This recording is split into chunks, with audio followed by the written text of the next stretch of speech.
Chapter 830 Tillin. Very well, I'll speak with the boss later about the issue of your ransom, Leylin promised, rubbing his hands together. Many thanks, master. Karen immediately began to address him differently. Although she currently looked like a weak little elfling, Leylin knew that once he cured her of her poison and armed her with a sharp dagger, this half-drow would immediately become a powerful god of death in the shadows. After she had thanked him, the room's atmosphere immediately grew awkward. Master, would you like me to call my sister maids over? Karen twisted the corner of her skirt and looked extremely embarrassed. There's no need. Didn't you come to help me pour the hot water?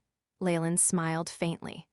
The bloody battles and the accumulation of a great deal of life energy had left a fire in him that needed quenching. Yes, master. Karen's lips curved into a charming smile, and the entire room was soon enveloped in a layer of youthful lust. Breakfast in the Barbarian Inn was a rich affair. The staples of fluffy and soft wheat bread and milk were present, and the intoxicating aroma of cheese and fried eggs was in the air. There were even several strings of juicy berries in a rattan basket nearby, to tempt one's appetite. There was a white napkin around Leylin's neck as he enjoyed his meal with fluid movements. Karen sat on his side and occasionally stole a few glances at him with a blush on her face. These gestures made Leylin smile inwardly. She was a very lovely creature indeed, and he had exceedingly enjoyed his stay last night. The half-drow seemed to have special talent in that area, but Leylin was not some incapable youth himself. His strength was too much even for a dark elf. At this moment, Cyclops' voice came from just outside the door. Boss, can we come in? Enter! With Leylin's command, Cyclops, Giant, and Hulk entered the place all at once. Looking at the massive dark circles and bags under their eyes, it was easy to tell that what kind of merriment they had gotten up to last night. Even after they had diligently cleaned themselves, Leylin could still smell a strong stench of alcohol and perfume on them. Cyclops and the others noticed Karen by Leylin's side, but the three pretended as if they hadn't seen her, their eyes filled with a rather questionable smile. I'll leave for now, master, Karen said, after seeing the others enter. She knew that Leylin had things to discuss with his subordinates and smartly prepared to leave despite not finishing her breakfast. No need. You're one of us now, so you should stay and listen, Leylin said, motioning for Karen to stay. Cyclops was shocked at this action, and he looked over the girl in appraisal. She was certainly just an elfling girl and also a part-time prostitute, so why would she be recruited by the captain of their crew? However, since this was Leylin's decision, they could not object to it. Leylin picked up the white silk napkin and wiped the corners of his mouth before turning to Cyclops and the others. So, how was last night? Cyclops knew that Leylin was naturally not inquiring about what mischief they had gotten up to. He cleared his throat and began revealing the information they'd found. Boss, I've already fully found out. In Pirates Cove, there are several merchant families that are interesting in our goods. However, our biggest patron is the boss of this inn, haha. That fox girl, Leylin nodded. What offer has she made us? 860 Dambreath gold coins for the whole lot. This price is rather average amongst the offers we have received, but it would be the safest option. Cyclops spat fiercely before continuing. Other families may have offered us a higher price, but I can tell with just one eye what they are planning. Those fuckers? Cyclops was a pirate after all, and he subconsciously exploded into foul curses. However, Leylin did not mind the merchants. Pirates Cove had a mixed bag of characters, and it was not surprising that a pirate would have their own ideas and want to devour their fleet and their goods all in one go. Compared to this, as the barbarians were the biggest players in Pirates Cove, it was entirely normal for them to take in these stolen goods to sell them for a profit. This price isn't bad. Although Leylin had buckled down on a pile of sugar for himself, the rest of his goods were worth at least 3,000 gold coins and above. Since they were stolen goods and therefore dirty, Leylin would be satisfied with a small profit after it had changed hands a few times. This is a detailed map of Pirates Cove, including the locations of all the churches. Hulk respectfully handed a sheepskin scroll to Leylin and also brought a reply from the shipyard. The shipyard's owner has already had a look at the Scarlet Tiger and has said that there shouldn't be any problems repairing it. However, the owner said that it would be impossible to magically refit the ship. As for the cost, he will need at least 300 gold coins more. Our little bunny rabbits played hard last night, but nothing big happened. They only had a fight with a few other drunkards, Giant triumphantly announced, and just looking at his face, one could tell that he did not lose the fight. We'll rest here for 5 days. Hand the maintenance duties over to the shipyard owner and ask him to finish the work as quickly as possible. We can make some concessions on the price. It was only routine ship maintenance, and was not as if the ship's entire keel was being replaced or massively refitted. In this world of extraordinary ability, if the shipyard master could put in all his effort to quickly complete it, there should virtually be no problems. Rest assured, boss. Cyclops beat his chest confidently, taking control of the task. Hulk, who stood at his side, had a rather gloomy expression on his face. Leylin pretended not to see this sort of infighting amongst his men's factions. As long as it didn't interfere with his or the other's ability to fight, he didn't particularly want to intercede. So Cyclops can sort it out. Hulk and Giant, come with me to get rid of the goods and hire some men as well. All right? Yes, boss. Since Leylin had issued the command, everything proceeded as expected. The main hall of the inn was not as noisy as it had been last night, but there were bits of debris on the ground and even drunkards on the floor. All of you, take this drunkard who can't pay my money back to the docks. Put him in hard labor and give him a harsh whipping every day until he pays back his debts. Don't let him leave until then. The fox girl boss from yesterday ordered the 2 barbarians from behind the counter, her hands on her hips. Oh, young master, why have you gotten up so early? After seeing Leylin, her expression quickly changed. She eyed Karen, who was standing to one side, and under her piercing gaze, the elfling couldn't help but unconsciously shrink back. Unless you're dissatisfied with Karen's service, in which case I'll swap her for someone else for you. No need. She's very good. Leylin scratched his nose. I still don't know my lady's name. Haha, my name is Tillin. You can call me Madame Tillin. Madame Tillin smiled amorously at Leylin, a smile filled with the charm of a mature woman. Dear Madame Tillin, I want to talk about our transaction, and about this maid's ransom as well, Leylin said directly. Ransom? Tillin swept her eyes across Karen, her eyes filled with a special look. Well, it looks like our Karen has satisfied the young master well. Tillin seemed to yawn lazily. This isn't the place to talk, follow me? She swayed her sinuous hips as she left, leaving behind the strong fragrance of her perfume. Leylin smiled a little before following her into a small room. Madame Tillin brewed a floral tea that was said to come from the elves, and waited until white steam had risen before a shrewd expression appeared on her face. You've asked me for my name, young master, but I don't know how to address you. You can call me Leylin, Leylin replied with a smile. Since he wanted to form an alliance with her, trust was crucial. She was only asking for his name, which she could have easily found out later with some investigations. All right, young Master Leylin. Madame Tillin crossed her long, slender legs, her fiery fox tail caressing her supply waist. I can take charge of the negotiations for the goods, but Karen is a slave of our inn. If it's to do with her, I don't have the authority to deal with this matter. I know everything here is the personal property of the barbarians.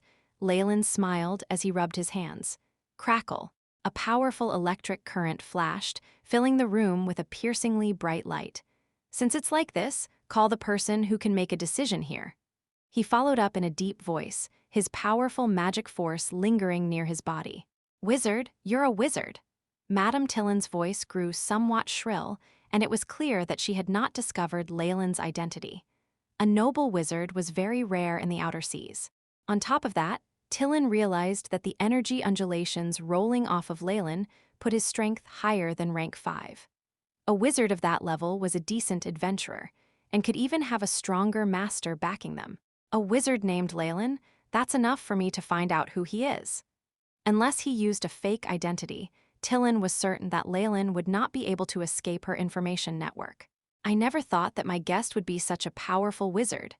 Tillin clasped her hands to her bosom, inadvertently revealing a wide and creamy expanse of her delicate skin. However, Leylin made very clear the division between business and pleasure. When is your boss coming over? Don't be in such a hurry. The latest you'll meet him will be tonight. Tillin threw a flirtatious glance. Before that, our store has many things to pass time with. Does my guest care to have a look?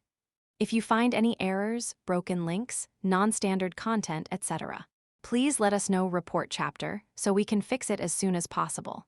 Chapter 831, Thieves Guild, no need, I still have matters to attend to.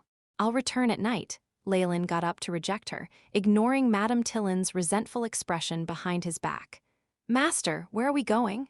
Karen stood next to Leylin, as well-behaved as a maid. Although the talks had not even begun, she acted as if she already belonged to him. Hulk and Giant stood further away like a pair of loyal Imperial bodyguards. Call a few over to come with us and recruit the sailors, Leylin said. Be it the Scarlet Tiger or the merfolk ship, they currently had a severe shortage in sailors. As a result, they needed to recruit a great number of sailors as quickly as possible. Pirates' Cove would always have plenty of these fellows, one only needed to carefully choose from them. Whips and whiskey. Leylin looked at the tavern's name rather speechlessly, but still opened the wooden door. Although it was still morning, the tavern was filled with people doing business, as well as many hungover drunkards. Boss, we found some people last night, and they're all waiting here for you. Giant smiled in his simple manner, suddenly hammering on the surface of the counter. It made all the hanging beer mugs shake chaotically with an ear-splitting sound. So it's you, the fellow from last night. Hurry up and settle your bar tab. A bleary-eyed old drunkard crawled out from the small door behind the bar, glaring at Giant with disdain.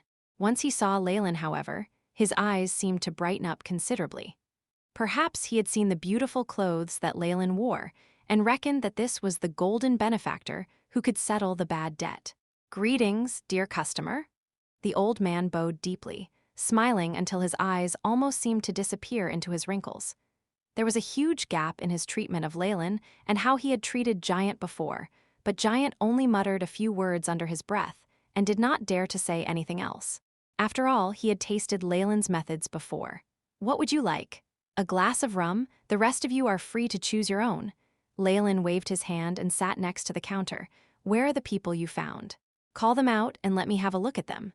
His standards were not too high at the moment, and ordinary pirates would suffice. Death would help him select the cream of the crop.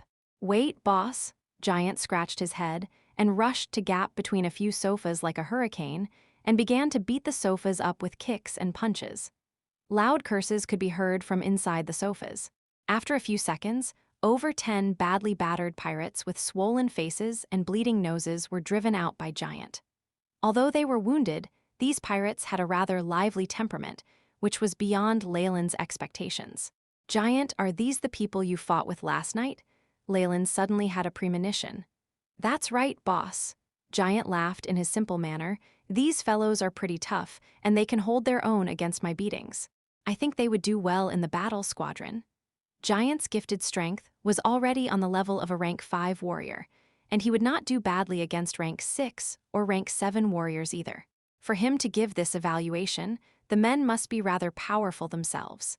At that point, they also knew that Leylin might become their employer, and they looked uneasily at the big fellow standing in the middle amongst them. What's your name? Leylin looked at the fellow that was obviously their leader. He had a bearded face and a pair of eyes that looked half asleep, which glimmered with intelligence from time to time. This is a fellow with a lot of stories to tell. Leylin judged him on his very first glance. Ronald, my name is Ronald, my lord. His tone of voice was very respectful and decorous, and he even seemed to have learnt a little noble etiquette. Can you read? This sort of subtle distinction aroused Leylin's interest. I previously spent some time in the Tillin scholars' family learning how to write.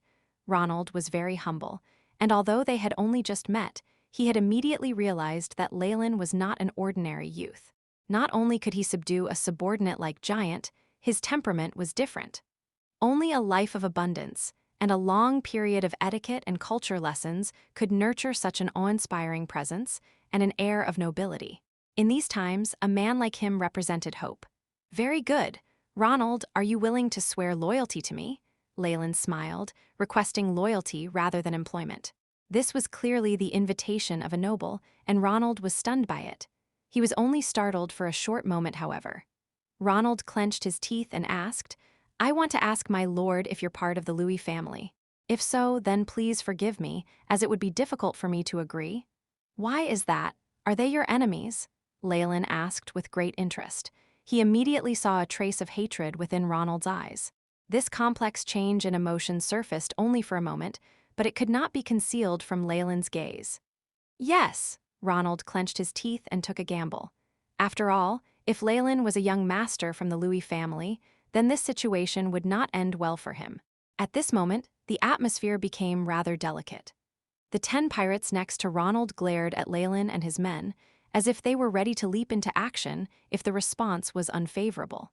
The boss of this place had long hid under the counter and was obviously experienced with these abnormal situations. Ha ha ha ha. Just when the atmosphere grew so tense that time almost came to standstill, Leylin suddenly laughed.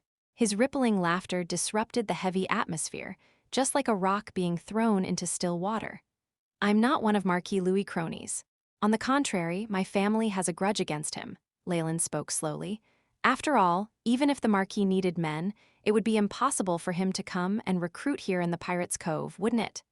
Then, this Ronald is willing to accept your employment, my lord. He skillfully answered Leylin's previous question and clearly did not put any heart into his reply. However, that was normal. Leylin was not brain-dead enough to think that once he exuded his oppressing aura as a hero, subordinates would come running over to worship him. Perhaps only after he had led Ronald to begin taking action against Marquis Louis would he be able to obtain true loyalty from him. Only once he had destroyed Marquis Louis would Ronald be willing to die for him. However, having this sort of effect at the beginning is already good. Very well, from now on you will be a sailor on the Scarlet Tiger ship. Ronald, you are my second officer. Since there were many available positions now, he needed to fill the gaps quickly. Haha, this fellow, welcome to the family. Boss, bring the rum. Giant firmly slapped Ronald's back, making him stumble. No problem. The boss, who had previously hid under the counter, immediately stretched out his hand, a cunning expression on his face. Only, shouldn't you clear your bar tab before you continue drinking? Since you've already been hired by someone, doesn't that mean you'll have money very soon? Poor old Fade can't stay afloat any longer. After he finished, he even winked at Leylin several times and squeezed out a few drops of crocodile tears. After he heard this, Ronald and the others bowed their heads and their faces flushed in shame. It looks like these people all didn't have enough to pay their bill and were locked up here last night, Leylin grudgingly sighed. Tell me, how much money do they owe you? After walking out of the bar, the group of men behind Leylin's back still looked rather ashamed. I've given you the criteria of the men I'd like to recruit, so now it's up to you to recruit people. I need 100 men, Leylin said to Hulk after they had walked for a while. Don't worry, my lord. As a guard of the fallen family, Hulk's loyalty towards Leylin was very strong. Go and attend to your business. There's no need to follow me. Leylin waved his hand to dismiss the others behind him. Master! Karen followed behind Leylin with a worried expression on her face. Don't worry, once I make a promise, there is no way that it won't be fulfilled, Leylin said in a gentle voice, but Karen involuntarily trembled. All right, please be careful. Pirates' Cove is extremely chaotic. I know, Leylin nodded, disappeared into an alley on the side of the street. Pirates' Cove had a complex labyrinth of back alleys, and each one could allow only one person to pass. It was obviously crowded and chaotic, and the floor was filled with slop and filthy things, making it smell absolutely awful. However, Leylin's gaze was fixed on a unique symbol in a corner of the alleyway. It was a symbol of 2 crossed daggers, which faintly pointed towards a certain direction. The Thieves' Guild, Leylin smiled, and immediately walked in the direction that the daggers were pointing to. In the world of gods, more and more people were able to advance into a profession. However, the ones that attracted the most attention and had endured the longest were the 3 guilds: the Thieves' Guild, the Warriors' Guild, and Wizards' Guild. These 3 guilds would frequently issue missions, which would bring great benefits to adventurer groups. In the world of gods, the number of shrines, and whether the 3 major guilds were hosted there, was a major indicator of the prosperity of a city. Pirates' Cove naturally did not host the Wizards' Guild, but Leylin had seen the Warriors' Guild as their symbol had been very striking. The Thieves' Guild was an enormous organization which had been secretly hidden in the dark, and their missions tended towards secrecy. Most of them were requests for assassinations or theft. However, it was this dark network that seemed to permeate the entire continent, and rumor had it that they had the blessings of many gods. Yes, the three great guilds each had the backing of more than one god. If you find any errors, broken links, non-standard content, etc., please let us know report chapter so we can fix it as soon as possible. Chapter 832, Underground. As he walked in the direction that the daggers pointed, his surroundings became increasingly remote. The liveliness of Pirates Cove was gradually left behind, and Leylin began to feel a pervasive sense of eeriness and desolation. This feeling grew even more obvious after he walked down a flight of stone stairs. The terrifying senses of wizards allowed him to notice that there were 3 pairs of eyes spying on him in the shadows. It really feels like I'm walking down to hell, Leylin chuckled. The sun was covered by vast dark clouds, projecting tremendous shadows. He pressed his palm onto a gray rock covered in moss, and a gap immediately appeared in a wall nearby. He did not hesitate as he quickly ducked into the gap, simultaneously feeling many astonished gazes directed at him. There was a very short path behind the wall, and at its end was a wooden door with an iron ring. Thump, thump. Leylin used the ring to knock loudly on the door, and it let out a distant sound. The door creaked open slightly, revealing the face of an old man holding an oil lamp. He had practically no facial muscles anymore, looking like a withered corpse under the flickering light of the lamp. His 2 eyes looked dazed, the eyeballs completely motionless. "The night is always lonely," the old man said in a hoarse voice, as if he had not spoken for a long time. "For those who are seeking brightness and hope." Leylin smiled slightly, a dagger flying into his hand and beginning to dance through the air as elaborately as a butterfly.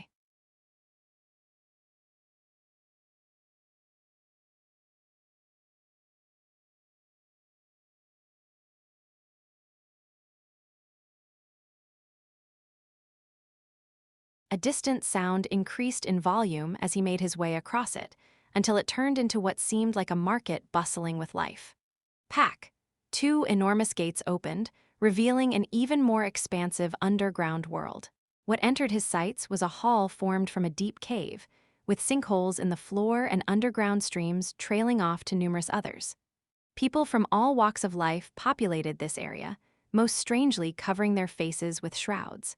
Only pairs of vigilant eyes were revealed. In the distance were a few wooden constructions and a large announcement board towering ahead.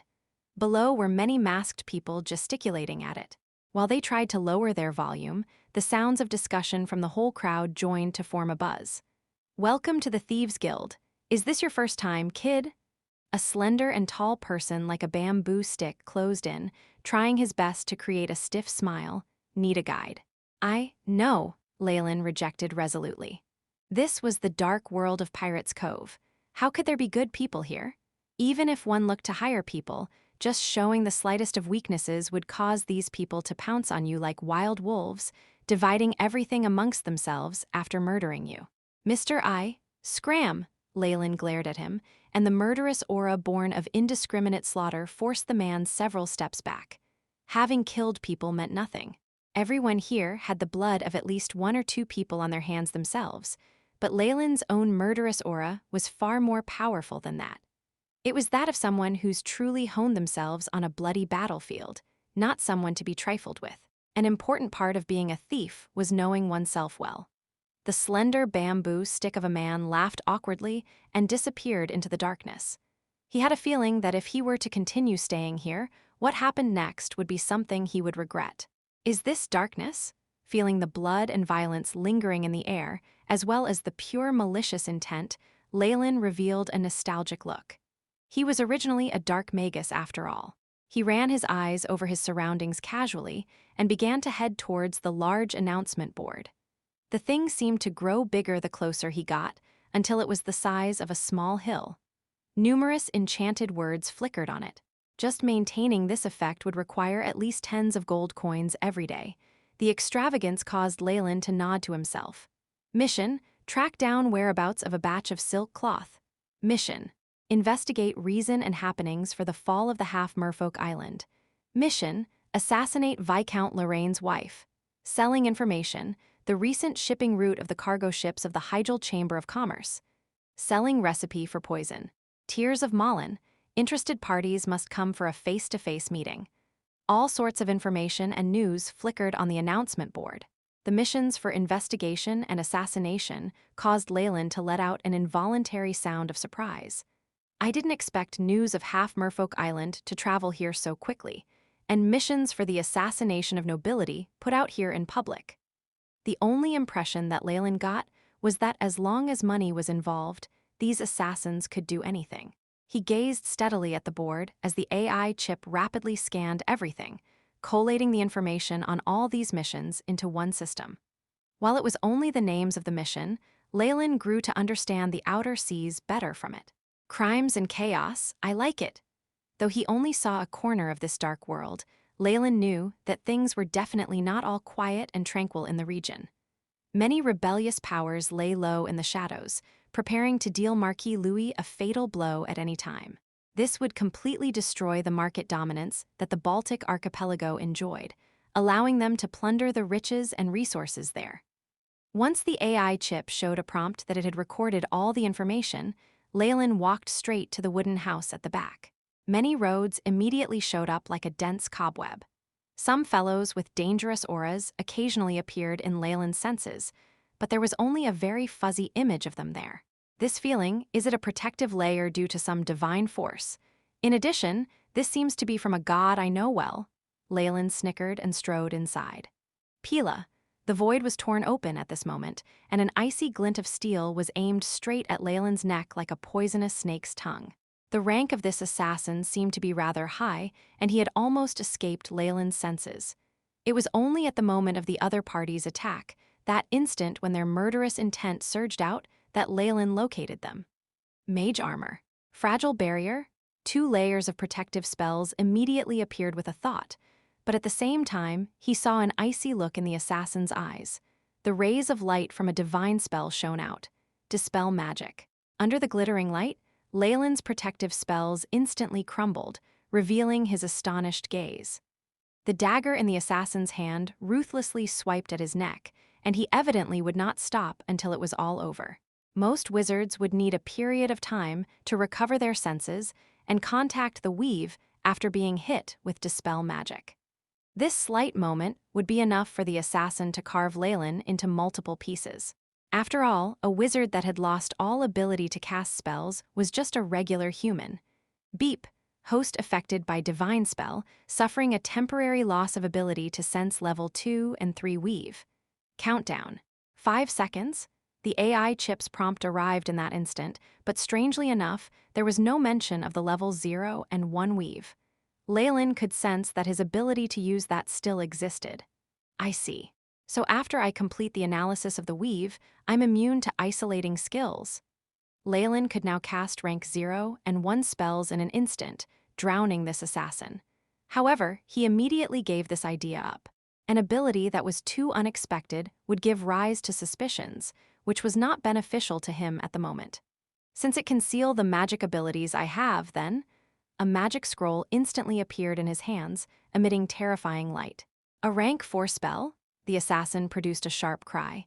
Meanwhile, he could feel his dagger piercing into what seemed to be the most solid granite, unable to penetrate through it even by an inch. Rank 4 magic, stone skin. You despicable maggot, you even made me use such a precious scroll? Leylin feigned fury as he was completely covered by a layer of stone skin, as if he now wore armor of stone. This was stone skin, a rank 4 spell. Its defensive power was outstanding even among other spells of its kind. This scroll was something that Ernest had given Leylin while he had still been in the manor just in case. He hadn't used it during the previous times of danger, but he'd done so now. This was a rank 4 magic scroll. Even if its value wasn't enough to equal that of a city, it was very precious, and the fury on Leylin's face was understandable. You should not have come here. The assassin's voice was hoarse as he hurriedly retreated. Trying to leave now, Leylin's expression was filled with fury as he swung his fist. Thud. Never has someone been able to treat me this way. I will kill you. The assassin pulled his mask down, revealing a sullen face, with blood trickling from the corner of his mouth. Let's see who dies first. Leylin strode closer, a murderous aura apparent on his face. Esteemed guest, please forgive him. At some point, a figure dressed entirely in a black robe came to the center, a streak of divine force flying to the assassin's body. Under the light, the assassin's wounds healed at a startling rate. Cure serious wounds, a rank 3 divine spell. Leylin's eyes narrowed as he saw the emblem on the other party's chest. If you find any errors, broken links, non-standard content, etc., please let us know. Report chapter so we can fix it as soon as possible. Chapter 833 Conference, a priest of Cyric. Leylin stepped backwards. Since this is what the god of murder's prize wants, then I'll forget it. He had no plans of killing people here. He was in their territory after all. Lord Priest, please let me. At this moment, the assassin on the ground began to crawl, eyes full of hatred for Leylin. Enough, fall back. The voice yelled at the assassin without favoritism, causing him to freeze. You just wait. The assassin glared at Leylin, drawing a finger across his neck before disappearing into thin air. Hee. Little Cly was far too reckless and impulsive. Esteemed guest, please come with me. The priest politely gestured at Leylin to move on. Leylin rubbed his nose and walked with him. Leylin left a long while later, having acquired what he needed. This priest then turned here and there in the underground world and finally left the Thieves' Guild and arrived in a secret room. The flames around them flickered sinisterly. At the very center of the place was a shrine to the god of murder. In front of the figure was an old man with wrinkles all over his face, praying as powerful divine force rippled forth from his body. Lord Bishop? The priest from before bowed respectfully. Is that person gone already? The old bishop opened his hazy eyes. They somehow held a luster that could see through one's intentions. Yes, he has already left. He bought a lot of information regarding Marquis Louis. The priest did not dare conceal anything and stated all of Leylin's activities. I saw it. He will be the source of chaos in the future. His many murders and the chaos he brings will definitely bring joy to our master, the bishop muttered. Then what should we do? Help him? The priest asked, confused. There's no need for that, Kika, just be neutral. If required, he will definitely seek our help, Lord Bishop snickered. In addition, gift the news of him coming here to the barbarians. Also, warn Cly not to interfere with the master's great work just because of a brother's death, or I will put him on trial. The god of murder's punishment was notoriously brutal, and even this priest began to tremble in fear once it was mentioned. I understand. Our master's glory will definitely spread across the lands. The priest said a prayer and then left respectfully. The god of murder? How interesting. Leylin evidently realized that today's incident had to do with the wave of assassins he'd faced before. However, assassins were people who worked for money. Monk might have sided with Marquis Louis at the beginning or had been hired by him, but he had already been turned into a pile of bones. Leylin could not be bothered with him. Rather, a high-ranked assassin like Cly was a threat he could not ignore. Seems like this Thieves' Guild is neutral. It's under the rule of the barbarians, but also has connections with Marquis Louis. Leylin smiled grimly. Churches always saw things from their own point of view, the conflicts of mortals transient like fleeting clouds. As long as their own rule wasn't affected, they didn't care about the king. It was so with the Church of Knowledge, as well with the Church of Murder. The exploration of the sea started recently, but the place has already entered the sights of the gods. I need to step up my plans. Leylin's expression could not help but darken, but after he returned to the inn, he had calmed down, not revealing any hint of what he'd felt before. Boss, Giant and Hulk stood up in the inn's main hall, accompanied by the tens of pirates they'd brought. Ronald was also there amongst them. Leylin's eyes swept through this group of pirates. All who met his gaze felt a piercing feeling in their eye and had no choice but to lower their heads. Tell them that I'll get the bill for the roasted meat and rum over these few days. It had to be said that Leylin had a pretty good impression of these people. At the very least, these pirates were more ferocious than the rest. Of course, that was the extent of it. It wasn't easy to recruit professionals at or above the middle grades. Master, Madame Tillin has invited you to the back. Karen noiselessly appeared behind Leylin, her footsteps incredibly light like those of a seasoned thief. She no longer showed any signs of her previous weakness. Has the poison from your body been removed? Blue light flashed as Leylin asked in surprise. He only needed a bit of effort to obtain a cure for Karen's poison, but Madame Tillin had already taken care of it. It showed her favorable attitude. After all, she had the barbarians backing her. It was currently the only organization that could contend against Marquis Louis in the outer seas. Yes, she's already removed my slave contract. Henceforth, I serve under you, master. Karen had already removed that maid uniform that gave rise to wild thoughts. She was now clad in black leather attire, a black leather holster for her dagger on her thighs that were as thick as ivory. It made her seem even more gallant. Good, lead me there. Leylin knew that Madame Tillin had already reported everything about him to the barbarians. She was a part of them after all. They were now looking for him to lay all their cards on the table. It was the same room as it had been in the morning, though there was now another giant in there. This was a barbarian with green skin, sitting on the large sofa nonchalantly and with a great aura to him. The floorboards beneath him had slightly sunken under his heavy weight. He wore a cowhorn helmet made of wrought iron and revealed a fine and solid upper body. His fierce looks were coupled with a pair of shrewd eyes. At his right hand was an exotic saber, one at a position from which it could be brandished most easily. Its sharp edge held a magic glow to it, evidently a result of it being enchanted by an alchemist. He, the young master of the fallen family. Madame Tillin now sat on the thigh of the barbarian, beaming up at Leylin. Her fiery red tail brushed against the barbarian from time to time, giving off an untamable feeling that was very tempting. The two sat together, and Leylin suddenly had a bizarre feeling that this was rather similar to Beauty and the Beast, but Madame Tillin did not seem to think so. Her eyes were full of love as she stared into his eyes. I never thought that young Master Leylin, the heir of a baron, would become a pirate. Madame Tillin now sized Leylin up and down, eyes emanating a beautiful luster. That's not all. I've heard about young master's talent in magic that even makes your mentor feel ashamed of himself. How extraordinary. In just a few sentences, she'd revealed that she now had all the information regarding the current Leylin. And so, nobles will never admit it, and I obviously won't. Leylin chuckled and sat on the sofa on the opposite side. Karen stood behind him, her body involuntarily trembling as if it had evoked some past trauma. The barbarians would have been too stupid to hold influence over the outer seas if they couldn't find information on him given his name and the fact that he was a wizard. The sincerity was a requirement of an alliance. Nice. Young Master Leylin's words are completely different from those dignified nobles. Madame Tillin's tone seemed to conceal some hatred. They appear to be open-hearted and benevolent, but in reality they're worse than beasts.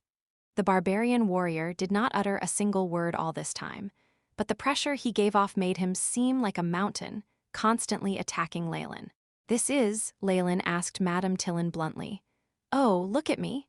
Madame Tillin patted at her bright forehead and gave him a flirty look. Let me introduce. This is Ogd Battlehammer, my lover. He's also the captain of the barbarians. As she introduced him, Leylin's eyes flickered. The AI chip's robotic voice sounded, and part of the information was projected before him. Name, Ogd Battlehammer. Race, barbarian. Strength, 15+. Agility, 10. Vitality, 10. Spirit, 9. A warrior above rank 15, extremely dangerous. Beside the numbers was a 3D image of him, including the magic saber. Just from the image, Leylin could tell that he had numerous magic items on him.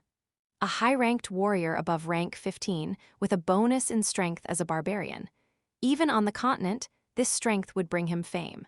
Even if it's the Marquis, with help from the barbarian race, Ogd should not be on the losing end in a battle against the Marquis. Leylin found that he had to recalculate the strength Marquis Louis had. In the world of gods, professionals between ranks 5 and 10 were elites. Those above rank 10 were great in their own right, and as for rank 15s and above, they were respected throughout the kingdoms and treated very well. However, even a high-ranked warrior like that, with the power of his whole race on his side, was on the losing end against Marquis Louis. How powerful was the noble? At this moment, Leylin felt lucky that he'd left immediately after taking care of half Merfolk Island. As these thoughts flashed past, Leylin nodded at this high-ranked barbarian captain. Nice to meet you, revered exemplary. Comprehend languages flashed, allowing Leylin to understand what the barbarian meant. 1. A single long broad blade, and a long handle suitable for two-handed use. Dating from Emperor Cheng of Han, made to slice through horses' legs, hence the literal translation of the term, horse beheading sword, if you find any errors, broken links, non-standard content, etc.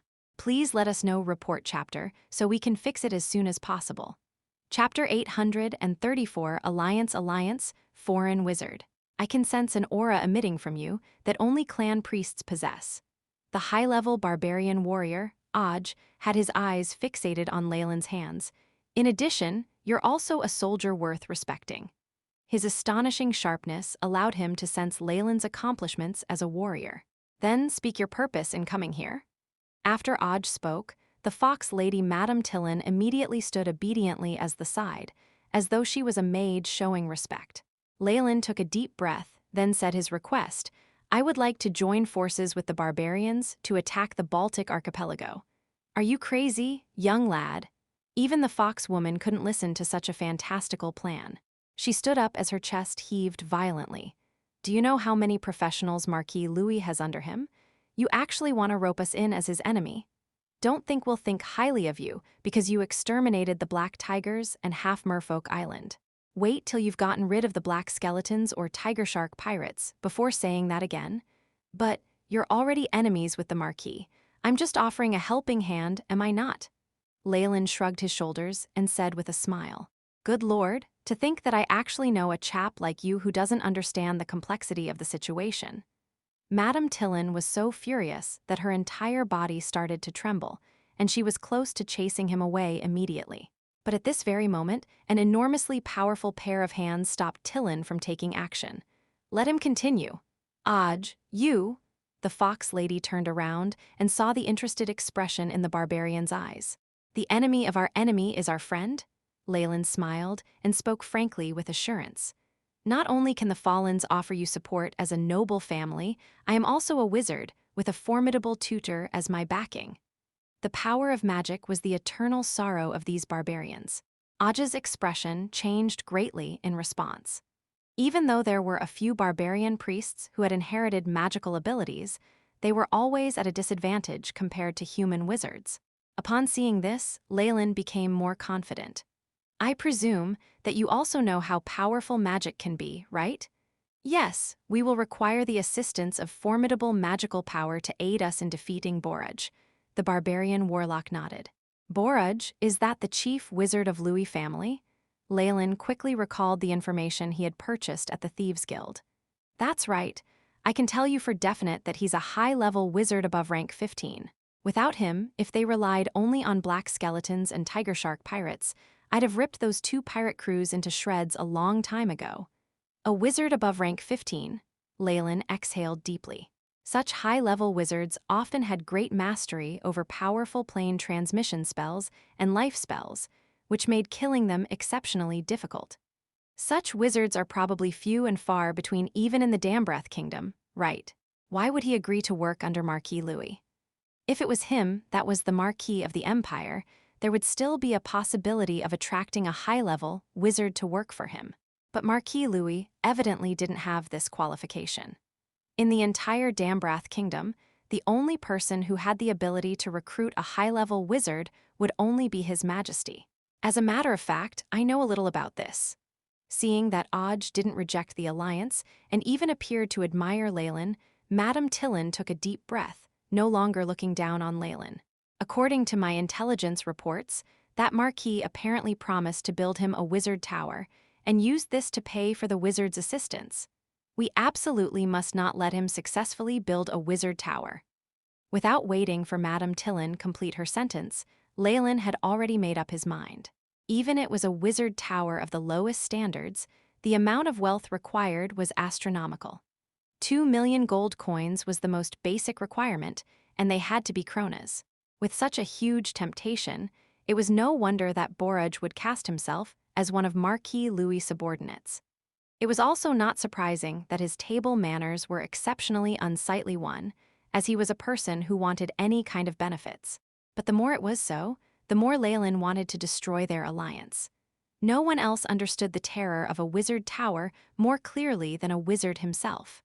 A low-ranking wizard tower was equivalent to a rank 15 wizard, the sort that did not need to rest day or night, with boundless energy. Once he successfully constructed his wizard tower, the entire Baltic archipelago would be so sturdy that it would be impenetrable under Boruj's supervision. With the wizard tower, not only would Boruj take a step forwards to advancement, it also meant that he could groom a steady flow of wizard apprentices. It only took a few reminders from Leylin before Aj's eyes shone with resolution. But, according to our intelligence reports, Marquis Louis is already secretly buying mithril and refined gold in bulk, and they even increased the intensity of their slavers' fleet. He even sent people to the mainland to acquire high-grade construction blueprints. The more he moves forward, the more we cannot let them succeed, or else his will be the only voice in the outer sea in the future. Leylin's expression was serious. I'll incessantly raid his shipping routes from now. I'll need your cooperation for intelligence reports and to fence stolen goods. Hearing Leylin's simple yet crude plan, Madame Tillin had a rather thoughtful expression on her face. What he offered was something the barbarians themselves could not do. Were they to do such a thing, it would mean the start of a war. The Marquis' powerful fleet of ships would arrive at Pirates' Cove in the blink of an eye, but it was different for Leylin. He was executing this in private, but still had the identity of a noble on the surface. Even Marquis Louis would not dare to commit the heinous crime of attacking another noble family's territory without any evidence.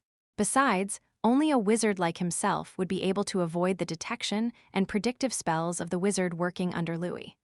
As for dispatching pirates and the like, did he think the other nobles were fools? There was a church on Fallen Island as well. As long as the high-level wizard Boruj was not around, Leylin dared to join up with the barbarians and make sure that Boruj would walk the path of no return. Many thoughts passed through the barbarian's mind. One should not be baffled by his appearance. Although he was a barbarian, his ability to hold the throne of leadership showed that he was no simple character. Moreover, no matter how he looked at it, the one taking the risk would be Leylin and his family. There wouldn't be any gains or losses on his part. This was what Leylin had planned long ago, and it would soon bring sorrow to his weaker opponents. "Madam," at this instant, there was a light knock on the door. "What's the matter? Didn't I say before that you can't approach the Lord if there isn't anything important?" Madame Tillin scowled, but continued to swing her hips as she opened the door by a small crack. "Madam," a maid with extremely clever eyes lowered her head and secretly scanned her surroundings, before whispering something in Madame Tillin's ear. After closing the door, Madame Tillin returned to her seat. She looked at Leylin oddly. Her facial expression changed a few times before she leaned forward on Aj's shoulder and said a few words to him. "You're good." Aj gave Leylin a profound look. He then whispered urgently and hastily in Madame Tillin's ear. A high-ranking warrior of Aj's level could already manifest their chi into the external environment. Isolating an area from detection was simply a piece of cake for him, and even Leylin couldn't hear anything they were discussing. "All right, our chief has agreed to form an alliance with you, and even share our intelligence reports and the channel where we dispose our stolen goods with you." Madame Tillin grudgingly shot a bitter glance at Leylin, as though he had gotten some huge advantage. "However, we want half of the benefits of your profits every round. 10% at most, or else I will not be able to pay my subordinates." Once they were back to this matter, Madame Tillin seemed to have returned to being that shrewd wife. Leylin couldn't give them his benefits just based on a few sentences she uttered, and they settled on the criterion of 30% in the end. Since the leaders of both parties had already confirmed their inclination towards a collaboration, the rest of the matters could be settled by their subordinates. Aj stood up, causing a slight tremor in the process. "Nobleman from the outer seas, Wizard Leylin, are you my friend?" "Of course. May our friendship last for a long time and even carry over to our descendants." Leylin solemnly made a promise. Thump, two fists, one large and one small, collided, producing a light crack. This was a contract of their alliance and a pledge between men. Of course, how long this would be maintained was a question that Leylin found hard to confront.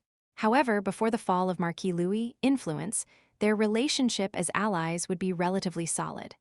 After Aj left, the Fox Lady moved next to Leylin. Her petite frame, which could light up a fire in most men, was almost completely leaning against his body as she said in a feminine voice in his ear, "Hee, Aj seems to like you very much." "My apologies, madam.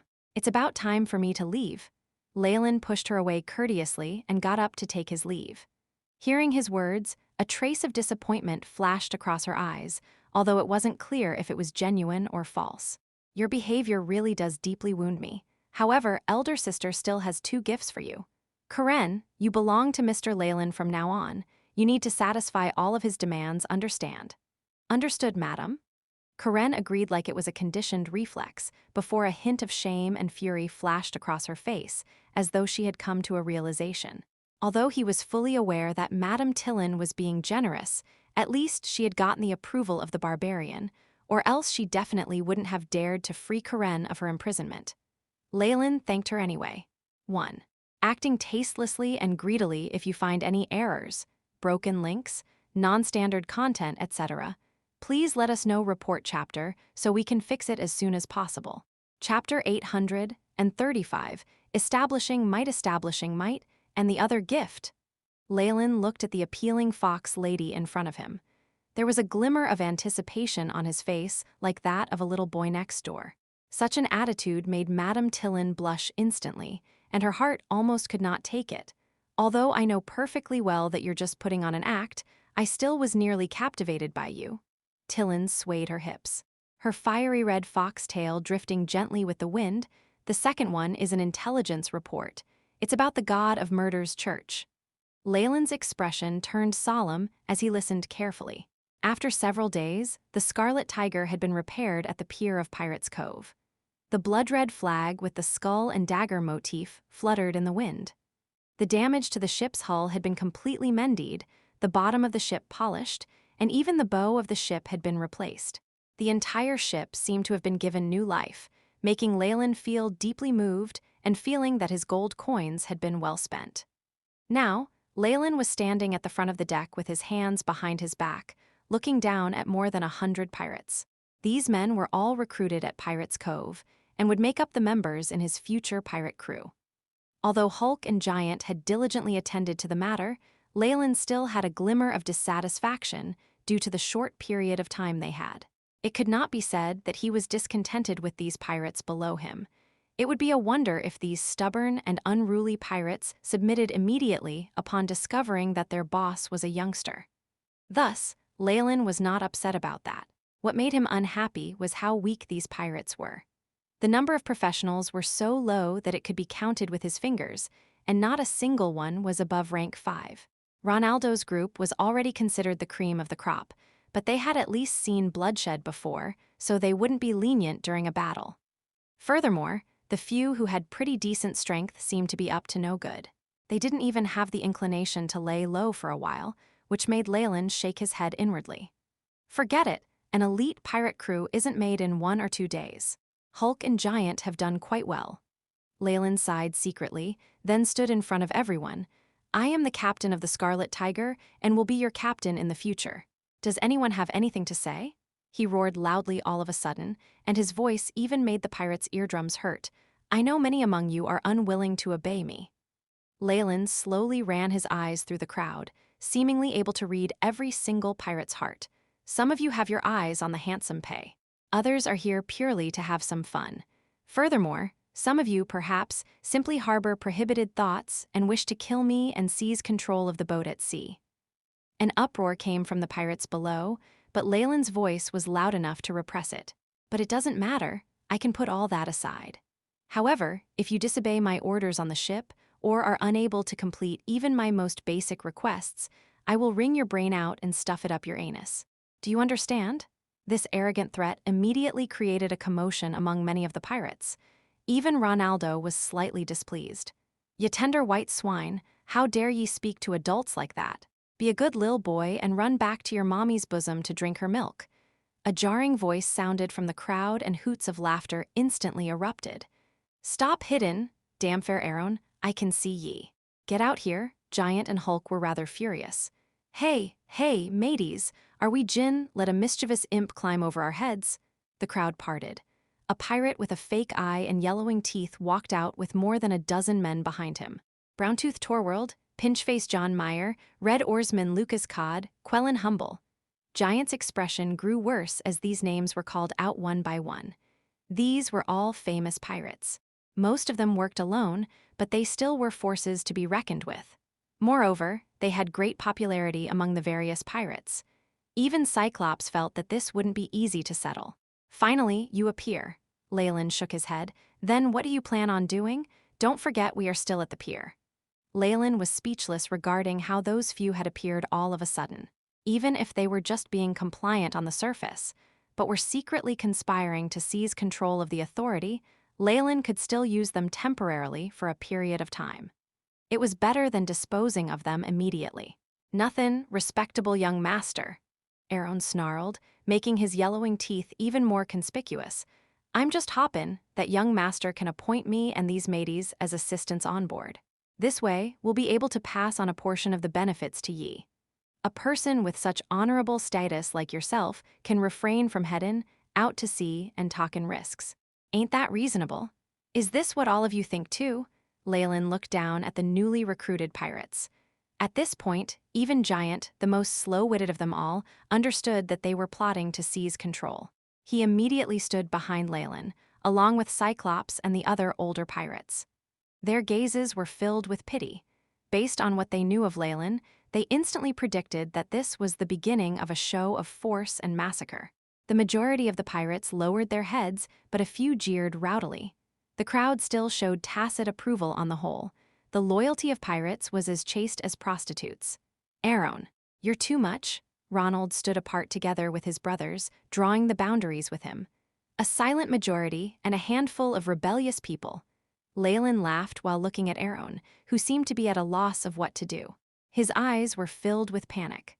Upon seeing Ronald step out, he evidently understood that the situation had escalated to a point where it would be difficult to tell what would happen. At first, they had more than a dozen brothers that were not inferior to Leylin's men, while the remaining newly recruited pirates wouldn't have helped an outsider. But now, the tables had turned. Since Ronald decided to defect while bringing some people along, the tides turned immediately. The number of people in Leylin's team rapidly increased, which intimidated majority of the remaining pirates. Aaron deeply understood that, with his reputation, it was possible to get some of these pirates to fight for him. However, it would be impossible for Ronald to fight for Aaron as if his life depended on it. Damn it, Ronald, you made me lose such a huge, juicy sheep. Watch out. Aaron cursed and moved to leave with his subordinates. Death, however, was already knocking on his door. A nimble black silhouette suddenly appeared out of thin air. Shadow Stealth, the figure that had appeared, was an assassin. Her dagger slashed an elegant arc across his neck. Assassin's skill, cutthroat, a great amount of fresh blood splurted out. Aaron covered his throat with both hands and struggled as he collapsed on the floor. His death was quick. Anyone with the audacity to offend my master will die. Karen stood behind Leylin, wielding the dagger. After the poison was expelled from her body, Karen finally returned to her original strength as a rank 5 assassin, which immediately intimidated a few people. Now, she faced these pirates with the blade of vengeance. A rank 5 assassin, Mateys charge, avenge Aaron. A red-haired pirate, who had been standing behind Aaron, immediately yelled out as a layer of chi burst forth from his body. Don't move, all of you. Leylin raised his hands and stopped his subordinates from causing trouble. Perhaps you once heard how the captain of the Scarlet Tiger was a powerful wizard, but upon seeing me, you instantly thought it was only a rumor. Leylin strolled in front of those traitors. What he said made their expression change drastically, and at this point, many of them were already secretly regretting their actions. But let me tell you that, unfortunately, your guesses are wrong. A refined and courteous smile was plastered on Leylin's face. What he did next, however, wasn't so civilized. Fireball! 2 balls of fire shot out, and the red-haired pirate was instantly torched. The powerful force of the spell immediately made numerous pirates retreat one by one, a look of respect emerging on their faces. Animate rope? Leylin pointed his finger. The once useless cable suddenly started moving about as if it had a life of its own. It nimbly bound the rebellious pirates together and hung them upside down on the deck. The numerous ropes resembled the tentacles of a formidable monster as they danced around continuously. While Leylin looked like the powerful wizard who tamed the monsters of the sea only found in legends. Many pirates couldn't help but kneel down. Ah, release me, this is the Pirate's Cove, ye can't do this. the barbarian pirates' crew ain't gonna let ye off. A few pirates were still putting up their final struggle. Their high-pitched voices pierced the air, attracting a team of barbarian guards. There was a glimmer of hope on the faces of the captive way they saw the guards. However, it was unfortunate that their hopes were immediately smashed to smithereens. Upon seeing the flag of the Scarlet Tiger, these barbarians left immediately, not even bothering about the tragedy that was taking place. This treatment, it means there's an alliance with the barbarian pirates' crew. Boss has already made an alliance with the barbarians. The numerous pirates immediately began to heartily surrender. With the assistance of the prestigious barbarian pirates and his own formidable strength, Leylin knew that he had finally established a definite amount of trust with these newly recruited pirates, at least for the time being. Boss, please spare us. Respectable and powerful Lord Wizard, Red Oarsman Lucas Cod is willin' to pledge loyalty to ye. At this point, the pirates hanging upside down sank into despair, and many began begging for forgiveness. Traitors must be dealt with strictly and severely. That way, the others can witness how high a price one must pay for betraying me. Leylin's indifferent tone sent a chill through the hearts of the other pirates. Following his orders, the cable ropes suddenly tightened, forcing out copious amounts of blood. Thump, thump, thump, splashes of blood burst out. The gazes of the other pirates were filled with fear. Right now, Leylin looked like the king of all devils. If you find any errors, broken links, non-standard content, etc., please let us know report chapter so we can fix it as soon as possible. Chapter 836 Reward Master. Your beautiful strength is like a resplendent jewel, brimming with a dazzling brilliance. Karen, who was standing beside Leylin, immediately complimented him. As a half-drow, she seemed to have regained her natural instincts after being liberated. She was gradually recovering her darkness and thirst for blood, which was characteristic of the drow. All right, get up. Cyclops and the other pirates who had long pledged their loyalty were already aware of the outcome, thus they didn't appear to be flabbergasted. The new pirates, on the other hand, were all frightened out of their wits, especially Ronald and his group. So, what do you think? Does anyone else have any objections? Leylin ran his eyes over the crowd. The other pirates didn't dare meet his gaze, yet their eyes were brimming with reverence. Excellent. I like the respectful look in your eyes. Leylin nodded. His subordinates immediately pulled out 2 trunks of silver kronas and copper coins. This was the only payment he had obtained from selling the majority of goods he had on hand. Madame Tillin had ruthlessly cut the prices, probably in an attempt to vent her anger. However, this much was sufficient to maintain the pirate crew for a few months. As for the months after that, why would he still worry about providing for his men after getting a hold of the riches of the entire sea?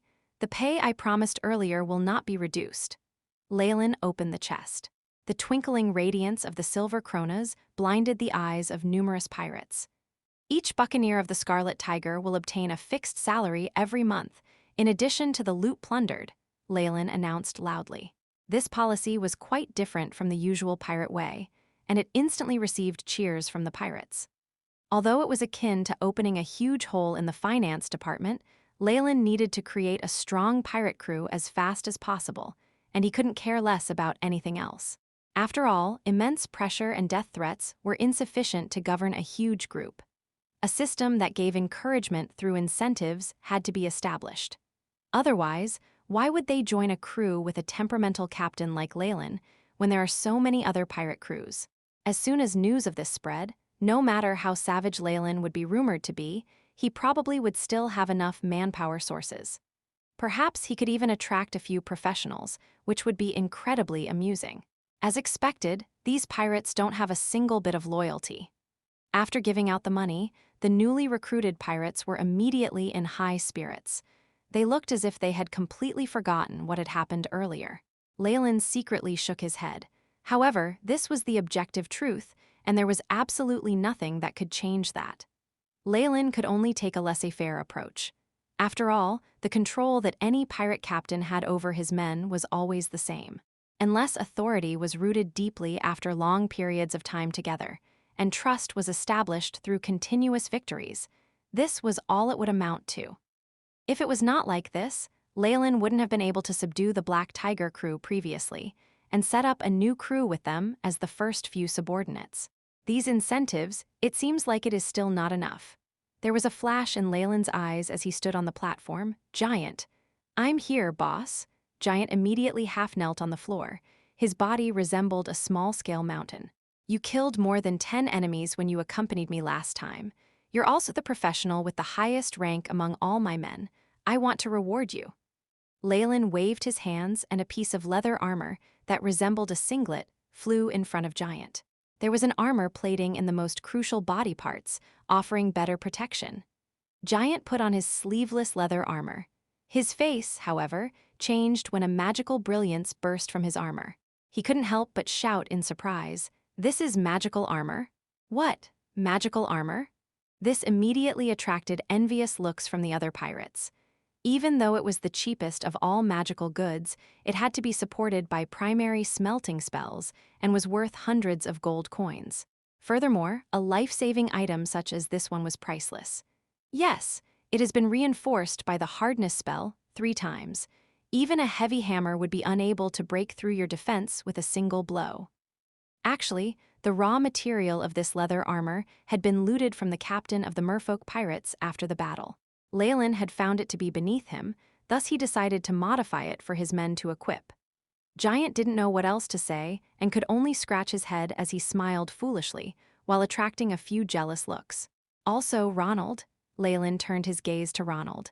"Young master, you called for me?" Ronald knelt on the floor with one knee, with a strange feeling in his heart. "Yes, your earlier actions attest to your loyalty. This rapid explosion ring is yours." This had also been a contribution made by those unlucky merfolk pirates. Leylin did not feel a tad bit embarrassed. "Many thanks." Ronald felt as though he had been struck in the chest by a heavy hammer slash, while knowing that he had only coincidentally been there when Leylin needed to point out role models amongst the new pirates. He was still elated. This was indeed a magical item. It was so valuable that it could be a family heirloom for commoners, knights, and lords. "I will always be loyal to you." Ronald kissed the ring on his finger and solemnly accepted this precious treasure into his embrace, also attracting many envious stares. Mainly, many of the new pirates had flushed faces. They gazed at Leylin as though they were looking at a god. As long as they worked hard, there would be hope. As long as they put in the effort, there would be reward. More often than not, the people of the lower classes only hoped for so much, yet the upper classes cruelly deprived them of even this slight hope. But now, Leylin showed them hope of being able to completely change their fates. This alone was sufficient to arouse their enthusiasm and will to fight. "Raise the flag, set sail." Seeing their boosted morales, Leylin loudly announced his command. "Aye, aye." The multitude of pirates immediately started to get busy. Under the directions of Cyclops, Hulk, and the others, the Scarlet Tiger was quickly driven out of the dock. At this moment, the bishop and priest from the god of murder were silently observing the situation from the shadows until the ship departed. The bishop spoke after a long silence. "What do you think?" "He's firm when dealing with issues, determined and unscrupulous. It's hard to believe that he is only 15.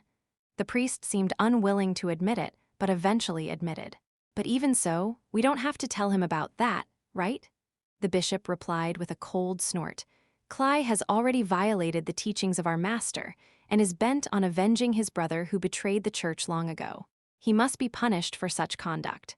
However, these were just excuses. The pivotal point was that Cly was a hindrance to his own plan. For a person with great influence, disposing of a small pawn was nothing in the face of the bigger picture. As long as the glory of the god of murder continued shining across the seas for eternity, what was the worth of a few highly ranked assassins? "I'm looking forward to what will happen to him." The bishop smiled as his silhouette slowly faded into the darkness. The priest's eyes were filled with shock. As the bishop left, he started understanding that the bishop actually placed great importance on that young nobleman. The Scarlet Tiger sailed on under the azure skies. Although it appeared to be moving slowly, it was traveling at high speeds. 500 meters ahead, I spotted an unknown ship without a pirate flag. The mariner on the observation deck called out, "Boss!" Giant immediately appeared behind Leylin, donned in his newly attained leather armor. Cyclops also appeared next to Leylin and reported softly, "I asked around beforehand. A bunch of scurvy dogs are coveting our booty and ship. Organizations that have been blinded by greed, Leylin suddenly raised his brows. Their vessel doesn't look too shabby. We are still lacking a few buccaneers and slaves, aren't we? After hearing Leylin's words, Giant and the rest were already dedicating a moment of silence in mourning for the pirates on the other ship. They would never know what a terrifying chap they had provoked. Prepare for battle. I want to check out the strength of these men, Leylin instructed Ronald, who was standing behind him. On it, young master. You will see it, Ronald retreated respectfully. With such a formidable wizard on board, he couldn't see the slightest possibility of them being defeated. The two ships came into contact. Without the slightest bit of hesitation or shouting, they both launched their attacks. After the whistling of the harpoons and numerous rounds of feathered arrows flying back and forth, they immediately jumped aboard each other's ships and descended into a chaotic battle. Giant laughed maniacally as he brandished the enormous claw hammer in his hand. He was covered in the enemy's blood and resembled a fiend emerging from the abyss as he charged forth in the front line. Behind him, Ronald commanded the new pirates and assembled them into a few simple formations, obtaining favorable results. He felt as if he possessed an irresistible force, especially with the weapon infused with poison that Leylin had provided. Seeing his fluent commanding skills, Leylin couldn't help but be fond of him. Who would have thought that Ronald would be a military genius? You guys attack them as well. I'm going to meet with an old friend. Leylin waved his hands and flew out of his ship, landing onto the opponent's deck. Ray of frost, fireball, a hell made of fire and ice spread across the ship, along with the ghoulish wails and painful howls of numerous pirates. He's a wizard. The powerful force generated by the spells instantly dealt a huge blow to the morale of his opponents. The situation seemed to be tipped in favor of Leylin and his party. At this moment, however, several secret conscients with the intent to kill approached from the darkness.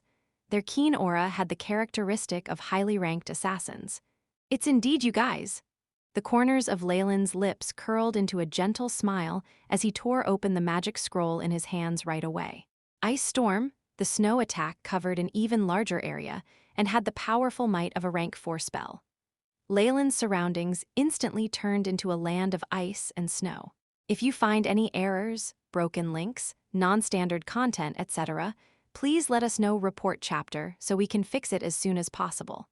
Chapter 837, Return Home Plunk. A few figures were forced out of stealthy advancement, and their bodies bore the traces of having been frozen. How did you find us? Cly's face was now filled with disbelief. Dead men don't need to know anything. The blood-red devil blood dagger appeared in Leylin's hand, making him look more evil. Whoosh! He turned into a phantom, pouncing towards these few assassins. Damn it! Feeling sluggish from the frost, Cly's expression was incredibly sinister. Somehow, he already knew who had sold him out. In the end, all he saw was a dazzling blood red. Pooh, pooh, pooh. Making use of the hindrance from the ice storm and the poor visibility, Leylin took care of the assassins in an instant. The many enemies with immense injuries caused by the ice storm finally lifted their white flag to surrender. However, Leylin was disinclined to bother with matters like his subordinates looting and taking prisoners. He looked at the prompt his AI chip gave him. Beep. Host has been enhanced by the devil blood dagger. Agility has increased by 0.3. 0.3? Not bad. If that's changed into spiritual force, that might be even less than 0.0001. Leylin was very satisfied with this. He had far too much spiritual force, and slight increases like this meant nothing to him. Hence, he focused on his shortcomings. Making use of the ability of the devil blood dagger, he was confident that he could develop his stats in an all-rounded way to become the perfect existence. Though that was only for perfection below rank 10, his stats had turned into Leylin Farlier, race, human, rank 8 wizard, strength 3.5, agility 3.3, vitality 4.5, spiritual force 8, state, healthy, talents, sturdy erudite, spell slots rank 3-2, rank 2-4, rank 1, rank 0. At this moment, Karen came beside Leylin. Master, all the remaining people who resist us have been purged. Good. Send news to the Church of Murder to say that I have already received their goodwill. Leylin now had a satisfied grin on his face. Fallen Island, in the temporary camp that Leylin had first built. Jacob, who was patrolling the area, suddenly heard his subordinate reporting to him in panic. "My lord, there's an unknown fleet nearing us." "What? Are they pirates? Be on the alert." Jacob's expression was solemn. On the outer seas, pirates would never go extinct. They were like a pack of ravenous wolves, attacking any ships or ports that would bring them wealth. A bell rang urgently, and with the soldiers urging them on, the slaves hid within wooden houses. The rest of the soldiers took their weapons and watched the sail in the distance. However, even Jacob involuntarily gaped, unable to say a word. Large. It was much too large. There were 3 huge ships with densely packed human figures atop them, causing Jacob to say bitterly, "These numbers are probably enough to attack the whole Fallen Island." Could this be the 3 legendary large-scale pirate groups? It's the time to show your loyalty to the family till the end. Jacob gripped the weapon in his hand tightly and yelled, "Long live Fallen! Long live!" Many soldiers yelled together, but their voices were filled with immense fear. A few soldiers were already looking out for escape routes. Not everyone could view death with equanimity. Under the threat of death, too many things could happen.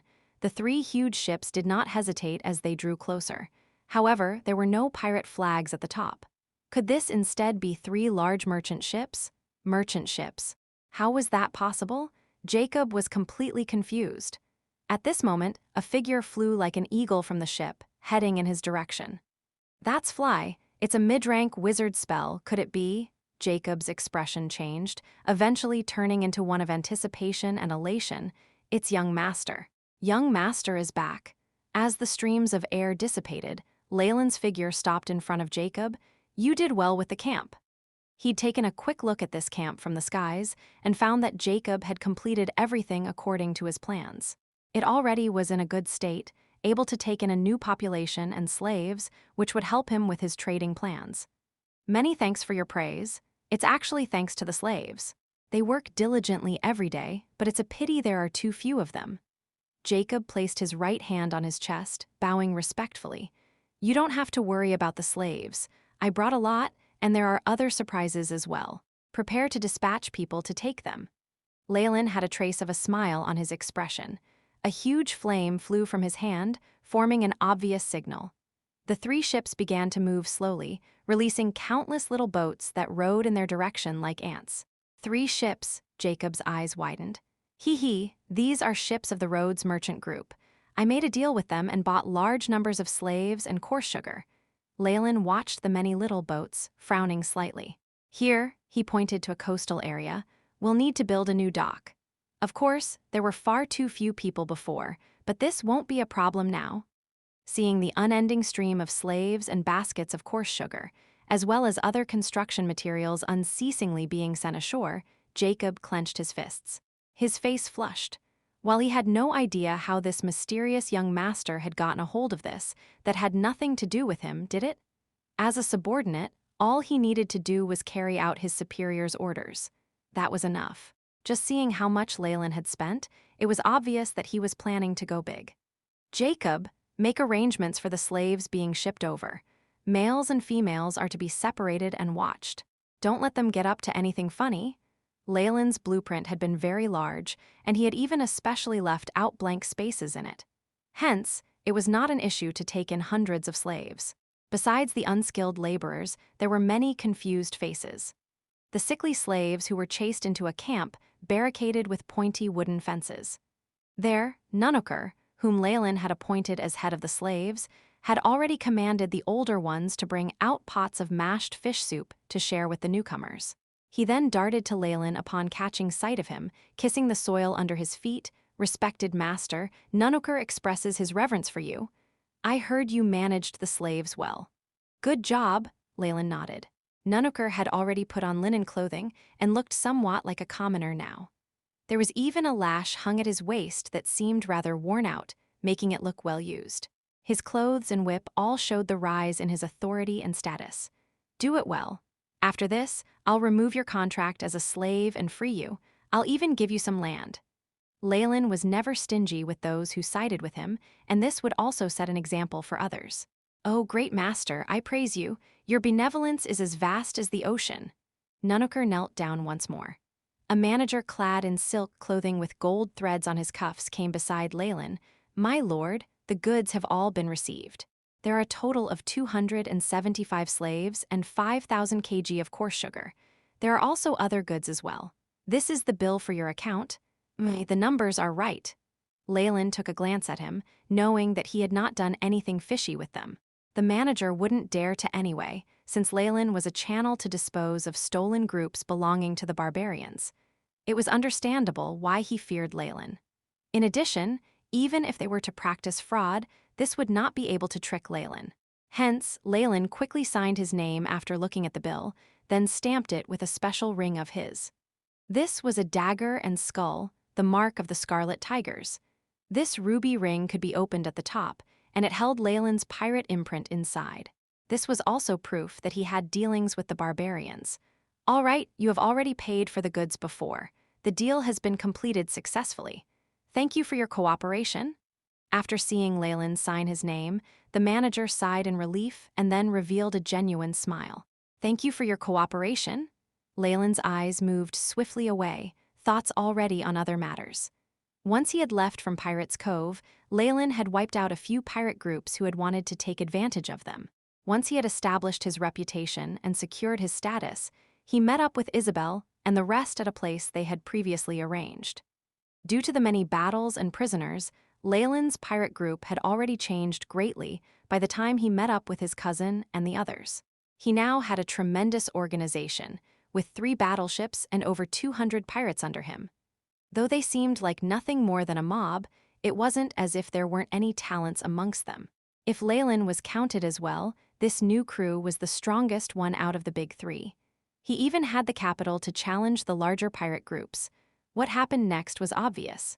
With information from the Thieves' Guild and barbarians, Leylin brought his subordinates and plundered countless merchant ships that belonged to the Louis family, killing all of the passengers. The goods were naturally mostly sold to the Rhodes merchant group using the barbarian pirates' connections, and in return, he earned many slaves and resources. Following that, the pirates that had endured countless battles needed to rest and reorganize. Leylin seized this opportunity to let his cousin Isabel take over, announcing her the acting captain with Hulk, Cyclops, Giant, Karen, and Ronald assisting her.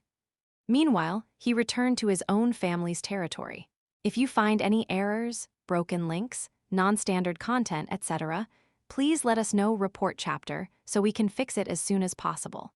Chapter 838 Sugar Cubes, there were a few special little families in this batch of slaves, those of the Black Tiger pirates who were no more.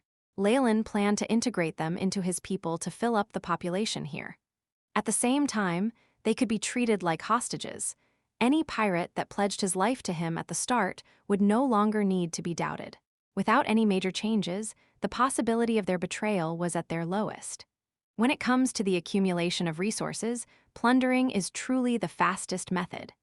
Of all the resources this time, there was a special batch that was the spoils of war that Leylin would keep for himself. This included the crude sugar obtained on Half Merfolk Island, as well as items that were difficult to dispose of. After all this privateering, it could be said that the basic conditions to build the production lines were already in place. The next step was to attempt to produce the items themselves. Had he used the normal method of having his family invest capital into the project, he would have to slowly buy slaves and make attempts to produce the product. He would have suffered difficulties even in the beginning. No matter what kind of production it is, privateering is the key part. Leylin sighed. It's a pity that after Marquis Louis' organization dispersed, I can't go on being a pirate. After all, then I would be viewed as an enemy by many, and there would even be people who have formed grudges against me. Destruction and plunder easily gave rise to hatred. At the same time, it had the quickest results, which was why people could not give it up so easily. Leylin being able to make this decision showed his foresight and wisdom. The pirates would not give up, and that led to the entire region of the sea being abandoned by merchants.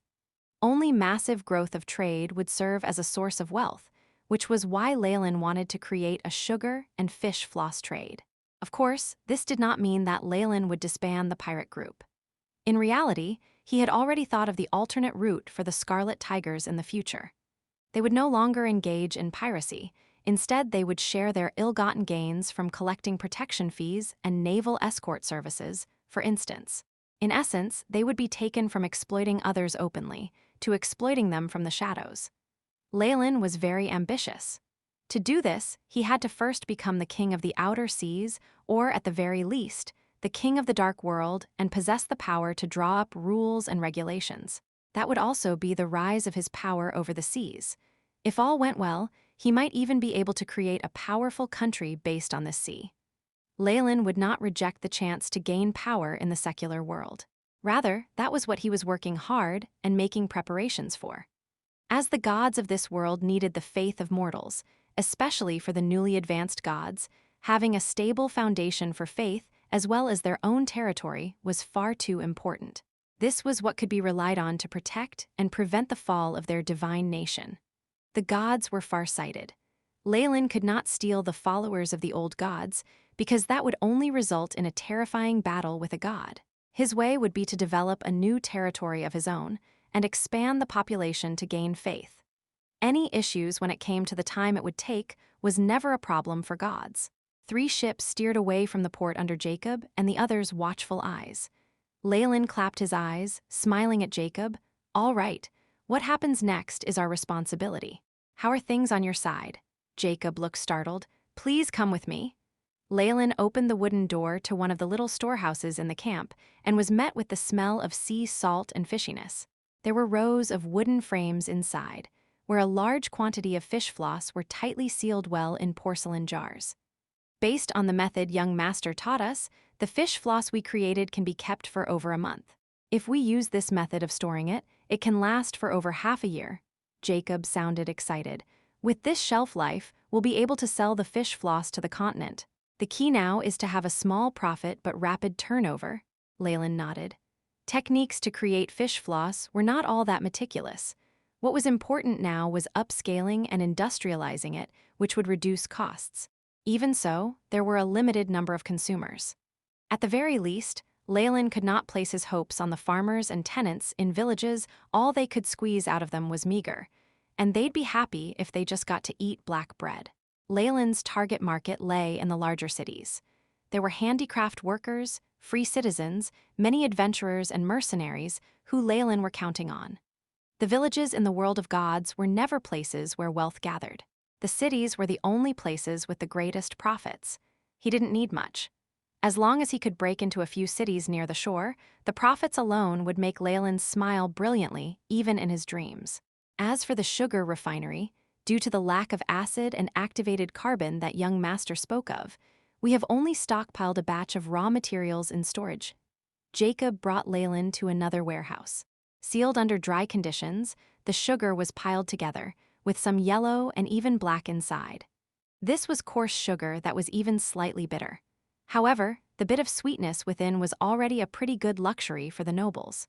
However, as this was the outer seas, the moisture in the air caused the white sugar to show signs of coagulating into clumps despite methods that attempted to rectify it. It doesn't matter for now, since there will still be another process. The fine white sugar created after that will need even more attention though. This was the greatest wealth that Leylin had gotten for himself. Fish floss would garner small profits but a rapid turnover and thus expand production. However, methods to refine white sugar would have to be kept a secret. This way, he had control over both high and low-end markets, and if he was lucky, this might be able to keep the fallen family rich for centuries. Leylin was rather ambitious about this. In his plans, this place would become the fallen island's most important port, and even the core of the island.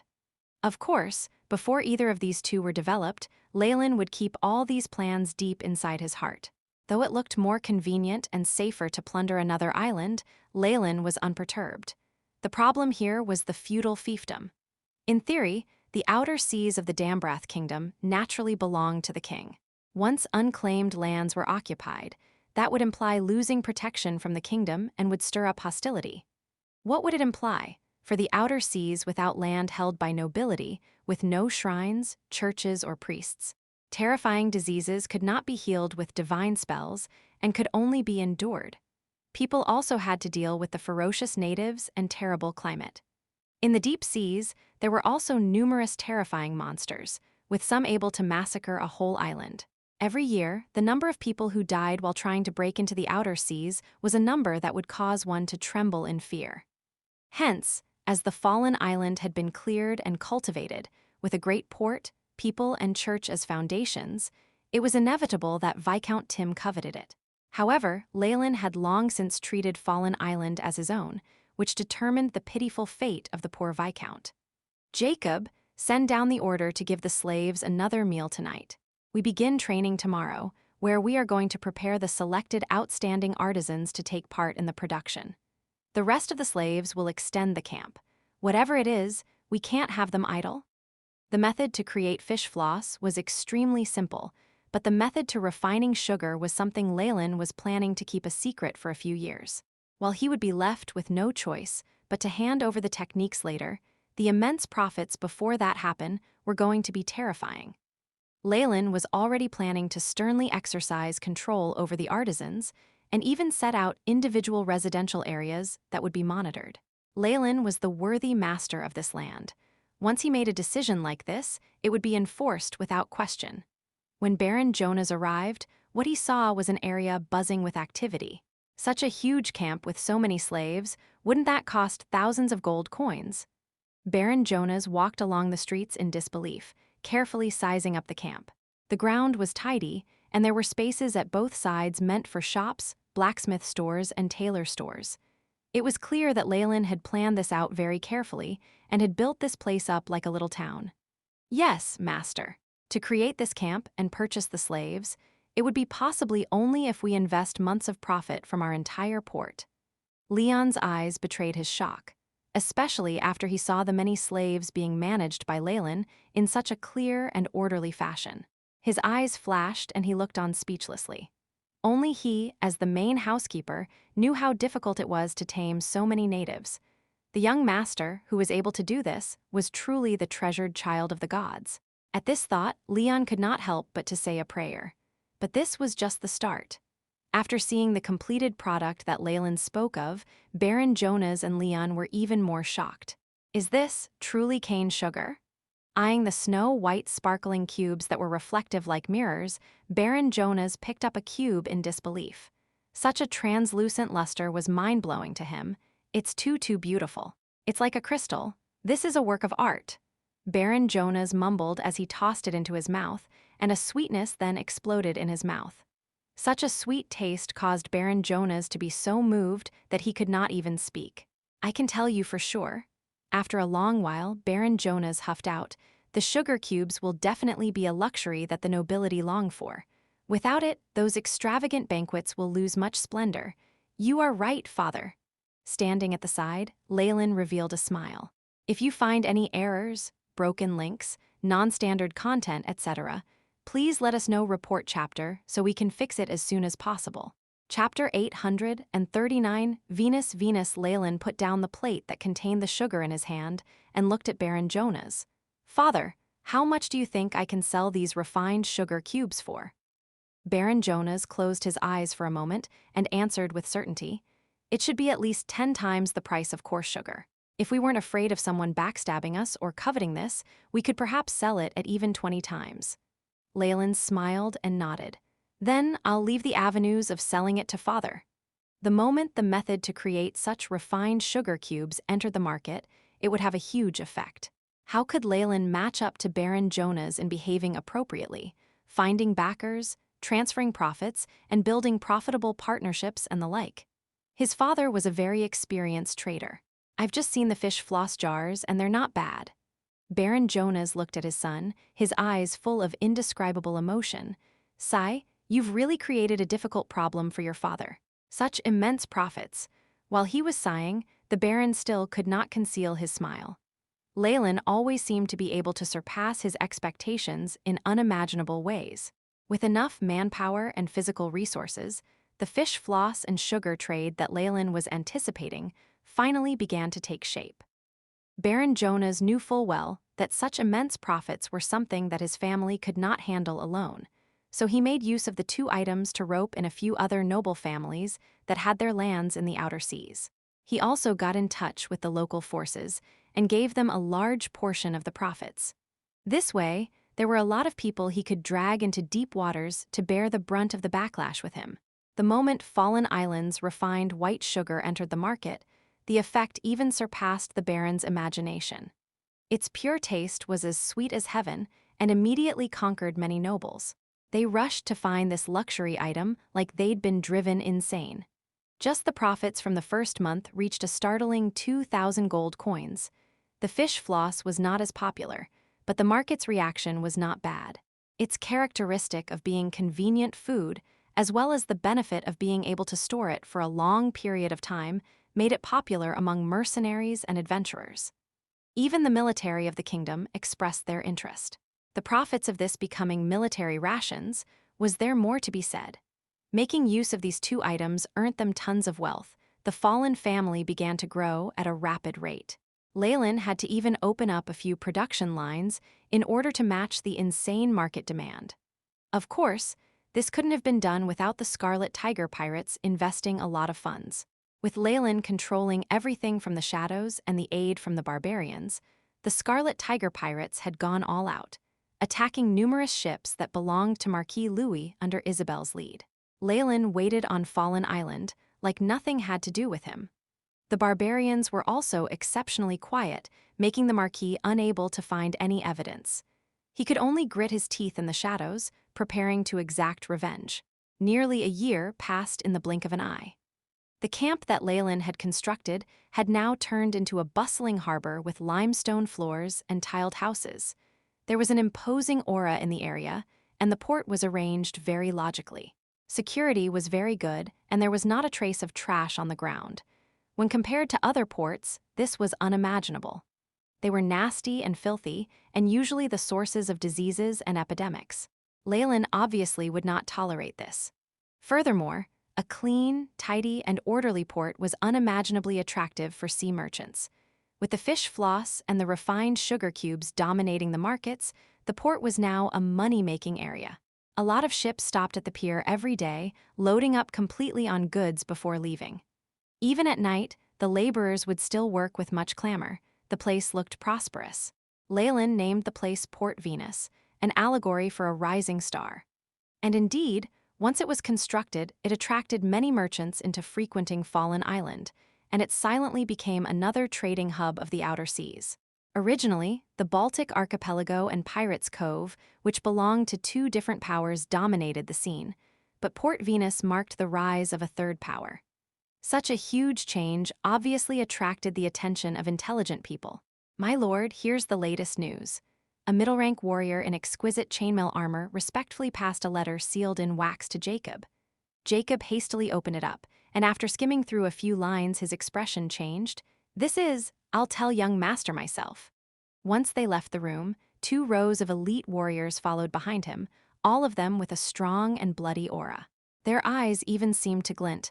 They were naturally elite warriors who had activated their chi. After walking out of the city hall, Jacob mounted a handsome black stallion. While he could use a horse carriage as a public security officer, his fighter habits made it such that he preferred to ride horses himself. Glancing at the luxurious and imposing city hall at his back, the many middle-ranked warriors behind him, and the eyes of people on the roads looking to curry favor with him, Jacob was slightly absent-minded. "Everything has really changed," Jacob sighed. When they came into their wealth, Leylin and Baron Jonas did not hoard their gold like greedy dragons. On the contrary, other than to construct more production lines and Port Venus itself, Baron Jonas had the great vision to take out almost all his savings to increase the power of the Fallen family. Exquisite chainmail and stainless steel longswords replaced the leather armor, metal forks, and wooden pikes from before on a large scale. He even recruited huge batches of professionals. While it wasn't quite possible to get high-ranked ones at rank 15 and above, the middle-ranked ones and especially close combat warriors just could not reject the conditions the Baron had offered. After serving here for a long time, many of these with professions fell in love with the atmosphere and brought their families here, becoming free citizens of Port Venus. Leylin was extremely welcome to the idea and was generous in his treatment and the promotions. This formed a virtuous cycle, which helped his subordinates get even stronger. Jacob knew that there were already professionals over rank 10 siding with Leylin. If not for him following the Baron around since childhood and working hard for the family, his own position would long since have been filled with someone else. Even so, the sense of danger kept lingering in his mind. I need to train even more. I have a feeling that the bottleneck that's been bothering me for years should be able to be broken this time. With the rise of the fallen family's income, Jacob and those of his batch naturally benefited. Their salaries rose sky high, and Jacob felt that he was not deserving of this. Not only did he use this money for lessons from scholars, but he also sought powerful warriors for their advice. He had now reached the peak of rank 7 and was a step away from rank 8. The new wheat farms met him outside the port, the green wheat filled with vitality freshening up the air. Jacob couldn't help but take in several deep breaths. Those farming here were the farmers who had migrated over from Fallen Island, and there were also slaves that had been released and the families of pirates. Leylin especially made it a law that as long as slaves worked hard, they would regain their status as free people after a certain number of years, and would acquire 0.6 hectares of land. After paying 3 years of taxes, they could go to the city hall and apply to redeem it at a low price and become farmers of their own plots of land. The promise of becoming free men motivated the slaves to work with all their might. Leylin knew that no matter how human society changed, a hierarchy would always remain. Allowing mobility between the levels would give those at the bottom hope, and was the only method that would ensure the vitality of both the organization and government. Past the wheat fields were even more guards. Jacob could sense knight-errants, thieves, and even assassins spying from the shadows as the farms gave way to an industrial zone.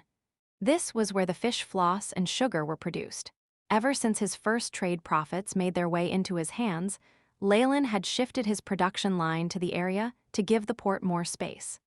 It was also convenient to supervise it and ensure the secrecy of the place. With the expansion of the profits from trade, the issue of security became increasingly serious. It was at the point that Leylin and his master Ernest came here personally to take charge of it. Most of the fallen family's elite forces were here, which frightened off numerous spies. However, as long as there were huge profits, the spying would never end. Leylin's villa was next to the factories. He was never one to mistreat himself, and the villa took up a lot of space. He had even brought over his servants from the manor, including the housekeepers. Of course, Clara and Claire came as well. Jacob only saw Leylin after 2 rank 10 warrior patrols. His 16th birthday had passed, and Leylin now seemed more mature. His curly blonde hair was like the sunlight, and his blue eyes like the sea. Every inch of his musculature was perfect, which made one feel that his proportions were in perfect harmony. Rather, with his current appearance, he seemed like the ideal lover for a noble princess. The sisters' eyes showed how intoxicated they were by him. They hadn't even noticed Jacob's entrance. If you find any errors, broken links, non-standard content, etc., please let us know. Report chapter so we can fix it as soon as possible. Chapter 840. Closer. Young Master, we've received news that a gold priest of the Church of Wealth would like to meet you. He'll reach Venus Port in the next few days. Claire and Clara, blushing, brought Jacob a goblet of mixed fruit juice after waking up from their reverie. This was a drink of the elves that Leylin found delightful. Gold priest. Just having a silver priest coming over would already be enough. Leylin half reclined on the elven rattan chair, looking languid, comfortable, and not ruffled at all. Walking's priests were divided into a few ranks, the highest of which was the current patriarch. The rest of them were arranged according to currency, copper being the lowest and gold the highest. A gold priest was equivalent to an archbishop, a status that greatly exceeded that of Bishop Tapras from the Church of Knowledge. Even if Tapras was converted by Walking, he would only be a silver priest. The Church of Wealth sending out a gold priest showed that Fallen Island's trade volumes had reached a terrifying level. It was to the point that it even attracted some attention from the Goddess of Wealth. Understood. Tell them to give him VIP treatment. While this was important, Jacob felt relaxed after hearing Leylin's instructions. It was like he believed that as long as he did as Leylin said, things would go well. This was the prestige that Leylin amassed over time, and at times had the ability to reverse the trend of events. After watching Jacob leave, Leylin pursed his lips and took a drink of fruit juice, a strange grin emerging on his face. The goddess of wealth? Not bad. Port Venus was like Leylin's personal fiefdom.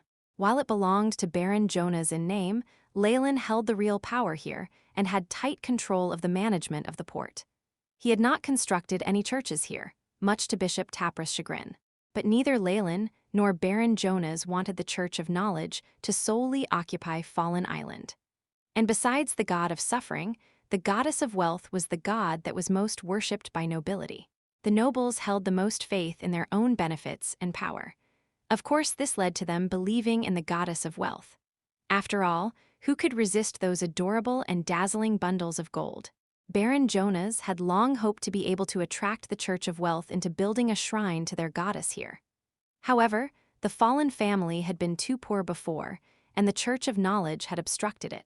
However, this was now a request from the Church of Wealth themselves, and with a gold priest being sent over, it was obvious how serious they were. Leylin welcomed the Church of Wealth's presence here. The benefits it would bring to the region's development were obvious. The priests of wealth were amazing at making profit. They didn't limit themselves to business. Even with their gamut of profitable ventures, there was nothing they did not do. From storing precious items, to remitting gold, to converting money between the different metals, they even provided high-interest loans. As long as it was profitable, there was nothing they wouldn't dare do. However, it could not be denied that with the Church of Wealth would partially take over the role of a bank, and there would only be advantages in trade and economic development. Since this was a request from the other side, how could Leylin let go of such a great chance to rip somebody off? He could also take this opportunity to take revenge on what they had done in the past. At this thought, Leylin's smile widened. He took a look at his stats. Leylin Fallen. Age, 16, race, human, rank 9 wizard, strength 4.5, agility 5, vitality 6, spirit 9, status healthy, feats, sturdy erudite, spell slots, rank 4 1, rank 3 3, rank 2 5, rank 1, rank 0, progress of analysis of the weave, rank 0 10 0%, rank 1 10 0%, rank 2 25 17%, rank 3 8.89%, rank 4, 0.001%. This past year, Leylin had secretly worked to help the Scarlet Tigers eliminate their enemies. Isabel now had the nickname of the Scarlet Witch and was notorious in the outer seas. Half of that was thanks to Leylin. The Devil Blood Dagger also took this opportunity to drink the fresh blood of enemies, pushing Leylin to rank 9. A rank 9 wizard was an existence that could make contact with 4th level of the weave.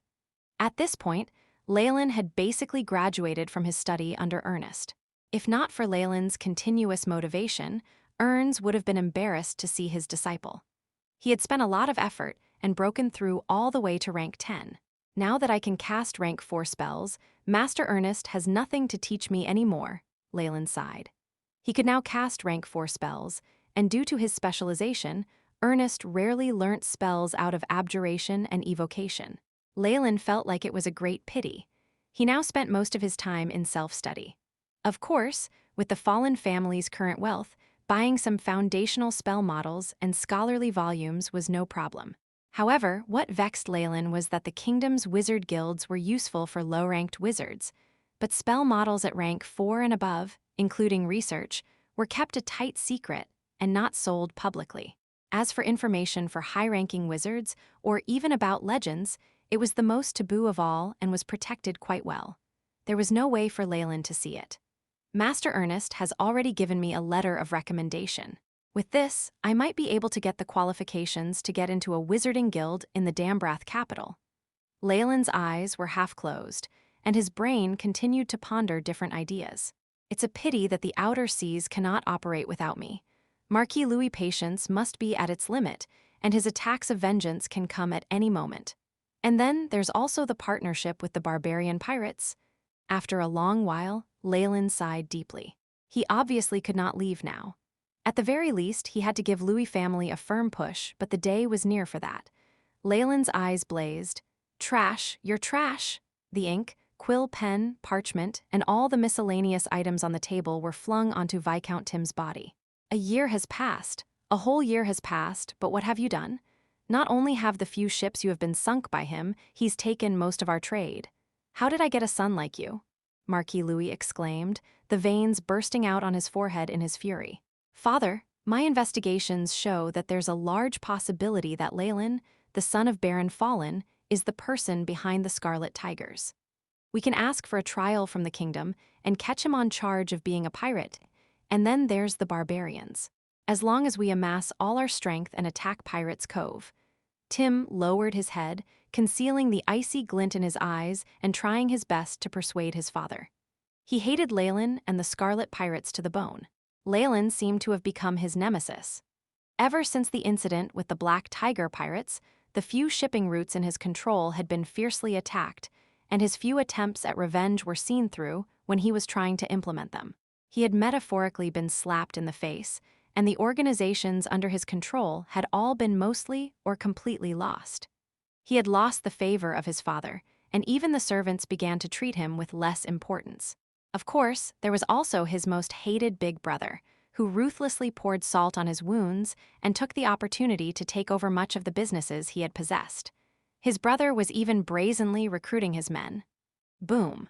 A black crystal ink bottle was thrown at Tim's head. Ink flowed down Tim's forehead, mixing with blood and leaving him frozen. Are you stupid? Guilty of being a pirate? Do you have any evidence, or do you want to implicate us too? Marquis Louis' yells were even louder, and attacking Pirates' Cove. That's the biggest joke I've heard all year. That's the place where all the dark organizations in the outer seas gather. Even if we attack, what good is it for us? We'll even have to take on their counterattack. Father! At this moment, a gentle voice could be heard from behind the door. Marquis Louis immediately regained his calm, and the light in Tim's eyes dimmed. The door pulled open. His brother, who seemed to have been blessed by the gods from birth and possessed all the fortunes of the world, walked in. William, seeing the son of his first wife walk in, Marquis revealed a rare smile. My men have already found traces of the Scarlet Tigers, but they seem to be very alert and don't stay on an island for long. William smiled while he announced this, and Tim, who was nearby, felt like his face was burning. That's normal. They have a powerful wizard who even escaped Borudge's scrying and probes, Marquis Louis muttered to himself. It's rumored that Baron Jonah's son, Leylin Fallen, has a wizard behind him. I suspect that the wizard could be part of the pirates. Father, please give me control over the black skeletons. I am confident I'll be able to destroy the Scarlet Tigers in 3 months. William bowed, dealing Tim the final blow. Don't underestimate them. Marquis Louis regained his previous expression of a scheming man with deep foresight after his moment of rage had calmed. If you find any errors, broken links, non-standard content, etc., please let us know. Report chapter, so we can fix it as soon as possible. Chapter 841, Goddess of Wealth, we are all nobility, and can only follow the rules of the game between nobles. Marquis Louis spoke slowly. The Fallen family was very weak before and had no real backing, which was originally a very good opportunity for us, but... Having said this, he glared at Tim, resulting in Tim lowering his head further. The Fallen family used to be like duckweed floating through the air but even then, Marquis Louis did not dare to deal with them out in the open. He'd only sent out pirates in secret. Furthermore, if those pirates had succeeded, the family would be annihilated. But things could no longer be played that way. The Fallen family now had more connections in the region, as well as backers. The strength they possessed was rapidly increasing. If he did not use all the strength he had at his disposal, Marquis Louis was not confident that he could wipe them out. But was this possible? Even as a marquis of the kingdom, he could not attack the territory of another noble for no reason. When it came to pirates, even with both the black skeletons and tiger sharks working together, Marquis Louis was still not confident, especially since the opponent had a church on their island. With such a large-scale pirate invasion, it would be hard to avoid confronting the church. Furthermore, for those on the outer seas, who did not know that these were the 2 most powerful pirate groups under Marquis Louis, his goal was far too obvious. The timing's gone, we've already lost the best time to attack, Marquis Louis sighed. The profits from these 2 goods, sugar and fish floss, really do measure up to the slave market. Don't worry, father. I'll definitely get those 2 techniques. William spoke with confidence. The current situation is that we have many ships and shipping routes out in the open, but the Scarlet Tigers hide in the darkness where they have freedom. They can be the eyes and ears of the fallen family. On the surface, neither side can make a move and only rely on battling it out in the shadows. I'll definitely annihilate the Scarlet Tigers and break off the opponent's eyes and claws that exist in the darkness. Such profound insight immediately had Marquis Louis nodding. Very good. I'm relieved that you thought of that. Besides the black skeletons, I will order the tiger sharks to listen to you as well. The military fleet will await your orders at any time. You must destroy our enemies. At this moment, Marquis Louis' ruthlessness in staking everything on this was shown. Understood, father. William's voice trembled slightly. To be able to have so much support made it clear that his status as the successor was unshakable, and this was already the beginning of the shift of power. Also, the opponent has a powerful wizard. We can't ignore that. Wizard Borage, Lord Marquis? An old man wearing gray wizard robes walked out from the shadows, eyes glinting with wisdom. The magic rays around him made those around him feel suffocated. William and Tim hastily bowed towards the chief wizard of their family. Even Marquis Louis did not dare treat him with disrespect. We will have to trouble you for this matter. No problem. Borage's voice was hoarse, with the trace of a foreign and exotic accent. I've long since wished to have a duel with that old rival whom I have yet to meet. Henceforth, Wizard Borage will accompany you until the Scarlet Tigers have been annihilated, Marquis Louis stated. You understood? This abrupt but pleasant surprise made William feel dizzy, and even his voice slightly trembled. Good, the future of our family will lie with you. Don't disappoint me. Tim was standing at the side. Seeing the pretty picture of the father and son together made him feel like an outsider. He was roaring inside crazily, but could only put on a calm expression, not daring to show any of his resentment on his face. A giant golden ship slowly sailed to the dock of Port Venus.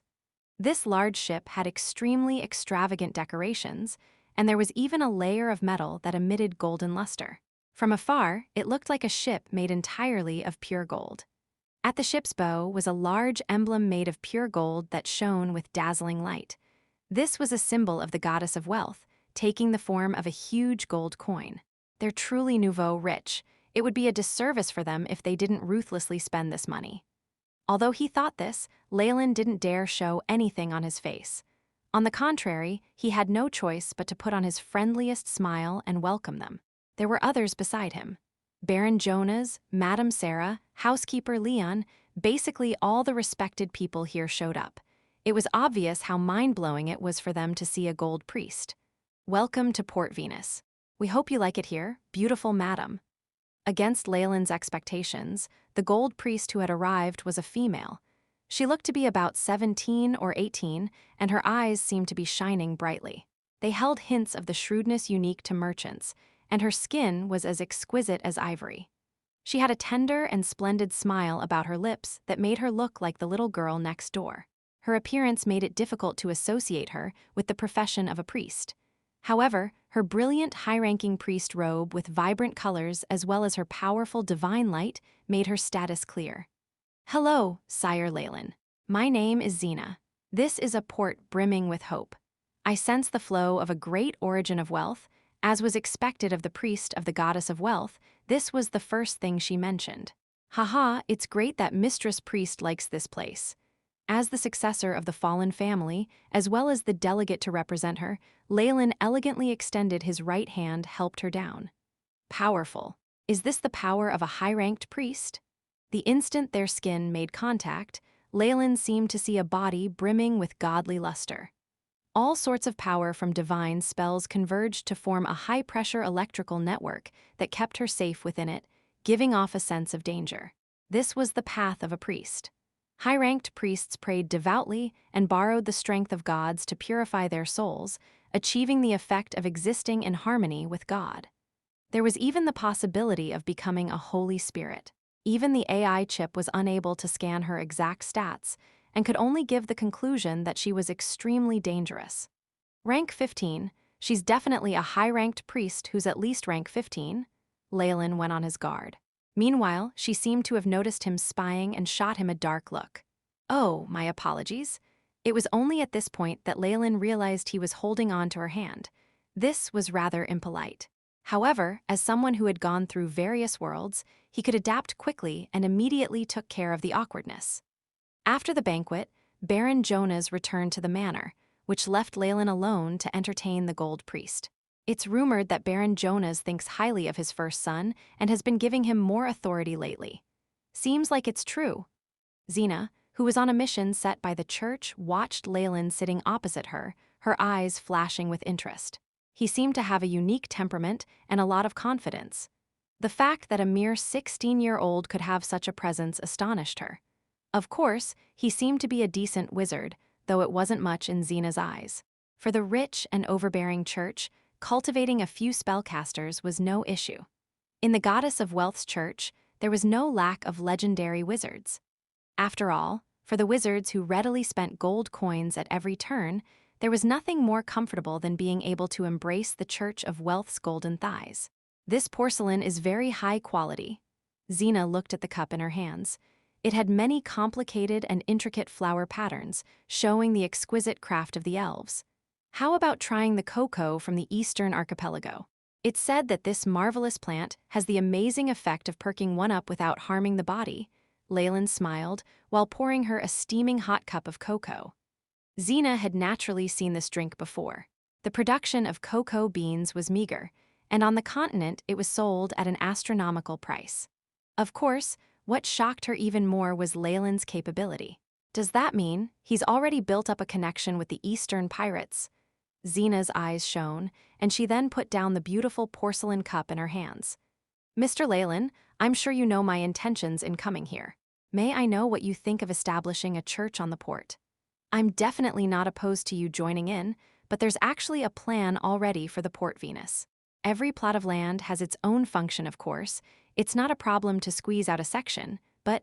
Leylin had a standard smile on his face. "The Goddess of Wealth will not mistreat any follower of hers." Xena placed a golden card on the table. "This is a proof for the withdrawal of money.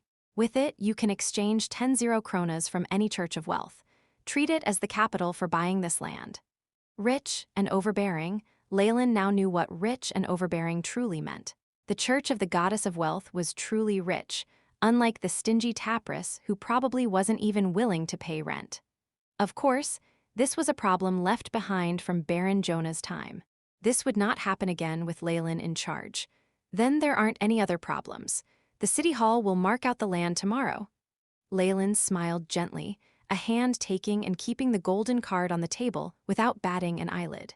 The Goddess of Wealth generously contributed her own divine realm, providing currency storage services. With her divine force as a mark against fraud, trying to trick anyone in this was just shooting oneself in the foot. However, with this, there were fees to pay if people wanted to store their money with her. Then again, this was to be expected from a goddess even greedier than a dragon. 1. Uncertain, no good foundation if you find any errors, broken links, non-standard content, etc. Please let us know report chapter so we can fix it as soon as possible. Chapter 842 Agreement. Apart from the issue with the church, there is also another matter which is related to why I came. Xena's gaze pierced straight into Leylin. Finally, here it comes, he thought inwardly. He had long felt that as his profits from his 2 avenues of trade grew greater and greater, he would eventually attract the attention of larger organizations. As this moment had come, his earlier alliances to protect his profits were no longer of any use. In reality, Leylin had already planned in his heart to exchange his techniques with them. He'd long since understood the rules of the game in this world, and that he could no longer maintain a monopoly by virtue of his own strength. He was already surprised that he was able to gobble up a year's worth of profiteering. Now, he would need to find a sufficiently powerful backer to sell his techniques to. From this point of view, the Church of Wealth was evidently a rather good option. "Is it the fish floss and white sugar?" Leylin directly pointed it out. "Yes, as well as you." Xena's eyes were filled with humor. "Compared to those 2 techniques, the person who invented them is much more worthy of our consideration. You have Midas touch." "Me?" Leylin pointed at himself, feeling a little ridiculous. Secretly, however, He was constantly on guard and a little apprehensive. It looked like he had been acting too conspicuously recently. For now, Xena was only interested in his mind, but what if she discovered more things about him? As he thought about it, Leylin suddenly made up his mind. After he resolved the issue with Marquis Louis, he had to disappear for a while. Otherwise, once he received the attention of even more deities, his troubles would certainly grow. These two techniques came about due to luck. I have always loved reading books and discovered the invention from the writings of the ancients by chance. I'm also very thankful to my father as well, as he allowed my nonsense and even specially bought some craftsman slaves for me. Leylin felt a magic undulation sweep across him, clearly trying to find out whether he was lying. Although Xena's action was performed in secret, how could he possibly not notice it? He raged in his heart, but on the surface he did not make a single sound. His expression made Xena rather suspicious, and as she felt the feedback from her divine spell, she grew even more confused. It can't be, he's telling me the truth? Xena felt a little disappointed, but did not continue to discuss the matter of the two trades with Leylin.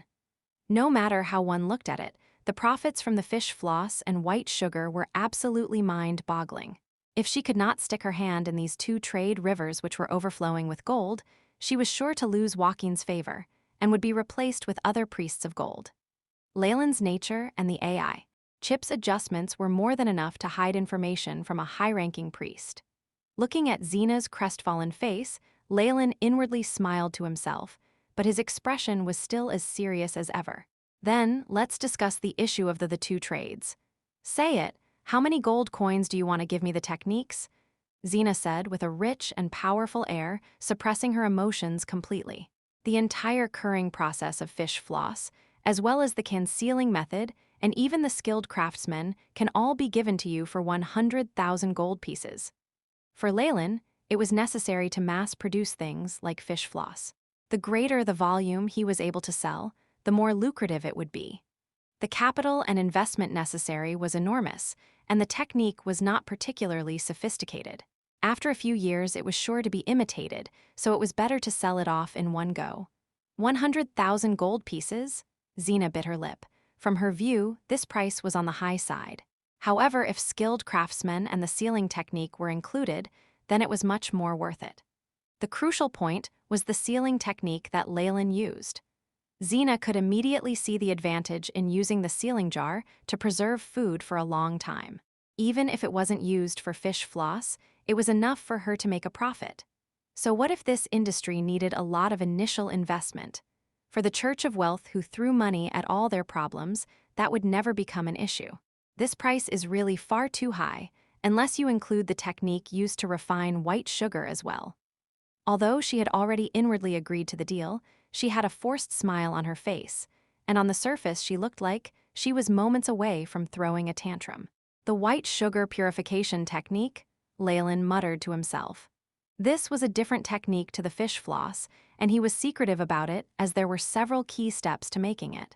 Additionally, it did not require a big production line or much investment, and it was a business that he could continue in the long term. The white sugar trade brought in over half of the fallen family's income and was like an inexhaustible gold mine. As their profits grew, naturally the number of sharks that were attracted by it also grew. This was something that Leylin understood very well. Well, Xena clearly seemed to understand the difference between the two techniques, and her eyes flashed in anticipation. Leylin's expression looked as if he was mired in difficulty, and his fingers began to involuntarily drum on the table. Xena's heart seemed to also throb along to the rhythmic tapping sounds. Why did I do that? Xena's face seemed to flush red as she inwardly chastised herself. However, Leylin looked at her softly. The purification technique for white sugar cannot be sold to you. However, can we discuss the matters of the Church of Wealth? The Church of Wealth? Yes. For example, how many priests you will dispatch here, how many paladins, and other matters like that. Leylin smiled like a crafty fox, leaving Xena feeling as if she had met the most unreasonable devil in her career. After a while, Xena bid farewell and left, looking as if she had been driven to distraction. "I'll need to carefully consider your proposal," were the words she left behind. As he watched many priests and paladins escorting the figure below him, Leylin's lips slowly curved into a smile. As a matter of fact, his proposal was not complicated. It was only to allow the Church of Wealth to become a partner in the business, and gradually pass on the technique over 3 years, enough time for the Fallens to fill their own coffers. Leylin had additionally emphasized a clause in their agreement. If Fallen Island came under attack, the Church of Wealth would have to send out priests and paladins to fight alongside his guards. This was practically a request for the Church's protection. Even if they only sent out a low-ranking priest, it would be enough. After all, even Marquis Louis would not dare to declare war on the Church of Wealth unless he was tired of living. Leylin had also heard several rumors, which made it necessary for him to protect his own lair. Binding the Church of Wealth to his chariot of war was undoubtedly the safest thing for him to do. Naturally, he would not have unrealistic expectations of the Church protecting the Scarlet Tigers as well. Even if Marquis Louis wanted a truce, Leylin was not willing to agree. Without enough enemies and flesh, how could he fulfill the Devil Blood Dagger's needs and quickly advance? The clause is not too harsh, and I believe that in the end, this gold priest won't be able to withstand the temptation. Leylin's eyes continued to flash. Once the Church of Wealth puts down their roots here, perhaps my plans can begin. After returning to his villa, Leylin waved his hand at Claire and her sister, who had faces full of anticipation. I won't need you here for now, leave first. Why yes. Young master. The sisters had a secretly bitter expression on their faces, but did not dare to say much as they meekly left the room. Come out, Leylin looked towards the windowsill. For a moment, it seemed as if no one was there and the window was tightly shut, without even a small crack. However, a shadow slowly emerged from the darkness, and the outline of a curvy body could be seen. The owner of this body was a half-drow, who wore the tight-fitting clothes of an assassin and a thief. Master, she immediately knelt down. I'm afraid that your stealth is no worse off than some middle-ranking assassins. In the world of gods, a middle-ranked class was a formidable professional of over rank 10. Such an assessment coming from Leylin was indeed high praise. Perhaps this half-drow had practiced like she was mad after shedding her past humiliating identity and made great progress. Karen currently had the heavy responsibility of communicating between Leylin and the Scarlet Tigers. Master, we looted 2 more merchant ships from the Baltic archipelago this month. The estimated profits are about 5,000 gold pieces. Additionally, Miss Isabel has acted according to your plan and begun to intentionally leak our whereabouts. Karen reported respectfully. What about the barbarians? I have already notified them, and they have promised to act when the agreed time comes. How could Leylin not take advantage of the assistance the barbarians could offer to recklessly fight Marquis Louis? Even so, we would increase our success rate if we could plant a high-ranking spy in their camp, Leylin said, seemingly with a sigh. Master, this humble servant deserves death. The thieves and spies that were previously sent to the Baltic archipelago in the past all seem to have been uprooted, and the ones that are left can only divulge ordinary information. Karen immediately begged for forgiveness. Only after working for Leylin for so long did she realize how deeply terrifying he was. Compared to this master, those pure-blooded drows in the Underdark seemed extremely kind-hearted. The reason I said that was not to blame you, Leylin shook his head, thinking that his servant's cowardice was not a good thing at all. If you find any errors, broken links, non-standard content, etc., please let us know. Report chapter so we can fix it as soon as possible. Chapter 843 Mouthpiece. Set out immediately towards the Baltic archipelago and find someone for me? Leylin could not help but to get Karen's attention as he saw the bewildered expression on her face. Who? Karen was surprised. Could it be that the master had made other preparations over there? Did this mean that he had lost trust in her? Once she thought of the consequences of being abandoned, Karen involuntarily began to tremble. That display made Leylin inwardly laugh to himself. Go and find Viscount Tim and tell him the truth about who you are. In addition, tell him that I am willing to form an alliance with him and help him become a marquis. Leylin laughed coldly, as if he were the devil. Viscount Tim? Karen was shocked and couldn't help but to lift her head up. She had heard many times about the fallen family's affairs after joining Leylin's troops, and she certainly knew that Viscount Tim had been the main ringleader in coveting the Fallen Islands' territory. This Viscount was also the Scarlet Tiger's biggest enemy right from the start, so how could they suddenly shake hands and talk of peace? "Carry out the order," Leylin waved his hand. Karen respectfully bowed, disappearing into the darkness. "That's politics for you. The enemy of my enemy is a friend, and no matter how one fought to the death against the other the previous day, to the point of wanting to directly kill each other, one must join hands against the common enemy all the same." Although the ambushed spies in the Baltic archipelago could only divulge the most basic of information, Leylin could still see a lot of things in them. For example, the discord between Marquis Louis and Viscount Tim, as well as the eldest son William's outstanding performance. According to Leylin's understanding of human nature, he had over a 50% chance of success to rope in Viscount Tim, a chance great enough for him to try and grab. Even if he failed, he would not suffer any losses, right? A few days later, the gold priest Xena eventually accepted Leylin's conditions and signed the agreement. She received the sugar refining technique under the condition that they would protect the fallen family for 3 years. Both sides were very satisfied with their deal, and perhaps it would take a long time for both their profits and losses to come to light. When all of these matters had been accomplished, a resplendent church had been erected at Port Venus. As she had money, Xena, that prodigious bitch, seemed to simply use gold coins to accelerate the progress. Naturally, it had shockingly good results. The main body was up within 10 days, several times faster than Leylin's construction of the city hall. Naturally, this could not have happened with the efforts of the priests. As they could recover their divine skills just by praying every day, they were not afraid of generously using their skills to support the construction. Leylin could only look on in envy. On the day that the construction was complete, Xena personally prayed and brought down the divine grace of the goddess of wealth. Although the goddess herself did not appear, just being able to give all her followers in the port some additional luck and eloquence, as well as quick calculation abilities, was enough for those fellows to earn enough to fill their coffers in the future. Naturally, the divine grace, which was as boundless as the sea, and the imposing divine might, left a deep impression on Leylin. The goddess of wealth was just a mid-ranked god, and shared the same status as a rank 8 of the Magus World. However, the feeling she gave Leylin was far more terrifying than many rank 8 entities. Perhaps this was because it was her home turf, but it still gave Leylin an enormous shock. The powerful qualitative change that occurred when the power of faith was united with the body's power of laws greatly inspired him. There were still a few discordant voices in the crowd.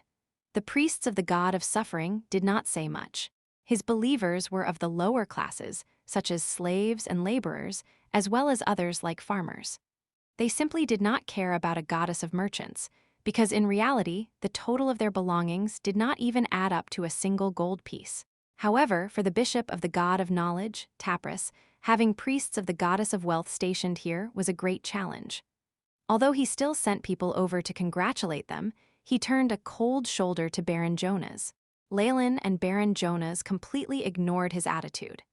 As a representative of the non-religious royalty, there were some essential benefits that they would never relinquish, and would even defend to the death. Leylin stayed there for a while, until the transaction involving the fish floss technique had been completed and Port Venus was back on track. Only then did he retreat back into his laboratory. The azure sea sprayed stinging salt and a soothing sea breeze at the same time. A black shadow whizzed past, leaving ripples on the sea surface behind it on its way. An enormous fleet of pirate ships was quietly moored on the horizon. A terrifying skull and dagger flagged the color of blood on their flagpoles.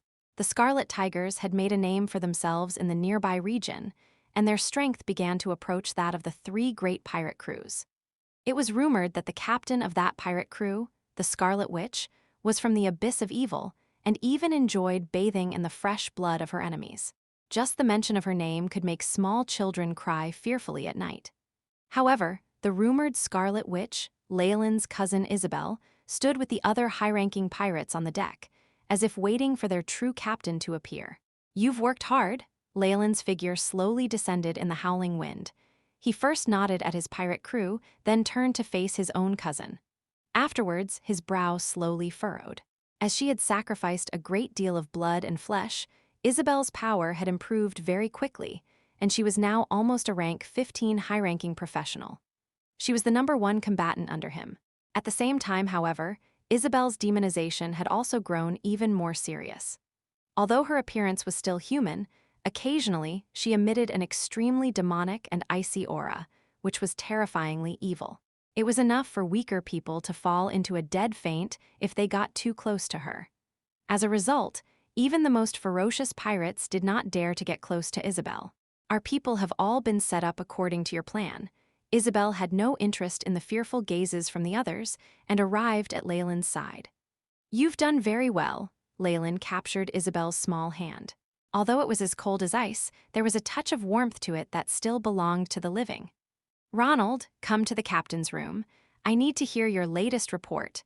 Leylin looked towards Ronald, who immediately bowed and obeyed his order. Of all the mates, he was the one with the best foundation. He even had some ability at leadership, something that had caught Leylin's attention. His current position had slowly been elevated above that of Cyclops, and he had become Leylin's top talent apart from Isabel. Naturally, Leylin did not treat his old subordinates badly, and had given them a ship and 10 pirates. They were promoted to middle-ranked leaders and had awe-inspiring prestige, but now that their status had been upgraded, their thoughts also seemed to change a little. After the pirates on the deck all left after reading the mood, Leylin spoke in a low voice to Isabel. If you make the decision, then I still have ways to get rid of the demonic transformation of your body. However, if you really wait until the transformation is complete, then I fear you will directly descend into the abyss, and your soul will never receive salvation.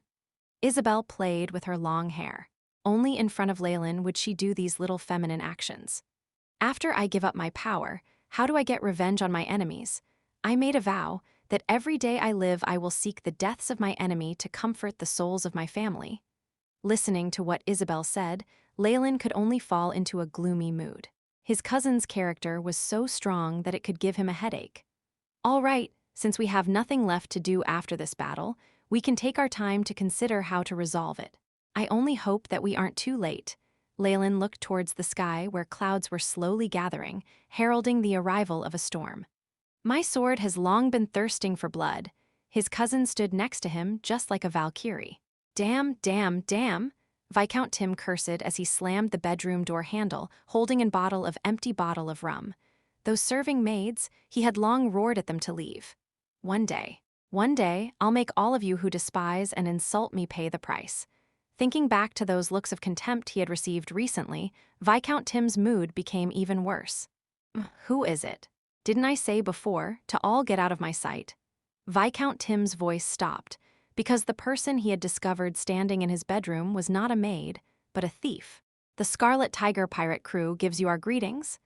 This thief had a sweet voice that was pleasant to the ears, and her figure was very good. Viscount Tim looked at her from head to toe, and his expression changed completely. He even looked like he had woken up from his drunken stupor. Scarlet Tiger, were they not his enemies? Ha, are you here to take my life? Tim took a few steps back, and his dark heart was filled with hate. If it was his father and William's place, that thief would have been chopped to pieces before she could get this close to them. Only here in this neglected second son's house could an assassin easily step through. However, if he could fight for a little more time, the guards would notice something was amiss and immediately rush through. No, we're here to help you. Do you wish to become a marquis? The temptation of a devil poured out from Coren's lips. Marquis, Tim's expression changed greatly, and he immediately shut his bedroom door with a dark expression. If you find any errors, broken links, non-standard content, etc., please let us know report chapter so we can fix it as soon as possible. Chapter 844 Pirates Tide. Go on, you were sent by William, weren't you? What are you plotting? Tim immediately sat down to one side. Haha, I'm afraid that your brother can't order me around. If you want to confirm my identity, how about this? Coren lifted her hand, and a scroll covered in the Scarlet Tiger's skull and dagger seal flew directly to Tim. It really is you people. Tim touched the unique imprint on the parchment in disbelief, his eyes slowly growing as round as saucers. What do you want? Without quite knowing why, Tim's heart began to beat wildly. Didn't I say before, we're going to help you become the Marquis, my lord? Karen smiled. What sort of joke is this? William is still here, and apart from him there's still, Tim mumbled. Then just let them all die. Karen's words were filled with venom. Let them all die? Tim bonelessly flopped onto his chair as he heard her speak his mind, but his eyes actually shone brightly. You want me to work undercover and sell out my own family? He asked slowly. That depends on your decision. What do you want, a broken family, or the glory and power that your brother William currently holds? Karen could tell that Tim never really had a choice. The night wind blew through the window, and the curtains continued to wave in the breeze. However, there was someone missing from their earlier position in front of the window. After a long time sitting uneasily in his chair, Tim felt dizzy and confused. However, an idea had seated itself deep within his mind. That's right. If I can't have it, you can't either. I'll destroy everything. This entire Baltic archipelago should belong to me. Under the moonlight, Tim's back seemed to have twisted demonically. Master, everything went smoothly. Tim also gave us the route maps of the Black Skeletons and Tiger Shark pirates. Tim had completely revealed Marquis Louis' plan to them. The forces he was mobilizing, William's route, even the news of the wizard Boraj's return. Ah, is this Tim crazy? Isabel stood next to Leylin, looking at the final part of the parchment, which held the map of the entire Baltic archipelago. He had completely betrayed his family and even given them the defenses of the Marquis house. Desperate and crazy people can be unreasonable like this. He clearly knows that his family is the only thing left that he can rely on, but he willingly wants to destroy it. It's really too funny. Karen knelt down even lower and did not dare to look Leylin in the eye. Although she had a rather intimate relationship with this master of hers, she realized that she couldn't even begin to understand Leylin yet. For the sake of benefits, even his enemies became his allies, and the ability to accurately grasp someone's heart made him seem like a demon wearing human skin. Indeed, a demon. In Karen's heart, perhaps only the archdevil of the 9th level of hell would have such a cold and cruel mentality. What? Are you afraid of me? Even this light thought was discovered by Leylin, and his casual way of asking made Karen tremble all over. No, your servant was just concerned that Viscount Tim would go back on his word. After all, nobles are not to be trusted. Even if we succeed, I fear that he will act as a witness against us, Karen immediately replied. Before William dies, the likelihood of Tim going back to their side is very small. Leylin did not get angry after discovering his servant's fearful state of mind. It was a very normal reaction. Only in front of the Scarlet Tigers did Leylin abandon his aristocratic airs, showing his true self to the crowd. Because of it, he had earned the other pirates genuine awe and fear. Were Isabel not slowly transforming into a demon in body and mind, perhaps even she would feel fearful and alienated by him. After we succeed, whether Tim will ask for help from the Dambreath Kingdom or testify against us, Leylin laughed gently. Did I let you leave behind any evidence or information that points towards me? No, Karen dimly began to realize. So from beginning to the end, this entire matter is only related to the Scarlet Tigers and Tim.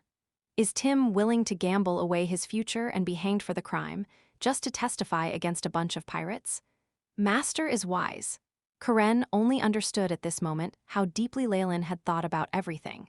Not only that, Louis and William are the Marquis and the Marquis heir, even containing royal blood. The Baltic archipelago is the Marquis fiefdom. Do you really think we can go swaggering in after disposing of them both and take it over? If that happened, the king would lose his mind and attack us. That's right. So we should at least support a puppet agent on the surface, and Tim is rather suitable, is he not? Leylin folded his hands. With him there, then we can cover up the whole matter as a fight between a noble family's sons. And isn't this sort of thing common in the kingdom? This would let His Majesty and the royal family save face, and although they will continue to resent us, the possibility of them wasting manpower and resources to exterminate us will be very low. Your servant understands. Karen's face was still rather shocked as she respectfully withdrew. It was clear that Leylin's view extended further into the future than she had realized. Don't tell me that all humans are as full of convoluted schemes and foresight as him. The extent of this plot, perhaps even those matriarchs of the Underdark. Karen left with a heavy heart. Leylin was comforting his cousin. I know your family's debt of blood includes Tim's.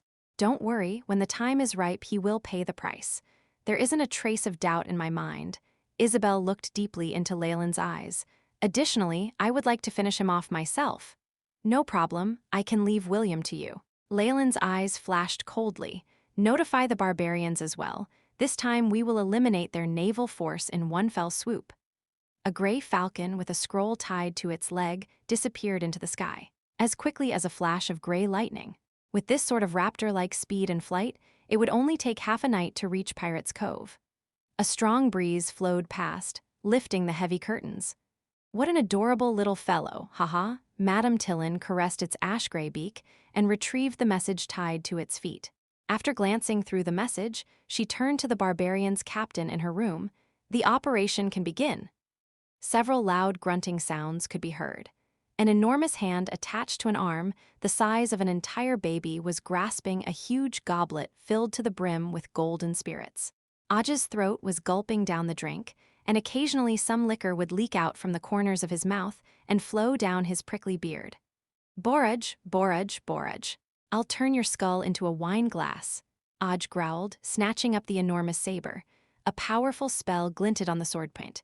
Send the order, we act now. Aj roared, and the two barbarian warriors outside immediately flew out.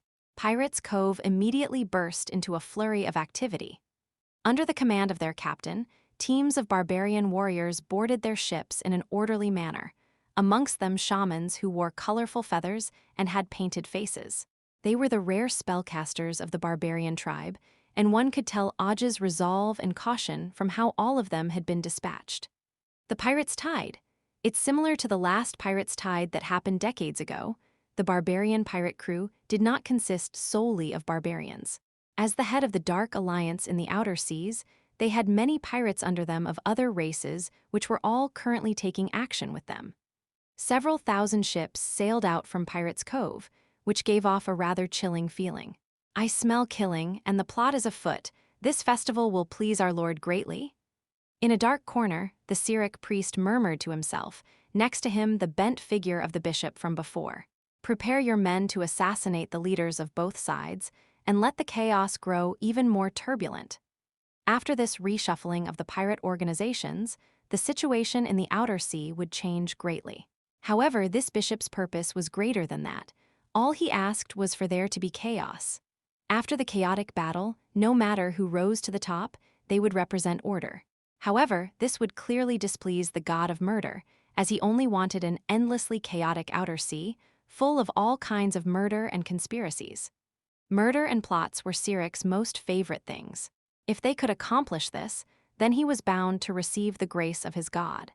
He would advance by 1 or 2 ranks as a priest at the very least, and even receive other advantages.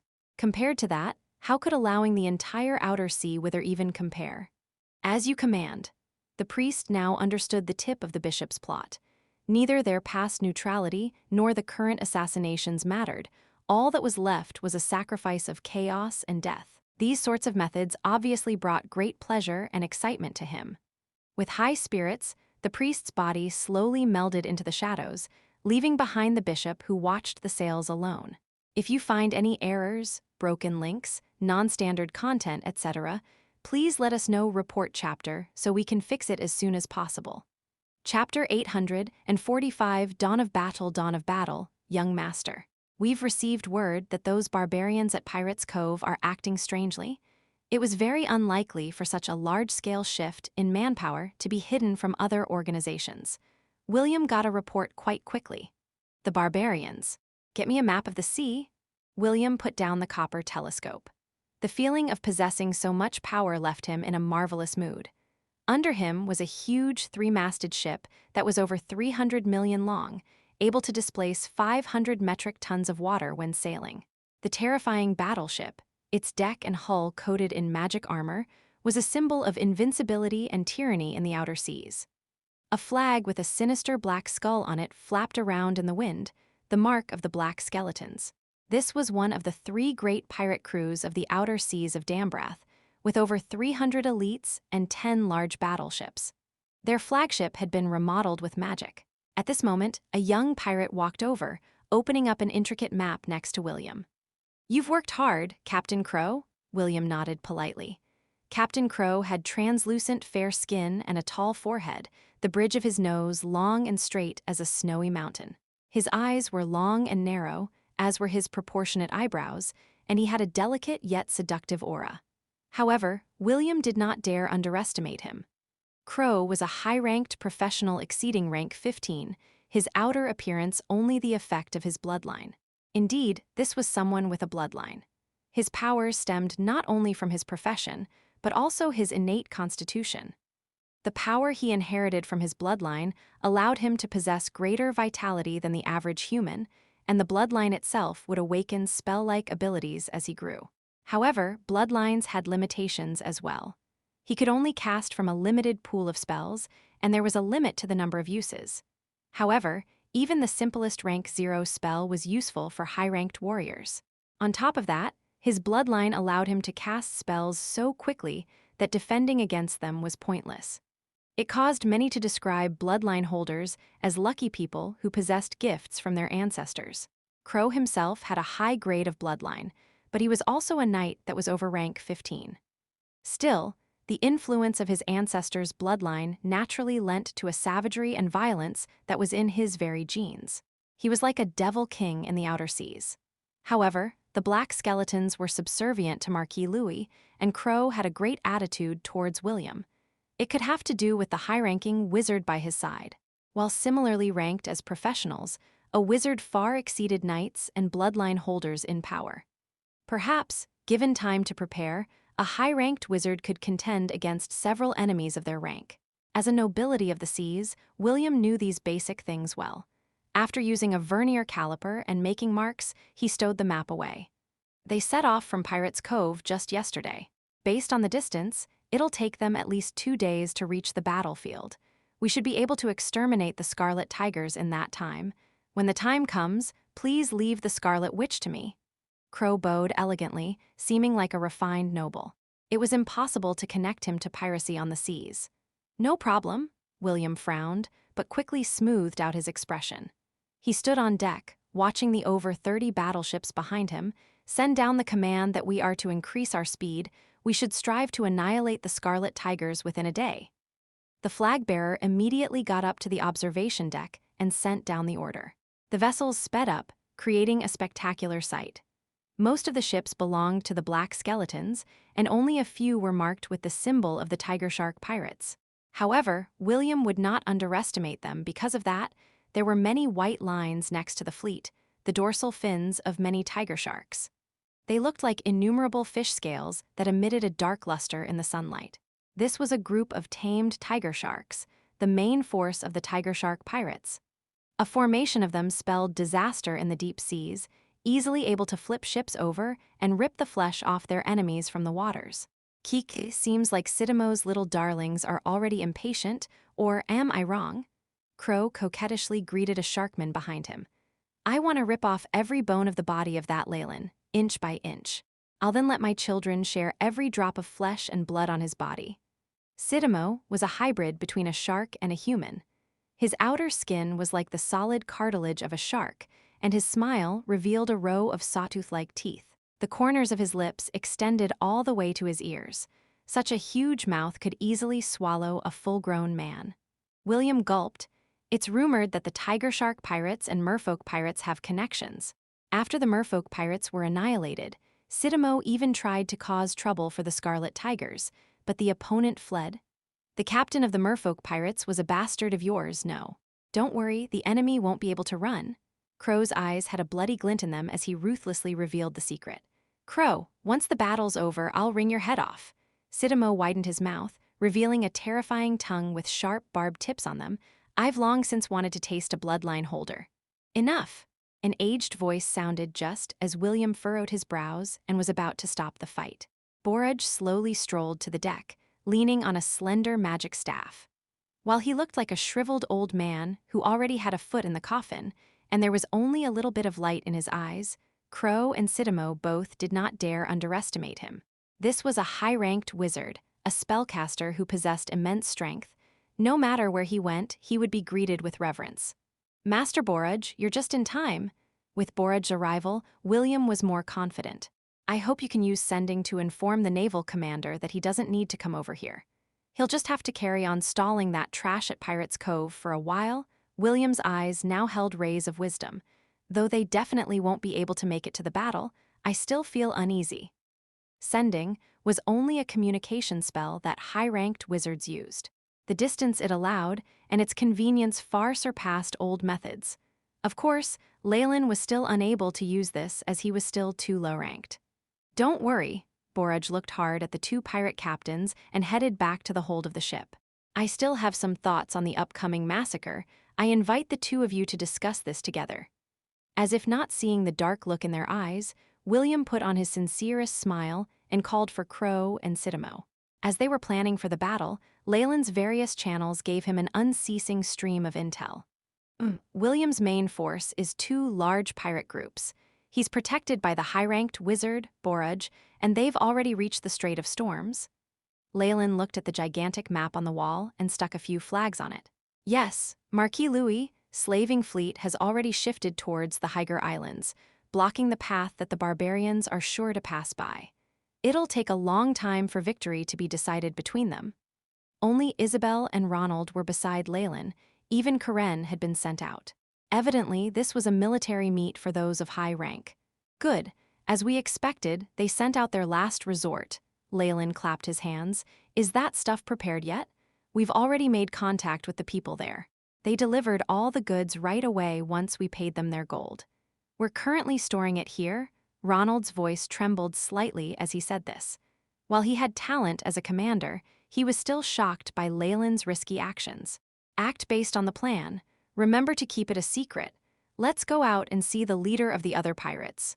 Leylin clapped his hands and decided the fate of many people, and then walked out as if it was nothing at all. With a wave of his hand, he can take the lives of tens of thousands at one go and even show no remorse. Is this the way the truly powerful behave? Ronald muttered to himself as he followed Leylin. Lights illuminated the hall atop the Scarlet Tiger. Numerous pirate leaders stood at the two sides of the long table, with the elites and trusted aides behind them. Boss! After having brought Isabel and Ronald inside, Leylin occupied the host's seat as he took a quick look around. The Scarlet Tigers had grown to over 500 men strong in the past year, even if they didn't have many elites. Many familiar and unfamiliar faces appeared in front of him. I've gathered you here today because we are going to deal with the Black Skeletons and Tiger Shark pirates. Leylin's voice was low as he announced his objective. The moment the words came out, there was a slight commotion below. One-eyed Dragon Hawk and the rest that Leylin was more familiar with merely whispered, while the rest of the pirates grew noisy. If you find any errors, broken links, non-standard content, etc., please let us know. Report chapter so we can fix it as soon as possible. Chapter 846, Barren Island, Boss, why do we have to go against the Black Skeletons and Tiger Sharks? Marquis Louis and the Baltic Archipelago are behind them, and we're no match for them. Isn't it better to stay out of the way like we did in the past? The sea is so vast. They can't find us. A pirate who looked kind stood out. Are you questioning my decision, stalker? Leylin's voice was low, immediately causing the hall to turn chilly. This was the disadvantage of staying at Port Venus and avoiding trouble. Since he controlled the pirates from the shadows most of the time, he still didn't have enough of a grasp on them. This was especially true of those like Stalker, who just joined. He'd originally commanded a few ships himself and had never experienced how brutal and callous Leylin could be. There were things he did not understand. Stalker froze, but still mumbled everything out anyway. I obviously wouldn't want to do that, but we have to worry about our brothers. Wouldn't want to. So that means you'll still do it? Leylin chuckled, a flash of lightning shooting out of his hands. With his strength as a rank 9 wizard, plentiful battle experiences, and excellent techniques, taking care of a professional merely about rank 10 could be done in an instant. Crackle, amidst the fierce electric currents, Stalker turned into a few portions of charred ash. Ah, head, what are you doing? The trusted aide standing behind Stalker brought out his curved knife in his grief, but was immediately drowned out by Ronald's underlings. Leylin played with the electric currents that struck fear into the hearts of the pirates, leaving them trembling in their fright. He then ordered in leisure from his seat, Ronald, go and take over their ship. Understood, Captain. Ronald immediately brought his men and left, leaving behind a group of pirate leaders quivering at their seats. It was only at this point that they remembered the Scarlet Tigers had been established with the captain's ruthlessness and cruelty. They had to carry out his orders with determination. The only other option was being purged callously. Shouts could be heard, and there was some chaos in the distance, but Leylin didn't care. Sensing the wordless communication amongst his subordinates, he snickered inside. As expected, the truly troublesome ones aren't hot-blooded. There are more of those who only pay lip service. After a year of work, the batch of people under Leylin had all grown rich, gaining control over certain sections. They were now small-time leaders themselves. Due to a shortage of manpower, Isabel and Ronald had no choice but to hand over some power to others, which then led to a few other hidden leaders amongst the pirates. Leylin kept them under control by pressuring them with his power. While this made sure that they wouldn't dare rebel, the hatred in their hearts increased by the day. After the fools who had the guts to speak out all died, the only resistance was left hidden in the shadows. It was all right if they only paid lip service, but how many out of these people had contact with Marquis Louis and betrayed him, turning into spies? Leylin sneered on the inside. On the surface, the opponent's strength far exceeded his, even in terms of his noble status. This was the loneliness at the top of the pyramid. Worldly matters were like water that would wash away the people beside him, the mere thought of like-minded companions from the past difficult to remember. But even if you work from the shadows, you can't stop me. Leylin was unfeeling and merciless. Captain, Stalker's ship has been cleaned out. At this moment, Ronald pushed the door open and walked in hurriedly, bloodstains still on his body. We found some assassins from the Church of Murder on it, and this too. A few noble emblems with blood on them were flung to the long table. It's the family emblem of Marquis Louis. Someone who recognized it yelled. Hang all the assassins. Kill all of Stalker's assistants. Let them know what the punishment for treachery is. Leylin instructed calmly, deciding the life and death of tens of people in an instant. Now, do you have any other opinions? Being glanced at by Leylin's lightning-like eyes, the many leaders immediately lowered their heads, having no courage to meet his gaze. After the meeting was adjourned, Leylin might have used his might to forcefully allocate tasks, but the undercurrents still flowed. A few suspicious figures sneakily met up at the bottom of a ship's hold in the deep night. Non-detection, an expensive scroll was torn, and once the rays of light from the spell filled the area, the people finally heaved a sigh of relief. Is this place safe? One of them asked with a rough voice. I spend a lot of money to get this magic scroll. Even a high-ranked wizard might not be able to find us. Another voice sounded exasperated. Fine, stop quarreling. An old and hoarse voice sounded, immediately suppressing the dispute. I believe liberty. Didn't I tell you not to call me by my name? Not even my nickname? The voice from before sounded again immediately. Fine, sorry. The elderly voice halted and then continued. There are now tens of ships. We have people keeping watch over the Scarlet Tiger, and there's the power of magic involved. He definitely won't discover us, so we can discuss at ease. The captain's been getting more ruthless lately. Stalker merely said a word and was killed by him just like that. Even his underlings weren't spared. A voice of indignance could be heard. Did he discover something? This was the worried person. The reason us brothers are banding together is for our own benefits, but now the captain wants to go to war on those two huge pirate groups.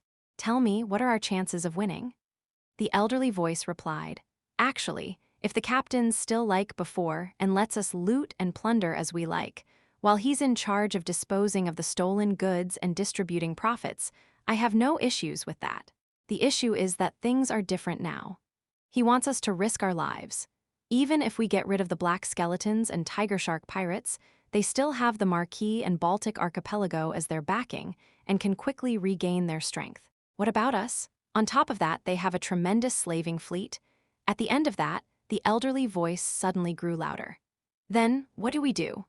The reason they had gathered was not because they truly had plans to start a rebellion, but were merely agreeing on an alliance in order to protect their own interests.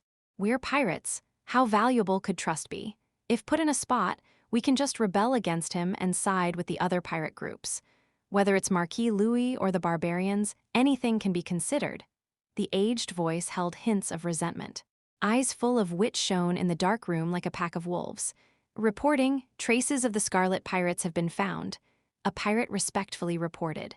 Follow them, keep a tight hold of them. William's eyes brightened.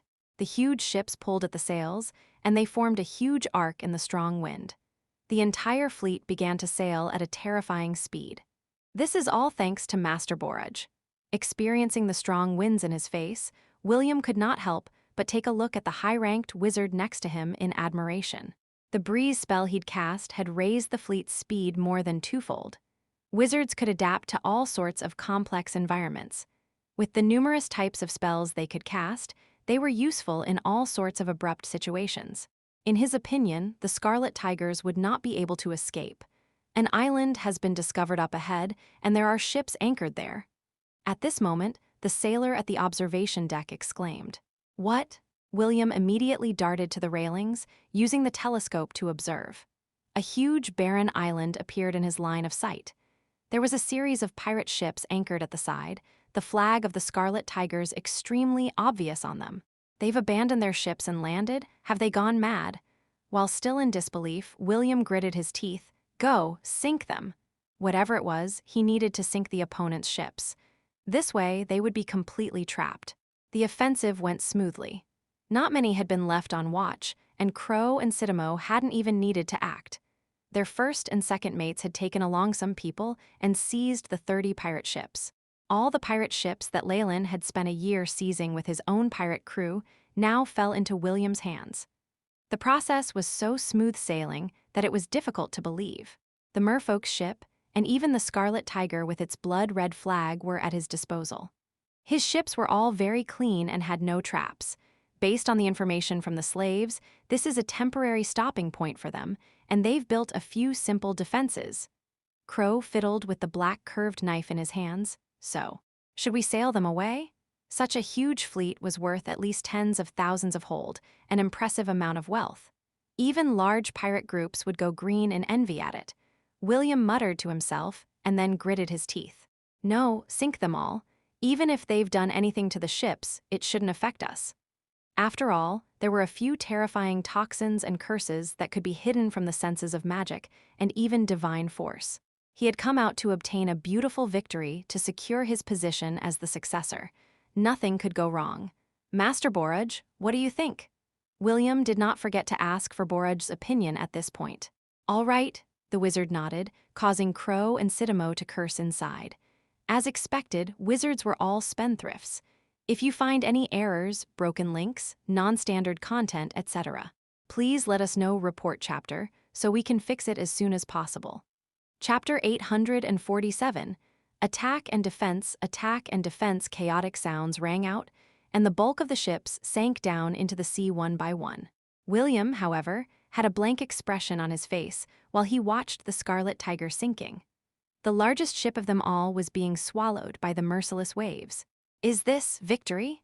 This presented him with an even greater enigma, which was whether to proceed with ground warfare or not. What should we do now? William turned to look at Borage rather awkwardly. I can feel a huge amount of life energy on the island. If I'm not wrong, he should still be there.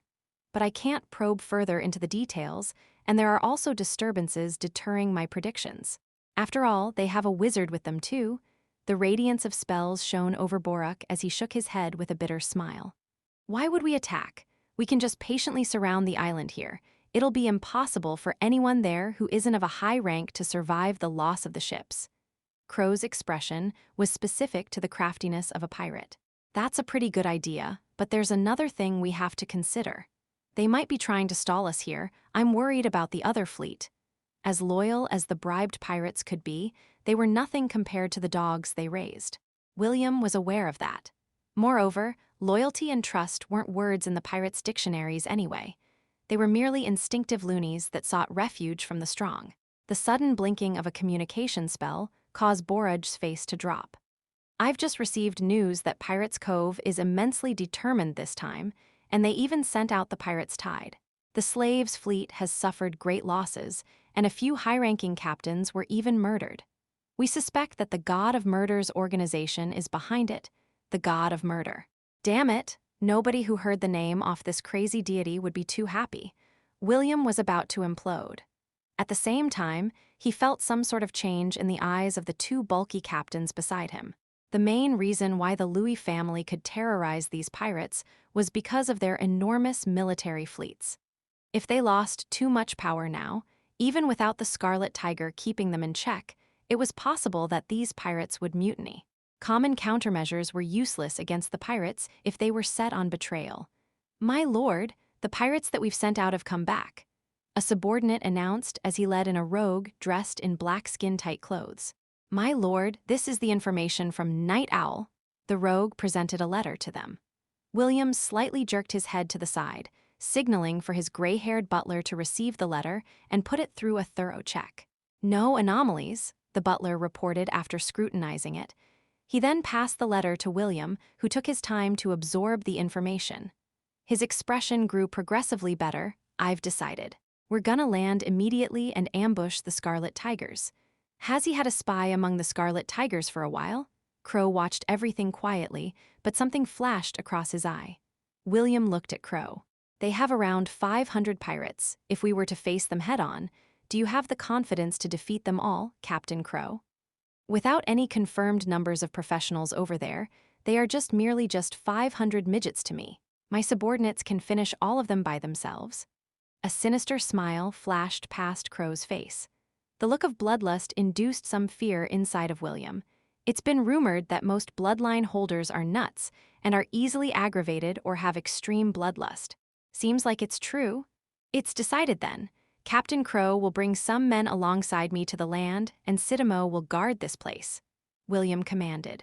Most of Sidamo's main power was still within the tiger sharks, so only a small number of people could help on land. "I need some deeds to prove myself. As long as Master Borage is here, everything should be all right." William glanced at the expressionless wizard at the side and cheered himself on. Very quickly, an elite team led mostly by the Black Skeletons, with some of William's guards, and the Tiger Shark pirates reached the island. The team had a manpower of around 400 to 500, but in terms of skills, they were far better than whoever Leylin had under him. They've built a simple campsite here and stored a minimal amount of water and food, enough for more than 2 months. They've also set up many traps, a majority of which are venomous snakes, in the canyon. William's informant seemed to have given him more than enough intelligence, and he even provided a rough map. "We'll be fine as long as we have this." Crow's bloodlust-filled smile widened, and it was indeed intimidating. With the informant's report and their own pirate scouts, they successfully passed the trap-filled canyon and arrived at the pirate campsite. The wooden fence was sharp, and in front of it were some ugly pagodas. Many were looking at these, secretly letting out fearful gasps every now and then. Isabel walked into the center of the campsite. "The enemies have made it past the venomous snake canyon. I was right about them having a mole in us. And the spy is at least a middle-ranked one, god damn it. This is nothing out of the ordinary. You can leave for now." Leylin waved his arm, and a dispirited pirate leader walked out. "You used dominate person?" Isabel asked. Although the pirate leader didn't look like he was in his best condition, it didn't look like he was controlled either. "Nope, just a simple psychological hint. And with those kinds of spells, even if spell slots weren't taken into account, I don't have enough power and spirit to control so many intelligent creatures right now." Leylin shook his head. "Survival is the first instinct of all creatures, and to be able to leave a spiritual imprint on this base nature is very difficult. On the other hand, it's easy to give them a lasting hint. Furthermore, my lord," Ronald came in on time and knelt down respectfully. "All the preparations are done." "Great. Let us go welcome them, or else they wouldn't launch the attack at all." Leylin stood on top of the fort with Isabel and Ronald by his side, directly looking into the eye of a young aristocrat in the opposite force. "Is that Leylin Fallen, the son of the Baron?" William was looking at them too. "Yes, I've checked. It isn't any illusionary spell or camouflage. The Scarlet Witch is there as well," Borage confirmed. "The rest is up to you, Captain Crow." William looked at Crow beside him, the man's eyes already filled with killing intent. Blood vessels were popping up on the man's eyes. "No problem, but that Scarlet Witch is mine," Crow growled. "Black skeletons follow me? Animate dead. Strengthen undead.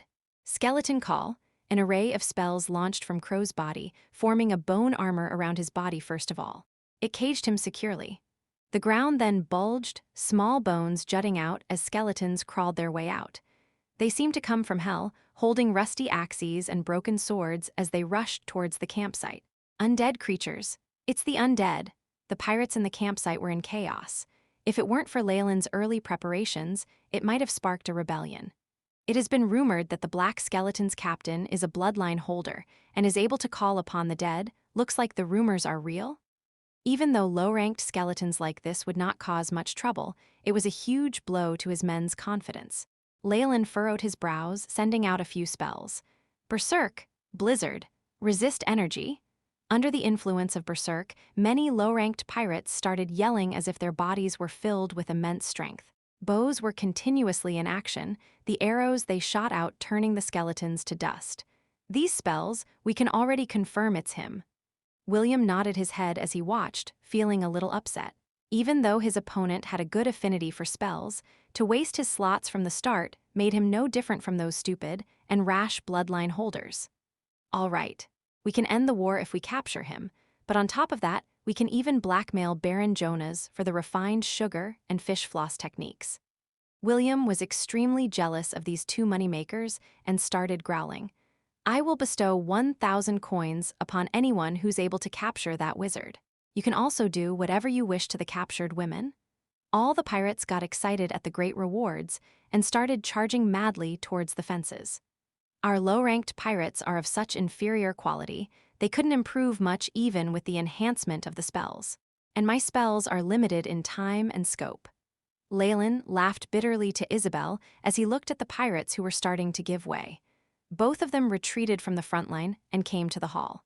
Prepare to leave, Leylin signaled with his hand, and Ronald started moving away the obstacles to reveal a passageway in the corner of the hall. This was a passageway that Leylin had made when he built the campsite back then.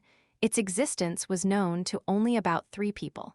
Ronald had only found out about it today. If you find any errors, broken links, non-standard content, etc., please let us know report chapter so we can fix it as soon as possible. Chapter 848 Explosion. Brothers, we can't risk our lives for that wizard who fled and left us all behind. An unexpected figure stood out in the front line. Cyclops growled, if we surrender, they'll overlook all the sins we committed against them. He's a viscount, mateys. What are you sprogs still waiting for? This pirate, one of Leylin's first subordinates, betrayed him in the blink of an eye. Cyclops had even established contact with William some time before. As they realized that Leylin was indeed absent, the morale of the other pirates was greatly affected. They were shaken by the suggestions of their leader, and many decided to throw down their weapons and surrender. The door of the campsite was thrown open, and Cyclops stood aside respectfully to let Crow and his gang in. Even if they still had any last remnants of resistance, it was of no use in this current situation. You've done well. I will put in a good word for you to my father. William patted Cyclops' shoulder contentedly, which made the pirate look very touched. Where are Leylin and the rest? Don't worry, we've already sent our men to block off their paths. They won't be able to escape. Cyclops proceeded to welcome William into the meeting chamber, while the summoned skeletons were disposing of a handful of pirates that were still putting up a fight. What's going on? What happened to all of you? I thought we had come to an agreement. Cyclops raised his attention as he saw a few of the pirate leaders who had conspired with him grouping together. Be careful. I felt uneasy the moment I stepped in here. Borage whispered to William as he cast some spells. Mage armor aye, detect danger, eagle eye. Soon after, his expression grew dark. Shit. Run. A teleportation gate appeared, and Borage pulled William with him as he threw himself into its depths. Come and see the fireworks. Outside the campsite, Leylin and Isabel stood next to each other and watched the camp near them. Boom, dazzling sparks of flame emerged from all around the campsite and immediately encircled the pirates within. Cyclops was at a loss. Before he could even figure out the situation, an immense force ripped his body apart. Terrifying explosions sounded, and a mushroom cloud soared into the sky. The resulting shockwaves were so strong that even the trees near Leylin were uprooted. Earthquakes ensued, the ground seeming to let out a deafening lament as it split wide open. With the money from the fish floss as well as some money borrowed from the Church of Wealth, I bought goblin explosives. What a scene! Leylin commented as he observed the scene unfolding itself from afar. Ronald stood behind Leylin, shock was written all over his face. Only his psychotic leader could think of a plan as crazy as filling the campsite with dynamite to send both his enemies and his own men to hell, hand in hand. But even though we used a big amount of dynamite, this impact is just too big. This is as powerful as a rank 9 area of effect spell. Actually, it might even be equivalent to a legendary spell. Ronald muttered, without noticing he had just voiced his opinion out loud. Leylin smirked. In reality, the credits weren't solely to the dynamite. He had added his own techniques and the AI chips processing, enhancing the explosives and increasing their damage. Furthermore, Leylin made meticulous preparations, using many concealing spells to avoid the enemy's suspicion. Well, at the very least, the black skeletons became history. This plan ended up creating a huge hole in his wallet and exhausting him to the bones, but the results were satisfying. As for Borage, Leylin did not plan on keeping the wizard around. A bad thing about high-ranked wizards was that it got increasingly difficult to eliminate them once they grew familiar with teleportation. But the rest of the people on the campsite were not so lucky. Be prepared, outmen will soon catch up to us. There were still around 100 elite pirates under Leylin's control. These were Leylin's true subordinates, the loyal ones that he chose through many bloody battles. Even their families had been sent to the fallen island to be supervised. Kill everyone in the campsite. No exceptions, Leylin commanded icily at the crucial moment. He could not spare any time to care about collateral damage. He knew that, even if it was stunning, this enhanced explosion's damage was still limited. After all, at least the rank 15 professional crow would be able to run a few hundred meters away before the explosion, leaving the area with highest damage. However, he would still be severely injured. In addition, professionals at or above rank 10 would still have a high survival rate. The deciding factor would be their injuries. Others, however, would have no chance to live. Leylin had added some special elements to increase the damage, contaminating the campsite with large amounts of neurotoxins. With the explosion, the toxic gas would finish off any remaining people. This was Leylin's niche, so he was obviously confident about it. As for his current subordinates, they had already received their doses of antidote, so there was no need to worry. These trained pirates charged into the hellish campsite and started attacking every person and creature in sight. Every black skeleton survivor was severely injured and was no match for these guys. Thus, there was no way of resisting their fate. On the other hand, Leylin and Isabel were able to locate Crow through their spiritual force and stop him from going any further. Captain Crow, please be on your way soon. I'm extremely busy today. Leylin spoke politely while he scanned the severely injured Crow. He meant what he said. After all, once Crow was dead, Leylin would have access to a huge number of ships. The deaths of those stupid pirates meant nothing. As long as his 100 elites remained, he could have as many men as he needed. Of course, if the Black Skeleton's magic battleship was included, then that would be a perfect ending. However, Crow suddenly did something out of the blue. My young Lord Leylin, please let me off. I promise you my loyalty and all of the Black Skeleton's fortunes. He got onto his knees with a thump and buried his head in the mud. This arrogant pirate had actually surrendered. Really? Leylin looked at him with an undecipherable expression. Crow's condition was obviously not at its peak, but Leylin could feel that he still had the power of chi. This comes from the bottom of my heart. Furthermore, the ships are still being watched by the Sharkman Sidamo. I can kill all of them for you, my precious lord. It's unbelievable that our cruel and merciless black skeleton pirate captain still had this side to him. Leylin smiled, but I won't be fazed by this little bloodline trick. You can stop your performance right there. He noticed. Crow raised his head while spell power glowing on his body, but Leylin was faster. A crimson shadow flashed, and the devil blood dagger was pinned onto Crow's head in no time. Crow's expression was weird as his body slowly fell. All the spell rays on his body broke into pieces. This brutal bloodline pirate and high-ranked knight ended up dead. Loud gurgling noises could be heard. The devil blood dagger was glistening with blood, numerous blood vessels emerging and coiling around Crow. Everything was sucked from him, causing the demonic skull to emit an excited growl. After all, it had never encountered a creature of this strength. An immense power spread from the dagger, and Leylin felt a little uneasy. Beep. Host body enhanced by devil blood dagger. Strength plus 0.7, agility plus 1.5, vitality plus 0.3. The AI chip's alerts made Leylin realize his stats had updated once more. Leylin Fallen. Age, 16 race. Rank 9 human wizard. Strength, 5.2, agility, 6.5, vitality, 6.3, spirit, 9 condition healthy, feats, sturdy erudite, spell slots. Rank 4-1, rank 3-3, rank 2-5, rank 1, rank 0. You really live up to the fame of a high-ranked professional. Look at the extent of this enhancement. Leylin smiled with satisfaction as he felt his limbs become more nimble and light.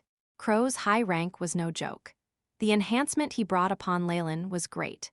He wasn't interested in spirit enhancement from the man, given that everything he had would only raise it by 0.2, but there were better candidates to harvest spiritual force from anyway. The AI chip flashed another prompt. Beep. Target HODs the wolf skeleton bloodline, 12.19% compatible with host's body. Begin absorption? No, extract the bloodline instead. Following Leylin's command, a dark drop of blood appeared from Crow's forehead, seeding itself inside a black bottle that Leylin was holding. Leylin had no interest in this sort of bloodline power, but it would be useful to give to his subordinates so he could create a few bloodline holders. If you find any errors, broken links, non-standard content, etc., please let us know. Report chapter so we can fix it as soon as possible.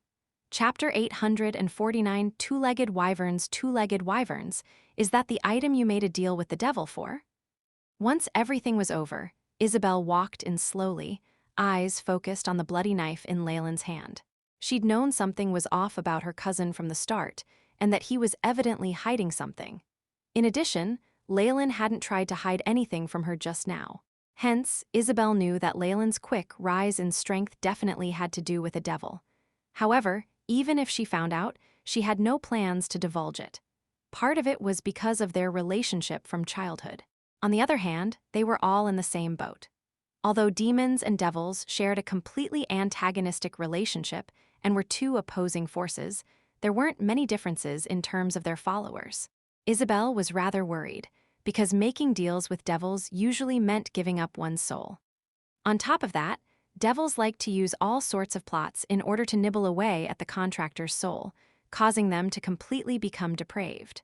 It could be said that for those who were experienced, devils were far worse than demons. Of course, due to devils keeping to their side of the deal even more strictly, there were even more believers praying to devils than demons in the world of gods. After seeing Isabel's gaze, Leylin could tell what she was thinking. Don't worry, I didn't deal with my soul. Leylin launched a fireball from his hands, burning the withered corpses on the ground to ashes. Though there was nothing much to hide from his cousin, it was still better to keep some things secret from his underlings. Be careful, the devil's cunning is famous even in the vast multiverse. Isabel went silent after the warning, her eyes now filled with some sort of determination. Once they were back to the camp, Ronald and Robin Hood, who had not been seen for a long time, welcomed them. My lord, the whole camp has been purged, Robin Hood reported respectfully. It had originally seemed like he'd been demoted, and few paid attention to him. The truth was that he'd been hidden in the shadows, helping Leylin manage the true elites in his forces. Good, let's go to the fleet. Things should be lively there. Leylin's face lit up with a smile. A while earlier, at the seaside, on the Black Skeleton's ship, a teleportation gate burst into existence, and Borage and William stumbled out pathetically. Without high-ranked mage armor, William had been affected despite having escaped quickly. A large portion of his handsome hair had already been burnt off, and it was now like a bird's nest. There were burns all over his body. What's going on? What's that? Terrifying explosions could be seen even on the shore. William grabbed onto the railings looking dazed, crying out maniacally. The feeling of having a brush with death left fear in his heart. It should be the explosions, but the power has increased by quite a bit. My men are going to be annihilated. Borage was completely fine, but his brows furrowed while looking doubtful. Why didn't I find anything? Is this some sort of new concealment technique, or the effects of a large-scaled spell formation? Something's off. All of a sudden, Boraj's expression changed, and a ring on his hand exploded, producing a powerful magic barrier. Mage's sword? A magic sword appeared, colliding with a huge metallic flying hatchet. A huge crash could be heard in the air, the resulting undulations causing several huge pits to appear on the deck. An enemy? Who is it? Where's Sidamo? Show yourself.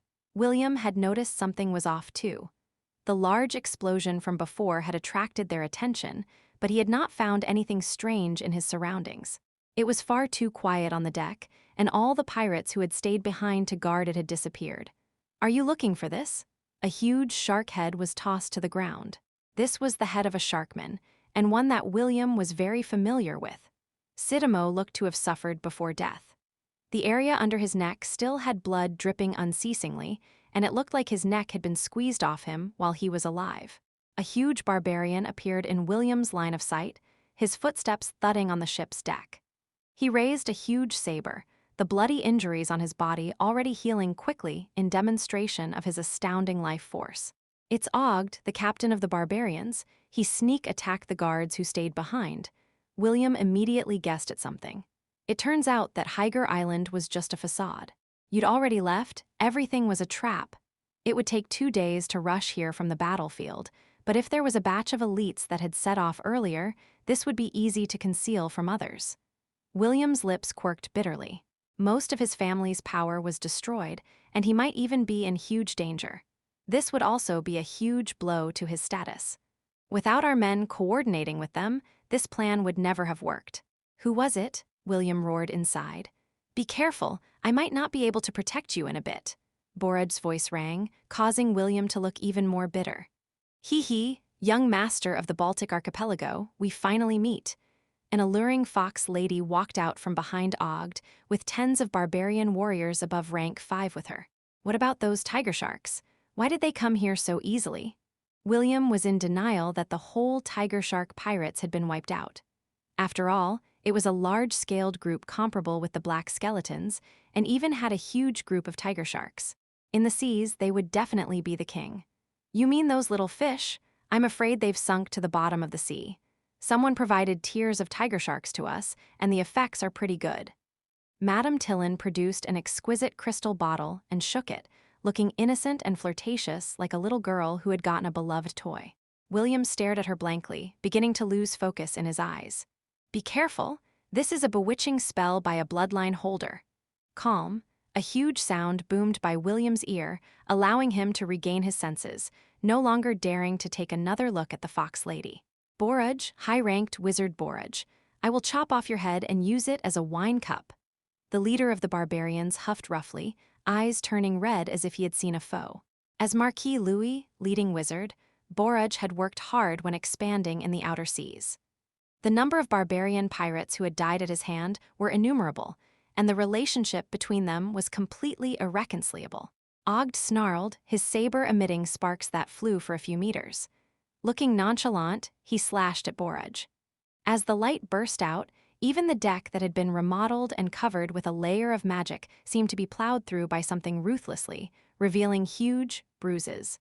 Boraj looked solemn and serious after witnessing the terrifying offense by the barbarian, the spell slot in his memories breaking out. Arcane Hand. A huge magical palm reached out, clashing with the blade to form a terrifying explosion. Once the undulations had passed, the sharp saber light cut the huge palm into several fragments, its own radiance dimming. However, it still proceeded towards Boraj. Boraj frowned and pointed towards the ground. Wall of iron? A thick, metallic wall appeared, blocking the blade. Still, there were now terrifying streaks of injuries on him. This can't go on. Boraj watched the elite barbarian warriors surrounding him, especially with Tillin, who could use magic, and a few barbarian priests, already having thoughts of retreating. With a shake of his sleeve, an intricate spell scroll fell to his hand. Gazing at it, a rare expression of heartache appeared, but he still tore at it. Bang! A dark green mist spread above the deck, and the barbarian warriors who were affected immediately collapsed, bodies still twisting unconsciously. Be careful, this is a death cloud spell, Madame Tillin's voice sounded. Afterwards, a few roars could be heard from within the mist, bringing a horror with them. Roar! A few huge dark green monsters pounced from the mist. They looked like giant lizards that had meaty wings on their backs. Their bodies were covered by a layer of scales, and they spat out bundles of corrosive fluids. High-grade monster summon. Just as these few two-legged wyverns began to trouble Ogd, another even more enormous two-legged wyvern spread its wings and flew away with two people in tow. Ah! Seeing the two-legged wyvern agilely avoiding the long-distance attacks by the archers, Ogd thundered, breaking the neck of a wyvern in front of him. "Master, why aren't we teleporting away?" While on the expansive back of the two-legged wyvern, William grabbed onto a scale and made an inquiry. "I only memorized one teleportation spell. After that, I'll need to use scrolls." Boraj had a wry smile. "I'm not sure if the enemy will still chase us, so we need to conserve our strength." Damn it, damn it.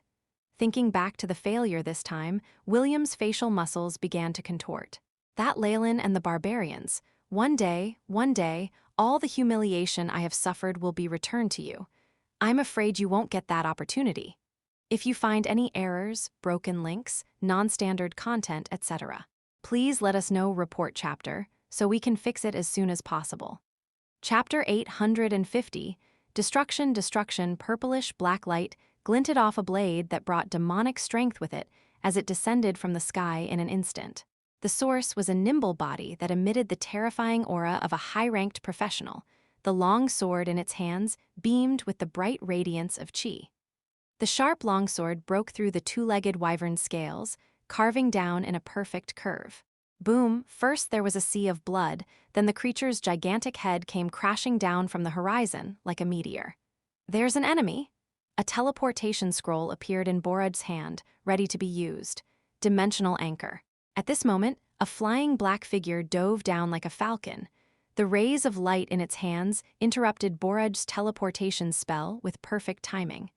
A rank 4 spell. He's already a rank 9 wizard. The shadow belonged to the high-ranked fighter from before, and a youthful, handsome face was revealed. It was Leylin. Isabel's arm was covered in demonic scales. Making use of Leylin's power, she struck out with another attack in midair. Purplish black chi slashed through Boraj's high-grade mage armor, resulting in a horrifying wound. Splash, splash. Boraj let out a blood-curdling screech as he fell into the icy-cold seawater together with William. Following them into the sea, Leylin and Isabel looked like two nimble fish, easily swimming their way towards their target. The wizard Boraj, who had always lived the pampered life of a prince, began struggling as large amounts of cold seawater entered his nose and mouth. An intense pain afflicted his chest. Especially after he caught sight of a shadow of a soul out of the corner of his eye, their fight intensified. Crimson rays surged out from the seabed. With frightening sharpness, the devil blood dagger broke through the multiple temporarily activated layers of magic defense, piercing into Boraj's shoulder. Feeling the immense life and spiritual forces gushing out as if a dam had just been opened, Boraj could only smile wryly as he observed the calm expression on the young wizard's face.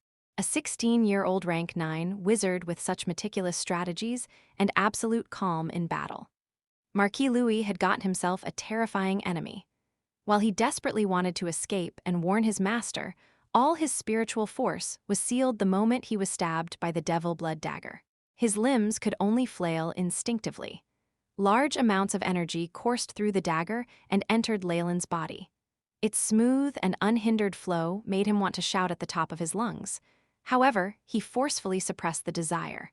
He did not relax his grip on the dagger until Boraj turned into a withered corpse. As a high-ranked wizard, Boraj's highest attribute was his spirit. Based on Leylin's calculations, his spirit stat should be above 15, and Leylin was conveniently getting all of it without much effort. Pure spiritual energy was transformed by the devil blood dagger and greedily absorbed by Leylin. With his experience of the law of devouring in his main body, Leylin had proficiently grasped this conversion process. Soon enough, a prompt came from the AI chip. Beep, host has gone through enhancement by devil blood dagger, spirit +1. In Leylin's stats, it could be seen that his spiritual force attribute had finally reached 10. As soon as that threshold was broken through, Leylin experienced a strange transformation. His soul ascended without limits, and it was as if he could see an even more terrifying layer of the weave. However, his spiritual force had not reached the requirements yet, and thus he could only shrink back helplessly. Level 5 of the weave? It's a pity, but I can't go in yet, Leylin sighed. Beep. Host's spiritual force has broken through to 10 points. Analysis of the weave is now faster. The AI chip's prompt sounded as it continuously refreshed. Beep. Host's spiritual force has broken through. Wizard ranking has increased. Now a rank 10 wizard. Beep. Host has advanced to rank 10 wizard. Rank 4 spell slots increased by 1, rank 3 spell slots increased by 1, rank 2 spell slots increased by 1. Beep. Change in host stats. Recalculating. Soon enough, Leylin's stats were being recalculated. Leylin Fallen. Age, 16, race, human, rank 10 wizard. Strength, 5.2, agility, 6.5, vitality, 6.3, spiritual force, 10, status, healthy, feats, sturdy erudite, spell slots, rank 4-2, rank 3-4, rank 2-6, rank 1, rank 0. Progress of analysis of the weave, level 0 weave at 100%, level 1 weave at 100%, level 2 weave at 36.29%, level 3 weave at 15.5%, level 4 weave at 1.96%. As expected, a wizard's rise in rank is useful for the analysis of the weave. Leylin studied his new stats and the progress of the analysis of the weave as a look of satisfaction appeared on his face. Beep detected that host's spiritual force stats reached threshold. Triggered reaction. Devilblood Dagger's enhancement to increase of spiritual force is now weakened. So the day has finally arrived. Leylin looked at the AI chip's last prompt and could not help but sigh. 10 points of spiritual force was really the threshold. From here on, the dagger would be less effective. Killing a high-ranked wizard had allowed him to raise his spiritual force by 1 point. Next time, however, it might not even be enough to raise it by 0.1. This is just a passing phase, so I cannot rely on the dagger too much. However, I can still use it to raise all other stats to 10.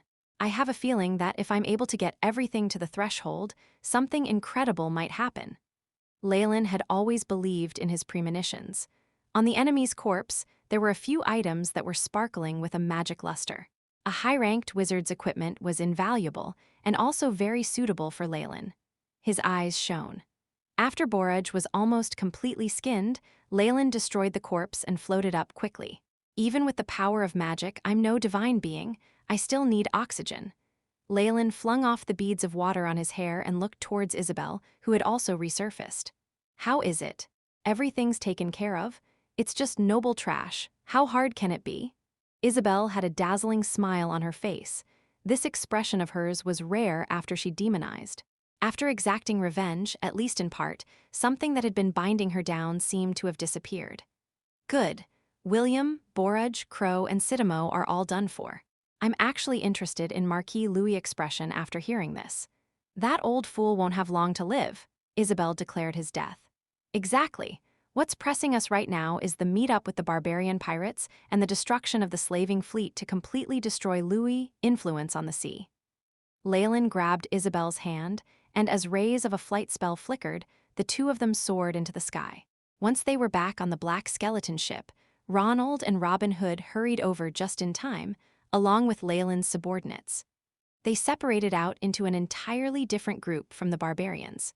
Hee, we meet again, young Master Leylin. Mistress Tillin whipped her fiery red tail, smiling as she greeted him. The previously stiff atmosphere immediately turned warm. I really need to thank you for the tiger shark's tears. I never thought this kind of poison has such great effect on the schools of tiger sharks. Tillin's beautiful eyes sized him up, as if wanting to pry into his heart. This is a potion my master made. He has great knowledge in poisonous concoctions and alchemy. Leylin spouted lies with a straight face, intentionally or otherwise raising the status of his master. In reality, Ernest only dipped slightly into alchemy. It would be a dream to be able to brew such high-grade poisons. Leylin, however, didn't mind labeling and giving him a more terrifying fame. As expected, after hearing Leylin's mentor was a terrifying master of poisons, the other elite barbarian fighters had a somber look in their eyes. They had witnessed the scene before. Just using a tiger shark as bait made the entire group go berserk, and they even began to kill each other. Their blood also turned into a frightening poison that infected the others. If a poison like this, that targeted species, was used against barbarians, just the thought of it caused a chill to run down Tillin's spine. Based on our agreement, the black skeletons belong to me and the tiger sharks go to you. Any objections? Leylin focused on the captain of the barbarians, Aj. Currently, Aj had less than 50 men, and there were many casualties. Leylin's 100 elite members were completely fine. However, Aj's higher-grade military power was intact. Therefore, both sides were evenly matched. "You are great!" Aj glanced at Leylin, voice sounding like metal rubbing against metal. "Let's go." Aj's gigantic figure left first, followed by the other barbarian fighters. "Handsome little young master, don't forget we still have another agreement." Mistress Tillin was the last to leave, prompting Leylin with meaning. "Don't worry, I would never forget." Leylin watched them as they left the black skeleton ship. From then on, this huge, magic-modified warship belonged to him. That was not all. The other large warships that Crow had built with his blood and sweat were now Leylin's as well. If you find any errors, broken links, non-standard content, etc., please let us know report chapter so we can fix it as soon as possible. Chapter 851. Loot. The flag representing the black skeletons was slowly lowered from the battleship's mast, replaced with the bright red flag of the Scarlet Tigers. The old Scarlet Tiger is already at the bottom of the sea, but the crew shall now give it a new life. The black skeleton shall henceforth be called the Scarlet Tiger. Leylin announced this decision as he stood on the deck, which immediately attracted cheers from his men. Compared to the previous Scarlet Tiger, which had been built on top of the Black Tiger, this ship was deserving of being Crow's flagship. Not only was it fully covered in a layer of magical armor, giving it a shocking defense, just the size of the vessel and the water it displaced far exceeded his former ships. Letter 1E250WEVER, Leylin had benefited at his opponent's expense. All of this was now his. Robin Hood, allocate some of the men to start up the battleships behind as well. "Aye, boss." Robin Hood rubbed his hands together excitedly. The fleet of ships under the black skeletons was extremely luxurious. There were more than 10 large battleships, and none of them was inferior to the previous Scarlet Tiger. The Scarlet Tiger pirate crew could truly eat their fill this time. Drive the ships off first, then we'll replenish our manpower and depart for Hyger Island to take part in the naval battle. After destroying 2 large pirate crews in one go, the remaining slaving fleet armed with military equipment was the only force that Marquis Louis was left with. How could Leylin let them off? However, he was now facing a severe lack of manpower. After barely being able to start up the vessels, there were few people left to participate in battle.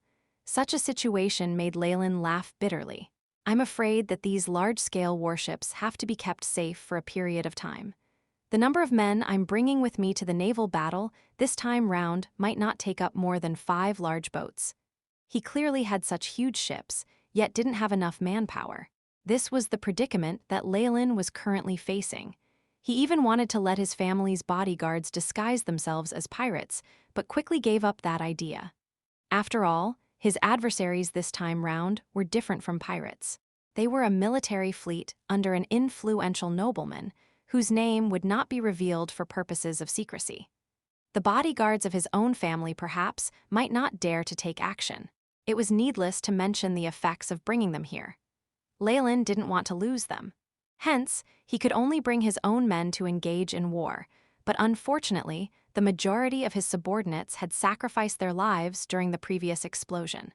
But these were all trivial matters. When news of the Scarlet Tiger destroying the black skeletons and tiger shark pirates spread, there would be plenty of pirates pleading to join him. The 2 fleets started to part ways, while Leylin hid in the captain's room and looked through his gains. Crow's cabin was very spacious and had all kinds of vibrant oil paintings and other artworks on the walls. They were evidently accumulated over his long life as a pirate. Crow's private treasury is just a small matter. After all, most of his riches are on the magical battleship under my feet. What's truly valuable is the wizard's equipment. Leylin unabashedly occupied the golden seat embedded with precious jewels that once belonged to Crow. He sized up several items on the table with bright eyes. The first thing that came into his line of sight was an old-fashioned leather pouch. A bag of holding? Leylin's eyes brightened. He had been envious of this legendary piece of equipment that was standard for high-level wizards. It was a pity that it was hard to purchase one, even with the Fallen's current financial resources. But now, Boraj had actually taken the initiative to deliver it to him. A personal bag of holding would definitely have curses and other mechanisms on it, but they could not hide from the AI chip scans. Leylin easily broke them. The bag of holding was close to 10 cubic meters in size, which pleasantly surprised Leylin. In a corner of the space was a messy heap of gold coins and gems that he estimated to be worth tens of thousands of gold kronas. But it was actually the pile with the lowest value. So many high-level spellcasting materials and wizardry books. Leylin's smile became wider. These were all items that couldn't be bought with money. When his eyes paused upon a few ancient-looking scrolls, his smile was the brightest it could ever be. These scrolls were adorned with complex designs, and the scrolls themselves were made using leather from some sort of animal. There were even traces of its scales on the surface. As Leylin gentle caressed the scrolls, he could sense a subtle layer of mental deterrence. This is the power of a dragon. Dragon skin was used to make these few scrolls. Leylin's eyes glistened as he slowly opened the scrolls. Beep. Spiritual energy data detected. Initializing scan. The scrolls contained a multitude of magic circuits and strangely shaped writing. This was a way of storing information that allowed a huge amount of characters and resources to be stored within the relatively small scroll. Although there were still other kinds of encryption on it, Leylin felt that they were not worth mentioning. The AI chip immediately prompted, "Decryption complete. Transmitting to memory, following the AI." Chip's voice, Leylin first saw a row of words. Ray, structure of the magic circuit within the low-level wizard tower. As expected, are these the materials that Boraj prepared for his own wizard tower? Leylin scanned through the next few scrolls. Apart from techniques to construct a wizard tower, there was also information about defensive golems and methods of manufacturing their bodies. Who would have thought that Boraj was also a master of golems? But what a pity, everything he had prepared now belongs to me. Leylin was full of ambition. As a wizard, the benefits he could reap from the assistance of a wizard tower on his path of advancement would be unimaginable. Speaking of which, there still seemed to be large quantities of raw materials on the Baltic archipelago that Marquis Louis had prepared for the wizard tower, especially mithril and pure gold. It's practically priceless. Leylin secretly made a decision. He quickly stowed the bag of holding away and looked over a few other items. The radiance of the Identify spell kept flickering on Leylin's palm. A magical staff that stores enchanted missiles and an anti-detection cloak. Not bad. Leylin evaluated the items one by one, and his gaze finally fell on a black ring. After the Identify spell flashed, the relevant information was revealed and digitalized by the AI chip before being presented in front of Leylin's eyes.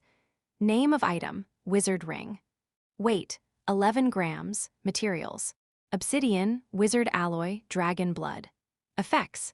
Addition of one spell slot allocated to all spell slots below rank 5, exclusive to wizards. Description. This is a ring that possesses formidable magic powers and will likely be coveted by other beings. A brilliant smelter could possibly strengthen the material. This ring might just be Boraj's best piece of equipment, Leylin sighed.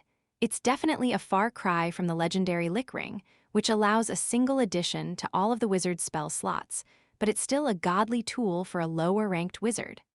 Leylin estimated a high price of 500,000 gold coins for just Boraj's equipment. It showed how affluent wizards were, especially the high-ranked ones. Any of their equipment chosen at random could be sold at a sky-high price. This ring, Leylin gently stroked the surface of the black ring. He could feel faint traces of spiritual energy from it. Dragon blood was added to this ring when it was forged, but it seems to be mixed with something else as well, Leylin muttered to himself. If matched with other precious materials, it does indeed have room for improvement. However, my current wizard rank is inadequate.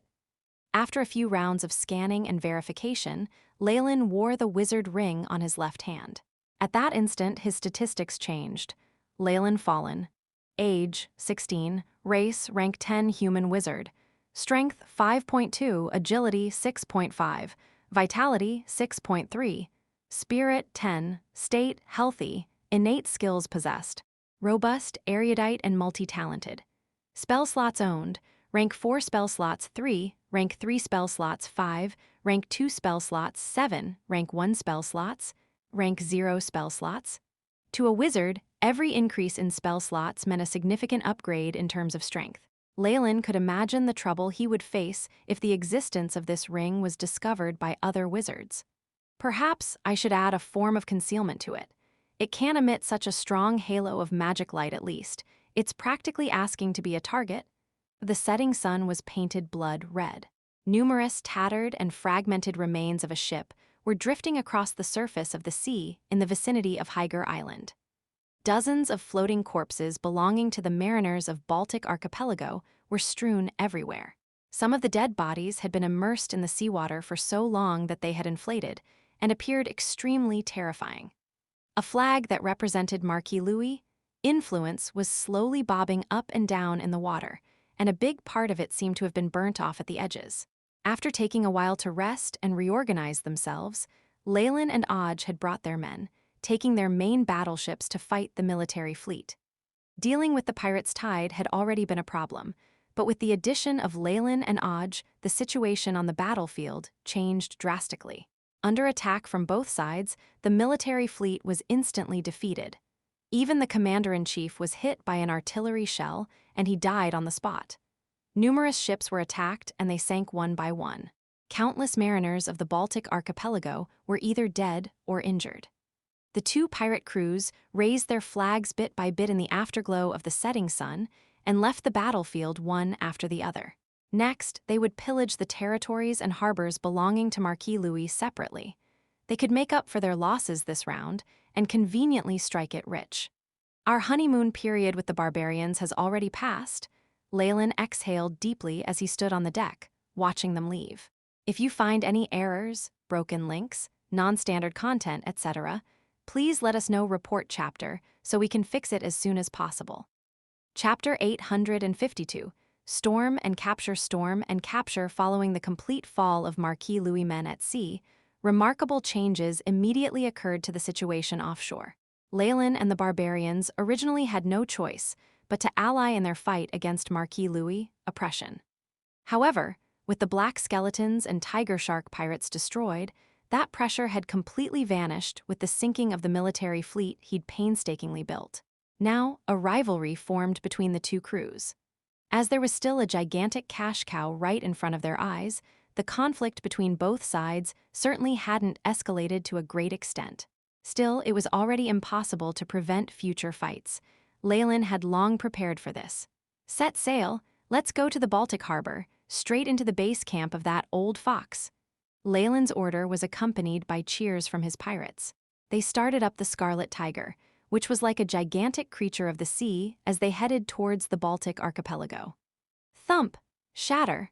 The sharp and clear sounds of glass and chinaware falling onto the ground could be heard, occasionally interspersed with bellows of rage. The maids and subordinates in the Marquis residence did not even dare to breathe heavily, fearful of becoming the target of his fury. Ever since news of William's death had made its way here, Louis had sunken into a state of complete hysteria.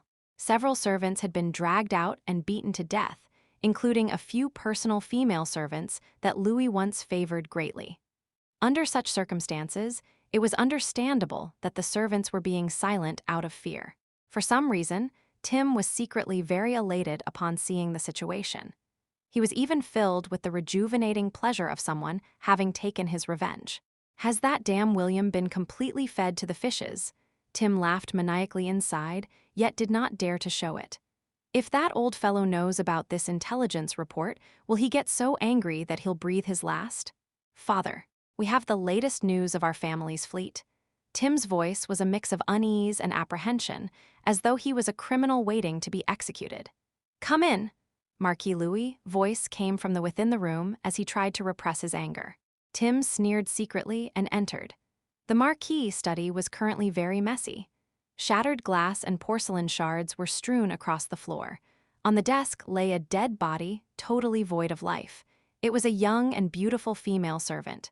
Her eyes seemed to show a longing for survival, and her body was covered with traces of abuse, particularly the bruises on her neck, which were the main culprits that led to her death. "Someone, tidy up this place." Marquis Louis adjusted his shirt collar. With his order, an expressionless butler entered with a few maids, and they quickly cleared up the entire study room. When the door closed, only Tim and Marquis Louis were left. Seeing that the Marquis had seemingly regained peace after venting his anger, Tim suddenly felt a chill in his heart for some reason. "Father," Tim tried his best to make his voice appear more sorrowful. "Speak, have those bunch of morons been completely wiped out?" Marquis Louis sat on his soft armchair, his expression without a hint of grief or delight. "Yes. Our family's military fleet was besieged by the Scarlet Tigers and the Barbarians, and has confirmed to have been totally defeated near the Baltic archipelago." What Tim did not expect was that Marquis Louis' expression did not change much after hearing such earth-shattering news, as though he had long predicted it. "I know, after the Black Skeletons and Tiger Shark pirates were destroyed, our family's fleet walked down the same road as well. Heh. From today onwards, the Gold Thornblossom's authority over the Dambreath seas will be thoroughly destroyed." The Marquis' eyes seemed unusually bloodshot.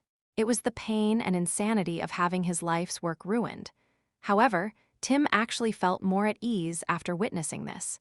He would be assured only if the Marquis was in such a state. "Give instructions to prepare to leave this place," Marquis Louis said to Tim. "Leave? To where?" Tim seemed rather puzzled. "Return to the mainland, the Dambreath capital. It's no longer safe here with the great loss we've suffered in our strength. Those pirates will frantically pounce on us like starving dogs. We must leave as soon as possible, while their mind is still on the other ports and wealth." Marquis Louis explained indifferently as he gazed at Tim with a gentle look in his eyes. "Tim, you're now my only adult son. As long as we live, the kingdom will not let the Baltic archipelago have a change of ownership." The delayed trust made Tim feel as though there were two hot streams crashing into his eyes. He pouted but said nothing in the end. Boom, boom, boom, muffled cannon blasts sounded in the study, interspersed with the whistles of pirates. No matter how good the soundproofing was, the noise could not be blocked out. "What's going on?" Marquis Louis ran to the window and opened it. The sounds became clearer, and he could see many clouds of black smoke. There were even silhouettes of hordes of pirates. How could they intrude so quickly? What about the fort and sentinel points that the team of guards had set up? Why aren't they of any use? Could it be? Marquis Louis could finally smell conspiracy. Although he had lost his soul after his beloved son died in battle, and after his maritime fleet was entirely wiped out, the Marquis, who had endured the test of battle, immediately reacted at this critical juncture. But it was all too late. He suddenly turned around and immediately met with a pair of eyes resembling a wolf's. "Kill! Heh, charge!" Numerous pirates roared wildly.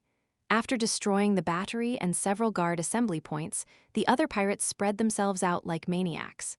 They charged towards to the refined stores and enormous mansions like wild dogs. Smashing sounds could be heard everywhere, and lone pirates with luxurious silk hung around their necks, and their pockets stuffed with huge amounts of jewelry and gold coins could be seen scuttling across the streets from time to time. Of course, there were bound to be massacres and death, and even little children could not run from their fate. Women were being disgraced in many dim corners as they let out sorrowful cries. Restraining the pirates like they were a military troop would be a joke. These pirates were excited by the tremendous amount of wealth here after they had abruptly broken into the place. They were like rats that had fallen into a rice vat and had exposed the most despicable side of humanity. In order to cause the greatest amount of wreckage, Leylin had even lowered his standards. He'd recruited a huge bunch of inferior pirate vassals and brought them here. These were the scum of all scum, and they instantly displayed their powerful destructive abilities. One could see that the entire harbor wouldn't regain its popularity in the next few years after this ended. On the largest battleship equipped with magical armor, the Scarlet Tiger, Leylin put down the telescope in his hands as he revealed a satisfied expression. "Excellent, that's right, kill them all, rob them all, burn them all. When we depart, all I need is to see a wasteland." Leylin was now wearing a silver mask, and so was Isabel. They were still noblemen after all, and naturally had to be mindful. Otherwise, they would meet with trouble in the kingdom if they left some magical image behind. Even though the mask covered his expression, Leylin was now like a respected devil of the underworld. His aura made other pirates retreat one by one, their faces filled with panic and fear. The Baltic archipelago was the feudal land of the kingdom after all, and Leylin could not brazenly occupy this place openly. Thus, he wanted to completely destroy everything here and turn this beautiful and wealthy archipelago into a purgatory. It would never be able to contest for the spot of an offshore trading center with Fallen Island henceforth. You will see it. Isabel's eyes were rather bloodshot. Her aura once again began to rise sharply. Such slaughter and chaos were evidently a demon's favorite. If she was able to conduct a ritual before they pillaged the place, perhaps they would reap even greater profits. But Leylin wouldn't let her do that, of course. Once devils and demons were involved in something, it would definitely attract the attention of the church. He was still unable to contend against those colossal beings. Tim's map of the port's defenses shows that there are still some forts, and also the residences of several people in authority and their strength. It can't get any easier to raze this port to ruin. A harbor was completely different with intel on it than without. Tim had an extremely high status, which was of huge benefit to Leylin as a spy. At this moment, Robin Hood came forward to report to Leylin. "Boss, the troops stationed here have already been completely wiped out. Ronald is currently bringing our men to attack Marquis Louis's mansion. His body was covered with many bloodstains, and there were even pieces of meat and other items hanging from the blade of his sword.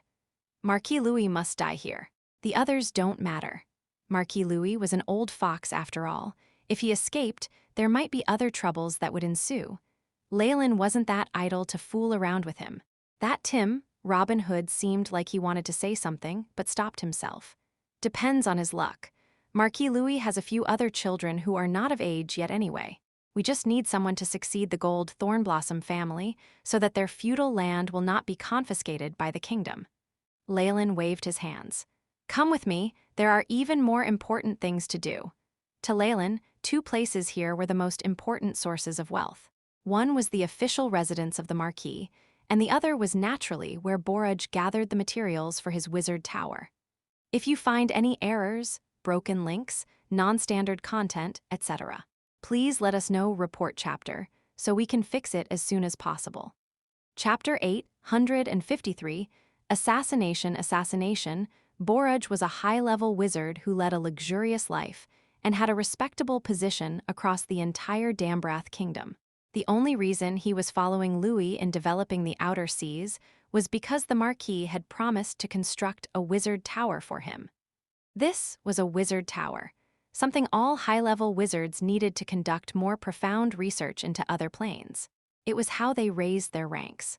High-level wizards with the protection of a tower were miles ahead of vagrants with nothing to their name. Given the many advantages, there was no doubt that the construction of a wizard tower was just as horrifying in its expense. Even the cheapest one costed more than 2 million gold coins. Leylin was sure that Marquis Louis had invested close to half of his trade profits into this wizard tower, which was still under construction. For him, this was equivalent to a gift from heaven. If he could completely plunder these supplies, it would be much easier for him to build a wizard tower for himself in the future. Leylin had already found the construction blueprint unique to the wizard tower in Borage's bag of holding, but the base materials were also very precious. Marquis Louis had spent an endless amount of money and manpower to transport them from remote parts of the distant mainland. He brought his men to the designated location for the wizard tower by following Tim's map. There were already several camps here, and a simple foundation for the tower had already been laid. If we really had let him build his wizard tower, we absolutely wouldn't have been able to break through the port's defense today. It's even possible that we'd have suffered a total defeat, Leylin said with a lingering fear to the people next to him as he saw that the project had just begun. However, the camp was now in chaos. Many corpses were strewn messily across the place, and it was filled with pirates in a killing frenzy as they dashed from one room to another. "Stop them!" Leylin waved his hands. He didn't have a twinge of mercy for those random pirates who went crazy with bloodlust and lacked discipline. Robin Hood brought his men over and started hacking frantically at the other pirates right away. When several of the pirates who were roaring away were beheaded, the remaining few finally came to their senses. "Put down the things you robbed, or you will die here." Leylin spoke indifferently, looking as terrifying as a devil to them. Under the threat of death, most of the pirates obediently threw out the items in their hands and rushed towards the port. There was also an endless amount of wealth there, and giving up their lives here was not worth it at all. However, there were still a minority of the pirates who coveted and could not let go of the riches in their hands. With a wave of Leylin's hand, Robin Hood and his men immediately went towards those stubborn pigheads. Open the storehouse. Once they were done purging the entire area, Robin Hood grabbed a person who seemed to be in charge. Using his blade that was covered in fresh blood, he forced him to open all the storehouses one by one. In that split second, Leylin's men were immediately dazzled by a colorful radiance. Diamonds, ironwood, the core for configuring puppets, and so many wizarding alloys. Not bad, not bad. These are all goods that aren't available overseas and are necessary to build a wizard tower. On top of that, Leylin had even found a tiny warehouse after cracking a tiny mechanism, which stored copious amounts of mithril and pure gold. These two metals could absorb magic very well and were precious materials required in many wizarding items. These are probably only a part of it. Leylin sighed sorrowfully. Slave trading is indeed the most profitable business. This was undoubtedly the reason why his family didn't engage in the trade of refined sugar and fish floss for long, or else they would have been able to accumulate an unimaginable sum of wealth. Organize the men, move all of this onto the Scarlet Tiger, and specially assign people to guard it. Leylin instructed Robin Hood. Then, he brought Isabel and the others next to the Marquis residence, which had already been besieged. Ronald was now launching a violent attack with his men, but the people inside were resisting tenaciously. What Marquis Louis had accumulated over the decades wouldn't be destroyed so easily.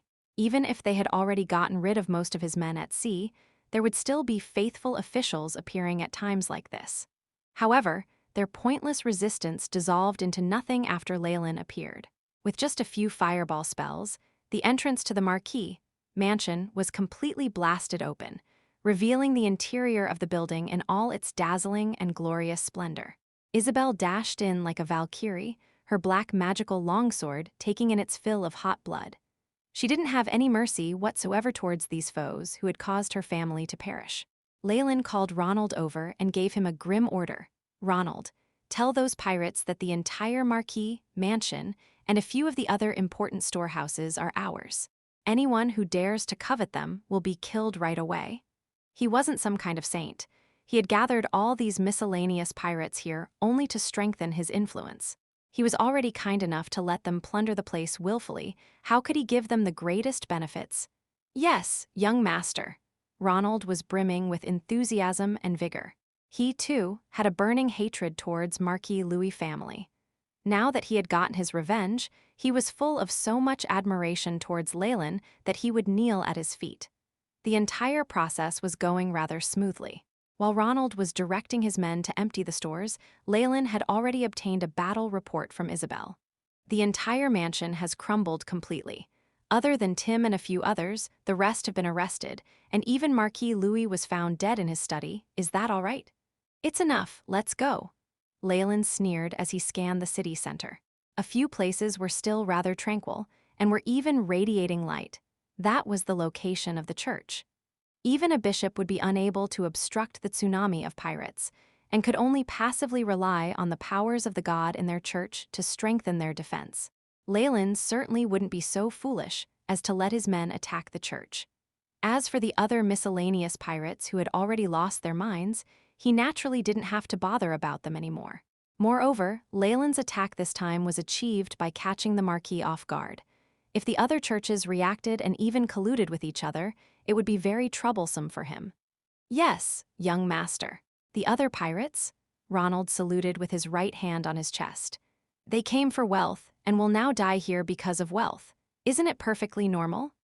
Under the influence of a crazed atmosphere, there would only be a handful of pirates who would eventually discover danger, promptly wrap up their business here, and leave. Besides, if they could achieve this, then they would naturally have the right to continue living. The Scarlet Tiger and a few battleships departed the harbor, which had already degraded into a living hell. They even lit up a few large fires, yet it did not attract the attention of many pirates. Those soaking in madness and slaughter would always have a relatively slow reaction towards the outside world. A few rays of holy light obstinately shot out from the flames, even protecting the surrounding civilians.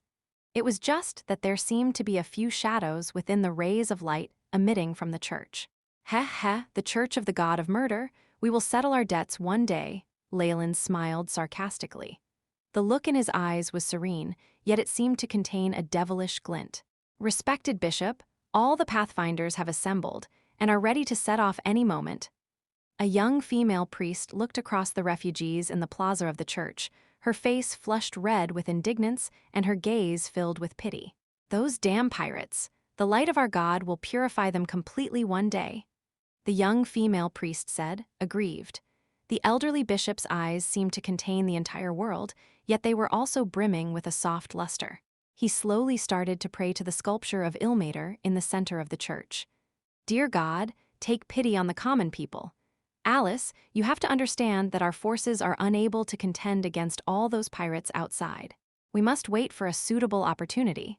The bishop's voice was aged but resolute, yet seemed to have some sort of calming powers that allowed the young female priest to attain peace within her heart. At this moment, a figure hurriedly ran in. Sir, a priest of the Church of Lathander is requesting to meet you. Very well, invite him in quickly. There was a glimmer of joy on the bishop's face. Lathander, the Morning Lord, was a deity with a formidable occult force. He bore an intense hatred towards all kinds of evil and sordid behavior, and his priests were unyielding towards cracking down on dark forces. With the assistance of his pathfinders in quelling the entire harbor, there would be hope in restoring peace. Respected bishop, a priest with lustrous golden hair, clothed in a morning-glored priest gown, entered with quick steps, an extremely resentful expression on his face. Our church will dispatch all the forces we have on hand to attack those vicious people. I hope we will be able to receive your help. But of course, we will not shirk our duty. Eek. The bishop turned to look at his chest, stunned. A black dagger had been thrust into it, the blood like a blooming rose as it spread under it unceasingly. A malicious curse immediately invaded the wound, one that even a divine spell couldn't dispel. You're not a morning-glored priest? The bishop slowly collapsed. In the final moments of his life, he saw the priest's face change weirdly, and it eventually became the face of a sinister person. He started slaughtering everyone around him as he laughed maniacally, and the young priest Alice fell into a pool of blood. Shadow jump. After assassinating the bishop, the assassin who was above rank 15 immediately mobilized a high-level technique and vanished into thin air. With the convenience of the shadow plane, he had arrived somewhere else when he reappeared. If you find any errors, broken links, non-standard content, etc., please let us know. Report chapter so we can fix it as soon as possible. Chapter 854, Change in Events. My lord, Ilmater's bishop has fallen. The high-ranked assassin respectfully reported to the people next to him. You did well. Beside him was evidently the bishop of the god of murder at Pirates Cove. At some point in time, he had come to the Baltic archipelago and hidden himself in the shadows, killing the regional bishop of the god of suffering. Master, please accept this offering from your humble servant. Seeing a broken ray of light amidst the sea of fire, the bishop of the god of murder flushed as he knelt and began to pray. This light belonged to the Church of Suffering. A pair of powerful eyes focused on this area, strong enough for even the high-ranked assassin to sense.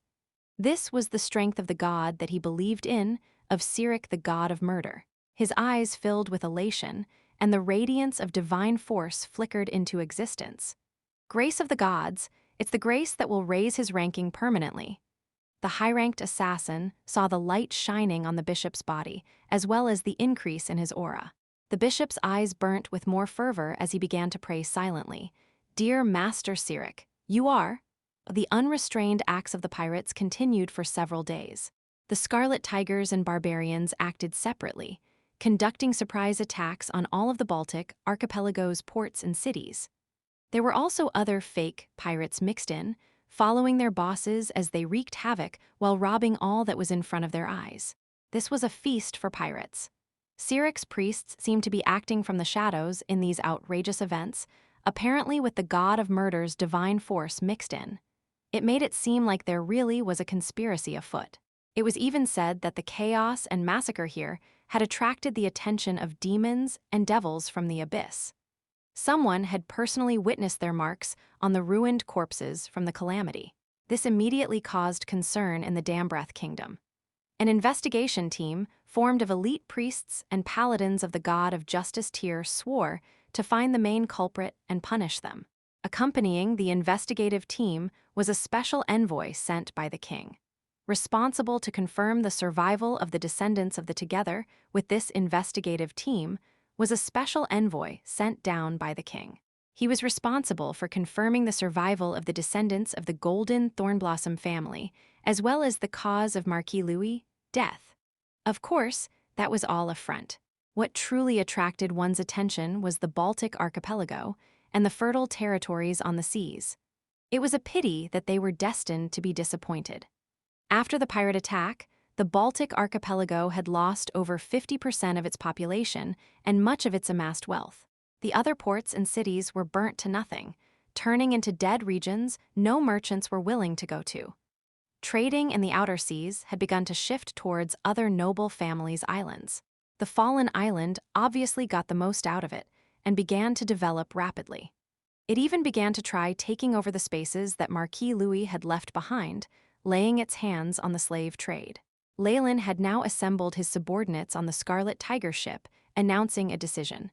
"I plan to leave for a while. I plan to travel the continent." Leylin looked solemn as he saw his trusted aides in the captain's room. This was a decision he had made after careful deliberations. There was no way around it. He had gone too far this time, and it was necessary that he hide it out for a while. In addition, the outer seas were now gaining even more attention from even the gods. It was truly an unsuitable area for him to continue keeping a low profile. "After I leave, the Scarlet Pirates will be under Isabel's command. You must listen to her as you do me, is that understood?" After all the members left, Leylin made Isabel stay behind. "Are you really leaving?" Isabel gazed at Leylin's handsome face, looking reluctant. "I've no choice. While everything might seem great with us now, we still need to be cautious." Leylin's eyes were on Isabel as he began to instruct her. "I've already completely broken off relations between the Scarlet Tiger pirates and the family. I've even killed off all the disloyal ones, so it should be fine for you to take over. As long as neither of us are caught, it's impossible to get real evidence." The only connection between the fallen family and the Scarlet Tigers was Leylin. Without him there, the investigators could only watch helplessly. The churches and the kingdom naturally still needed evidence to act openly. And though the barbarians have parted ways with us, I'm not worried about them. We have power on the surface. Power on the surface? Isabel looked doubtful. "Yes, after I get back, I'll suggest that Father build a military fleet of our own. This is something pirates will never be able to do." Leylin's eyes flickered with extraordinary intelligence. There are only two sides of the outer sea, the light and the dark. In the dark, there's the Scarlet Tiger pirates contending with them, but they can't do anything against us in broad daylight. After all, commerce will never be able to match up to the power of nobility. With this advantage, we'll definitely be able to suppress them, turning into the next Marquis Louis and gaining supremacy in the outer seas. Leylin shared his complete development strategy. "Do you understand what I'm saying? We just have to make our foundations stable." Isabel was intelligent. "Yes, it's all about stability. Once we completely take over the outer seas, the churches won't be able to do anything even if they know about our actions." "What do you mean?" Isabel was astonished. "It's power," Leylin waved his hands. "As long as the outer seas are under our control, the churches can't put us on trial even if they know we've sinned. They have to spread their own faith as well." With his abundant life experience, what could Leylin not see through? Look, even if Marquis Louis was involved in the sinful slave trade, with his hands dipped in blood, he had control over the profits in the outer seas and had close relations with the kingdom. Even a priest of the god of justice couldn't put him on trial. Leylin's eyes blazed with ambition. As long as we're superior on the outer seas, those churches will only be able to lower their heads to us. Obviously, Leylin had failed to mention something. At the beginning, they could learn to do what Marquis Louis had, but after that, there had to be changes. He already had a plan for that. In order to control the outer seas, his own strength was also vital. He believed they needed a legend in charge at the minimum, but if everything went according to plan, it was still feasible. By the time his family had gotten to that point, he'd have become a legend himself. This was the realm of legends, people who had a say in the entire world of gods. After all, the gods couldn't descend to the prime material plane in their own bodies, only able to do so through incarnations that weren't much stronger than high-ranked legends. Of course, Leylin only had the guts to do this in the outer seas, where the gods' organizations were frail. Otherwise, he would just be seeking his death. With those pirates in the middle being scapegoats for us, the churches won't go after us right away. Our Scarlet Tiger pirates must be aware of this. Leylin estimated that the barbarians would not grow hostile to them right away. Instead, they would absorb the surrounding pirates and increase their strength. For this reason, however, they would attract even more attention and unknowingly take the brunt of it from the Scarlet Tigers. Meanwhile, the Scarlet Tigers would keep a low profile and amass more power, waiting for an opportunity to rise. Only after his plans were completely explained did Leylin leave, feeling at ease. Seeing Leylin's figure flying in the horizon and turning into a black spot that eventually disappeared, Isabel turned with an icy look on her face. "Gather all the leaders. We are to hide in the deep seas for a period of time?" "Understood," Ronald shrank back. He had a feeling that after the head left, the Scarlet Witch that struck the outer seas with terror would return. Ronald was aware that she would not make allowances for anyone else, destroying anyone she caught. He did not dare complain and jogged away from the deck. With Isabel pressurizing them, the Scarlet Tiger's pirates carried out Leylin's plans exceedingly well, hiding in the deep sea. Dambrath only held a small portion of the outer seas, and the further out one went the more dangerous it was. It was rumored that there was a country of aboriginals at the depths of the sea, protected by the gods. Of course, this was just a rumor. The Scarlet Tiger's actions wisely allowed them to evade a round of unrest. The organizations of the Outer Sea and the enraged nobles of the Dambrath Kingdom combined forces with the Church, beginning a new round of purging the Outer Sea pirates. Even the Navy was employed. The priests and paladins of the God of Justice could be seen roaming around at this point. The pirates that had just started to get arrogant were put in a tough spot as they were stabilizing themselves. Many were exterminated, and even the barbarians suffered huge losses with no choice but to do things on the sly. Whatever it was, the sea was vast. The Dambrath Kingdom had no way to maintain the huge expenses of the Navy, and this could only terrorize the region for a while. After the Navy left, this would still be the pirates' territory. The reshuffling from this new round continued. The fallen family would make use of their status as nobility, trading their two profitable goods into becoming the hub of the outer seas. Of course, that was all in the future. If you find any errors, broken links, non-standard content, etc., please let us know report chapter so we can fix it as soon as possible. Chapter 855, Iman City. Iman City. Iman was a port city along the coast of the Dambrath Kingdom. It relied on the flourishing trade of the outer seas to develop, and at one point had over 10,000 free citizens making up its society. The lights never went out at night, and it created the image of prosperity. However, the pirates tied in the outer seas, especially after the ransacking of the Baltic archipelago, stopped the sea trade for a while. Many small merchants had even committed suicide in the sea out of bankruptcy, leading to a further decline in prosperity. This was all until one day, when a young man in gray robes came to the city gates. Entry fee is a copper coin. As they had been standing guard here for a long time, the two guards had developed great insight. Noticing that this young man was not to be messed with, they did not create much trouble. After handing over the fee, the young man entered Iman City. The city's roads were desolate, with guards patrolling everywhere. Since this was a port on the sea, there was a theoretical chance of pirate attacks, and those timid aristocrats and nobles were scared stupid by the pirates' tide, increasing the city's security. Most of them had probably hidden themselves further inside the mainland by now. I'll probably need to go the mercenary guild later. After finding an inn, the young man slipped his hood off, revealing curly hair that was as dazzling as gold and a handsome face. This was obviously Leylin. After taking care of all the matters and handing over all sorts of materials to Ernest, causing him to go giddy in his ecstasy and begin construction of a wizard's tower, Leylin openly left Fallen Island, taking a ship to the continent. Of course, this was in the name of travel and learning, something that was a matter of course for wizards. He currently held a recommendation letter from Ernest in his lap, something that would allow him to train in the capital's Wizards Guild for a while. Leylin had intended this trip for a while. There was nothing that Ernest could teach him anymore. And with Boraj's bag of holding, he could now move about with more ease.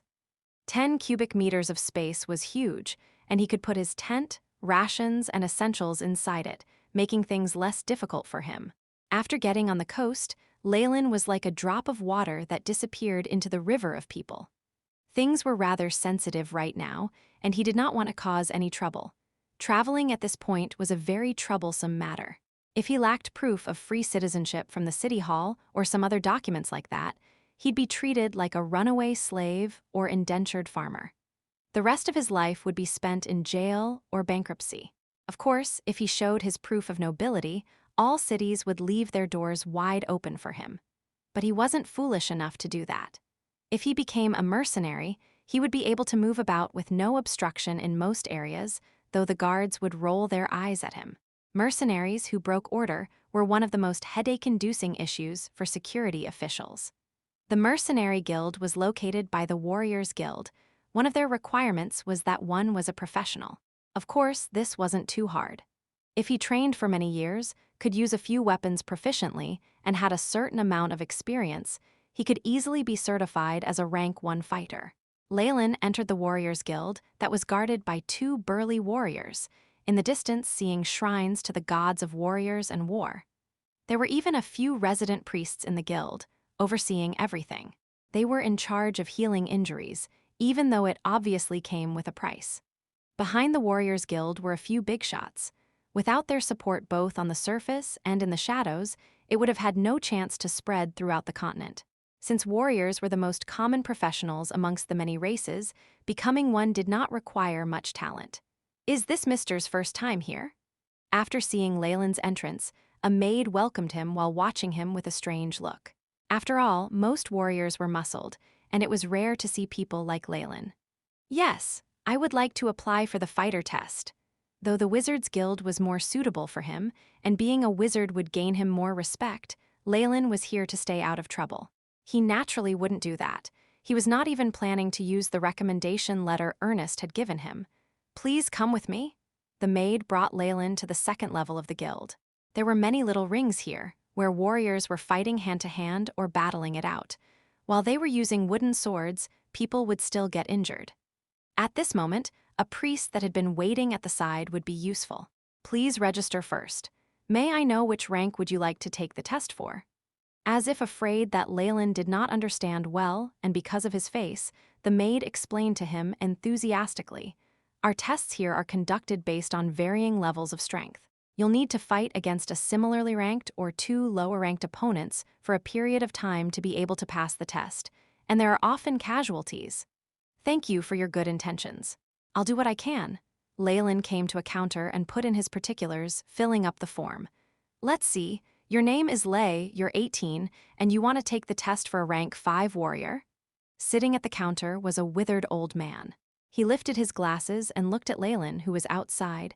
"Young man, don't try to push yourself too far. A rank 5 warrior can already use their chi, and some have even grasped battle techniques. You could maybe try rank 3? What? You're choosing the rank 5 test." The maid looked astonished, her sharp voice causing surrounding people to gather around and watch. "Why didn't you listen to me?" The maid stamped her feet, pretty flushes appearing on her cheeks. "I've already made up my mind I'll do this." Leylin furrowed his brows. While he had lied about his age, this was still shocking. Of course, it wasn't that bad. It was much better than being a 16-year-old rank 10 wizard, and he then nodded, "Please accept this application. The application fee is 10 copper coins." After Leylin paid up, the old man sighed helplessly. Teenagers these days. Interesting. I haven't seen such an interesting kid for a long time. Let me be his opponent. A forthright voice sounded out, and immediately after a burly man who was 2 heads taller than average pushed the crowd away as he walked over. His upper body was naked, the muscles solid like granite. There were several scabs from blades on his face, emanating red light that made him seem more menacing. It's the Bone Shatterer, Fafnir. This guy's in for it. It's rumored that he's a savage person who likes to pinch and shatter his opponent's bones. Why's he suddenly causing trouble for a kid? It should be for a woman, right? He's been interested in Nina for a long time. This immediately caused the maid to blush beet red. Fafnir, what are you doing? Nothing much. I'm a rank 5 warrior anyway, so isn't it normal for me to be an examiner? Am I wrong? Fafnir watched Leylin, a malicious smile on his face. What about it? He looked at the old man at the counter. You can give up on this test and come back tomorrow, the old man sighed. He probably did not want to see a young man like Leylin having such a great setback. Leylin was speechless inside. He hadn't expected to meet such a vulgar person. It's fine, he'll do. Wait till tomorrow. He didn't have that much time to waste. I won't worry about you anymore. This nonchalant attitude resulted in Nina leaving while fuming in anger. Meanwhile, a crisp explosion could be heard produced from Fafnir's hands. Kid, you're dead meat. I want to pinch and shatter all the bones in your body bit by bit. Hope that you won't hurt bad enough to call for your mother. While brushing past him, Fafnir looked at Leylin and made a gesture as if slitting his throat. Don't worry, isn't there a priest? I actually hope you brought enough money. Leylin rolled his shoulders and picked up the long sword used for the testing. As it was wooden, the handle was very light. However, there was a layer of metal on the blade that made it seem more durable. The two slowly walked into the ring, and the judge then waved his right arm downwards. Ready? Begin. Destroy him, Bone Shatterer. I'm supporting you, kid. Hang on. The other board warriors immediately began to jeer, and a few got the bets going on how many moves Leylin could take from Fafnir. Nina reappeared in the audience, watching the center of the sight anxiously. Kid, repent in hell? Fafnir yelled as he charged.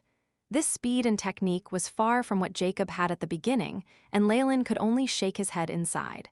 However, he did need to conceal his strength too, and he only dodged by a hair's breadth, sword swinging onto his opponent's shoulder. Stop wasting time, I've things to do. A faint layer of chi emanated from Leylin's body. It's chi, this guy's already activated chi, the onlookers exclaimed.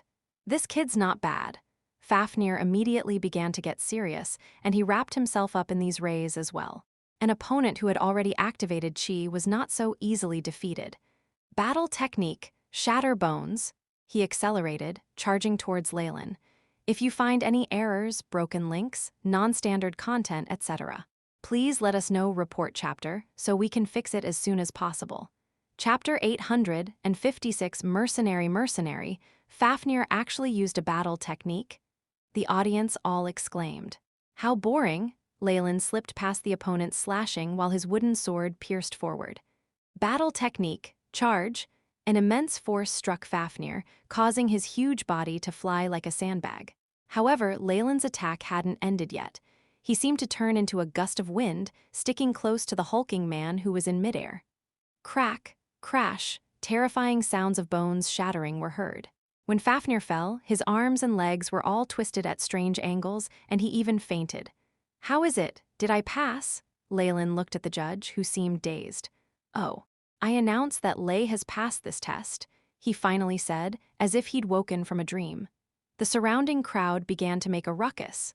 Leylin cared little about this, and he went to the counter. This time the crowd opened up a path automatically, respecting the strong. The old man chuckled as he asked, Hee, I don't often make mistakes. Kid, any interest in learning here for a period of time? No thanks. I still have something urgent to do. Leylin had seen that this old man was about rank 10 as a warrior. This was pretty good, but he'd almost killed a dozen high-ranked warriors himself on the outer seas. All right. Sigh, young people these days. The old man lethargically flung a copper badge to Leylin, as well as a piece of parchment. Take it. This is your warrior badge and verification. That'll be 2 silver kronas. This was slightly too expensive and seemed to be on purpose. However, since he was very efficient, Leylin paid the bill and quickly left. After walking out of the warrior guild, Leylin went to the mercenary guild next door. The gold behind the counter revealed a professional smile. "Welcome. May I know if you are here to issue a mission or to apply for remuneration?" "I'm here to apply to be a mercenary," Leylin stated his purpose. "Please go to counter number 3. Applying to become a mercenary was very simple and only required proof of one's profession. After seeing Leylin's rank 5 fighter badge, the person in charge of counter 3 happily helped him with the proof of being one. As a newbie, Leylin had no choice but to become a copper-grade mercenary, which was the lowest rank. Only after completing multiple missions could he advance.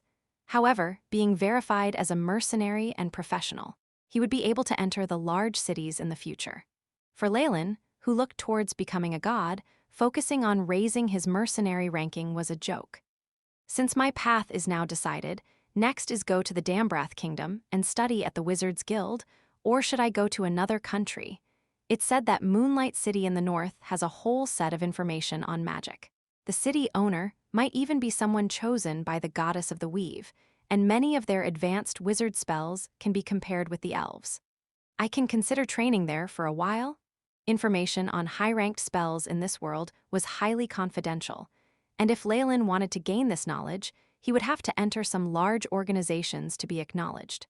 Of course, he could also ignore that and focus on raising his wizard ranking first. However, his battle would then be pitiful. If a high-ranked wizard only grasped a few spells, that would be a disgrace to all of the same rank as him. Come to think of it, I wonder if the spell models of varying ranks in the Magus World can be modified to be used in the world of gods. But the amount of time required for that would be too terrifying. Leylin had a tentative plan to make the Path of Magi available to the world of gods. It was an all-inclusive path that centered around the truth, and of all the paths to power it was very flexible and adaptable. It was plausible to conduct research into producing magi in the world of gods, people who could cast spells without the weave. However, that would require a great deal of processing power. Most of the AI chip's resources were focused on the analysis of the weave, and in a situation where it had no spare time to run simulations in this area, he could only shelve his plans for now. Research on casting spells without the weave is definitely a huge taboo in the world of gods. I'm afraid I'll only be able to do something in that field after I become a legend. Leylin stroked his chin, but if I'm able to get information on this, even if incomplete, the AI chip's rate of analysis will be increased by a great amount. I'm sure there were many magi participating in the ancient war who had the same thoughts as I do now. While thinking this, Leylin entered the mission hall in the Mercenary Guild.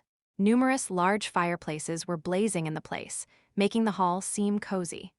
The many mercenaries were split into their own cliques. Some were drinking and making merry, while others were gazing at the huge mission board at the center of the hall, discussing things amongst themselves occasionally. The aroma of strong rum, coupled with that of roasted meat and bread, lingered in Leylin's nose. High-grade mission, purging ogres. Only mercenary groups that are gold-ranked and above may take this on. This mission was on the top of the board, written in huge, bold font. The great rewards caused many mercenaries to drool at the sight, but few dared to go forward. "Yeah, I heard that a bunch of ogres migrated towards one of the main paths to the capital. They've already attacked numerous caravans and passers-by. It's no wonder that the rewards are so plentiful." Hearing the surrounding mercenaries whispering amongst themselves, Leylin had a better understanding of the mission. An ogre tribe. No wonder it's a high-ranked mission, Leylin nodded inside. The classification of mercenaries was very simple. The lowest was copper, followed by silver and gold. Gold mercenaries were already high-grade and possessed immense experience, and were usually powerful professionals. Above gold rank was said to be mithril and platinum. However, in general, they would not be in such people a small city like Iman City. Gold-ranked mercenary groups were powerful troops with numerous gold-ranked mercenaries. Only this level of strength would be effective against an ogre tribe. Leylin looked at the bottom of the mission board. There were many missions to clear ogres out here and there, from the lowest ranked to powerful ogre shamans. All that one was required to do was bring back their ears as proof, and the difficulty was lower. Once in a while, a few mercenaries would go over to discuss before taking on the missions. A large-scale ogre tribe has more than 200 ogres. The shamans will have bloodlines with abilities similar to magic. On top of that, the ogres themselves are resistant to magic. Leylin muttered to himself, I won't be able to handle this myself unless I take the long route. However, that'll consume a lot of time, and I'll need to pass through a few dangerous regions, and the danger isn't all that different from the ogre tribes. There are even drake tribes there. Seems like I'll have to wait for some large-scaled mercenary groups to complete missions or join some caravan. Leylin mumbled to himself. He was preparing to go the capital, and even without Ernest's recommendation letter, he had enough power to enter the Wizards Guild. Over there, he would be able to obtain the newest intel and the like. On top of that, even if I were to prepare to travel to the north to train, I'll definitely need to pass through the Dambrath Kingdom, Leylin sighed. He went to the front desk counter near him belonging to the guild. Give me cider. Are there any missions soon that will take me to the capital? The best would be those with large groups. I want something safe. As he said this, a silver krona appeared in his hand, emitting a tempting light in the air. Do you have urgent matters to attend to in the capital? That's no problem at all. A large caravan is going there soon, and they're recruiting people because of those wretched ogres. Seeing the light in Leylin's hands, the attendant gulped and then responded. A tyrant like Leylin obviously gained more abundant and specific details. After setting a time with the attendant, Leylin headed to the entrance of the mercenary guild. The streets of Iman City were very desolate, probably having to do with the double blow with the sea trade and the ogres. Seeing the many stores that were closed, Leylin was about to return to meditate in his inn when a gray-robed person blocked his way. Mister, please whip me ruthlessly. In front of Leylin was a young female in gray robes. She was pretty and was clad in coarse sackcloth clothing, and there were also many scars at her neck and cuffs. Currently, she was standing in front of him with a look of anticipation, 2 hands holding a thorny whip. The numerous tiny thorns looked extremely sinister on it. She looked pure and holy, ready to die for a just cause, and had a resoluteness that only belonged to crazed followers. There was even a hint of anticipation. What's with this, a trap? Leylin's eyes went past the crazy woman and landed on a little girl next to her. She was holding a donation box of the church, and after noticing his attention was on her, she especially shook the box such that the coins inside made sharp and crisp noises. Leylin saw a strange holy emblem at the little girl's chest. So you're a priest of the mistress of the whip. Thankfully, Leylin had seen much in the world and recognized her identity. Yes, please help with our praying ritual and allow my soul to obtain redemption through suffering. The female answered seriously, and then thrust the whip into his hands. I. Leylin was completely speechless now. He wanted to escape, but the passers-by thought nothing of it. Some even looked over with knowing smiles. If you find any errors, broken links, non-standard content, etc., please let us know. Report chapter, so we can fix it as soon as possible. Chapter 857, Misunderstanding the Goddess of Weeping, also known as Mistress of the Whip, was called Amiter. She was a kind-hearted goddess, and her teachings included having her followers redeem their souls through suffering. It was like when a forest was larger, birds were all the same. In the world of gods, a few exotic gods existed, and this crying female was one of them. The god of suffering, Ilmater, taught his followers to suffer and endure the pain, but Amiter was different. She even requested that her priests and followers abuse themselves and obtain redemption through suffering. Oh gods! Even if Ilmater requested his followers to endure, he never wanted them to actively abuse themselves. Hence, in simpler terms, Amiter's followers were a bunch of insane people who abused themselves, especially the priests. Whenever there was a huge celebration, Amiter's priests and followers would gather, using lashes, wooden cangs, and even red-hot brands to pray. This would earn themselves favor from the goddess, and amongst the divine spells the goddess granted were some that raised one's endurance of pain. Gods like these had no market amongst regular commoners and were rarely seen. Leylin had almost not recognized her at the beginning, though she seemed to be welcomed by some exceptional enthusiasts. This priestess of the goddess walked along the streets, praying for passers-by to bestow pain on her to gain donations. This was an event that their church retained. I apologize, but I believe in the god of knowledge, Ogma, this is just. Leylin knew he was no pervert and immediately used an excuse. The goddess taught us not to mind the identity of the person inflicting pain on us, because they give us the redemption that is in suffering. We need to be grateful towards them. Please help me with my prayer? The priestess looked resolute. Leylin was rendered speechless. In addition, an increasing number of people were gathering, and he wanted to escape as soon as possible. Just as Leylin tossed a gold coin to the little girl's donation box and raised the whip, as if preparing to finish it in one go, he suddenly felt his hair stand on end. It was like he was being stared at by some terrifying beast. Knowing something was off, he dodged, evading a frightening chi slash. Crash! The powerful chi blade of light swept the area Leylin had stood at and smashed the limestone behind him to smithereens, revealing the strength of the person who had launched the sneak attack. Along with this attack came the dainty call from a young girl. Such despicable behavior of bullying women is just an insult to my way as a knight. Raphania, won't let you off. Which moron is it? Leylin turned back furiously. It was bad enough being requested to abuse someone by their request, but he was now being treated as a thug who was bullying the weak. Even with his thick skin, he was beginning to get ashamed. You dare do this but not admit to it. Everyone on the streets saw your violent behavior, you despicable bastard.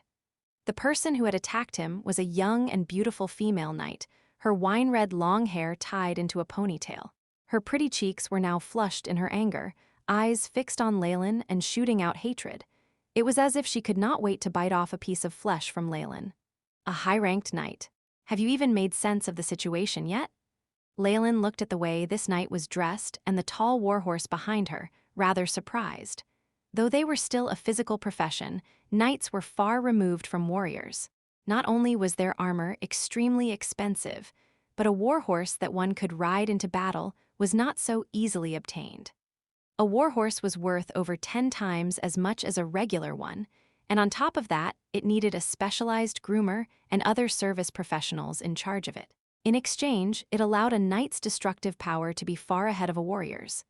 In addition, high-ranked ones could, after affirming their faith, turn into knights of gods, learning to cast spells. Such professionals were the ideal prince charming in the hearts of many young girls. To be able to become a high-ranked professional at such a young age, this doll must have a pretty good background. She should be nobility, Leylin sized her up. Through the attack just now, he could estimate that she should be at or above rank 10 as a knight. Chip scan, he commanded on the inside. Beep. Mission established, beginning scan the AI. Chip loyally carried out his instructions, and soon enough a passage of information was relayed. Name, Raphania, gender, female. Strength, 10 agility, 6 vitality, 7 spirit, 5 estimate. Rank 10 knight. Abilities, 1. Abilities increase from 11–19% in power when mounted. 2. Armor. Full body knight armor has increased physical defense, but led to a similar decrease in resistance towards magic. As expected of a high-ranked professional, she even has a boost from her mount. Leylin nodded inside. However, brazenly sizing her up was only making her more angry. What's wrong with this city? How can these hoodlums commit such evil in broad daylight? Has this place turned into a city praying to the devils and demons? The female knight's chest bounced up and down. The teasing gazes of the passers-by only made her more infuriated. Please withdraw your unfair allegations. At this moment, the priestess of Amiter stood out. Our Lady Amiter opposes all evil. In addition, you need to apologize for interrupting my prayer ceremony, else you'll be profaning Our Lady. What? W.Y. Raphania's mouth widened slowly, and she looked stunned. Following that, a patrol guard separated the crowd and came up to them, staring at the female knight with malicious intent. You've destroyed the appearance of the city. Based on City Hall Law number 329, you must pay a fine of 10 gold kronas, or else we'll have to place you in prison. Oh God of justice. This actually happens? There's no such person at my old place. After the ruckus, the surrounding crowd, patrolling soldiers and the priestess quickly left, leaving Leylin and the female knight Raphania behind. However, her face was like a huge red apple. This was her shame. However, at the mention of the goddess's name, the girl immediately halted. No matter how preposterous and strange this goddess style was, she was still a goddess. She needed to show respect at least on the surface, or she'd risk being put on trial by the other churches. You must be from another area, right? This goddess really doesn't have a great reputation, but it's best to find out about stuff like this before leaving on travels. The consequences of doing something taboo will be dire. Leylin gravely reprimanded her, controlling his urge to laugh. After the fine had been paid, the priestess of Amiter had requested a very strange compensation of Raphania. She wanted the knight to whip her ruthlessly. Leylin, kindly, handed his share of this matter over to the girl, getting her to do it as an apology. It was obviously humiliating for this knight, who seemed noble and refined, to lash a weak person like a scoundrel. I shouldn't have treated you that way before making sense of the situation. As a knight, Raphania still did as should be based on the code of honor. At the very least, she had done well upholding justice, and was willing to change after learning that she was in the wrong. My name is Raphania, and I'm a traveling knight. Nice to meet you. My name is Lay, I'm a mercenary. Leylin scratched his head. A traveling knight? That was practically a joke. It was well known that knights had huge requirements when it came to logistics. Without a professional groom and someone maintaining armor as well as weapons, a knight was useless. Leylin looked at the warhorse behind her sympathetically. As expected, it was already looking dispirited and showed signs of malnutrition. It's already strange that a noble lady is training to be a knight. She's even traveling alone. How open is her family? Or is this perhaps one of those people who are escaping marriage? Being eyed by Leylin, Raphania lowered her head, slightly ashamed. She abruptly got onto her warhorse, elegant and speedy, showing the results of bitter training. Though there was a misunderstanding in our meeting, things thankfully ended well. May I know the way to the mercenary guild? Head east, and you'll find it quickly. Leylin was speechless at this young girl, who looked like she'd been brainwashed by stories of knights. Thank you very much. Someday, under the guidance of fate, we'll meet again. She naturally urged her handsome horse forward, and the mount snorted as it darted away. But that's the west. You're going in the wrong direction. Leylin watched the direction in which she had left, but she had already disappeared. High-ranked knights who are directionally challenged are really quite rare. SSE didn't prepare much and is adventuring. Hopefully, she won't get attacked by ogres or gnomes and become jerky. Leylin silently prayed for her and then returned to his inn.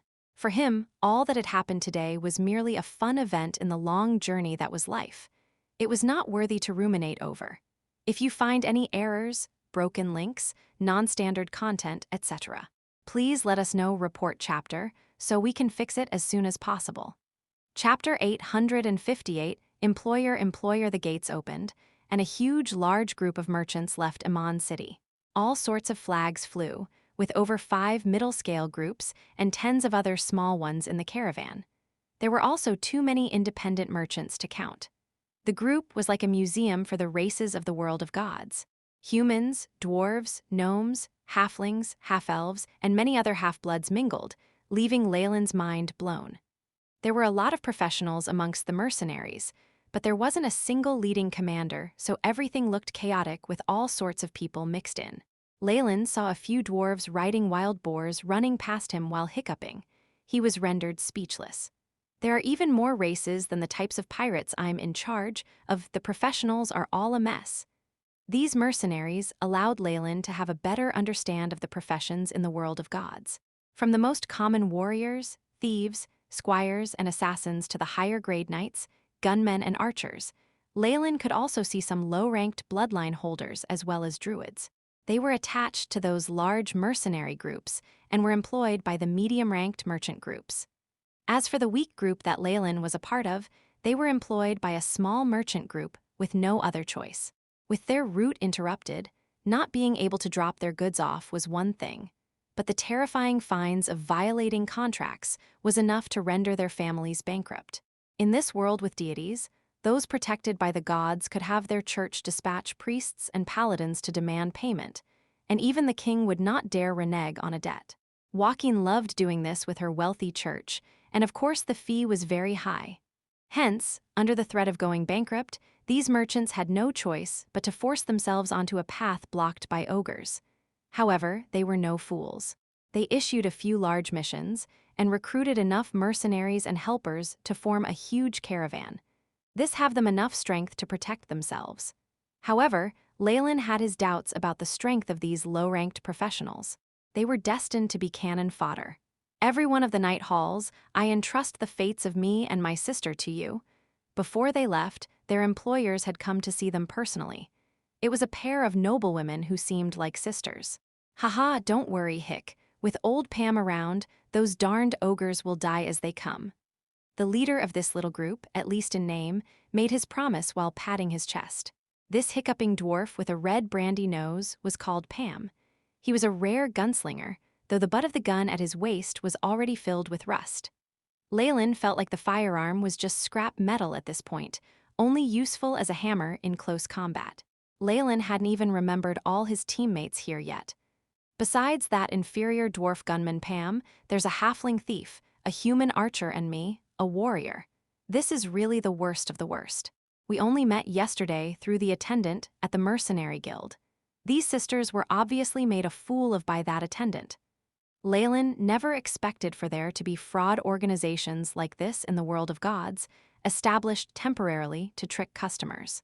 Still, he had no intentions of changing anything. Though they tried to swindle people, the bit of commission you paid got you a rank 10 wizard. You've really made a huge profit, he thought inside. At this moment, the noble lady in the horse carriage sighed, knowing that she had dug a hole for herself. "Everyone!" The hanging curtain in the carriage was pulled to reveal the corner of a beautiful face.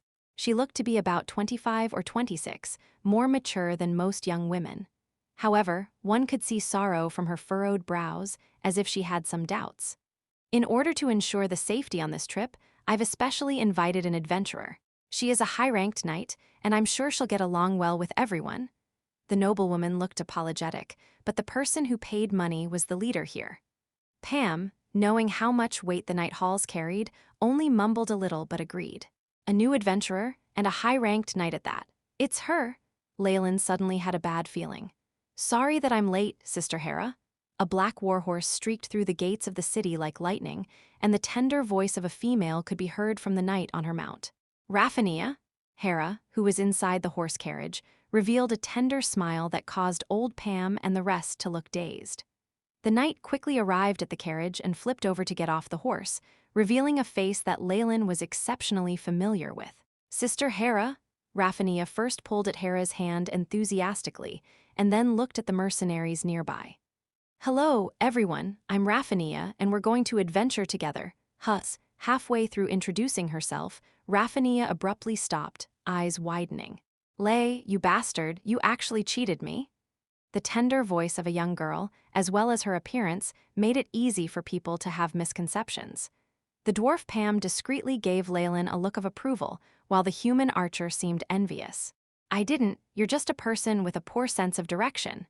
Leylin touched his nose and rolled his eyes, not feeling like speaking to this girl, who was directionally challenged. "Who did you say has a poor sense of direction?" Raphania was immediately like a kitten who'd had her tail stepped on. She burst out in anger. "Do you know each other? That's even better. Come here, Raphania. Tell me about what happened yesterday." Hera came to mediate, and it was evident that she was very tactful. "But," Leylin focused on Hera's hands. They were rough, and there even calluses at the side. They were much like the hands of the maids in Leylin's manor, and her clothes were rather simple. The edges were slightly whitened. It was obvious that she did not have a good family background, but had employed Leylin and the others in the name of a noble. A noble born of a commoner? Or does she have a more troublesome identity? Did she get Raphania because she seemed to have a great status? She's quite shrewd. Leylin watched Raphania enter the carriage, and the sounds of laughter could be heard once in a while. He shook his head inside. He did not discriminate against Hera. All methods were valid when one's survival was at stake. As long as it didn't affect him, he wouldn't bother unveiling her plot. "Tisk, Lay, look at that warhorse. It's even taller than the two of us. I'll bet you that this horse has a value of at least 200 gold kronas." Old Pam was now demoted to a horsekeeper and was gloomy. He temporarily took care of Raphania's horse on her behalf. The sight of a dwarf leading a tall horse was rather amusing, though the man himself did not realize this. His hands kept caressing the black horse while muttering, A pity, what a pity, look at how she's abused this good horse. This color of the coat and the abrasions would make those horse peddlers reduce their prices. Please, she's a lady of a noble family and didn't even bring a horsekeeper when she came out. It's already good enough that she didn't starve it to death. Leylin laughed as he patted Pam's shoulders, which gained the man's approval. Pam kept nodding. I'm not bragging, but my father's father was once a horsekeeper for the city owner. He was able to raise even the best war horses with heavenly bloodlines till they were plump and healthy. That doesn't seem right. Leylin was speechless as he shook his head. Dwarves usually liked to brag, not to mention those that had taken alcohol.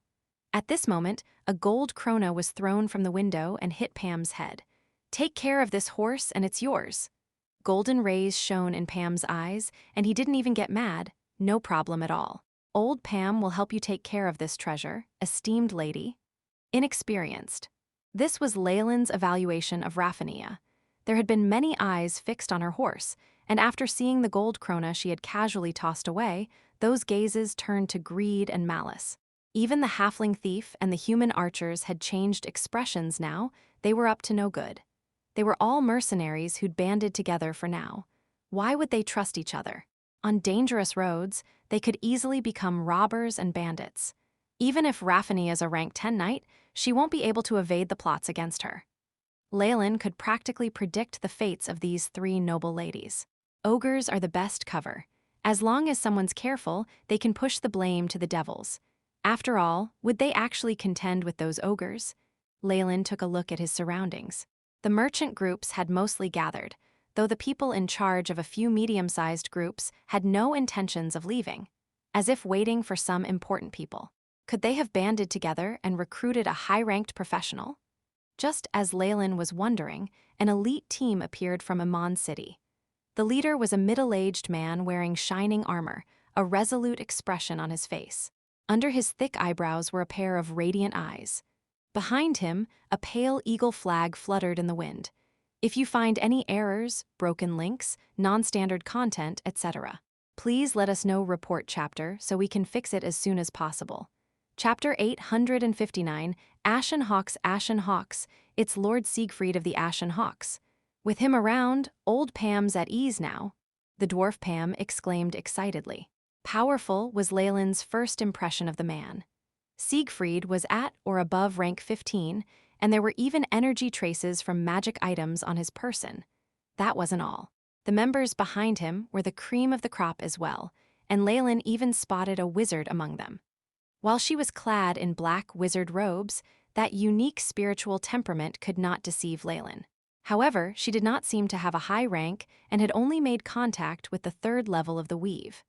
Seeing the mercenary group of the Ashen Hawks meet with the medium-scaled merchant groups, as well as the subsequent signal they set off, Leylin asked by Pam's side, is that Siegfried very powerful? But of course, Lord Siegfried is the only mithril mercenary in Amon City. Mithril, you know? On top of that, he's a high-ranked warrior who's gone through numerous battles. Our city hall even invited him to take charge of the garrison, but he rejected them. At the very mention of Siegfried, old Pam talked nonstop, as if he himself was a member of the Ashen Hawks. The Hawks had a huge reputation, and it resulted in an uproar amongst the large merchant groups. Be it the mercenaries or merchants, all of them had delighted looks on their face, as if just having them around meant their safety was guaranteed. Yet another bunch of tragic people who place their safety in the hands of others. Seeing this, Leylin sighed inside. No matter how powerful he is, he'll definitely be protecting the few medium-sized merchant groups that hired him first and foremost. How could he stay by your side like Pam would? There are over 100 ogres. While some were still immersed in their fantasies, the mixed bag of people set off. How boring! Leylin was now dressed like a fighter, armored in moderately new leather. At his waist was a long sword made of steel, the grip wound with coarse rope that allowed him to unsheath it smoothly at any time. The large caravan moved very slowly. Apart from the leadership problems, food, water, and camping at night were huge issues for them. Even proper legions couldn't manage such a thing well, forget this ragtag group. Sometimes they didn't even make it past a few kilometers a day. Leylin had already expected this, and he stayed in his group while at ease. With so many people present, he would only be used as cannon fodder to bait the ogres out if they ended up meeting. That would allow him to escape successfully. He'd already made up his mind. Once he passed the danger of the ogres, he'd immediately leave this large group and proceed on his own. As for the matter of the commission and trust, would he even care? Leylin thus had nothing going on for now. He'd made a deal with a merchant for 1 silver and was allowed on one of the carriages. Besides his requisite patrolling duties, the only things he did were resting, meditation, and secret research.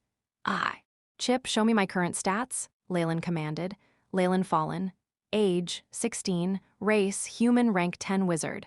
Strength, 5.2. Agility, 6.5. Vitality, 6.3. Spirit, 10. Status, healthy. Feats. Sturdy, erudite. Spell slots. Rank 4-3, rank 3-5, rank 2-7, rank 1, rank 0. Analysis of the weave. Level 0, 100%, level 1, 100%, level 2, 37.31%, level 3, 16.78%, level 4, 2.01%. The AI. Chip loyally carried out his orders. My spiritual force is greatly disproportionate to the time I've spent meditating.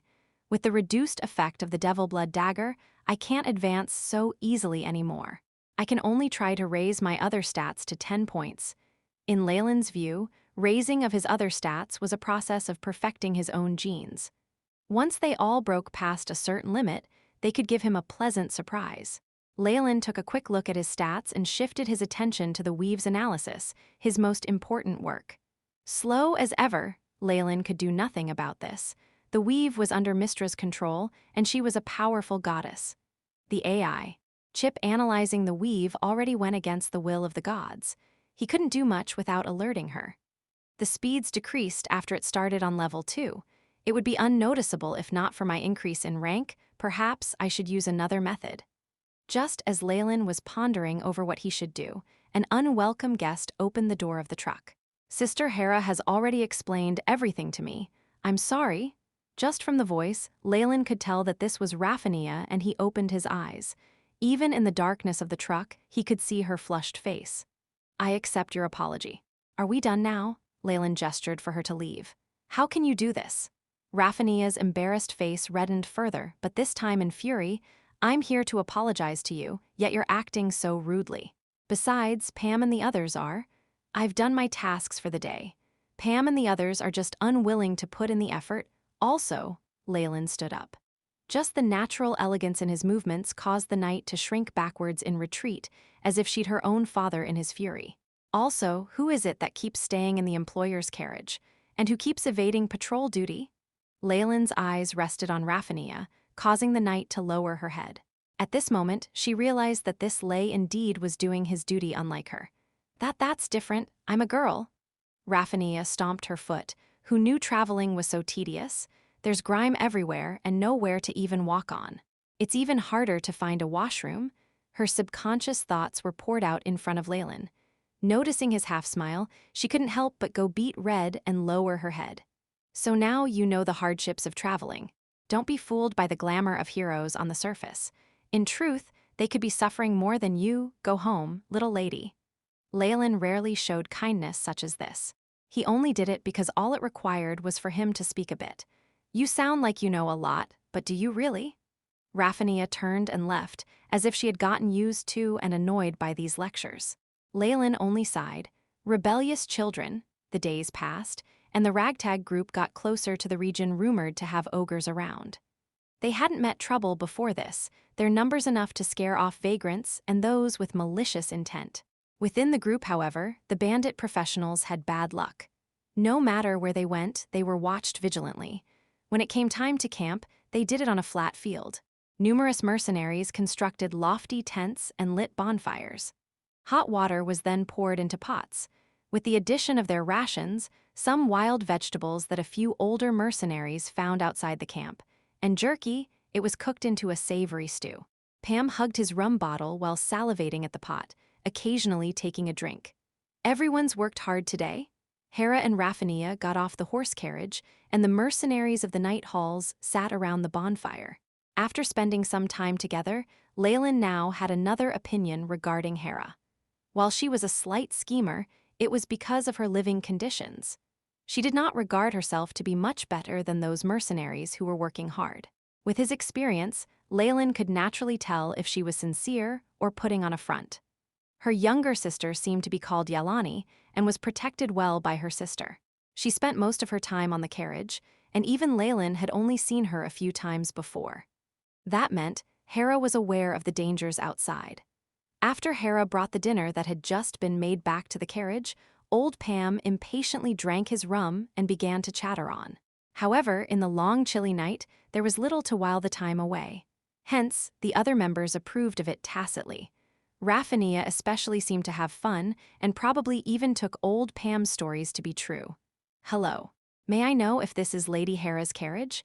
At this moment, a person in charge of one of the merchant groups walked over. "What is it? Please tell me." Raffania blocked the way. Days before, there were a few guys who were lusting over the beauty of the sisters. She'd kicked them out, but she was now on her Huard. The person in charge who had been rejected frowned, but then put on a smile. "Well, we're reaching the dangerous regions where the ogres appear. Lord Siegfried told me to come inform everyone to remain vigilant at night. Remember to send people to patrol the area. If you find any errors, broken links, non-standard content, etc., please let us know. Report chapter, so we can fix it as soon as possible." Chapter 860, Laurent. Once they sent the man away, the mercenaries all had imposing expressions on their faces. Only Raffania was cheerful as she took out her sword with an eager look on her face. "We finally get to fight." This expression of hers immediately attracted displeasure from her comrades. "In that case, you can be the first to go on patrol tonight." Leylin unceremoniously dealt her a blow, damping her energy. Old Pam didn't dare to say anything, but he secretly gave Leylin a big thumbs up. Seeing Raffania huffing angrily and ducking back into the carriage, Leylin and the others smiled in a carefree manner. Only, Leylin's smile was rather dark as he turned back to look at where Raffania had gone to. It feels like something might have happened. At the moment, another special group entered Iman City. Their leader was a paladin in bright silver armor, the piercing light of which caused the city guards at the gate to inch away from them. Their faces were filled with reverence and awe as they looked at the divine light on the paladin's chest. Our intel says that they vanished without a trace once they went ashore. His badge was based on a blue shield, with a warhammer balanced on top of a scale as the insignia. A holy light lingered about it. "A paladin of the god of justice," someone would call out in a low voice from time to time, and the street thugs and hooligans all completely disappeared without a trace. The divine light that this paladin possessed was of course that of the god of judgment, Tyr. That god possessed powerful divine force and was committed to his cause of fighting against evil. The zealous paladins under his command were the greatest nightmare of all evil organizations.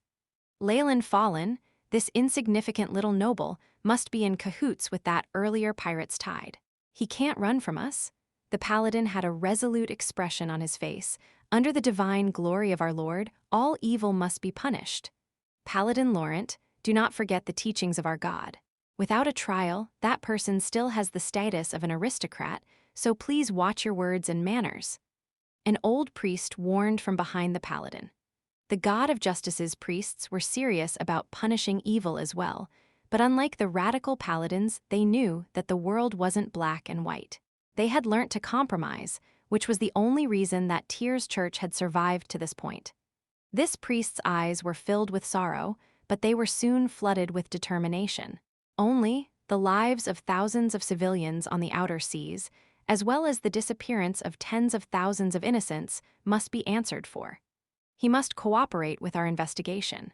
The God of justice will never let an evil man off, and neither will he misjudge an innocent person. Praise the Lord.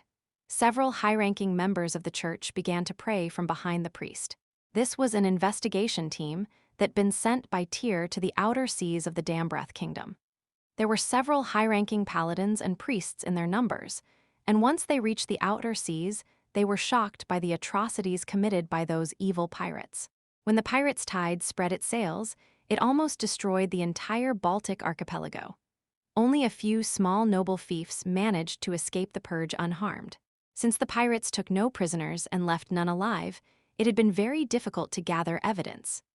After passing through many obstacles, just when they had finally almost pinned their culprit as the Pirate Cove and Scarlet Tiger pirate crew, they discovered a small noble family who seemed to have played a very important role.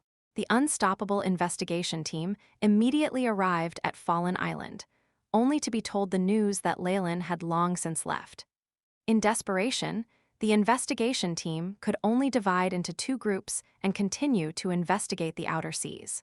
They proclaimed the doctrine of the God of Justice, and the group immediately went back to the continent to apparently request Leylin to cooperate with their investigation. In reality, once they were within the grasp of these paladins, even the most cunning of nobles could not live for more than a day. The priests of Tyr did not lack in divine torture spells that could force their target to surrender. Sometimes, even a simple detect alignment was able to solve many problems.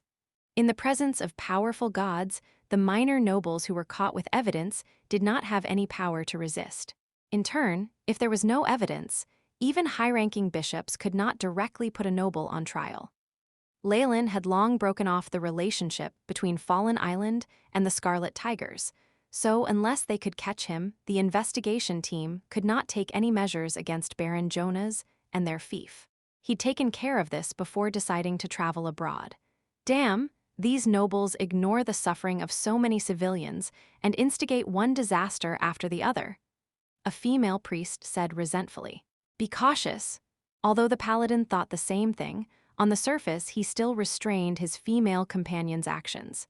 The spread of faith in the prime material plane did not curb the power of secular loyalty. It caused the churches a lot of frustration. We cannot completely cleanse the world of all its filth, but we can continue to judge every sin we see. Ultimately, the world will be purified, the paladin Laurent said strongly. Raphael, notify the town hall that we need their help, as well as those left behind. After several days, Laurent and his party were able to find several of Leylin's suspected identities. This one can also be ruled out. Within a splendid and opulent mansion, many guards were left sprawled in confusion on the ground, including several strong professionals. The paladin Laurent regretfully put down a pale-faced young noble who was trembling all over in fear. However, he has also committed numerous crimes. He's promoted imprisonment, murder, corruption, and countless other things. Hand him over and have the town hall dispose of him, the female priest. Raphael glared with disgust at the trembling young noble as if she had seen a maggot. Allowing this maggot to continue living was almost like an insult to her god. Although she dearly wanted to directly kill the noble, she managed to endure it. Those mercenaries are so mobile that it is very difficult to distinguish between them in such a short period of time, even with our capabilities. However, the larger merchant groups in recent times are very suspicious. I was thinking the same thing. Laurent turned and left, leaving behind a scene of disorder. We have already tarried here for far too long. We must speed up. After a short while, the newly gathered investigation group strolled out of the gate of Iman City. The rest of the city officials and nobles watched them from far away as they breathed a sigh of relief, wry smiles on their faces. The investigation group left, but they'd swept up a lord, 2 knights, and an extremely unlucky noble by pure coincidence during their stay. Even the various gangs had been exterminated. Iman City had been cleansed and was now much more safe. However, they had left behind a huge mess. Is this feeling of being chased because of that investigation group from the God of Justice? Looking at the time, they should have arrived at Iman City by now. His keen perception and meticulous way of thinking let Leylin guess the truth in just a moment. Tyr, haha, in the eyes of many nobles, this powerful god is not at all inferior to the god of plague. Leylin laughed coldly to himself. However, if I do not become a high-ranking wizard and build a wizard's tower, I fear I won't be able to return to Fallen Island. The situation was more dire this time. If Leylin's father was like the Marquis, or even a noble of the kingdom, he wouldn't be suppressed like this. However, the fallen family pitifully didn't have such a background. As a result, were they to be caught by the investigative team, it would spell disaster for them.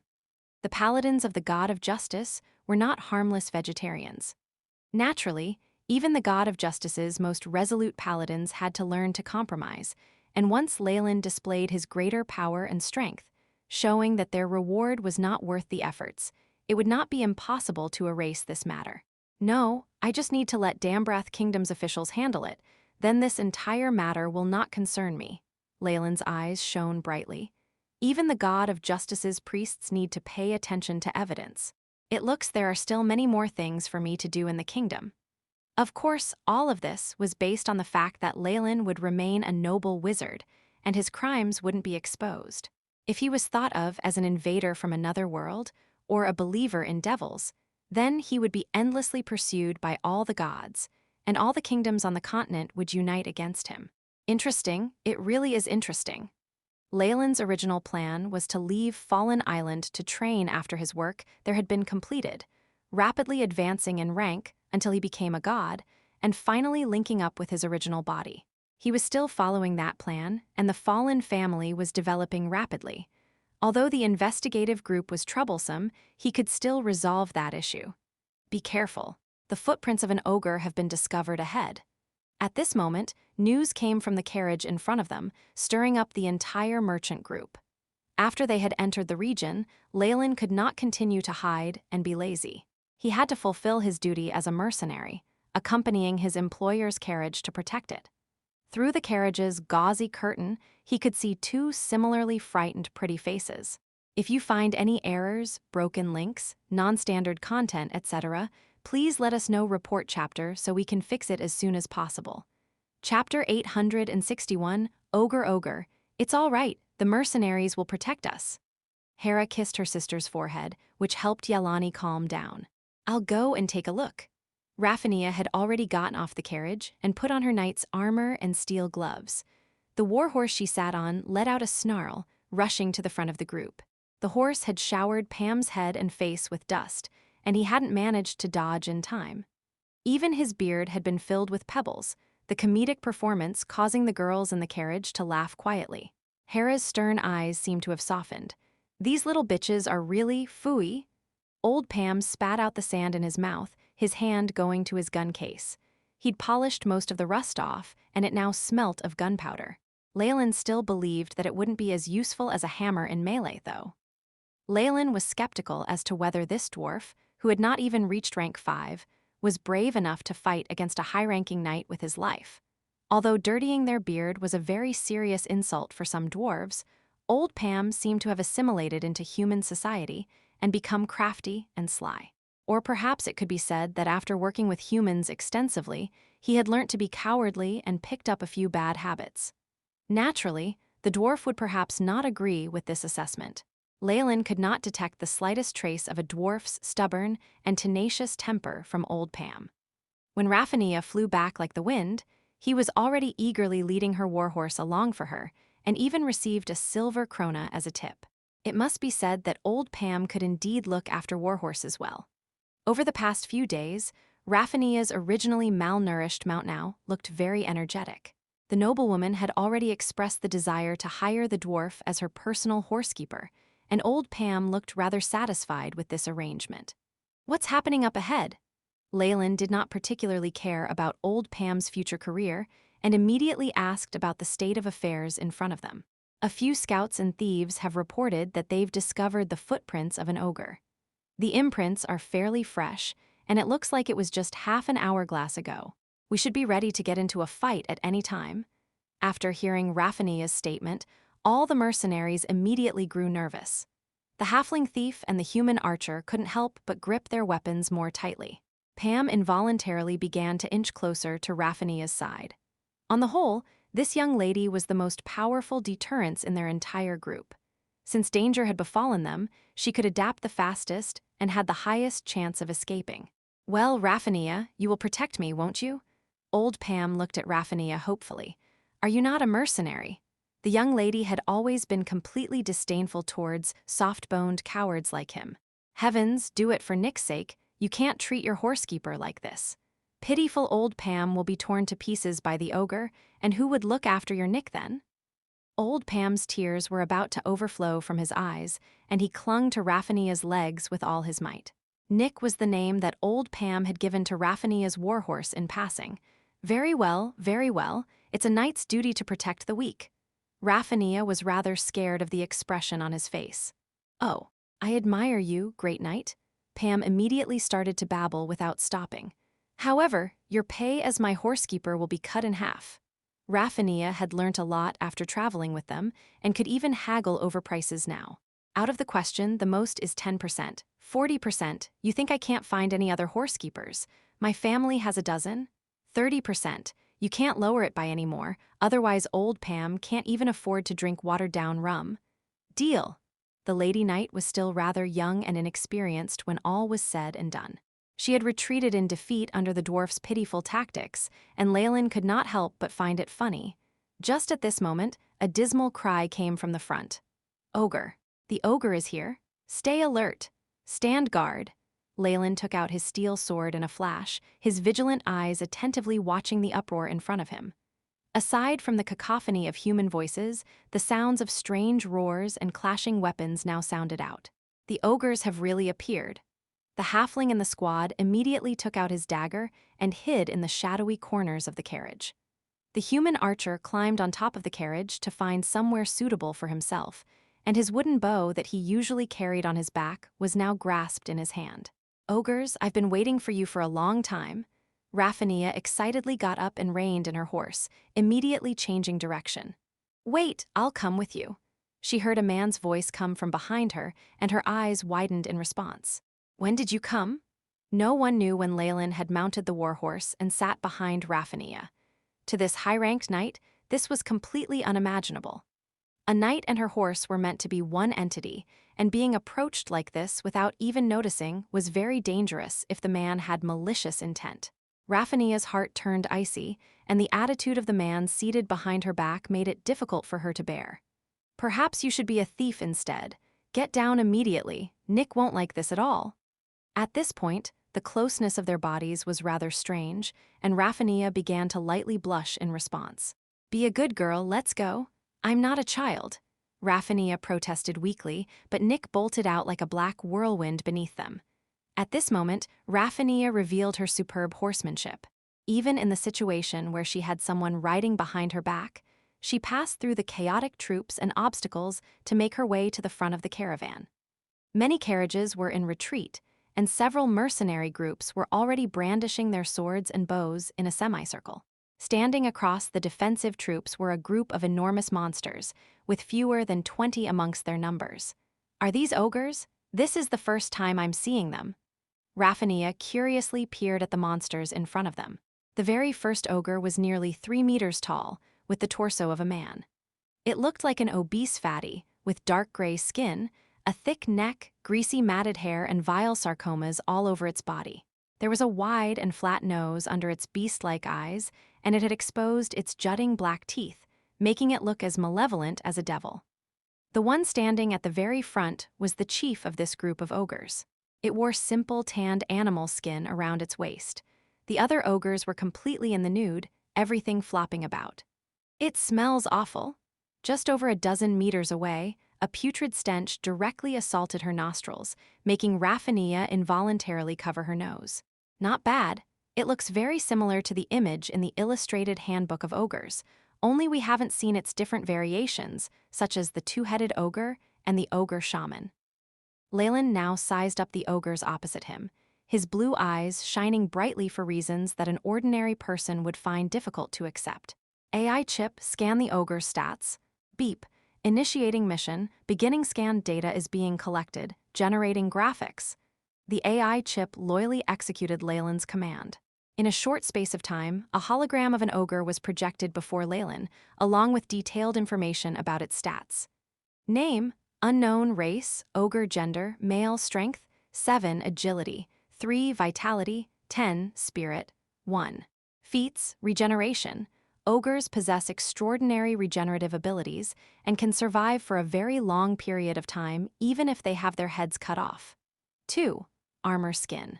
The grease on an ogre's skin mixes with dirt to become a separate layer of natural defense. Its effects are comparable to normal leather armor, with no resistance to magic. These stats are comparable to an average rank 7 or rank 8 fighter, and it's only an ordinary ogre. In addition, these ogres have powerful constitutions and terrifying regenerative capabilities. The cells in their body must be much more active than in ordinary people, and if the Devil Blood dagger can absorb it, then perhaps it could raise my vitality by 2 or 3 points, reaching the 10-point bottleneck. Leylin was now looking at these ogres like they were an enormous treasure chest. Even by the most conservative estimates, this ogre tribe could raise his vitality by 1 or 2 points. It was equivalent to being blessed by the grace of a low-ranking god. However, Leylin simply did not dare to provoke such a huge group of ogres by himself. He even needed to rely on the others for protection before he was certain he could pass through this region safely. However, the large caravan group was currently pit against the ogres, and Leylin saw his chance. It's just a scattered group of ogres, no need to worry. At this moment, members of the Ashen Hawks rushed over, led by the impressive high-ranking fighter Siegfried, who Leylin had previously met. Seeing that there were fewer than 20 ogres against them, Siegfried's expression relaxed. There aren't any shamans. There's few enough that the other mercenaries and carriages can gain experience from it. It won't be as frightening in our next encounter then. Siegfried was fully aware that if the strengths of their large caravan group could be united, then it would not be a problem at all for them to pass through this region. However, humans were often knocked down by their fear of the unknown, especially when these ogres had such a frightening reputation in the rumors. It made it much easier to trigger collective panic, and that would be even more devastating to them than a tsunami. As a result, it was very important to let these cowardly merchants know about these ogres in advance. If you find any errors, broken links, non-standard content, etc., please let us know. Report chapter so we can fix it as soon as possible. Chapter 862, First Fight. The Ashen Hawks will keep everything under control in the rear. The rest of you, advance. Siegfried reined in his horse and allowed his members to form a defensive line behind him. The reward for beheading them and the contributions and monetary reward from the Mercenary Guild will all be yours. Siegfried was deeply aware of the weak points of humanity and was shrewd and ruthless enough to immediately throw out more bait to entice the others. Several medium-sized mercenary groups immediately began to desire it, but before they could discuss their decision more, the ogres across from them could not wait any longer. Ow ow! The ogre who stood at the very front threw its ferocious mouth wide open like a beast and let out a terrifying roar. The unknown animal bone it gripped in its hand, becoming a huge club that swept across like a fierce gale. Bang! The bone club pounded at the shields of the shield fighters at the very front, and a dull sound could be heard. Several mercenaries immediately collapsed, their arms snapping loudly. The general strength of an ogre was around 5 or 7 points, equal to the strength of an elite rank 5 fighter. It was something that ordinary mercenaries simply could not contend against. As if responding to their chieftain's roar, the ogres behind him brandished their enormous clubs and hammers, or even raised their bare fists to throw themselves at the mercenaries. Several medium-sized mercenary groups had their front lines collapse immediately, and their leaders shouted commands to no avail.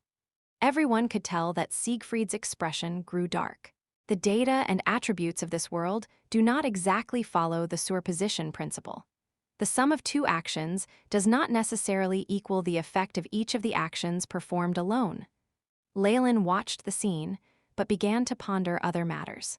After experiencing so much in the world of gods, he finally realized that the attribute data was different in this world. Although ordinary people have an average level of 1, it seems more difficult to advance further on. Even breaking through the bottleneck of 1 for all my stats was very difficult in the beginning, and I spent quite a lot of effort to do so. After raising my stats to 5, every time I raised my stats by 1 level, it became several times more difficult to do so again. After I reach 10 points, the disparity will become even more obvious. Leylin had a premonition that after his average attributes reached 10 points, every time it was raised by 1 would perhaps be equivalent to the sum effects of his previous advancements. His overall strength would increase and he would grow considerably. This sort of exponential increase was different to what he was used to. Whoosh! A strong gale blew across the region, and Leylin subconsciously noticed a shattered armor fragment on the floor, with mottled bloodstains all over it. This shifted his attention directly to the battlefield. Kill those dark-skinned bastards! A medium-sized mercenary group's leader bellowed, radiating a tremendous force of chi. These ogres were few in number, and did not even have a tenth of a medium-sized mercenary group's number. After the medium-ranked professionals went to stall the ogres, the superiority in numbers became clear. Ha! Kill! 10 low-ranked mercenaries grasped their pikes and grouped together in a simple formation, tightly trapping an ogre in their circle. Even these simple group attacks could not be deciphered by the ogre's brains, and along with the captain's command, 10 pikes stabbed through one like vipers. Ow ow, the ogre raged, and although it had caught the head of 2 pikes, many more pikes pierced through its body. Great quantities of fresh blood flowed forth, and the ogre struggled continuously, but was firmly trapped by the prison of steel pikes. The alliance of 10 low-ranking professionals had the power to seriously hurt an ogre. The pikes used by these mercenaries seemed to have been remodeled, with the spearhead containing bloody grooves and barbs.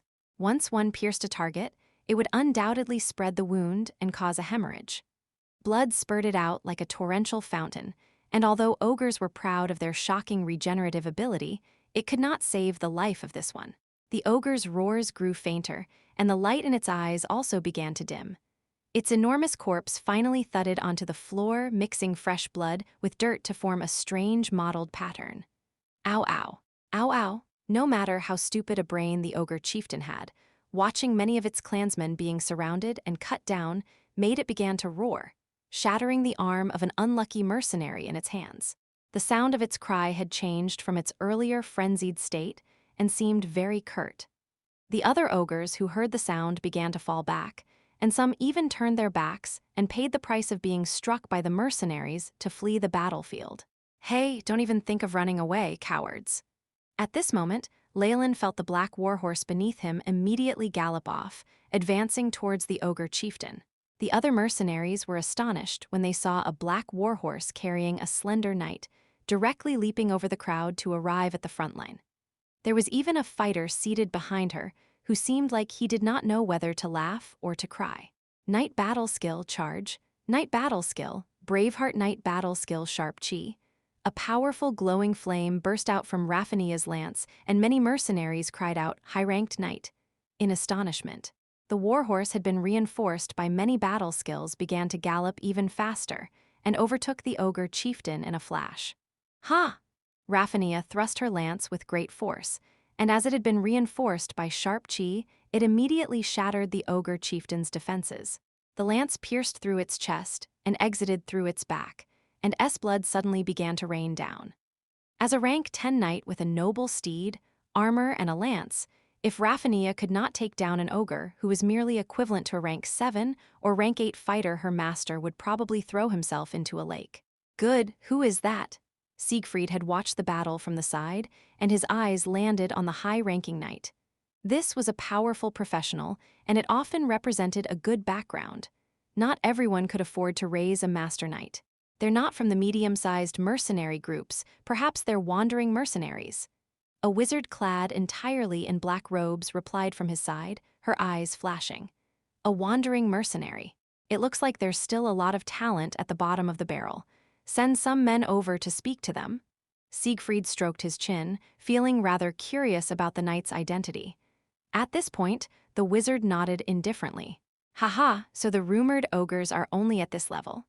Raffinia strung up the ogre chieftain's corpse on a pole, a playful voice coming from within her armor.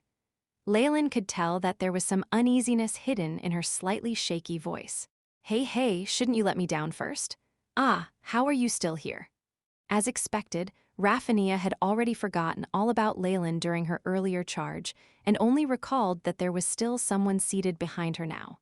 At the same time, Leylin heard her mutter to herself. Awful, how awful, it's so dirty, I don't want this lance anymore. Although Raffinia had intervened at the very end, the fight had spread towards the caravans, and after she had finally charged towards the ogre chieftain, the rest of the ogres ran even quicker. In the blink of an eye, they seemed to have disappeared into the dense shrubs by the road, which made the mercenaries who wanted the reward money feel crestfallen. Raffinia had won the credit and seemed to be in a trance-like state. She did not even respond to the men sent over by the Ashen Hawks, and finally Leylin had to present himself and chat with them. Only after returning to their own carriage did Raffinia reap the reverent gazes of the others, and usually this little lass would have been so happy that if she had a tail, it would be rapidly wagging. However, the girl seemed most preoccupied with throwing away her steel lance, which was covered in the ogre's blood and stench. She went alone into the sister's carriage, and a faint sound of retching was heard. Leylin reckoned that she still needed some time to adapt. Old Pam once again had picked up scraps and collected the lance that Raffania no longer wanted. He put it away carefully as if it was some treasured object. After hearing that Raffania had abandoned the ogre's ears as she was afraid of how dirty it was, Old Pam threw a huge tantrum and stomped his feet.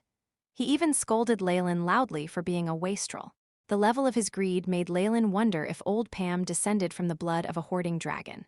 Ha ha! If those ogres come again, Old Pam will let them taste the power of my gun HURR. Old Pam was gripping a bottle of rum in both hands and belched from time to time, his face completely flushed with excitement. After fighting the ogres, the entire merchant group began to continue on their journey.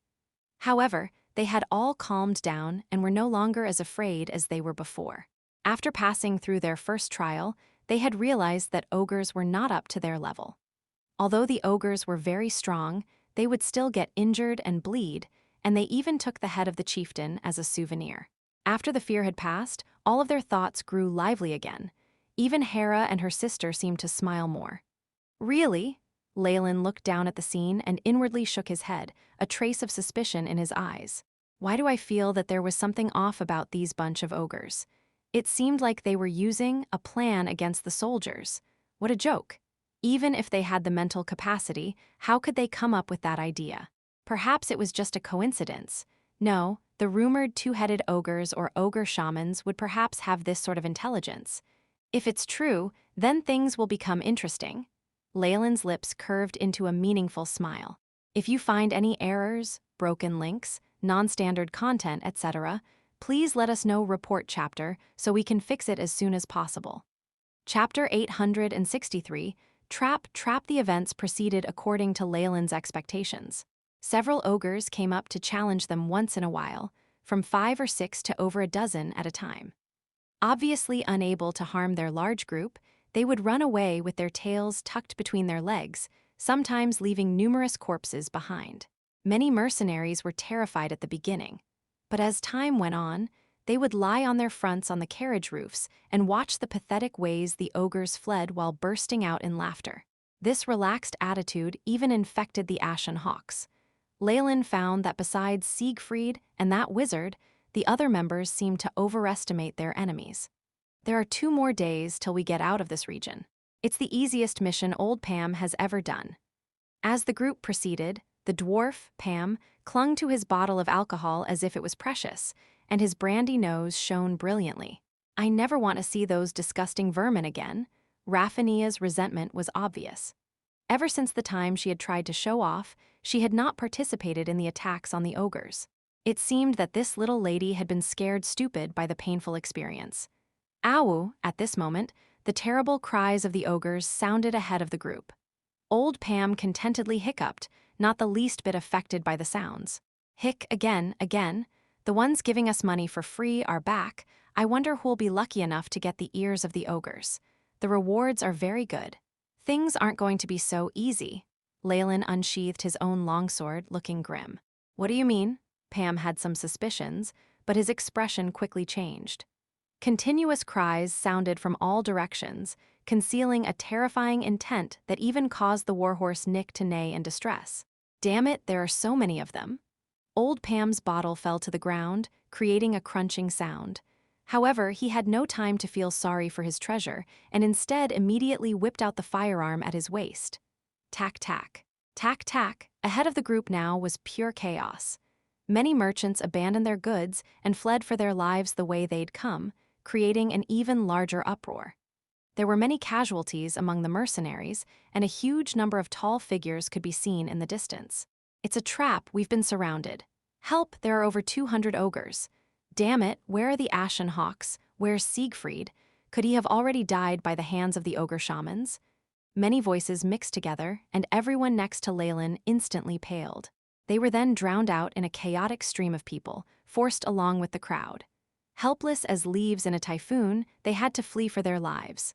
Sister Hera, Raphania yelled, jumping onto the horse carriage and taking over the job of the horsekeeper who had disappeared, holding tightly onto the reins.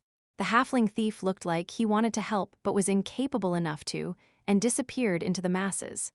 As for the human archer, that fellow had gone onto Raphania's precious horse, Nick, and galloped off quickly when the chaos had started.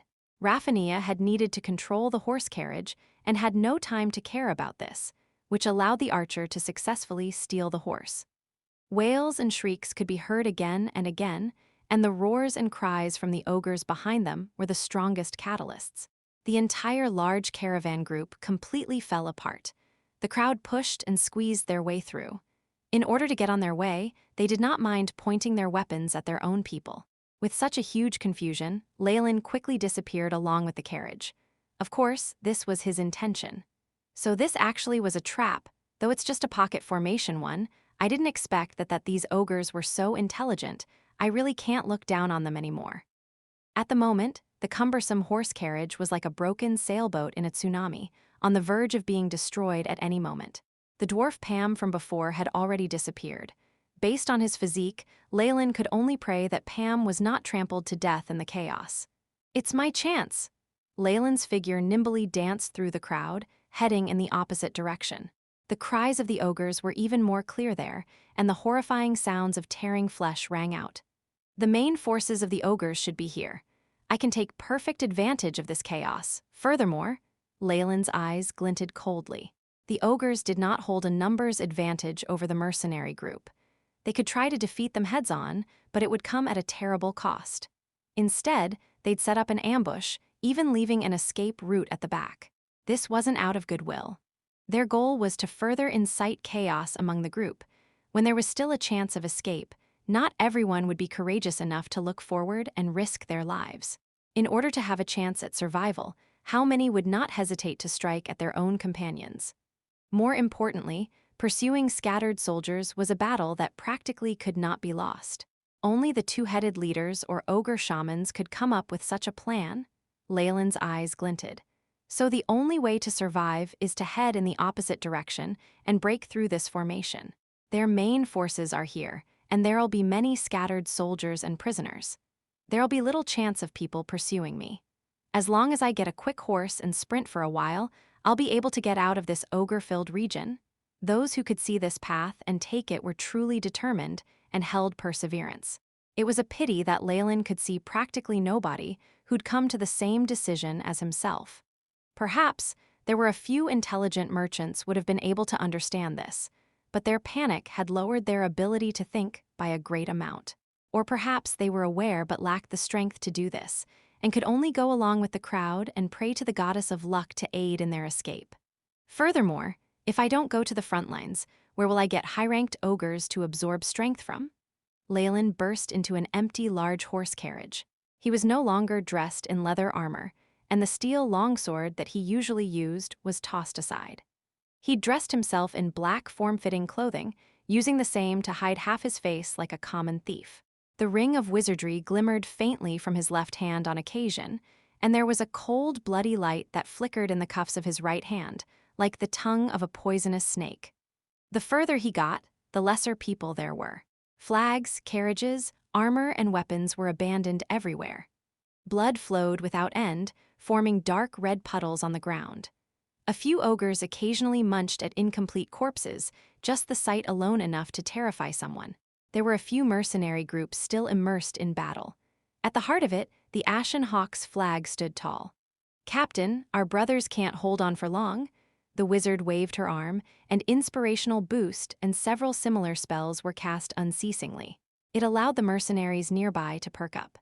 The Ashen Hawks and a few other mid-skill mercenary groups had previously held back a large portion of the ogres, allowing the merchant groups a chance to escape. An unending stream of ogres still surrounded, even outnumbering them at this point. "We bought them the time to escape. We've done our jobs. Prepare the spells. The entire team will scatter and leave.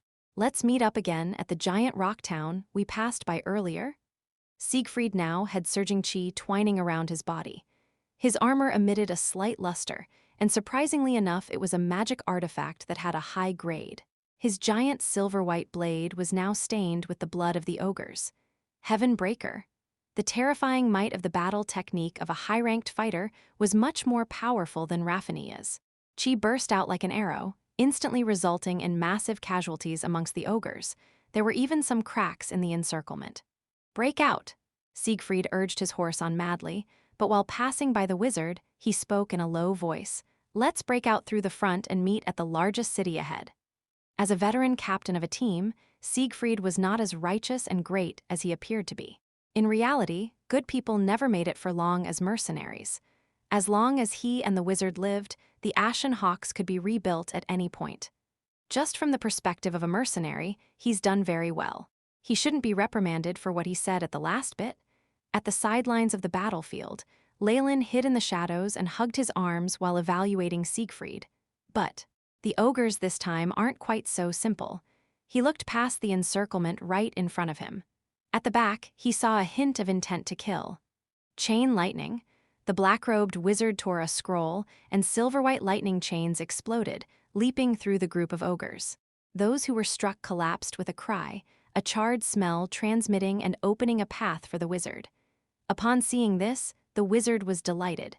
However, before she could do anything else, a powerful magic undulation was transmitted from afar. Crap, the wizard's expression quickly changed. 1. Military tactic. Enemies lured into narrow, enclosed pocket area. Their entrance/exit is surrounded by soldiers to seal up the pocket, isolating the enemy.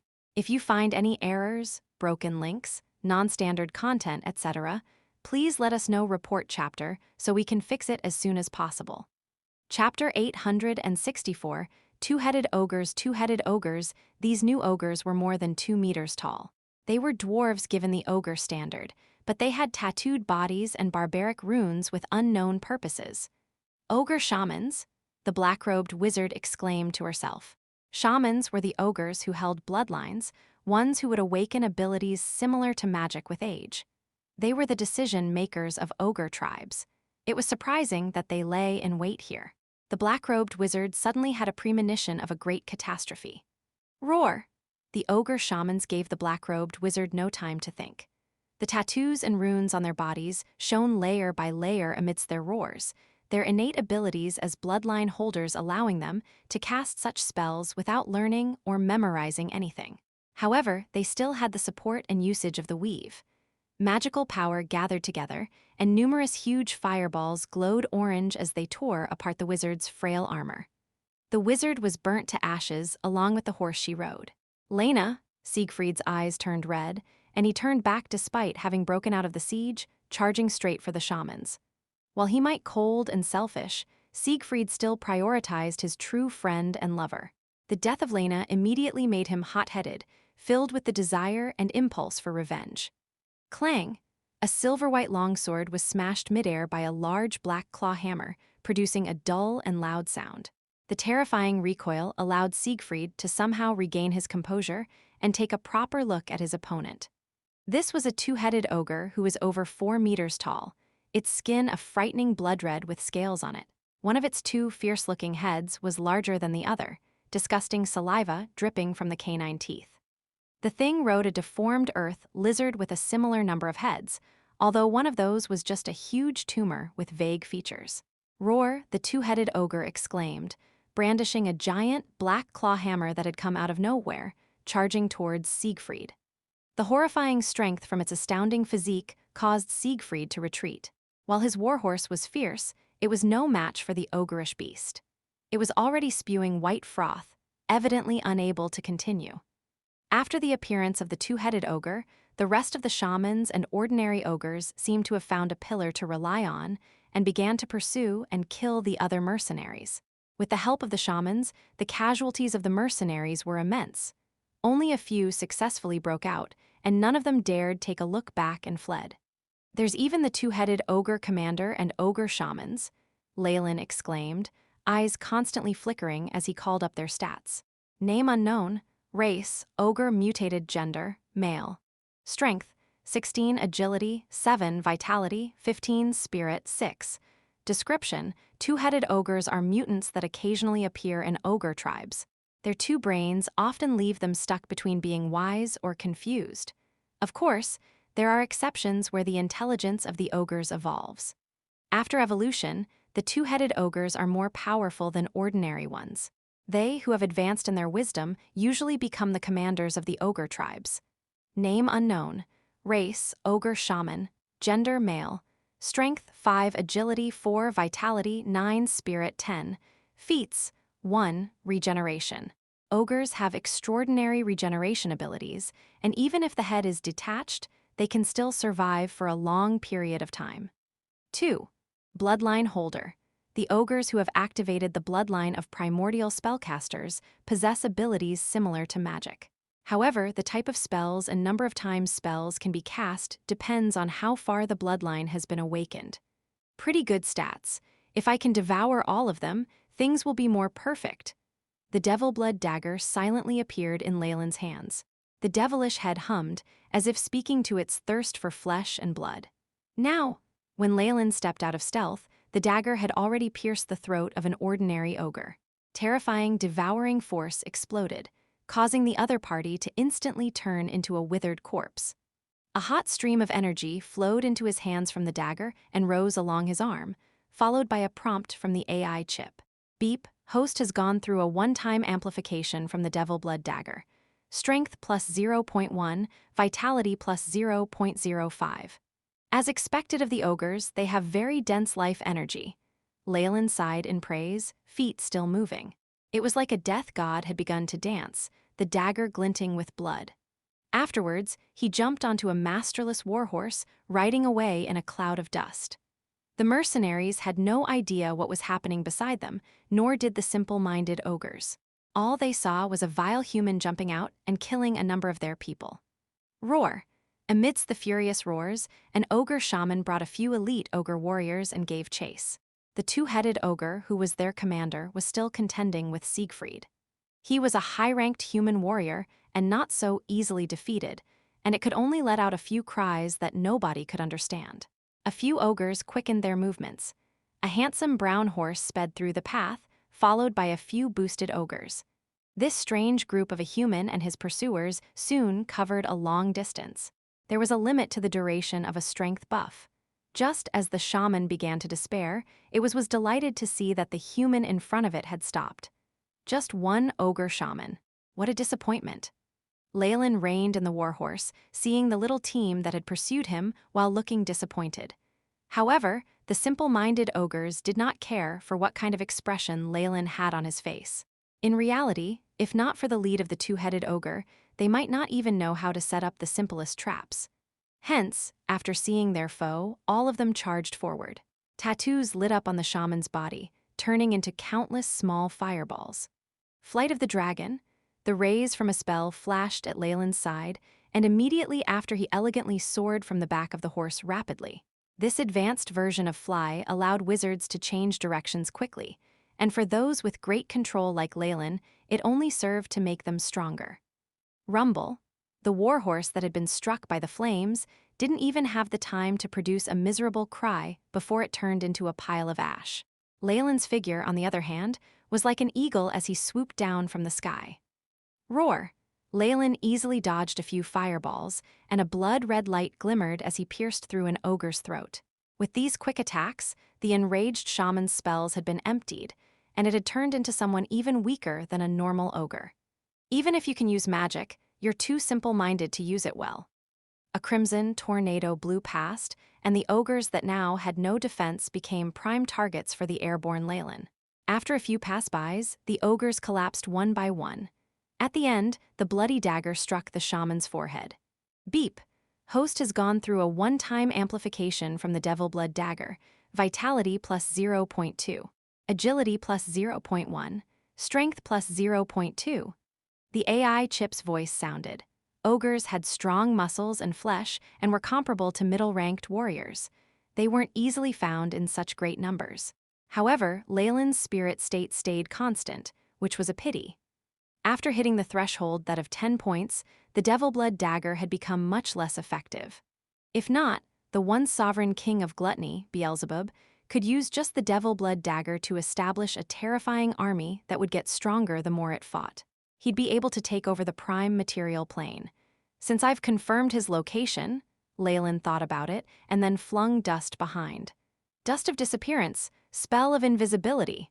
Once the spells were cast, his body grew transparent and slowly disappeared into thin air. As a wizard, Leylin naturally had considered using a flying spell and passing through this region, but he'd then abandoned this thought. The ogre-infested region was vast, and it was impossible for him to identify Beelzebub's location. There were also limitations when it came to flying spells. If the place he landed was where Beelzebub moved about, or if he caught the attention of ogres and was attacked with magic or crossbow attacks, Leylin was not willing to take on the consequences. As he was right now, it was impossible for him to win against the two-headed ogre commander, much less the joint attack from numerous huge ogres.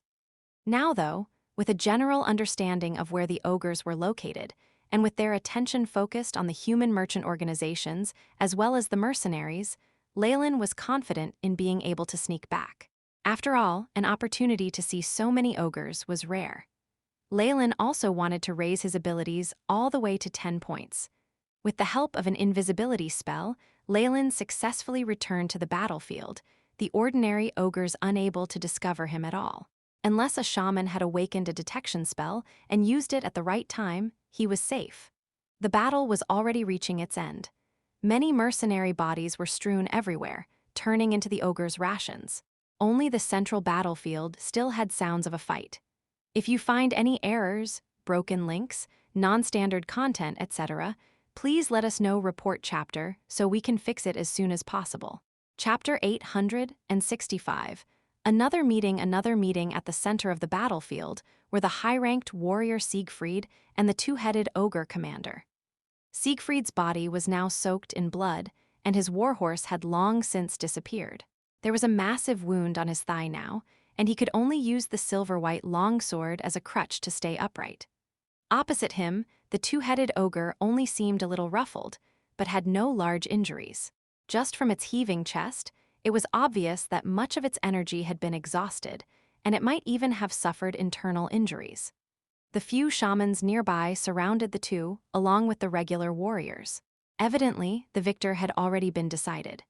Unless he got some assistance or pulled out a powerful magic scroll, the future of this high-ranked warrior would be bleak. Huff, huff, so I'm finally going to die? Everything in front of Siegfried was a blur. Watching the two-headed ogre closing in, his limbs were like lead, with no strength in them whatsoever. Lena, I'm coming to keep you company. The various scenes from his life appeared in Siegfried's mind, finally stopping on the instant that the black-robed female wizard smiled. Afterwards, he watched the large claw hammer strike down, the target obviously being his brain. If nothing went wrong, his head would have burst apart like a pumpkin. However, the lady luck seemed to favor him at that moment. The huge claw hammer stopped still in midair, and the two-headed ogre's expression was filled with fury and shock. A crimson dagger appeared through its chest. What's going on? A hint of doubt flashed on Siegfried's face, and his body began to involuntarily rise. A young man with a draconic expression had grabbed hold of his arm and was flying speedily. The winds that struck Siegfried's face were so strong that he could feel pain. At his back were the enraged howls of the ogres, as well as a few useless fireballs or lightning arrows. Hold person, as well as Flight of the Dragon, have I been rescued by a passing wizard? Siegfried suddenly felt a hope for survival. At this moment, he saw the wizard doing a pretty turn in midair, evading the attacks of the shamans on the ground. He pointed downwards with his right hand, and terrifying black corrosive clouds descended and blocked the views of many ogres. Cloudkill, Leylin, who now had nothing to worry about, flapped his wings and carried Siegfried away from the battlefield. Feeling his head spin as he flew, Siegfried crumpled to the ground, the smell of soil and crisp grass having him involuntarily take a few greedy breaths. It was only at this moment that he could size up the wizard that had saved his life. Very young, but his magic abilities far exceed Lena. Siegfried respectfully lowered his head. He knew that there were many spells that could help maintain one's youth. The wizard who looked young in front of him might very well be an old freak with mood swings. But he looks rather familiar. Wait, Siegfried struggled to get up. Are you the fighter who was accompanying that high-ranked female knight, Lay? You actually remember me. Whatever it is, thank you for saving me. Siegfried thanked him sincerely and tacitly did not ask questions regarding Leylin. Don't worry about it. I just couldn't bear to let this go to waste. Couldn't bear to let what go to waste? At that moment, Siegfried felt an unprecedented sense of danger, but he who was grievously injured had no way to resist. At the moment of his death, all he saw was a blood-red dagger piercing his throat. If he was going to kill me, why save me? Siegfried closed his eyes with this question inside his head, while Leylin felt the immense power gained from the devil blood dagger. A two-headed ogre commander and a high-ranked warrior on top of that, it made him feel slightly full. At this moment, the prompt of the AI chip sounded in Leylin's mind. Beep. Host has gone through a 2-time boost from the devil blood dagger. Strength plus 2.5, agility plus 1, vitality plus 2.65, spirit plus 0.001. A hot stream flowed from the dagger to all parts of his body and was greedily absorbed by his cells. Leylin lifted his right arm, the slender palm holding within it strength that was now not lacking when compared to the ogre's. On top of that, there were even constant afterimages from it. I'm quite close to having all my attributes at 10 points, reaching the fundamental first step of perfecting my genes, Leylin mumbled, looking at his stats. There were already changes. Leylin Fallen. Age, 16. Race. Human, rank 10 wizard. Strength, 8. Agility, 7.6. Vitality, 9.2. Spirit, 10. Status, healthy. Feats, sturdy erudite. Possessed spell slots. Rank 4 spell slot 3. Rank 3 spell slot 5. Rank 2 spell slot 7. Rank 1 spell slot. Rank 0 spell slot. Vitality is already very close to the bottleneck. Besides, a stronger body is more suitable for my spiritual force. Regular wizards commonly had powerful spiritual force, but weak bodies. Leylin, however, was entirely different. Along with powerful spiritual force, he also had a terrifying vitality and strength comparable to holy warriors. Things will only be perfected when my vitality matches my spirit. Strength and agility are both important as well. Are these the laws governing the world of gods? Leylin sighed, and his hands then began to search the high-ranked knight's body in a practiced manner. As a high-ranked fighter and the captain of the large mercenary group, the Ashen Hawks, he should have some good items on his body. Leylin never let chances like these pass by, but was left disappointed. Besides the magical armor and weapons, he doesn't even have a bag of holding. Does that mean all mercenaries are poor, and even a first-class captain is the same? Leylin only managed to find a few magic artifacts and a coin pouch from Siegfried's corpse. There were tens of gold kronas inside, as well as a few cards from the Church of Wealth, which would come up to around 10,000 kronas. It was a pity that these cards were bound to the user and had to be authenticated to use. After his death, nobody could take out that money unless they could deceive the verification methods of divine force, as well as deal with the rage of the Goddess of Wealth. When it came to those who vied for coins with her, the Goddess of Wealth would probably become even more crazed than an enraged dinosaur. For regular bandits, such a profit was a great wealth enough to squander away for half a lifetime, even though the crystal cards could not be converted. However, Leylin cared little for this. Something's off. To take care of such a large mercenary group, the Ashen Hawks as well as Wizard, he should have more wealth than that. Could there be other hiding places? In that case, Leylin quickly peeled off Siegfried's clothes and checked everything inch by inch. Finally, he found something. At an area near his chest on the shirt, there was a difference in terms of texture as compared to the surrounding regions. If one did not look closely, it was impossible to identify. This method of concealment immediately aroused Leylin's interest. He quickly cut out this material and began to unravel this riddle. Mercenaries use potions of invisibility at most. With the AI chip's simulation tests, they're easily found, but with a wizard by his side, it might be necessary to use magic. Such intricate decryption work obviously was not a huge issue for Leylin. Soon enough, after being soaked in a solution, the fabric of the shirt was dyed a light yellow. Reveal all, appraisal, rays from a series of spells appeared, and light red lines appeared on the parchment to form a map. A treasure map. Interesting, Leylin memorized the map in an instant. Upon seeing the name of the region in the corner, the sides of his lips quirked slightly. So it's in the Dambrath capital. I should take a look then. After hastily tidying up the traces here, Leylin then left the area. I took care of the two-headed ogre, and without a leader, there will probably be unrest amongst them. There'll even be power struggles for the new commander position. They likely won't have the energy to pursue me. The merchant group have walked quite a distance, and I'll be able to reach Gloomwood Castle a short distance away. That's an important checkpoint into the kingdom. After that, I'll enter the Central Plains, where I won't be threatened by the ogres. Leylin found his way and began to hasten towards Gloomwood Castle. Sigh, I should have kept the warhorse. I'm going to have to walk there with my own 2 feet. I hope I'll find a few lost warhorses. Even if they're worn out, I'll still take them. Just as Leylin was mumbling, his expression suddenly changed. What the hell, there really is one? His expression abruptly showed delight as he turned to the right. A couple 100 meters ahead, there was a black dot eventually turned larger, and the regular sounds of trotting were heard. After that, a figure being carried on the back of the horse entered Leylin's sights. However, after he got closer, Leylin's smile widened. Hey, we meet again. Leylin took the initiative to draw close and greet him, while the other party looked as if he had seen a ghost. Damn it, no, I mean Ley. Why are you here? In front of Leylin was that human archer who had stolen Raffinia's warhorse amidst the chaos. As for his name, Leylin had never taken notice of that. He had actually dared break out of the siege by fleeing in the opposite direction and succeeded. His luck and guts were not to be underestimated. However, he did not seem to be in the best condition now. Not only did he have injuries, the large wooden bow that was always by his side had disappeared. If you find any errors, broken links, non-standard content, etc., please let us know. Report chapter so we can fix it as soon as possible. Chapter 866 Coincidence.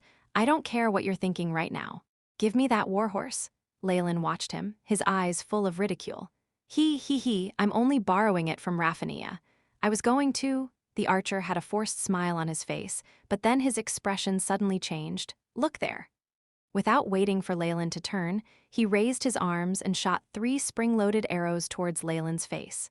Go. After shooting those arrows, the archer did not even give Leylin another look. Instead, he whipped the horse he was mounted on, wanting to leave as soon as possible.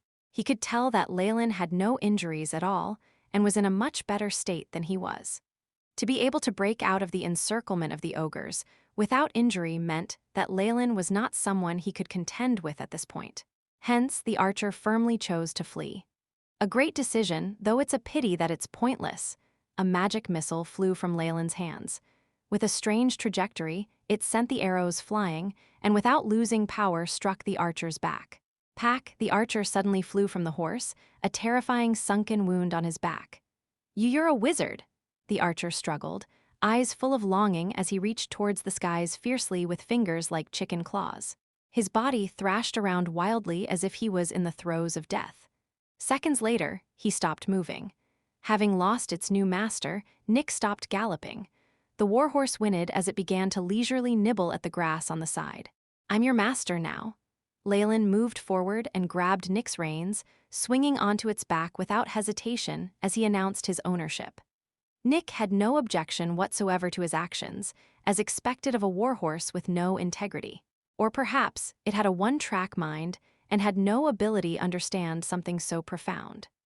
As Leylin squeezed his thighs against the horse, the black warhorse immediately seemed to turn into a streak of lightning and began to speed ahead on the ground.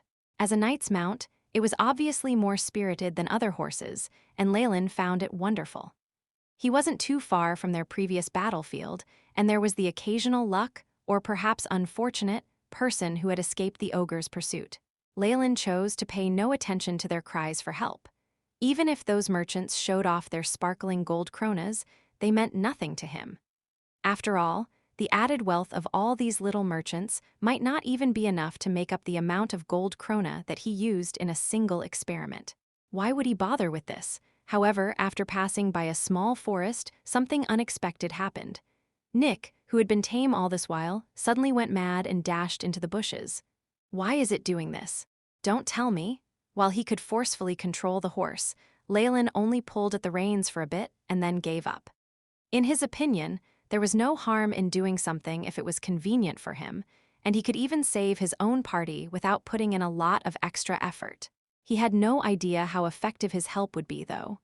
After passing through the thick layer of black brambles, a desperate scene appeared in front of him. A carriage that had lost its mount had collapsed to the side, whereat Hera and her sister were embracing each other and shivering. Numerous terrifying ogres surrounded them, eyes full of unconcealed greed. Raphania was holding her sword with both hands, her armor full of holes. There were traces of ground flesh and blood on it, and it was clear she had experienced countless bitter battles. The female knight now had a deep wound on her thigh, where one could even somewhat see the bones. This made the girl grit her teeth, crystalline tears appearing at the corners of her eyes. Despite it all, she maintained the determination on her face. Without her protection, Hera and her sister would long since have become rations for the ogres. Putting two and two together, Leylin had a general idea of what had happened. After being separated in the streams of people, they had run wildly all over the place. With Raphania's help, they took care of many enemies and had finally arrived here. However, if they chose this direction purposely instead if accidentally, Hera is more wise than I previously assumed. The three ogres that were attacking them were normal warriors, and there were no shamans present. They may be huge threats to the heavily injured Raphania, but they were nothing at all to Leylin. "Hey, beautiful ladies. Good morning."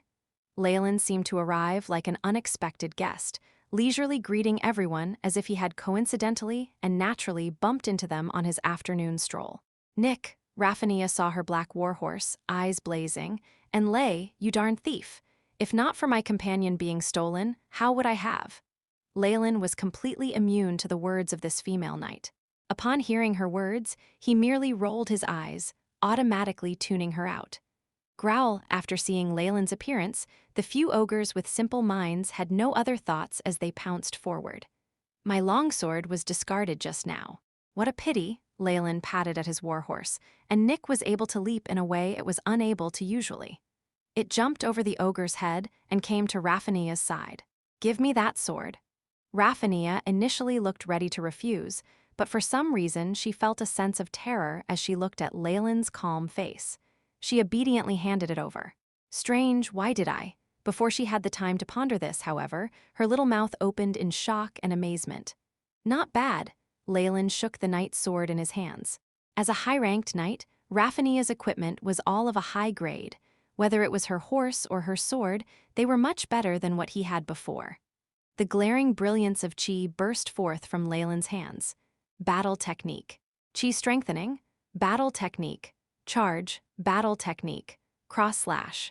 Leylin's figure instantly turned into a streak of black, and the longsword was enveloped in the luster of chi as he began his assault on the three barbaric beings. Cross-shaped light rays flashed ahead, and three malicious heads flew off. Even after the corpses of the giant ogres crumpled to the ground, Raphania still seemed to be in disbelief. On top of being able to activate chi, his advanced battle techniques and his proficient battle techniques are even better than my teacher's. Raphania looked absent-minded, not even able to catch her longsword properly when Leylin tossed it back. The battle techniques Leylin had just shown were not inferior to the most powerful person she'd ever seen, and that was a high-ranked paladin. "Thank you."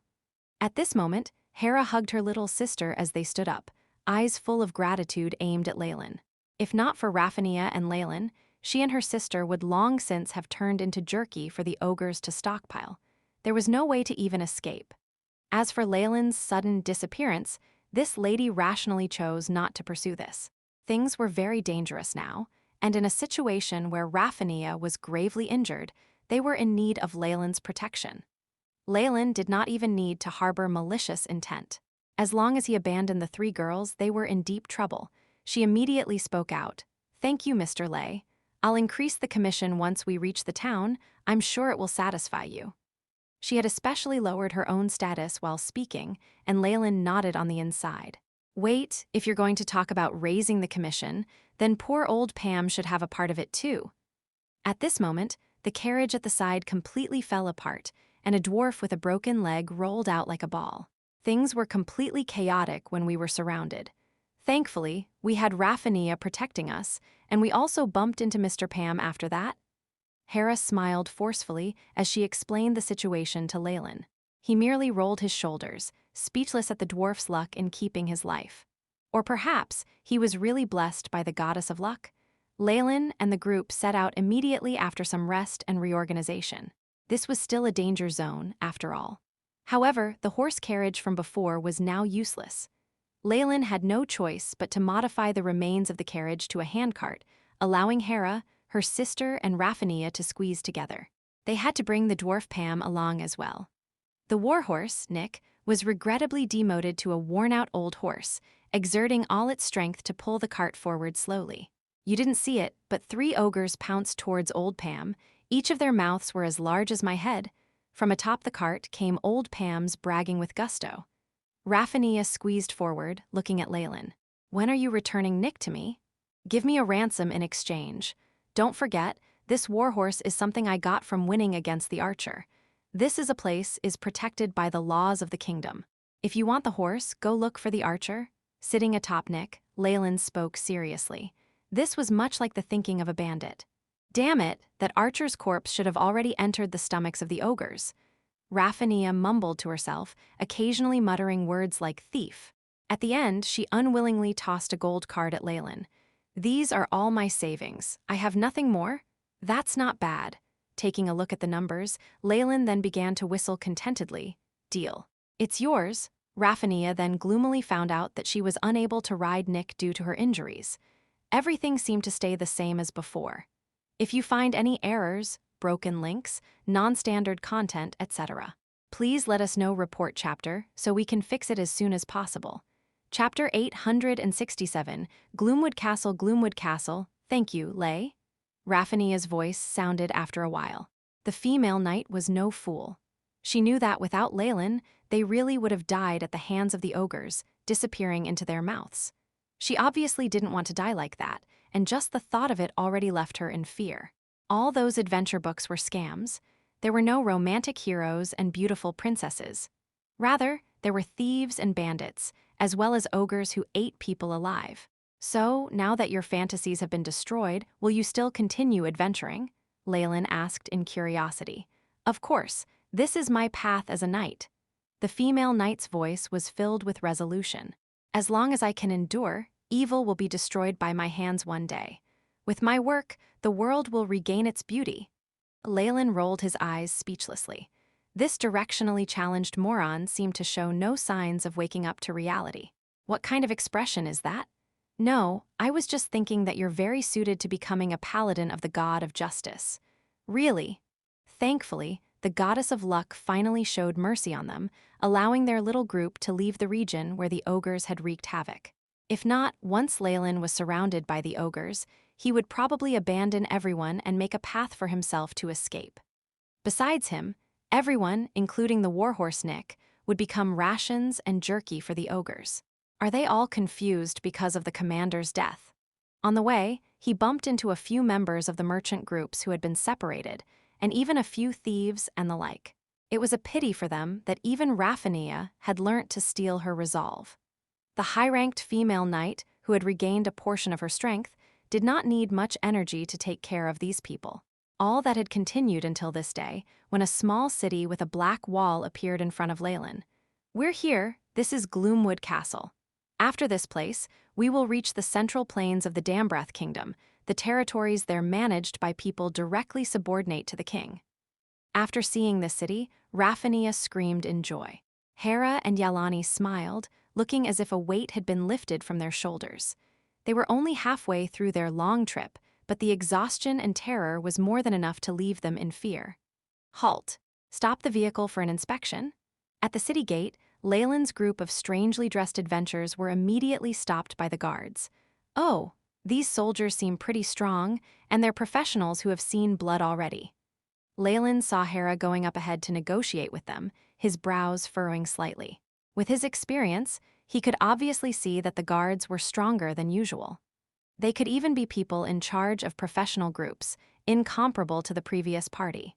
He could sense tens of elite archers aiming their weapons at this area from the shadows, leaving him with a sense of danger.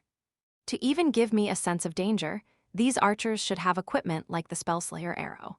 How wealthy? Leylin shot a glance towards the top of the city wall discreetly, and then maintained a nonchalant face as he looked at Hera and the rest. After checking the proof that they were mercenaries and nobles, the middle-aged soldier who seemed to be the leader headed over to them. Terrible events have occurred at Gloomwood Castle lately. Don't stay long if you don't have business here.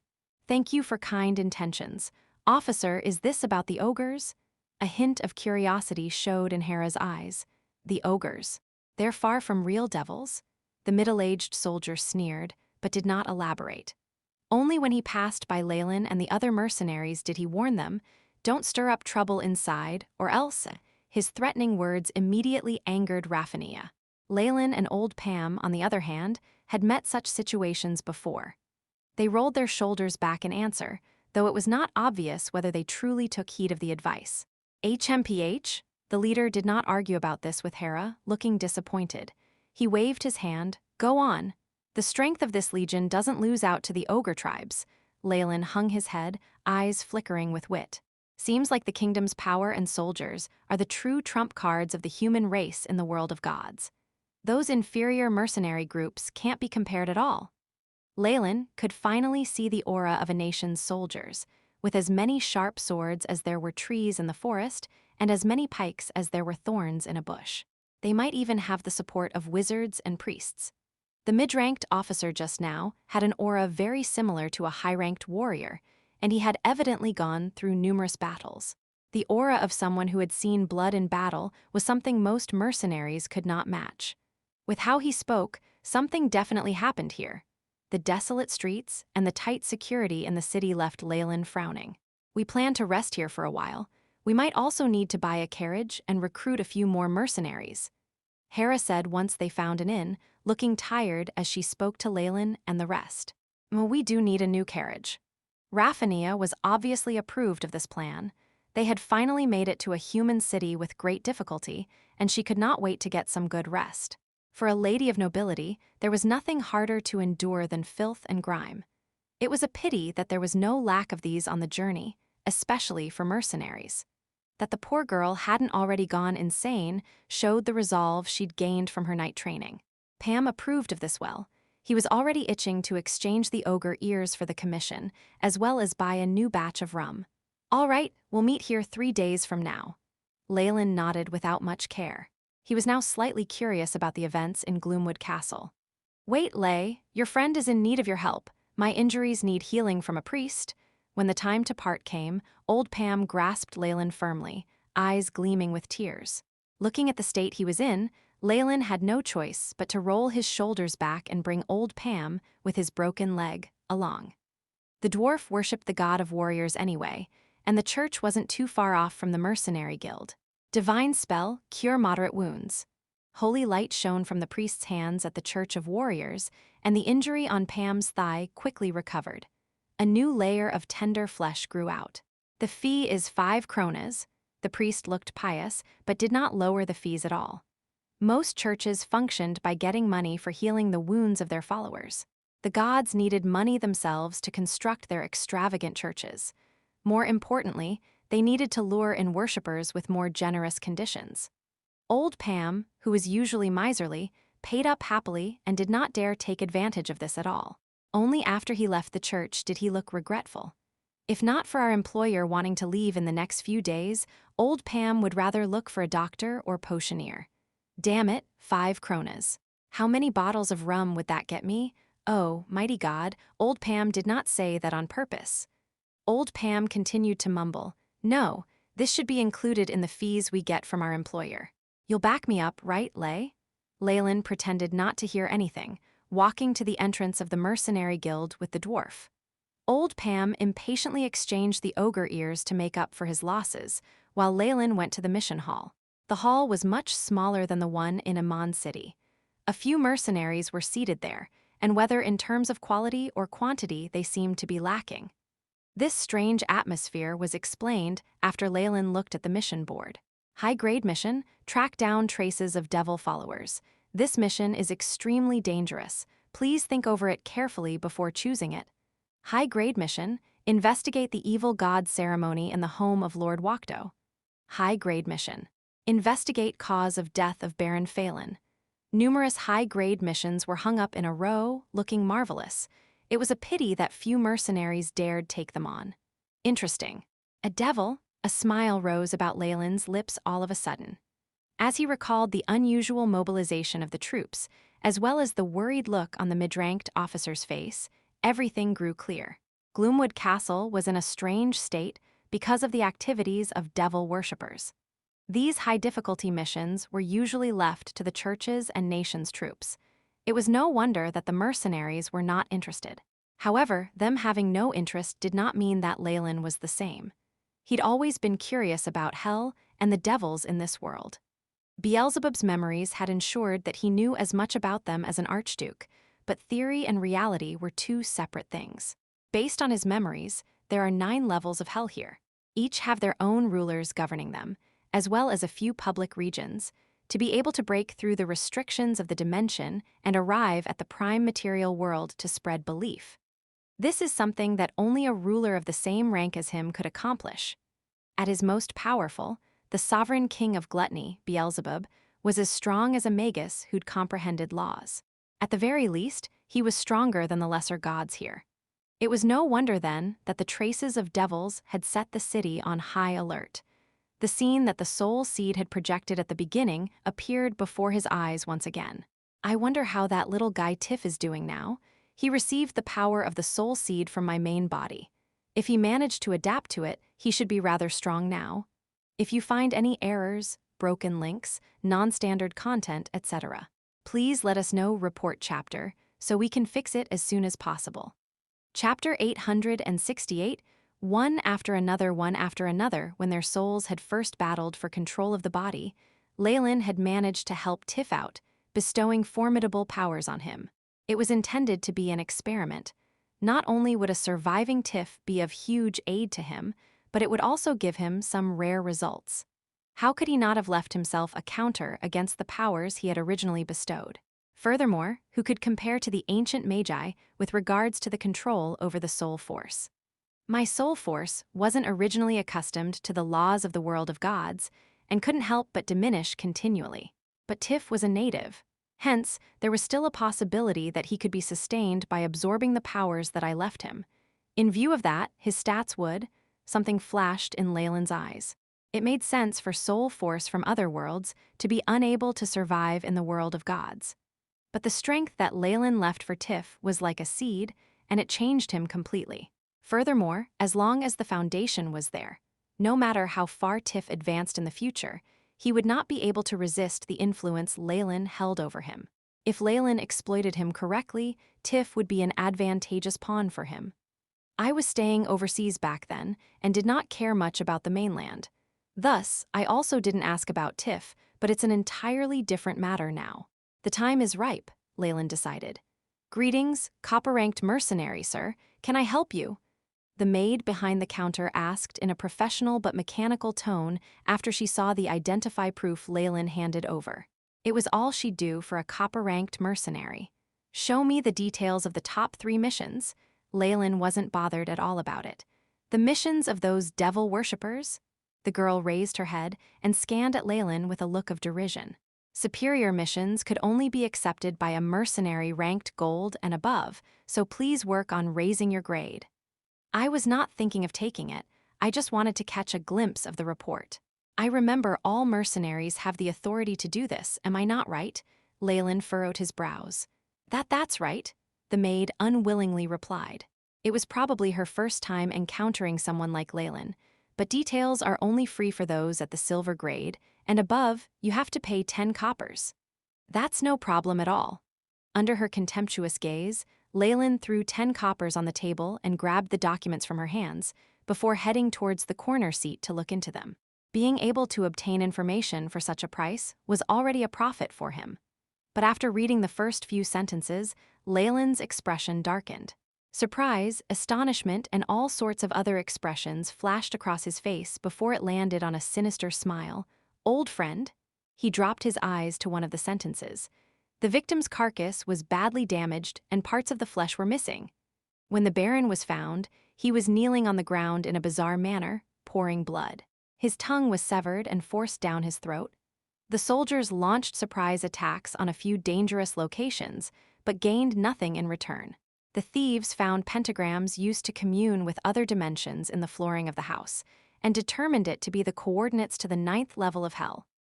A sacred emblem with the image of a twisted fang, only devotees of Beelzebub would adopt such a method of murder. Leylin smiled as he read on. If he had to choose a devil to face, he'd definitely choose this one whom he'd fooled previously. The fellow should still be asleep. The region of hell that he was occupying will soon be overturned. Furthermore, he is unable to receive prayers nor provide spells for his followers. Their faith might be challenged. Leylin's eyes shone. He's found the perfect prey. If you piece all these reports together, it's the prelude to a big, bloody sacrificial ceremony, and the target is that Beelzebub. Leylin's rich experiences, along with Beelzebub's memories, allowed him to see everything clearly within seconds. I'm afraid this is those worshippers' last resort, given that they haven't been able to communicate with him for a long time. Leylin's expression wasn't looking too great. Big, bloody sacrificial ceremonies would affect the whole city, and the death toll would number greater than 1,000. But of course, all this was useless. No matter how much they sacrificed, Beelzebub would not regain consciousness. Instead, this would attract hostility from the gods. Most importantly, Leylin would be dragged into this whole mess. Well, I guess I'll gladly receive Beelzebub's followers. This empty church had lost the protection of its god and was also compatible with the law of devouring he had grasped. To Leylin, this hollow shell was a big present. Though most of the members were the cruelest dregs of society, or even unusual beings and demonic creatures, its sheer size was enough to make Leylin jealous. He had to accumulate all of this himself to become a god in the future. As for Beelzebub, he was long out of Leylin's consideration. He walked out happily with his gains and turned into a dark alley. Once he made sure nobody was around, Leylin's aura transformed into that of a god. "My follower, Tiff," he made a solemn call, and a strange energy dispersed. Moments later, Leylin opened his eyes, his expression looking weird. With such a short distance, is he in the Dambrath kingdom? A dark shadow was moving at great speeds through the broad plains. It stopped all of a sudden, revealing a pale, aged face. He looked emotional and was even tearing up. He immediately knelt on the ground as he managed to choke out his next words, "My great lord, Cuculcan, have you finally heard me?" This man looked a lot like Tiff, but it wasn't the boy from back then anymore. A large amount of energy circulated around his body. "My God," Tiff looked staunch after his prayer. Ever since Eldath's church had destroyed everything he had, he'd set himself on the path of rebellion. This was why he was a wanted criminal throughout the world of gods. Thankfully, the power Leylin left him back then helped him through the toughest period of his life. As a result, the bogus about Cuculcan that Leylin had once made up had warped into his absolute faith. "I can't believe I felt the power of you as I went out to keep an eye on the devil worshippers, my lord." Tiff's body compressed into a stream of shadows and sped towards Gloomwood Castle. He was even faster than a rank 15 professional. At the same time, in the campsite of the ogres. Roar, roar. The ogre warriors waved the large warhammers in their hands and they fought, using magic as an aid every now and then. It was a pity that all of their efforts were nothing but a joke to the paladins. Smite evil, divine punishment. Piercing holy light shot out from Laurent's sword and broke an ogre's warhammer in a split second with its immense strength before slicing his head off. On the other hand, the clerics who had mastered divine spells from the god of justice were also killing off the ogre shamans with no issues. How dare you see humans as food? The sins of this ogre tribe are unforgivable. Laurent wiped his sword on the skin of one of the ogres beside him and flashed a face of disgust. Flesh started showing. The vile ogres only deserve death. The ogres in the campsite fell into chaos, merely ants to the high-ranked paladins and priests. A ear-piercing growl sounded from the other side before low gasps and silence ensued. It was unsettling. "Managed to get anything out of them?" Laurent looked at their team's interrogation officer as he walked out, hands still freshly dyed in the ogre's blood. "They don't have the biggest brains, and what they do have is reserved for fighting and eating. Even if I tried my best, the only information I got was that their leader was killed by a human wizard who then escaped." The officer looked mildly disappointed. If only we could use a memory-extracting spell, but that would be trespassing into the domain of evil. Laurent was discontented with the officer's attitude and mindset, but he did not want to create any conflicts at this point in time. That is enough, at the very least, the possibility of the wizard being Leylin is high. It was probably this ogre tribe that attacked them first, forcing them to retaliate, he said as he nodded. Then what are we waiting for now? Let's chase after them. My tools are getting impatient. The officer licked his lip, his disgusting and sinister expression making Laurent look away. He wondered how someone like this managed to sneak into the investigative team. The team continued their journey after sweeping the ogre site clean and headed towards Gloomwood Castle. I'm afraid I can't stay for long. Leylin was changing his disguise at the moment. Things that could expose his identity, like the Ring of Wizardry, could absolutely not be worn. He even had to alter his hair color and change his face's shape. But, judging by the god of justice's hatred for devils, if his followers find out that there are devil worshippers within this castle, would he still put in so much effort and look for me? Leylin smiled sinisterly. If you find any errors, broken links, non-standard content, etc., please let us know. Report chapter so we can fix it as soon as possible. Chapter 869. Act Leylin looked at himself in the mirror and was satisfied with his new appearance. He originally looked like a Westerner in the world of gods, with bright golden blonde hair and clear blue eyes. However, his locks were now dyed black, and his eyes were a rich dark with blood-red sclera. His new appearance exuded a never-ending aura of evil. With this extent, I don't think anyone will associate me with the young master of the fallen family. Leylin wore a sinister-looking silver mask over his face and disappeared into the darkness. Obviously, a change in appearance wouldn't be enough. Thus, when Leylin reappeared, his whole body seemed to have undergone an even greater and more terrifying transformation. He looked as if he were someone wrapped in mysteries, sinister energy encircling his body with a charming trace of the power of laws. Once all the brilliant energy had fused into his body, Leylin completely resembled a devil who had ascended from hell, and even the aura of his soul had changed. A sense of power and danger emanated from his body in waves, and the surrounding space seemed to fold in on itself, as if everything was being devoured. This was divinity. Only a divine power could accomplish this. Leylin had now become a divine being who grasped some power in the domain of devouring. This imitation isn't bad at all. Leylin looked at his new self and nodded in approval. His understanding of the law of devouring had already reached a peak. Only after he acquired Beelzebub's divine force and divinity could he advance to become a rank 7 Magus. In the world of gods, this would be considered as having achieved godhood. His understanding of the law would not disappear with reincarnation. Though it was tough to create and draw out divinity from nothing, it was still an effortless task for the AI chip to imitate the aura and appearance of a divine being with the power of devouring. I definitely cannot ascend to godhood solely in the domain of devouring. Even if I do that, I'm afraid I'll be sent straight to hell. Even if I'm going to go there in the end, I can't be thrown down so passively. There was also another advantage of being in his current form. Divine beings were practically immune to scrying spells, and Leylin, an otherworldly guest, was obviously immune too.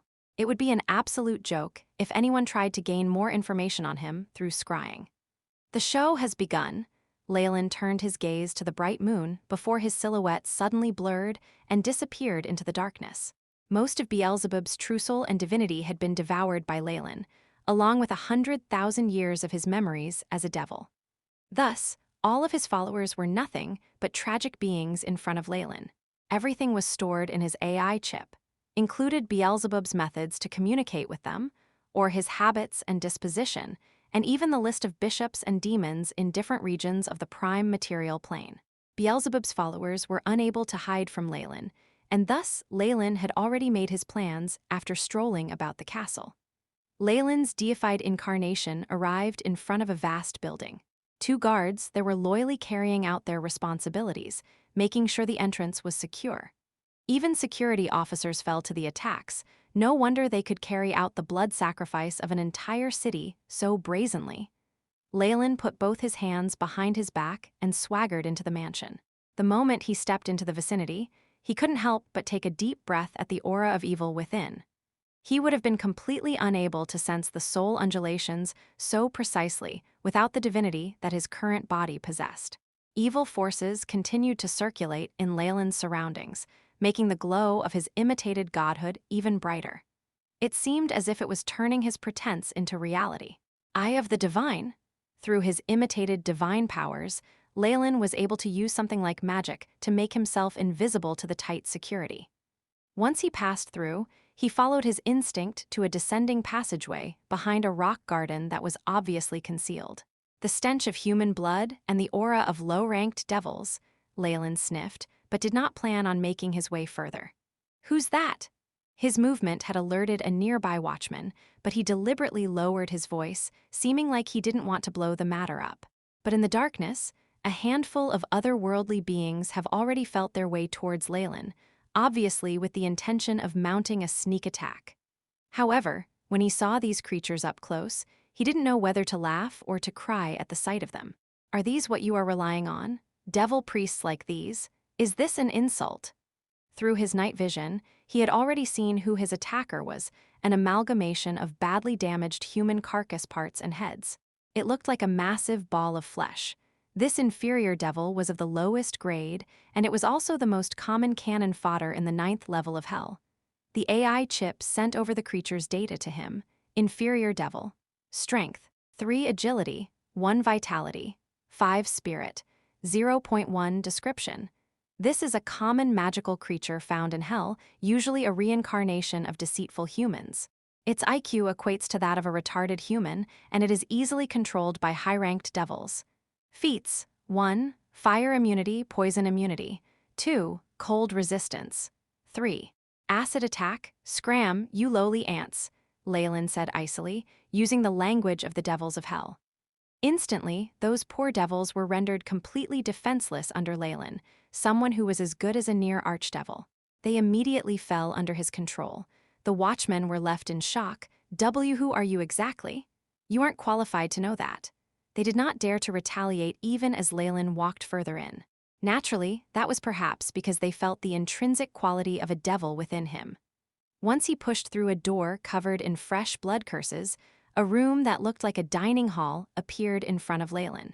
Fresh, steaming flesh was laid on the long dining table, and many worshippers raised their heads to look at Leylin, who was an unwanted and unexpected guest. In their shock, they forgot to even wipe off the remnant blood from the side of their lips. "What's going on? Sibar, why did you let an outsider in?" The plump noble seated right in the center sounded unhappy and put on a resentful expression. "The bloody banquet. Isn't this another one of Beelzebub's favorite ceremonies?" Leylin recognized the ceremony being conducted. "All you maggots, can't you tell?" Leylin's voice was low but powerful, exploding with the dignity of divinity. This is the divine force of our Lord." A devil priest yelped out of surprise, and the whole room suddenly followed him as they knelt down before Leylin. "My lord, you haven't made contact with your followers for 20 years. Tears filled the eyes of the priest. "I have received the gift of our Lord and have become his chosen and his substitute to lead you. Any objections?" Leylin announced bluntly. Pretending to be Beelzebub's chosen, and a divine being would allow Leylin to take control of all his followers, as well as his priest network in the prime material world. This was Leylin's goal. He'd grown jealous of what was formed by 100,000 years of operations by an archdevil. Moreover, he already had the Manderhawk plate. None at all. The priest was the first to surrender his loyalty to Leylin, dropping to his knees and kissing Leylin's boots. "Hold up. Even if he has the favor of our Lord and has gained divinity, what give him the rights to take control of us completely?" A royal raised up his opinion from the crowd, feeling like his interests were breached. But he was silenced shortly after. A crimson blade was pinned into his throat in a split second, and the terrifying power of devouring had sucked him dry in no time. Many took in sharp breaths and others cried out in surprise. "The devil blood dagger? Any more objections?" The blade returned to Leylin's hand as the carcass of the royal turned to ash, and in return, Leylin gained the respectful gazes of almost everyone in the room. As Beelzebub's worshippers, they definitely knew what the devil blood dagger could do. One had to have sacrificed the flesh of more than 10,000 humans and high-ranked priests to receive such a terrifying weapon. One needed to prove their strength to complete the sacrificial ceremony and survive for so long, and the devil blood dagger confirmed Leylin's. "Great Lord, we pledge our loyalty to you," many followers chanted. "Very well. Our Lord is currently injured and needs time to recover. My mission is to act on behalf of his conscient and bring together all the churches in the prime material world to restore our Lord's health with enough faith and followers." Leylin said half-heartedly. "I see." Most of them had already guessed that Beelzebub was hurt, but at this point in time, it was too late for them to turn their backs on Leylin. "Now, I'll give out the first mission. A team of paladins is heading towards us. I'll need your help." With his divinity, he was a chosen of the church. He could sometimes even override the church head's authority. After confirming his identity, Leylin deployed every follower with specific roles and ordered them to stall those paladins. These people were no match for them, but they were proficient at plots to stall time, as well as scheming and intrigue. If you find any errors, broken links, non-standard content, etc., please let us know. Report chapter so we can fix it as soon as possible. Chapter 870, False God. In addition, stop performing large-scale blood sacrifices. There's no need for such obstructive activity before you hear further from me, especially something that'll attract the attention of the churches. Leylin reminded them again before leaving. "Of course, chosen of our Lord?" The devil priest answered without hesitation, not that he had any authority to go against Leylin's words.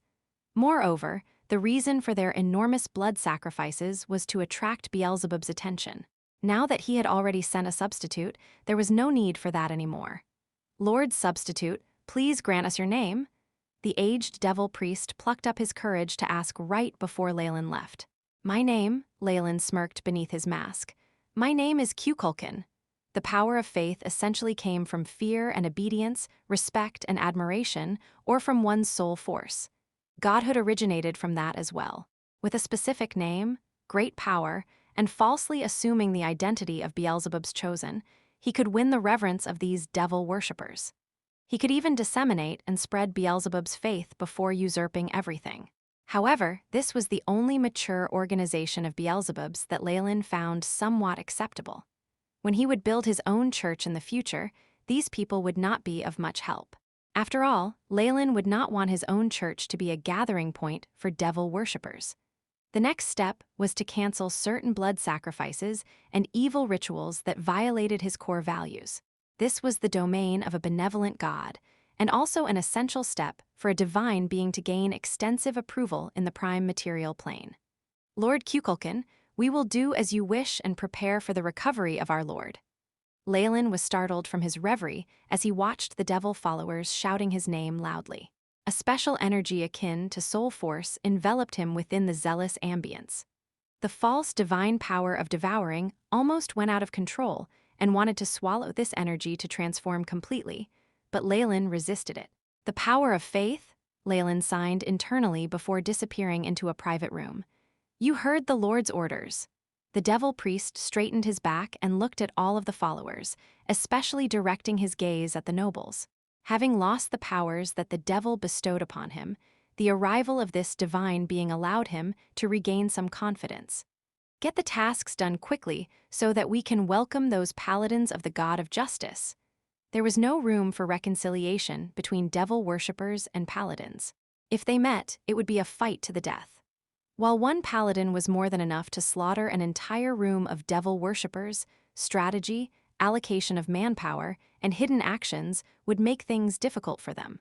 Of course, a few of the nobles laughed sinisterly, the shadows they cast on the wall behind them looking like terrifying demons themselves. "I can't believe I have to play to dress up as God and play the devil twice in a day." Leylin had currently arrived outside the city. He looked around vigilantly. His appearance of a powerful divine being was but a pretense, and he himself was only a rank 10 wizard. Had the devil worshippers just now rebelled against him, he was not sure that he'd have been able to suppress them. However, as he'd borrowed the superior aura of a high-ranked devil, he was certain he wouldn't lose out. However, him pretending to be a divine being, on top of his possession of the devil blood dagger, was enough to scare the hell out of those followers. Moreover, those who had offered sacrifices to the devils already had shackles on their souls. If they did not wish to be tortured even after death, they had to act according to Leylin's wishes. Compared to dealing with those low-ranked followers, this needs more attention. Leylin pulled himself together with a slight sigh, and a thread of flames appeared on his figure, taking the shape of a flame-winged serpent. The small blaze lit up the gloomwood, giving off a demonic feeling. "He's here," Leylin turned quickly. A black spirit was running towards him so quickly that it couldn't be followed by the naked eye. Advanced barrier, advanced protection, advanced invisibility. A few enormous spell barriers were erected, separating the area from the outside world completely. A high-ranked professional. No, he's even stronger than Aj and Boraj, almost a legend.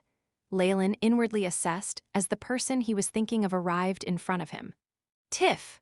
Formidable divine power circulated around the area, making Leylin seem like a god as he called out to Tiff. At the same time, the aura of his original form also rolled off his body. "You're not my god, but you have his power." Tiff was indeed standing in front of Leylin, but he did not look like his previous self. His hair was now graying at the temples, and his vigilant eyes glared unwaveringly at Leylin.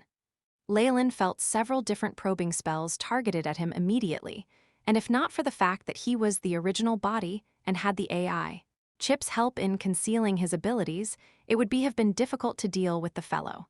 Brilliant divine power floated above Leylin's hand as he stared Tiff in the eye. "So, do you still have any suspicions?" "I wouldn't dare. You are the favored one of my lord." Tiff pressed his right hand to his chest as a form of respect and bowed, showing his acknowledgement of Leylin's identity. Strong beings like this were not easily subdued. Honestly, if Tiff were to make any moves, he would have found out that Leylin was only a pretentious false god.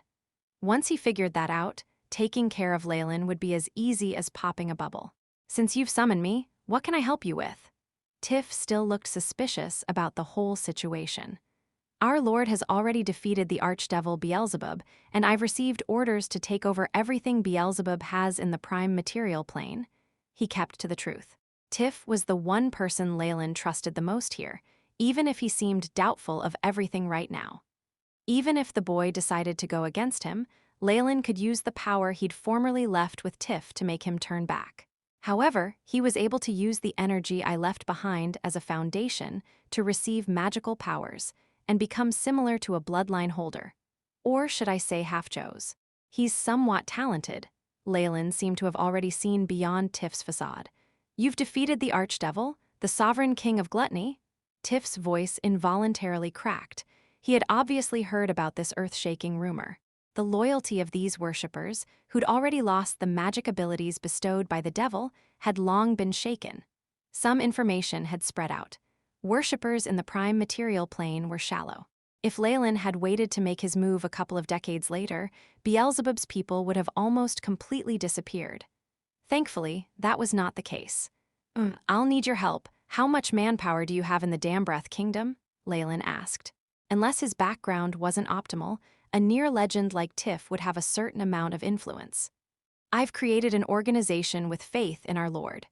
There are fewer than 300 followers right now, and the highest ranked among them is a baron." Tiff clenched his teeth and told Leylin unwillingly. The familiar soul suppression was too strong on him, and he had no choice but to speak the truth. "An organization in worship of me?" Leylin was pretty taken aback. To sustain a miniature organization without the support of divine power, he has a lot of potential. The difference between true and false gods was that one could grant their priests divine spells and other powers, ranging in ranks from rank 1 to rank 9. With the great power separating their planes and the prime material plane, the highest rank of spell a powerful devil or demon could bestow upon their worshippers was rank 5. Anything past that would require a blood sacrifice to go through or have some other such restriction. This type of worship of false gods would suffer a unanimous crackdown by the true gods. Demigods were similar. Without enough power to grant high-ranked spells to their followers, they were not widely spread. The feathered snake god, Kukulkan, that Leylin had made up previously was an otherworldly demigod who was still in deep sleep. He would not be able to grant even a rank 1 spell. Leylin felt a special respect for the fact that Tiff could still sustain worship for Cuculcan under conditions like these, to the extent of enticing a baron. While he'd have used his own methods for it, it was still rather amazing. But I can't let this situation continue for too long. I'll soon have to give them some hope, Leylin decided. A god that was unable to respond to prayers and grant spells would be eliminated like Beelzebub sooner or later.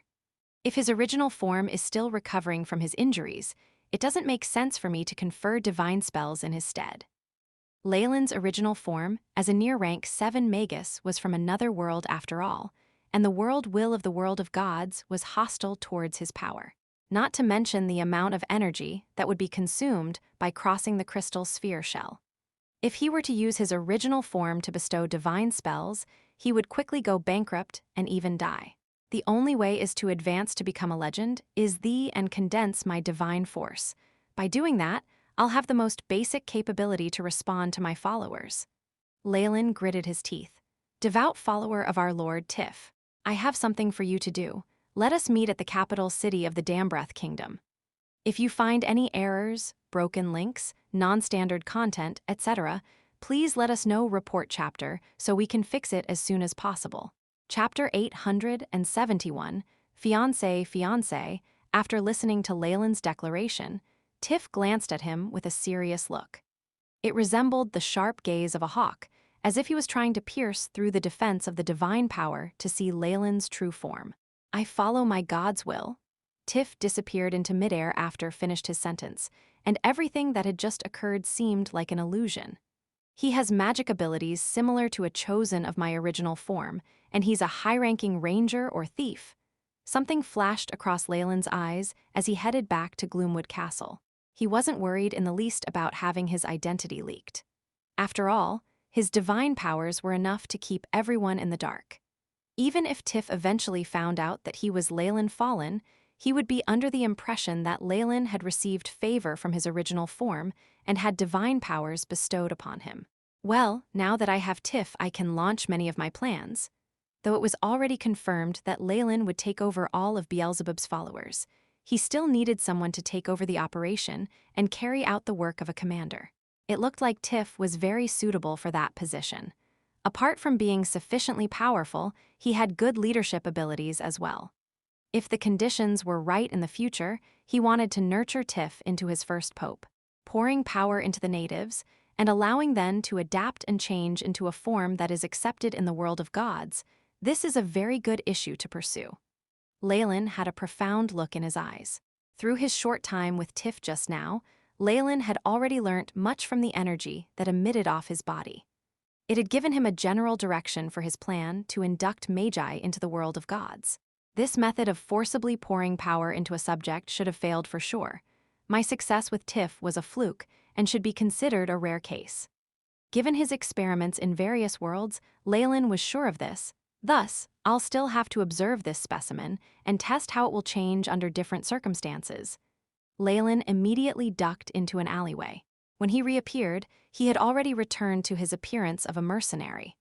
Well, I guess I can only scare people with my divine form, Leylin sighed and returned to the inn. I, Raphania, a high-ranked knight, successor of the Way of the Night, pledge my life to fight against evil. Before he stepped into the door, the young female knight's voice could already be heard, and that gave Leylin an immediate migraine. What's going on? He walked in suspiciously before seeing a fully armored Raphania raising the knight's sword in her hand in a pledge. Oh, heavens, Lay, you're finally back. Old Pam waved his hand at the side and said, this lady knight here was all ready to fight upon hearing that there were traces of devil worshippers in the castle. No one was able to persuade her. Hera, who was standing beside old Pam, couldn't help but smile helplessly. As for Yelani, she had already had enough of everyone and escaped to her room. Don't those devil followers run rampant at night? I want to rescue the innocent commoners from the hands of these devils. Lay, let's do it together, shall we? Raphania spoke righteously, but unfortunately she seemed to have grown more sensible, as she was ready to drag the powerful-looking Leylin along. My dear miss, Leylin was rendered speechless too. Look at the time now, please rest soon. Honestly speaking, why would he go against his own men? Were Raphania to go alone, it would probably end up with him saving her instead of her saving the world. She just might have ended up repenting her choices from within the stomachs of those worshippers. Rest. The people of the city are currently suffering from the devastation of devils, and you want me to rest. Raphania looked holy and staunchly declared, "None of you shall stop me." Then, do you still remember the rule that all knights need to abide by? To keep their promises? Leylin sat down, and even had the mood to ask the servants for a pot of red tea and some snacks. After all, he had been so busy the whole night that he ought to have some rest. Knight Commandment 54. I must comply with the contract and keep my promises and oaths. Raphania was rather familiar with that. Good, so don't forget, you're still under Hera for now. Leylin wiped his lips gracefully with the napkin. What if your employer decided to leave the castle tomorrow? That's right. Raphania, I'll be leaving tomorrow to head towards the Dambreath kingdom. Hera caught on to Leylin's acting real quick and continued the show and spoke meekly. You won't abandon me and my sister, would you? Aye, Raphania froze, the two knightly virtues of defending the just and keeping her promises circling her mind. She looked very conflicted. Hera only managed to thank Leylin after they'd managed to send Raphania back to her room. This is all thanks to you, Ley. If not, I'm really afraid of what Raphania would have done. Don't mention it, I wanted to leave earlier too. After all, anything that has the least bit of contact with the devils will always be problematic. Leylin was speaking against his conscience, but it received agreements from both Hera and old Pam. The horrible image of the devils had long been deeply ingrained into the minds of commoners by the gods. This was especially true of Hera, who decided to give up on her original plans to rest. There were still many cities they could rest in on the way, and they didn't necessarily have to stay here and deal with the devils. Even if Leylin hadn't mentioned it first, Hera had plans of leaving earlier. Then, I guess, good night everyone. We'll leave here tomorrow as soon as possible. Leylin rose to bid them all good night, but he was smiling in his heart. Due to his interception, the activities of the devil followers had already been stopped. However, he didn't have to mention that to them. The next day, a well-supplied mercenary team hit the road. Raphania sat alone on Nick and led the way with a sulky expression on her face. Hera and the others were sensible enough to not disturb her. Hera seemed to have learnt her lesson and did not hire any more mercenaries. She only found a more down-to-earth horsekeeper and a horse carriage. It seemed as if she had placed all of her trust and safety in Leylin. After we pass Gloomwood Castle, we will reach the central plains of Dambreath Kingdom, which is also the most important agricultural base. The king has gathered most of the military force here, and the security of this place is generally great. Honestly, Leylin thought that if the sisters were bold enough, it would be completely safe to continue the journey with just a few servants. But they were evidently shocked by the ogres previously, and would rather raise the commission than leave Leylin's side. But to be able to hire a high-ranked knight and a rank 10 wizard with this price, it's still considered not bad. Leylin didn't have any other opinions. He didn't feel pressed for time currently. After all, whatever plans he'd left behind were enough to stall those paladins for a long time. It was definitely impossible for the devil worshippers to face up against paladins, but they could indeed admirably fulfill the task of delaying them without showing any traces of themselves. This was sufficient time for Leylin to reach the Dambreath kingdom with no worries, and he could even start planning his next step with ease. Thus, he was currently in a relaxed state and even had the mood to tease Raphania. Wasn't it the duty of a devil to push a pure and resolute person to hell? Though Leylin only held the memories of an archdevil, he wouldn't mind giving it a try. As expected, everything was like what Leylin had predicted. After entering the central plains, the security of the surroundings became much better, and they could see little villages along the sides of the roads. There were even standby guards and patrolling militia. Large-scaled bandit organizations would not be able to survive here. As for ogres and other dangerous beasts, they were wiped out by the king's men long ago. The only few exceptions that Leylin and gang met were small-scaled bandit groups with fewer than 20 members. Even old Pam could face them, not to mention Raphania. Days later, the outline of a huge city started showing in the horizon. We're finally here, Dambreath's capital? Hera pulled the curtain of the carriage to the side, and excitement filled her eyes. If not for Leylin and the rest, she and her younger sister might have already died on their way here. Dambrath Kingdom. It is rumored that the first-generation king killed an evil dragon along with his followers and distributed the earnings from the dragons to the commoners. From then on, he built a city and developed it into a kingdom. Raffania couldn't help but show signs of admiration, yet Leylin found it funny. Stories that praised kings like these were nothing out of the ordinary, their sole purpose to make these kings seem more divine and lawful. Well, those civil servants could say anything they wanted, but Leylin would not believe a single word they said. Killing an evil dragon? This isn't even an environment that dragons favor. But obviously, no one cared, nor did they hear Leylin's grumbles. Even Yelani peeped her head out of the carriage to check out the surroundings, and listened to Raffania's story with glee. After they'd all reached the capital, Hera brought the horse to an aristocratic area on the east, and they arrived in front of a prestigious mansion. We were able to reach the capital safely, all thanks to you guys. Thank you for all of your protection along the way. My fiancé and I will definitely repay you. Suddenly, the normally quiet Yelani spoke up, with a trace of arrogance on her face. If you find any errors, broken links, non-standard content, etc., please let us know. Report chapter so we can fix it as soon as possible. Chapter 872, Contempt, Oho, Fiancé. Hera, you actually brought your sister here to get married? Raffania was the first to shout, her eyes seemingly full of stars. Gallant adventurers protecting the beautiful princess, who has come to the imperial capital to meet her prince. There's nothing more romantic than this. Pam and Leylin said their congratulations, making Yelani blush a little, but Leylin was rather flabbergasted. He had thought that this journey revolved around Hera, but who would have thought that the final lead was actually Yelani, the young lady who hadn't even reached adulthood yet. Plus, her elder sister is the one sending her off to get married. Such a tradition doesn't seem to exist in the kingdom. Did something happen to their elders? Leylin could sense that something was not right. Seeing the mercenaries make a racket in front of them, the two bodyguards standing at the gate of the mansion could no longer hold themselves back. What are you doing? Don't you know that this is the Viscount's residence? A bodyguard walked out. He was wearing a brand new set of armor, wiped so conscientiously that it was shining without a single speck of dust on it. He towered over Leylin and his company, his eyes filled with disdain. The reputation mercenaries held in the imperial city was only slightly better than that of bandits and gangsters. They were never a synonym of law-abiding citizens, and the nobles even loathed having any sort of relation to them. It would be so embarrassing. As for the fiancé and so on, the bodyguard sized up Hera and her sister, who were dressed plainly, and evidently chose not to believe them. Yelani tugged at the hem of her elder sister's skirt, then turned to look at her own clothes. Her family wasn't very well off to begin with, and they had encountered huge misfortune.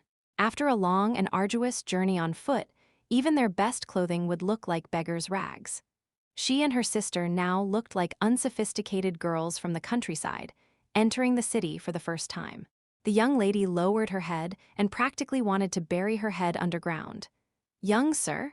Hera was flushed red, but could only pick herself up and negotiate. "I'm from Iman City." She simultaneously took out a small cloth bundle that she treasured. Peeling it open layer by layer, she revealed the metal of a noble family that was in good condition. Perhaps it was the effect of the badge. The bodyguard glanced at Hera before taking the badge in to inform others, even if he was still doubtful. Leylin and his company waited in the wind for more than half an hour. Raffania had grown rather impatient by the time the entrance to the Viscount's mansion finally opened slowly. Someone who looked like a butler walked out, his face plastered with a professional smile. "May I know who is the young miss from the Lanta family?" Hera inhaled deeply and walked forward with a smile to please. "I'm Hera Lanta. She's my sister, Yelani." This was their reality. They had no choice. She and her younger sister had no one to rely on in the imperial city, and they could only attach themselves to Yelani's Viscount fiancé if they wanted a good life. They couldn't leave a bad impression on the butler whom he trusted as well.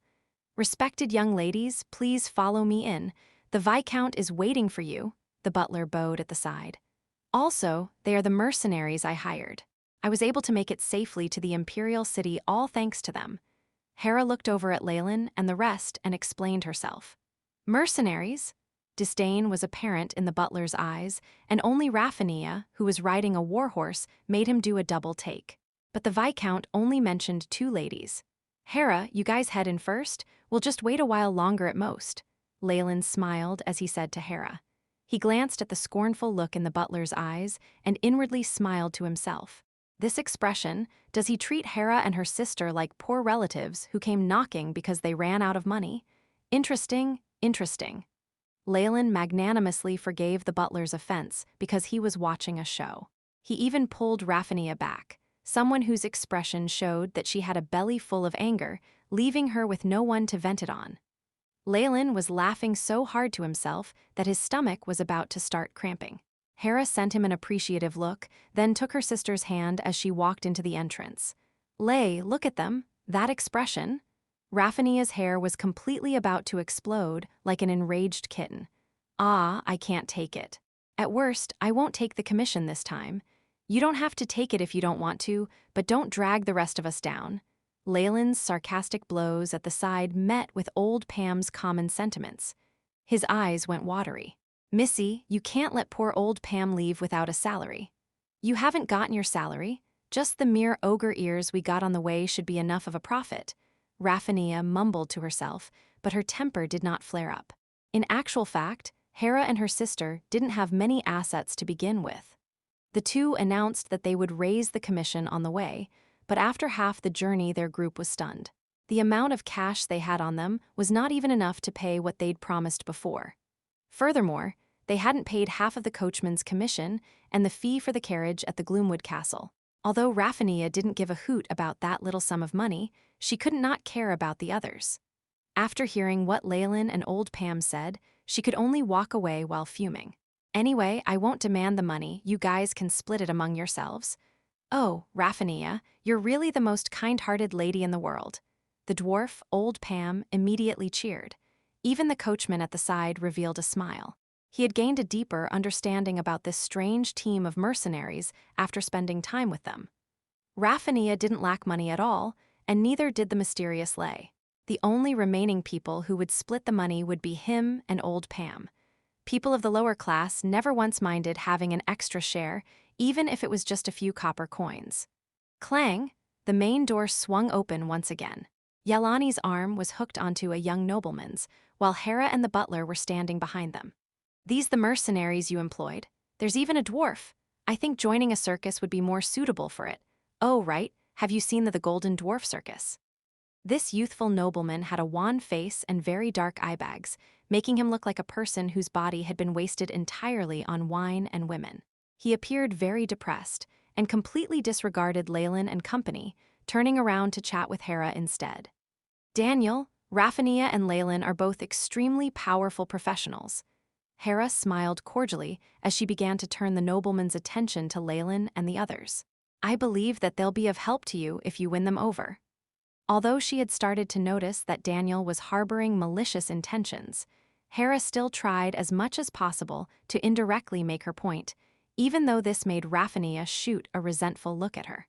She was indeed trying her best to help Leylin and the others from the bottom of her heart. Raffania aside, the only way out for civilian professionals was to wait upon a noble family. This way, if they did great service decades later, they might be able to receive their master's favor and obtain the position of an honorary knight or a lord. With this, they would be able to seek a piece of territory and gain a hereditary title. From then on, they would have entered the ranks of the upper class. In actual fact, that was how Leylin's grandfather started out, just that the person he had vowed his loyalty to was the king. You're right. Viscount Daniel couldn't help but swallow a mouthful of saliva as he stared at Hera's full bosom. As compared to his fiancée, who was still a young girl, her sister was evidently a much more mature woman. Of course, it would be perfect if he could have both of them. Under the beauty's pleading, Daniel finally looked at them in the eye reluctantly as he sized them up. You are very lucky. I, Viscount Daniel, am willing to accept all of you as my followers. Kneel and swear an oath. And you can be my honorary knight, my personal one. When his gaze fell on Raffania, Daniel's eyes clearly got brighter, and his eyes lingered for a little longer on her slender thighs. His butler, however, was trying his best to bite his lips, and didn't say anything. He understood his young master's character very well and knew that he would absolutely turn a deaf ear to any advice. But how could he promise to take them in as followers so easily, especially when there was also a dwarf and a coachman in their party? However, the young master would regret his decision after a few days at most, and give them a random position as a guard or a servant or something. They would be satisfied anyway. Even if they were servants, people in the Viscount's mansion were a notch higher than average civilians. This was an established theory in the butler's mindset. What? Aren't you going to quickly thank the Viscount for his grace? Hera signaled at Leylin and the others with her eyes. She thought that she had found the best way out for these mercenaries. After all, compared to living a life of brushes with death, what was so bad about being a nobleman's subordinate? It was an unavoidable fact that although she was sharp-witted, she had a rigid mind. Or perhaps this was the way nobles thought. Mighty Master, I, Pollen, hereby swear that. What exceeded her expectations was that Raphania, Leylin, and even old Pam did not move an inch. Only the coachman leapt forward with bright eyes. We are extremely grateful for your kindness, distinguished Viscount. Unfortunately, I do not have any intention to serve a noble family. We are here just to settle our commission. You all, Hera was flushed with anger. This was the first time she felt hateful towards Leylin. How dare he decline her good intentions? Did he not know that there was a world of difference between a noble and a civilian? Even Raphania frowned at this move, not appreciative of Hera's kindness. Now that she thought herself to be the mistress of the Viscount's mansion, Leylin's actions instantly made her feel like her pride had been hurt. If you find any errors, broken links, non-standard content, etc., please let us know report chapter so we can fix it as soon as possible. Chapter 873, Imperial Capital interesting. Her change in status actually brought about such a huge change in her mentality so quickly. Leylin found it meaningful that the sisters had begun to change so quickly, despite being of the same status as them a little while ago. The mere change in their status made these two sisters act in such an unfamiliar way. As they required Leylin's protection on their journey, they had chatted with him in an amiable manner. But now that they had reached the imperial capital and had someone to rely on, they drew the line, dividing their position and social class in the blink of an eye. Leylin used Beelzebub's memories to analyze most of her thoughts in a flash. Excellent. Such an interesting soul will be the best candidate to corrupt and degrade into a devil of vain heart. Just as Leylin was considering whether he needed to corrupt her, the rightful master, Viscount Daniel, finally spoke. If that's the case, then forget it. Give them a sum of money and make them leave quickly. What would others think if they saw them? Yes, young master. The butler standing behind Viscount Daniel tossed out a small bag of coins. Take the money and get lost, you greedy vultures. You! Raphania instantaneously felt as though she could no longer recognize her close friend and suddenly became dispirited. Let's go. As she patted her mount's head, Nick immediately let out a whinny, while Leylin scratched his nose and followed behind old Pam, who had picked up the bag of money. Viscount Daniel's voice could be heard faintly as they left. Why would you bother with those country bumpkins? Hera, Yelani, let me take you too. Repulsive. Abominable. Why did Hera and Yelani turn out this way? Did they fall under the spell of a devil that took control of their hearts? The young female knight finally yelled after they had walked a distance. All right, these nobles are all revolting. Old Pam has seen it all. Only gold never lies. Raphania was totally speechless at his greed for money and could only roll her eyes after hearing what he said.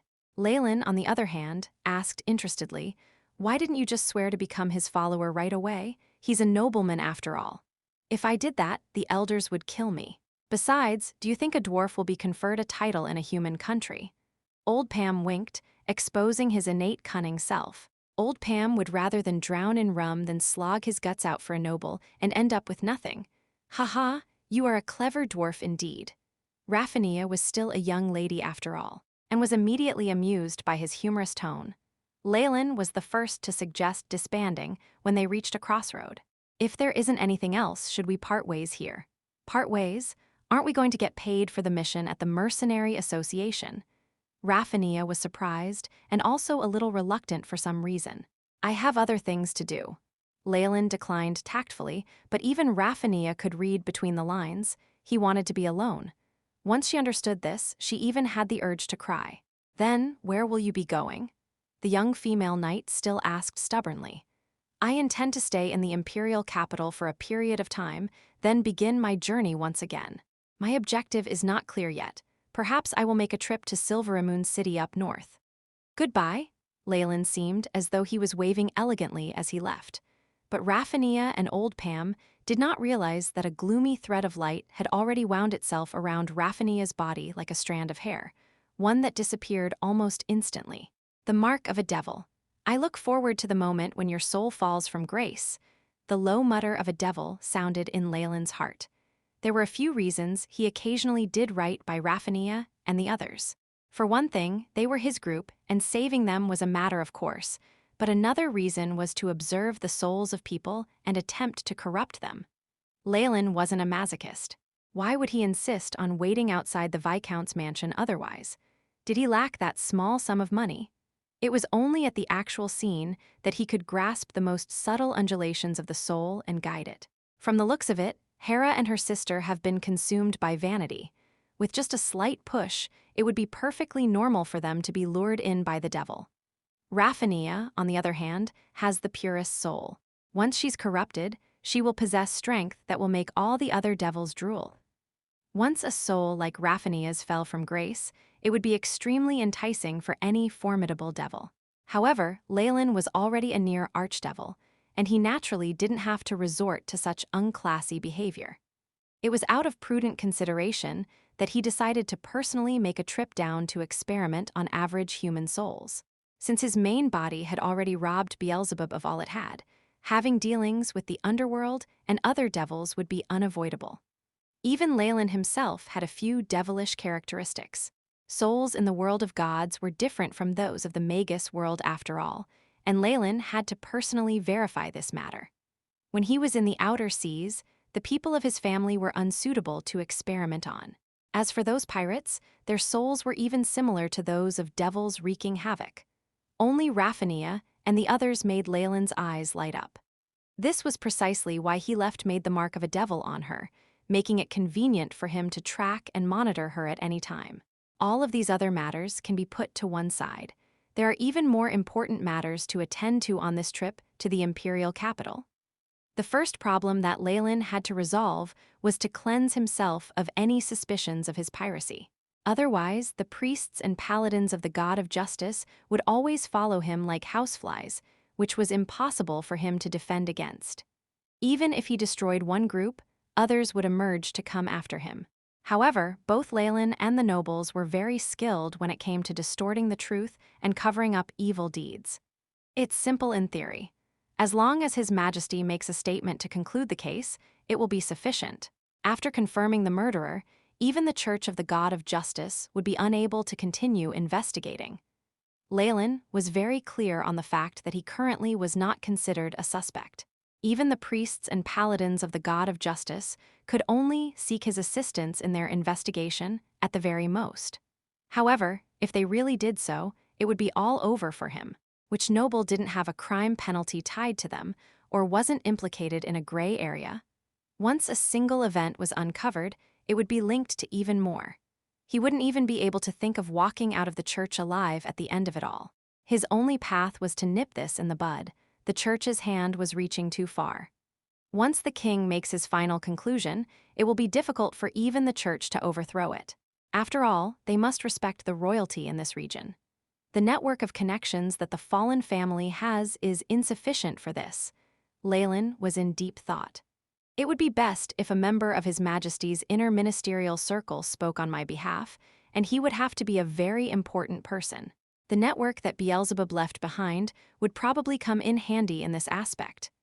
The higher one's status as a noble, the easier one would become corrupted and collaborate with the devil. The same happened to the King of Dambrath, and even the person in charge that Beelzebub had personally appointed himself before he entered dormancy. It was undeniably a form of mockery towards the gods. Let me see, in the list of names of the chiefs in charge in the Dambrath region, the one situated in the Dambrath kingdom's capital is Leylin browsed through the information that the AI chip had recorded. An odd smile gradually crept onto his face. Interesting, a devil. In Beelzebub's memory, the imperial capital of Dambrath was obviously the main disaster area where devils wreaked havoc. He had even specially dispatched a devil over for the convenience of control. Although she was suppressed by the prime material plane, she should still have the strength of a high-ranked professional.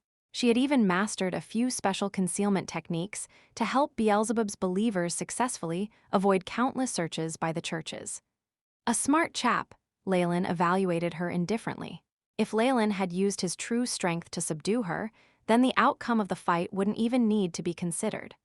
Unfortunately, fairness didn't exist in such matters from the start. With Beelzebub's memories, Leylin had control over a trump card that could instantly make him an archenemy. But before I subdue her, I'll go meet an old friend. A strange smile flashed across Leylin's face. Damn it, damn it. Those loathsome nobles all have their eyes on my territory and have completely forgotten about their friendship with the Golden Thornblossoms. Also in the imperial capital was Leylin's old acquaintance.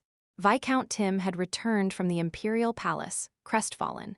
Being a spy, he'd fortunately escaped the unforeseen event of the pirates' tide and had even brought a portion of the family's wealth to the mainland. Soon after, he began to take action in the imperial capital in hopes of obtaining the title of Marquis of the Gold Thornblossom family, as well as the territories in the Baltic archipelago. However, reality had slapped him in the face. Once the old Marquis had passed away, his original relationships had all become invalid. Those nobles of the imperial capital, with their insatiable appetites, had started planning to split up the Baltic archipelago. The profits from oceanic trade were enough to make these nobles go green with envy. After multiple trips to the palace to meet with the king, he realized that His Majesty also seemed unenthusiastic about his requests. Although we are blood relatives, the benefits are irresistible to others. Unless someone with real authority is willing to support me, I didn't bring a lot of gold coins. Who should I choose? Just as Viscount Tim was pondering over that, a servant entered to ask for instructions. Sir, there's another noble requesting to see you. He displayed the fallen family's badge. Ping, the exquisite porcelain cup in Viscount Tim's hand fell onto the floor right away. The foul Fallens? Tim covered his forehead. Is he still not going to let me off? In his heart, there was no difference between Leylin and other demons and devils. Ironically, that was indeed the truth. If you find any errors, broken links, non-standard content, etc., please let us know. Report chapter, so we can fix it as soon as possible. Chapter 873, True Name. After much consideration, Tim still gave the command. Let him in. He met Leylin with a solemn and tragic expression on his face, and was startled by the youthful face before him. This is the first time we have met, Viscount Tim. However, we have already made many deals in the past. I'm Leylin Fallen, pleased to meet you. Get out, all of you. Tim rudely chased his subordinates out and fiercely shut the door and windows. Leylin was even considerate enough to add a magical protective screen. I've already done as you requested. Why have you still come here? Tim asked in a rage, but Leylin could still see the fear and weakness under his tough and unyielding expression. Don't take offense, all right. After all, we had a really pleasant time working together before, didn't we, Viscount Tim? Leylin said with a light smile. You damn bandit, you absolute savage. The veins on Tim's face bulged grotesquely. Aren't you afraid I'll inform on you to the king and the church? What do I have to be afraid of? Leylin laughed exaggeratedly, then whispered next to Tim's ear. After all, the person who killed the old Marquis wasn't me. Once the words left Leylin's mouth, Tim immediately curled up on his seat and started crying bitterly, as though his spine had been ripped out of him. It's you guys forced me. No one forced you. If you came clean to the old Marquis, both of you could have fled before the pirates came, Leylin sneered. Also, you don't have to make yourself look pitiful in front of me. You really should hire a new acting teacher. The cold look in Leylin's eyes told Tim that the wizard had seen through him. If that's the case, then why did you still come and look for me? Tim took out a napkin to wipe the tears on his face. He calmed down in an instant, and his expression was even gloomy. Ha, good. That's the person I want to negotiate with. Leylin clapped his hands. Of course, the same as last time. A deal? A deal? Speak. Tim wasn't even half as timid as earlier. I will help you obtain your title and territory, and in exchange you will end all suspicion on me. Leylin was very direct. Tim was the key person in his plan to cleanse himself of suspicion. After all, if even the victim proved Leylin to be innocent, what else could anyone say? End all suspicion. Tusk, seems like the investigation team of the God of Justice is giving you trouble. Tim folded his arms in front of his chest. Just a little, but you can forget about haggling. I have many other options as well, just that things would become a bit more troublesome. But the only person in the entire imperial capital who can support you in your obtaining a title of nobility is me. Leylin appeared extremely enigmatic. I need to see what you're capable of. Tim did not agree at once. The fallen family's head was just a baron after all, and Tim did not believe that his influence would extend beyond the outer seas. You'll soon see. With an indifferent smile, Leylin got up to leave. Now was the time to utilize the Devil Network. Leylin made turns here and there in the imperial capital, as though he was just strolling around, and finally arrived at an entertainment club. Young master, we are not open yet, the doorman said awkwardly. Leylin examined his surroundings. This place was evidently a street filled with the entertainment facilities of the imperial capital. There were similar buildings all around, just that the streets were rather deserted. After all, not every noble was so idle as to come over to play around in the day. I know. Leylin stretched his right hand open in front of the doorman. A bizarre magic pattern appeared in the center of his palm, a thorny rose. The color of its petals changed continuously as time elapsed. The doorman's face changed drastically upon seeing this mark. Come in with me, he said as his aura changed, and his languid gaze brightened up greatly. After vigilantly glancing around Leylin's surroundings, he opened the main door and let Leylin in. Pink veils greeted him everywhere when he entered through the main door. There was a strong scent of perfume here, and wine bottles and scented handkerchiefs were strewn across the floor. A smooth arm or sleek thigh would peek out from the cracks of the doors from time to time. The entire place was filled with an exotic atmosphere. The doorman led Leylin to the deepest corner of the club straight away, into a hidden private room. Let me meet with the person in charge. Leylin no longer bothered to conceal his identity. His eyes turned blood red, and he emitted traces of the aura of the devil. Yes, sir. The doorman performed a ceremony exclusive to followers of the devil and retreated respectfully. He even seemed to be trembling as he could distinctly sense the aura of a powerful devil radiating from Leylin. The boss arrived swiftly, the devilish undulations radiating from her made Leylin smile. Oh, handsome young master, were you looking for me? A relaxed voice said. Leylin then saw a beautiful and alluring lady enter the private room. She was clothed in a crimson evening gown, which revealed half of her snowy white shoulders. Her eyes were glistening as she coquettishly entered the room. With a gentle tap of her right foot, the door of the private room closed slowly. As she shut the door, the high slit in the hem of her gown inadvertently revealed her smooth thigh, as well as her pretty little feet and her toenails that were painted with daffodil juice. She didn't seem to be wearing anything under her luxurious clothes, and she radiated an aura which was infinitely tempting. A rare creature? This was the first thought that came to Leylin's mind. She was even more attractive than that fox lady, Madame Tillin, whom he had met previously. She was an already extinct creature that could make men go crazy. It's me. Leylin looked her up and down without even bothering to be polite. Her clean, bare feet that stood upon the carpet were especially attractive and flirtatious. However, what he said made her face change drastically in a split second. As expected of a high-ranked pleasure devil, one that graces the beds of men? A pleasure devil. Are you joking, young man? The beautiful lady covered her mouth demurely and even appeared a little pale. This was a natural reaction that normal people would give after hearing about a devil. No need for this pretense. Since I know about this place, it means that I already know everything about you that there is to know, including your real identity. With a flick of Leylin's hand, a magical barrier formed immediately. Shadowy divine force suddenly erupted from his body. Master's divine force? This fake divine force made the attractive lady across him cry out in surprise. It was as though her fog of disguise had been pierced, revealing her true form. The amorous smile persisted, but her pupils had turned a strange burgundy. Her violet hair was topped with a curved horn characteristic of devils, and she appeared charming and adorable. Her feet had also turned into a pair of cloven hooves. A layer of strange purple runes appeared on her body. They were like tattoos on her skin, yet they had a bizarre charm to them. Although one would recognize her as a devil with one look, she was more attractive than before. "So you're the divine one that appeared in Gloomwood Castle, Cuculcan?" The pleasure devil looked at Leylin restrainedly, fear showing on her changed appearance. As the priest in charge of the entire Dambrath kingdom, she'd certainly paid close attention to Leylin's appearance then.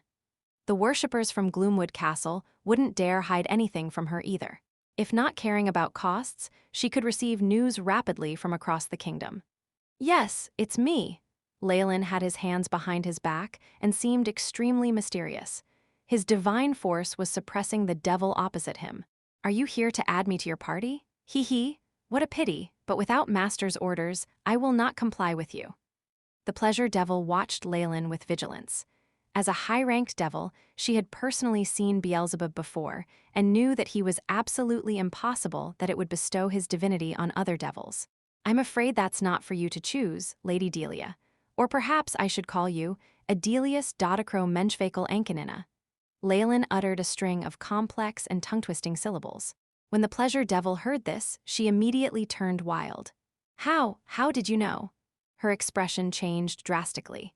With a wave of her hand, a powerful magic force appeared in the private room once again, similar to a large-scale confinement spell formation.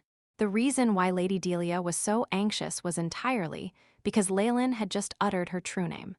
A true name that was reserved for devils. High-level devils had unique true names, and these were their greatest secret. They were almost as important as their lives. Once it was divulged, even ordinary wizards would be able to easily imprison them and enslave them or boss them around. As the sovereign king of gluttony who had control over her, it was only natural that Beelzebub knew the true name of this pleasure devil and could cast a deadly curse on her at any time. This was the greatest form of control he had. Leylin, who had stripped Beelzebub of everything he owned, had obtained the true names of all the devils Beelzebub controlled from his memories. It was this trump card that he counted on. "Why? Do you want to hit me?" Leylin smiled weakly. The rune representing Lady Delia's true name had already flown into his palm. His terrifying divine force was like a vicious dragon, ready to smash the rune into pieces at any moment. "No, don't," the pleasure devil cried out in alarm and knelt on the floor. "I am willing to obey your orders, master." As a devil, she would of course treasure her life. As for loyalty and moral principles, they had long been fed to the dogs. "If you find any errors, broken links, non-standard content, etc., please let us know report chapter so we can fix it as soon as possible." Chapter 875 Strategy. Good. "I won't deprive you of your position, but you must use all the resources you have to assist me." Leylin glanced at the pleasure devil in front of him and nodded indifferently. With Beelzebub's divine force and knowledge of her true name, this devil would even agree if Leylin said he was a reincarnation of the sovereign king of gluttony. With her life under a threat, it was not difficult to make requests of her. "How vast are your connections? Can you influence the king?" Leylin asked bluntly. "Master, I secretly have control over around 1,000 followers. 2 are earls and 5 are viscounts. I can also indirectly affect 2 marquises and a duke," Delia immediately reported to him. Beelzebub was completely ignored by the 2 of them, such is the sad fate of the loser. Only Marquise Louise can influence the king. She is the king's lover and his newest conquest. The pleasure devil bit at her lips, looking very seductive. In order to survive and gain higher status, she did not mind using her own body. Hence, after the scare, she still unwittingly displayed her beauty in front of Leylin. She was very confident. No matter how resolute a human was, they wouldn't be able to resist her charms. "Marquise Louise?" Leylin was astounded. He had not expected this devil to be so effective as to influence the highest class of the kingdom. Madame Delia finally explained how it was done to Leylin. Like other devils, she first used her pleasure house to attract nobles and tempted them into their falls. Shady methods had allowed her to gain control of a large number of noble families' madams and ladies. Making use of these social nobles, she frequently held dinner parties for the fallen, attracting even more to join. This network was like a virus that constantly expanded. Recently, Madame Delia herself had personally guided the Marquise, Madame Louise, to try out some forbidden pleasures and successfully captured her.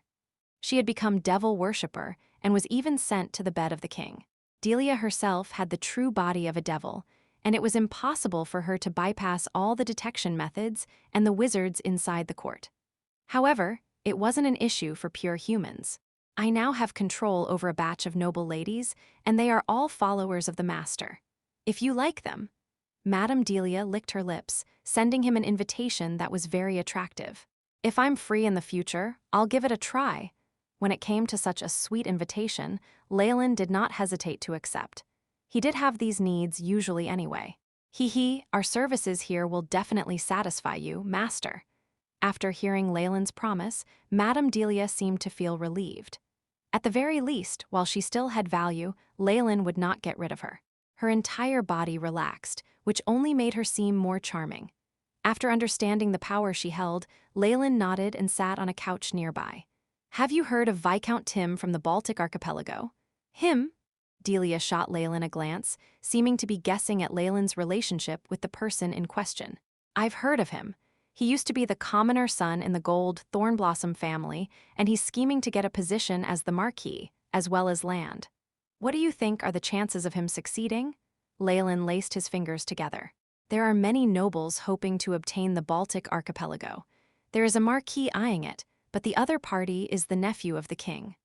While he did not do well and had his land attacked by pirates, that's the problem with the previous Marquis. His tragic story already earned him pity points, and I expect that he can get what he wants at the end. I'm not sure how much or what he'll have to hand over in exchange, though. Delia was a devil after all, and had also worked in the Dambrath imperial capital for many years. She, who had seen these power struggles countless times, could easily guess what would happen. Does Master wish to help him? No, dispatch some of our people to make contact with him, but don't give him anything too substantial. I'm sure you're great at that. Leylin stroked his chin. Dangling a carrot in front of a donkey's eyes so he can see it but not eat it, and therefore get him to struggle hard in vain? Master, you're terrible. Madame Delia grinned brightly. Truth be told, devils were the best at using benefits to entice humans, unceasingly tightening the ropes around their necks or getting them to sell their souls. It's good that you understand. Do this for now, I'll inform you about other things in the future. Leylin stood up, completely ignoring her astounding beauty and looking ready to leave. Master, aren't you staying? Madame Delia was truly surprised. No, I still have many things to do in the capital. I'll come over whenever I have time. Leylin always drew a clear line between work and pleasure. Seeing this, Delia could only watch as Leylin left. Only after his figure completely disappeared did she look grim. Damn it. How could he have my master's strength and know my true name? Just a look at him makes it obvious that he's a steel-hearted freak who wouldn't treat his underlings more leniently because of their beauty. It was the greatest misfortune of a pleasure devil to fall under such a master. However, with her true name in his grasp, Delia could do nothing else. Damn it, damn it! She could only begin to curse hatefully. The other servants and dancers watched their boss fearfully. Only they knew what violence and darkness was hidden under her perfect and beautiful face. Hence, they all wished they could turn into ostriches, burying their heads in the ground. Upon seeing this, she yelled even more violently. You dwarf swines, get working. Do you want to get whipped? Days later, Leylin had changed into noble clothing and headed out of the Church of Wealth. Using the transfer services of the church, he'd received a large amount of gold from Fallen Island. Due to the fall of the Baltic archipelago, the family's profits from trade had risen bit by bit, which gave Leylin even more abundant funds. Wizard training could not be sustained without money. They needed it for their expensive experimental materials and magic tomes. Tim's side has also surrendered. Everything is going well. I might go to the imperial capital and train for a while, since the Wizards Guild can give me access to any materials below that given to high-ranked wizards. With help from my connection with Mentor Ernest, Leylin looked at the distant wizard tower that reached through the clouds, and his eyes couldn't help but glint. His plans were going extremely smoothly. After seeing Leylin's strength, Tim's side had easily agreed to the deal. After all, compared to what the other nobles could want from him, Leylin only needed Tim to confirm the deal and asked a low price. With Leylin having evidence of Tim having murdered the old Marquis anyway, it was impossible for them to go their separate ways. Hence, as long as he was still in the outer seas, he would have to consider Leylin's stance. After considering it comprehensively, Tim naturally knew what to choose. With proof of harm, Leylin would just need to create a ruckus, forcing the king to make an announcement and with proper documentation, make everything official. What would the Church of the God of Justice be able to do then? On top of that, even if the king finds out the truth in the future, he won't acknowledge that this is the truth. He'll stubbornly protect the legitimacy of his reputation. He represents the dignity of a kingdom, so how could the king announce something that might be wrong? For his own reputation, he would rather allow absurd events like this. Such is the sorrow of those with power. Leylin's lips quirked up into a cold smile. Offending a king just for the son of a baron, who was only guilty of piracy, and therefore less of an issue than associating with devils and demons. Was that worth it? The priests of the God of Justice would have to consider this properly. With this done, Leylin, who was now considered clean, could revert to strutting around on the streets in his original appearance. Come to think of it, there was no crime pinned to him. At most, there were only suspicions. Now that I've shown my face outside the Church of Wealth, the others should emerge soon, right? Leylin had never doubted the rate at which intel flowed between large organizations. After all, even Madame Delia had a huge intel network, much less the church's. With the transfer of money at the shrine, his status, name, and all other information were exposed. I'll be waiting, Leylin chuckled and walked into the Wizards Guild. The Wizards Guild was less cheery than the Thieves Guild or Warriors Guild, but in turn it was filled with a solemn, stately aura. 2 magic puppets loyally guarded the place, emanating magic light. There were evidently spells of eternity cast on them. With such an air of wealth and extravagance, as well as their expenses, it's no wonder that there's only one Wizards Guild in the Dambrath Kingdom. Welcome. May I know which services you require? A wizard apprentice received him and bowed towards him with etiquette that befitted wizards. I am Leylin Farlier of Fallen Island. I'm here to take the wizard ranking examination.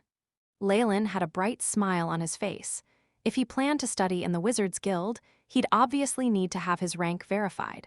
The rigor of this was far greater than what warriors underwent. He even had to make clear whom he'd learnt from before and what he'd studied.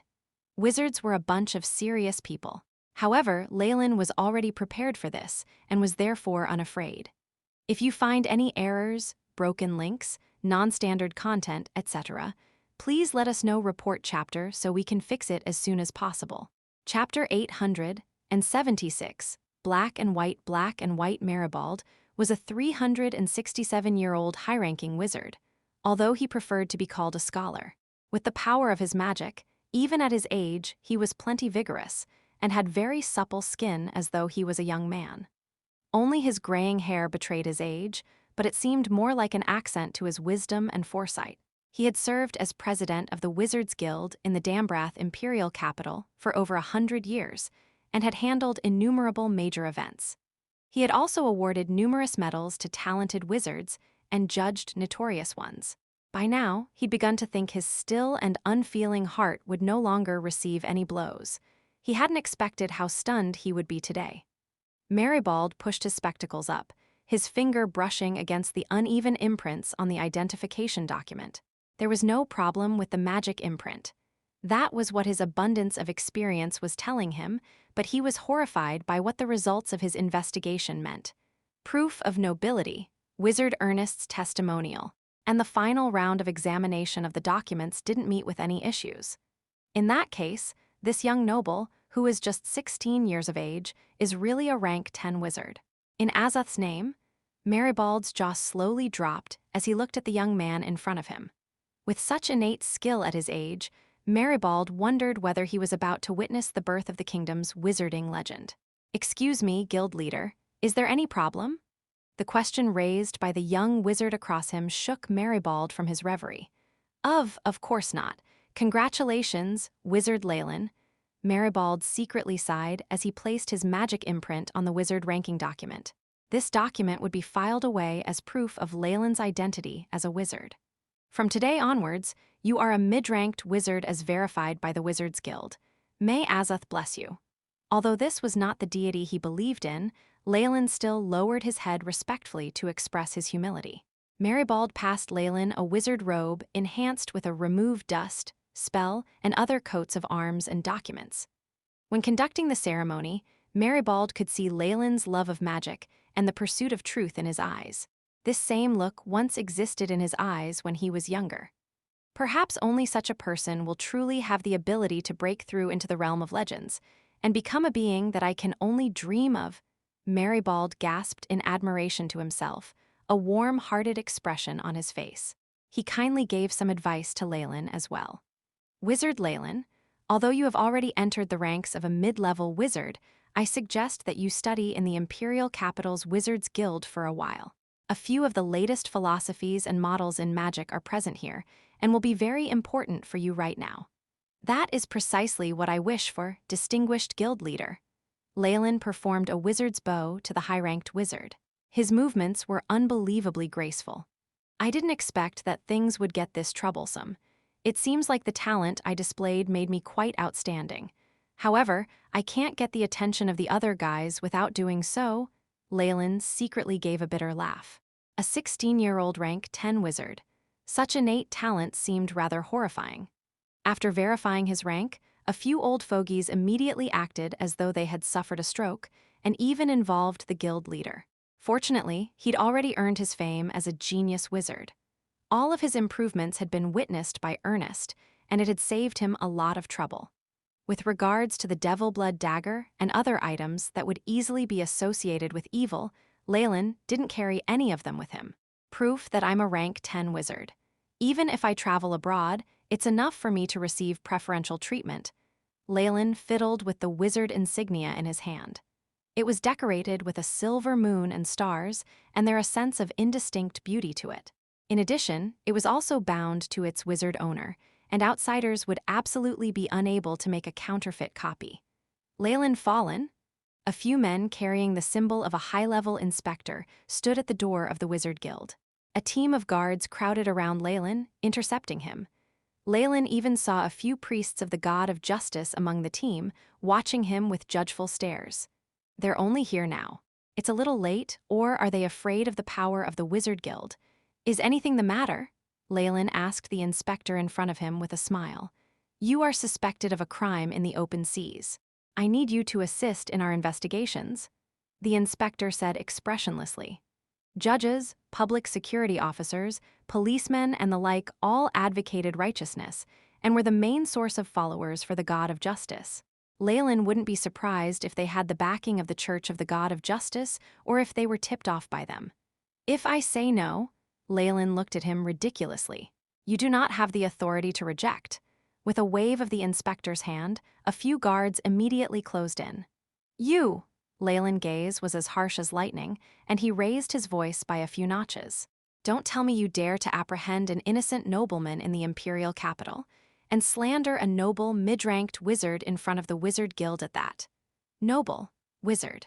Once these two upper-class identities were revealed, many guards immediately retreated in fear. In their plain and simple thoughts, this was definitely a struggle between influential powers. Why should they take part? Aren't they afraid of getting into trouble for being involved? After witnessing this scene, the inspector knitted his brows. But before he could take his next course of action, the intense sound of a horse's hooves could be heard. His Majesty decrees that Leylin Farlier will enter the palace and have an audience with the king. An imperial knight dressed in a splendid suit of armor dismounted his steed and displayed a document to the inspector with the king's royal seal stamped on it. His Majesty wishes to convene a legislative hearing with regards to this and has specially gathered Viscount Tim to testify. For some reason, Leylin's peaceful state gave the inspector a bad feeling. However, he couldn't stop this from happening, or he would be declaring war on the law that he had vowed his loyalty and devotion to. You know, even when things seem black and white, there will always be infinitesimal shades of gray existing between them. Isn't that right, Sir Inspector? Leylin mounted the horse and taunted. "Even with Viscount Tim bearing witness, His Majesty definitely will not let you off." The inspector's face changed drastically, but he eventually chose to have faith in the king. "I'll wait and see." Leylin smiled lightly as he disappeared into the end of the road along with the knight. "We'll wait in front of the main entrance of the court. I don't believe it." The inspector bit his lip and waved his hand firmly. Evidently, the unease he felt had become stronger. What a pity if Laurent and the others can reach in time, the priest of the god of justice sighed. Even if that's the case, the sinner must receive trial and punishment. The events that followed progressed like a stage play. Numerous people appeared on stage one by one like marionettes at Leylin's fingertips, and evil got the last laugh. With the victim, Viscount Tim, testifying personally, as well as the instigation by Marquise Louise, when her husband was asleep, Leylin didn't even need to open his mouth to speak. When it came to such matters, taking part in them himself would lead to a loss. He had to maintain the reserved and cold attitude of a noble. The inspector's last trace of persistence was thoroughly smashed to smithereens with the king's single statement. "With regards to the murder of the gold thornblossom marquis in the open seas, our investigations have confirmed it to be a crime committed by the pirate crew called the Barbarians. I hereby order the arrest of the leaders of the aforementioned, namely Odge and Tillin." Why? Why did it turn out like this? The inspector knelt on the floor with tears in his eyes as he began to sob silently. Because this was a misunderstanding to begin with. In actual fact, I'm proud of how the kingdom has such a responsible and diligent inspector like you. Leylin happened to walk out at this moment and saluted elegantly to the inspector upon hearing him. He had the attitude of a person who was trying to put a stop to the enmity between them with a smile. There were now 2 more titles to his name.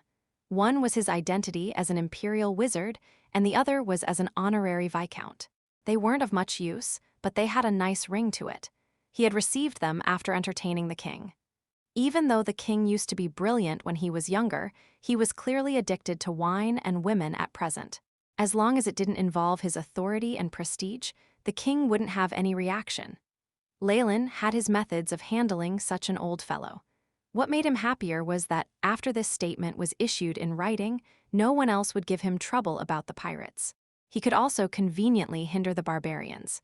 What wasn't there to be happy about? "Why?" Leylin smiled gracefully as he skillfully mingled with the circle of nobles in the imperial capital, and was even chatting cheerfully with Viscount Tim as if they were blood brothers. Seeing this, the inspector sunk completely into perplexity. At this moment, his faith was even in danger of being shattered. "My child, justice has always been lonely. The road of people persisting in justice is inevitably filled with thorns, but we believe that the ultimate victory will definitely belong to us." The priest's warm hand landed on the inspector's shoulder, becoming his sole support. "The god of justice? HMPH. Leylin's expression didn't change, but he sneered secretly to himself. Outside the imperial capital, Laurent and company could finally see the city walls after a challenging trek. "We finally made it. According to our intelligence reports, he's in the city. He can't run away this time." Laurent's face was filled with excitement and also a little fury at the same time. Previously in Gloomwood Castle, they had first been impeded by the matter regarding the devil worshippers. As compared to pirates, the movements of devil worshippers were obviously much more important. But after busying themselves with it, they discovered that it was a false alarm. Not only that, they had wasted a huge amount of time and even let their original target get to the imperial capital. Fortunately, with the church's information network, he had nowhere else to run to now. "Prepare to accept punishment, Leylin Farlier." Although they hadn't met, Laurent had already sketched an image of him in his heart. Cunning, savage, and full of evil. This noble should have been burnt alive at the stake.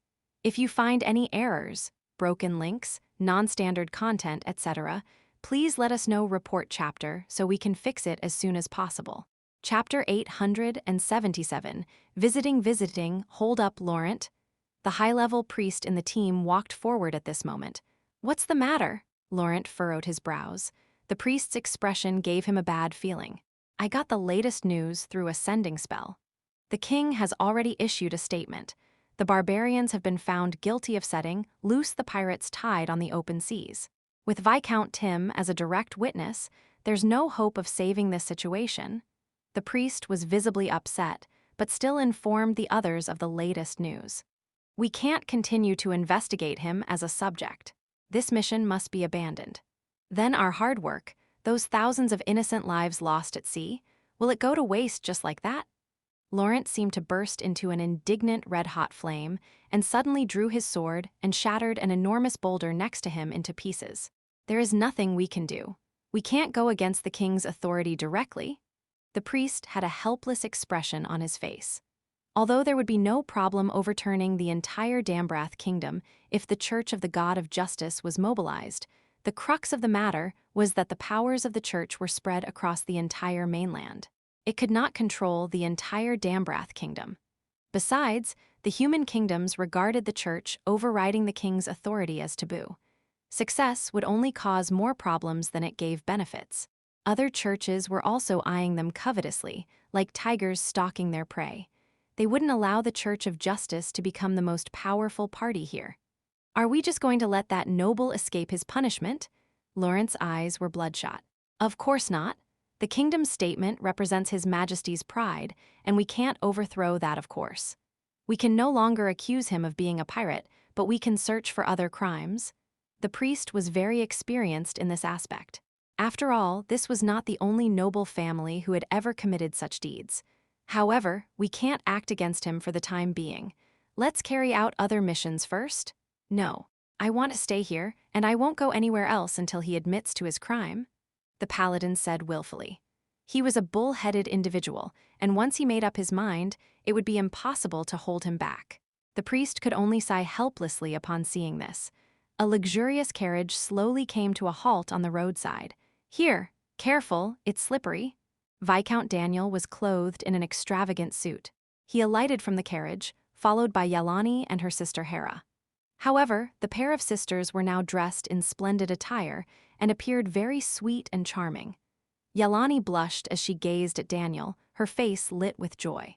This young girl was just 14 years old, yet she had now lost her immaturity and had the bearing of a mature and sophisticated woman. Hera stared at the unmarried couple in front of her and could only sigh helplessly to herself. She was so astute, but how could she not have realized the changes in her sister's body? Daniel is too impatient, and Leylin, sigh, how could she have let Daniel get his way so easily? They didn't even have a simple wedding. Hera sighed secretly to herself and recalled the way Daniel looked at herself. His gaze felt invasive and was brimming with wildness, even mixed with a distinctive sense of violence. It was as though she was meeting a wolf face to face. Hera had seen her fair share of such looks, yet none gave her such immense pressure. This was the tragic part about having to rely entirely on someone else. If not for Daniel's inclination towards fooling around instead of settling down, perhaps Hera herself would have been taken advantage of by him. Grief suddenly overwhelmed her. Raphania and Lay, I wonder how they're doing. Hera quite liked little Raphania, and the mercenary named Lay had also left a deep impression on her. He was powerful and mysterious, his eyes filled with an unprecedented purity that could make one feel at peace. Forget Raphania, even that Lay guy rejected my good intentions. But resentment crept into her heart in a split second. Madam, the butler bowed respectfully and supported Hera as she alighted from the carriage, even passing her a handkerchief adorned with exquisite embroidery. Thank you very much. Hera accepted it gracefully and suddenly felt much better. You can be a mercenary for the rest of your life, Lay. When you're old, perhaps one day you will regret declining my offer then as you're chatting with your grandchildren. Hera gripped the handkerchief tightly.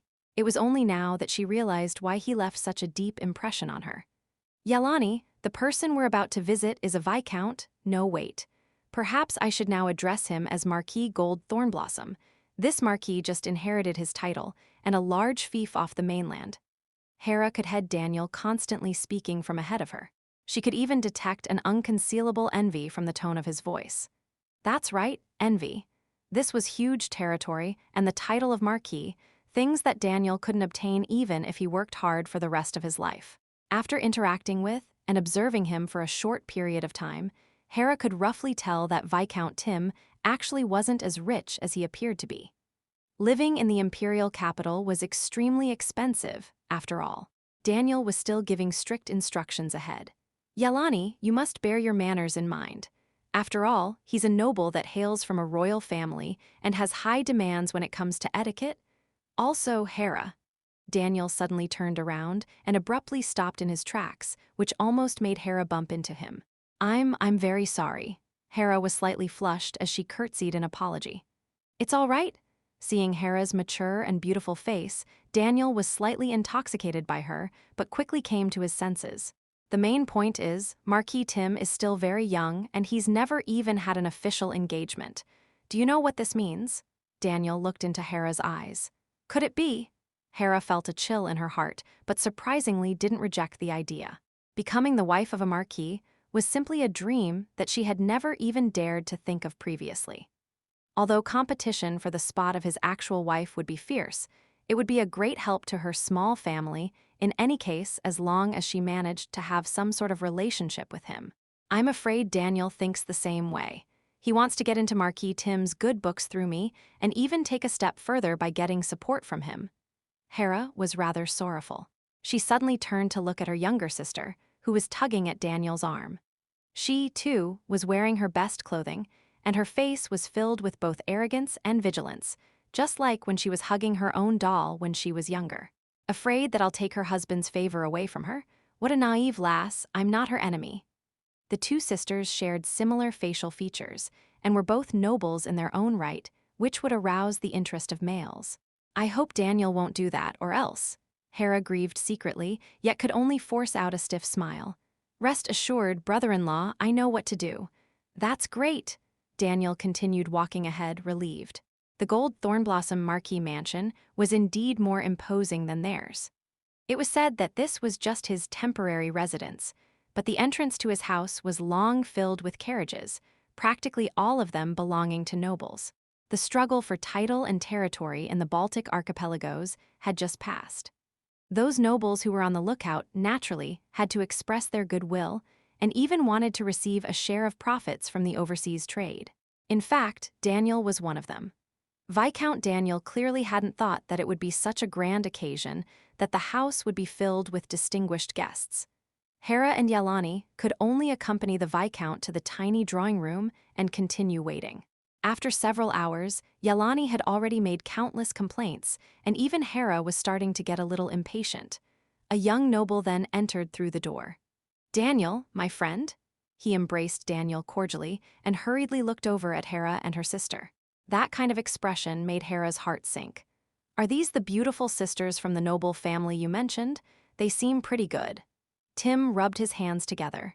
In fact, ever since that incident, there had been a demonic fire burning in his heart, waiting to be unleashed.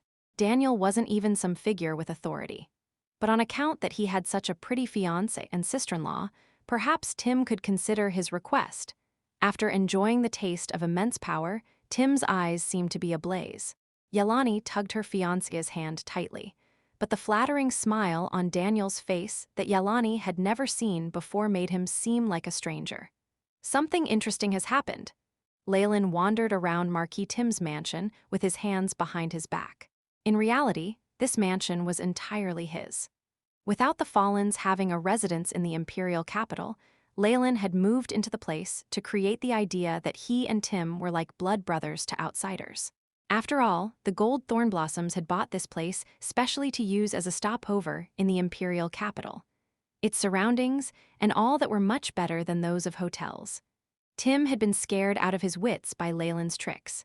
Once Leylin showed some interest in this place, he immediately transferred the deed and other things over, offering the entire estate to him. Hence, as a matter of fact, this was already his territory.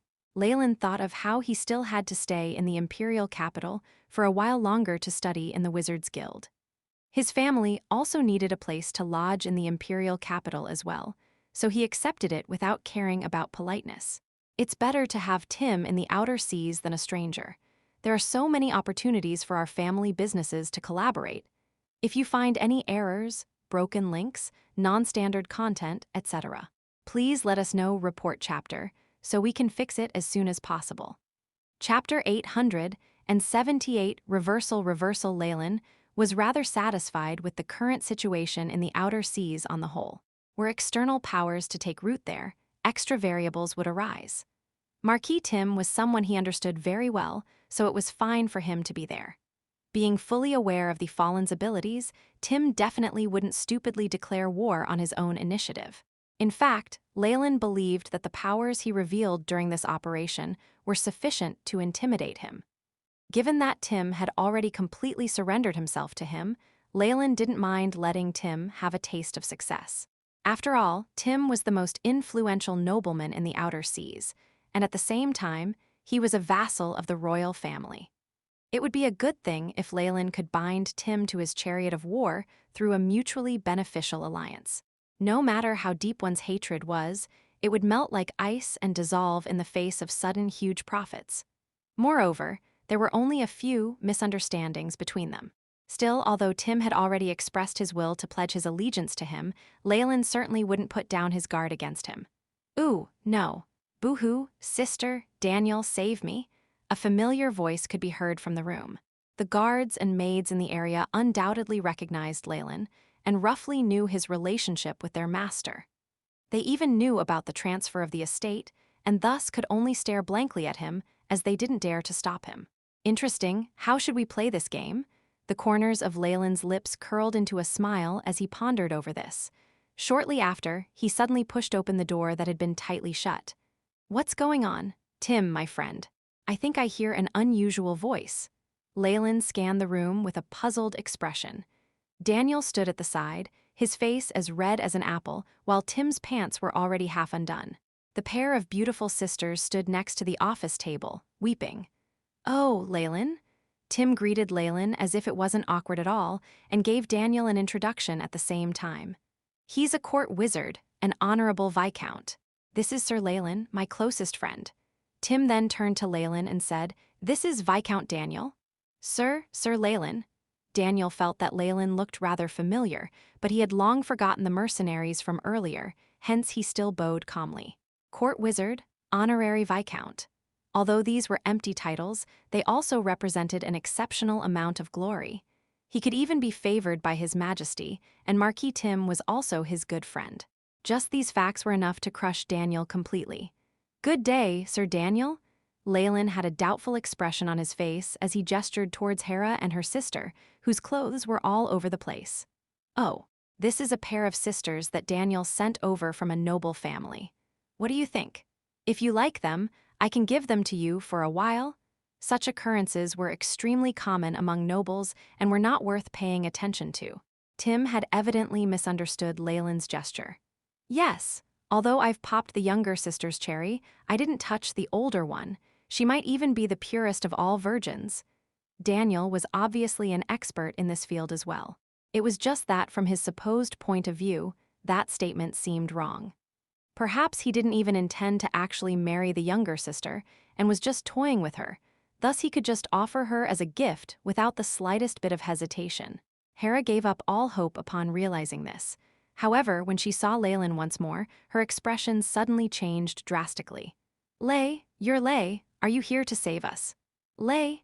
Yelani was using the clothes on the floor to cover her chest as she sized up the noble who had hastily barged in. He really did look exactly like the mercenary from earlier, just that he now had the air of a noble. "Ley, the mercenary?" At this point, Daniel had finally realized why Leylin looked so familiar. Wasn't this Ley the mercenary who had escorted Hera and her sister to his doorstep previously? It was just that this was a court wizard, an honorary viscount. Compared to a mercenary who was worth as much as mud, they were obviously on two different ends of society. Even Daniel couldn't immediately see the connection between the two. Hera felt as though her face was burning hot and was ashamed to death. She quickly came to her senses. To think that she thought she had magnanimously given Leylin a way out. Who would have thought this Ley was so secretive that even Marquis Tim, whom Daniel was trying to curry favor with, would be afraid of him? All her previous actions were probably clownish in his eyes, right? No matter how much adversity they had met with earlier, Hera did not waver. Now, for some reason, streams of tears had begun to flow uncontrollably from her eyes. You guys know each other?" Tim scratched his head as he looked at the people around him, who seemed to be caught in an awkward situation. Yes, we met once on the way to the capital. Leylin spoke very ambiguously. Viscount Daniel is my friend as well. If there isn't any other trouble, since it was such a trivial matter, Tim did not particularly mind helping Leylin save face. No problem, I agree to the matter you raised previously, Tim said as he clapped Daniel's shoulder, who immediately showed a joyful expression. Thank you so much. Thank you, Marquis Tim and Viscount Leylin. Thank you so much for your help.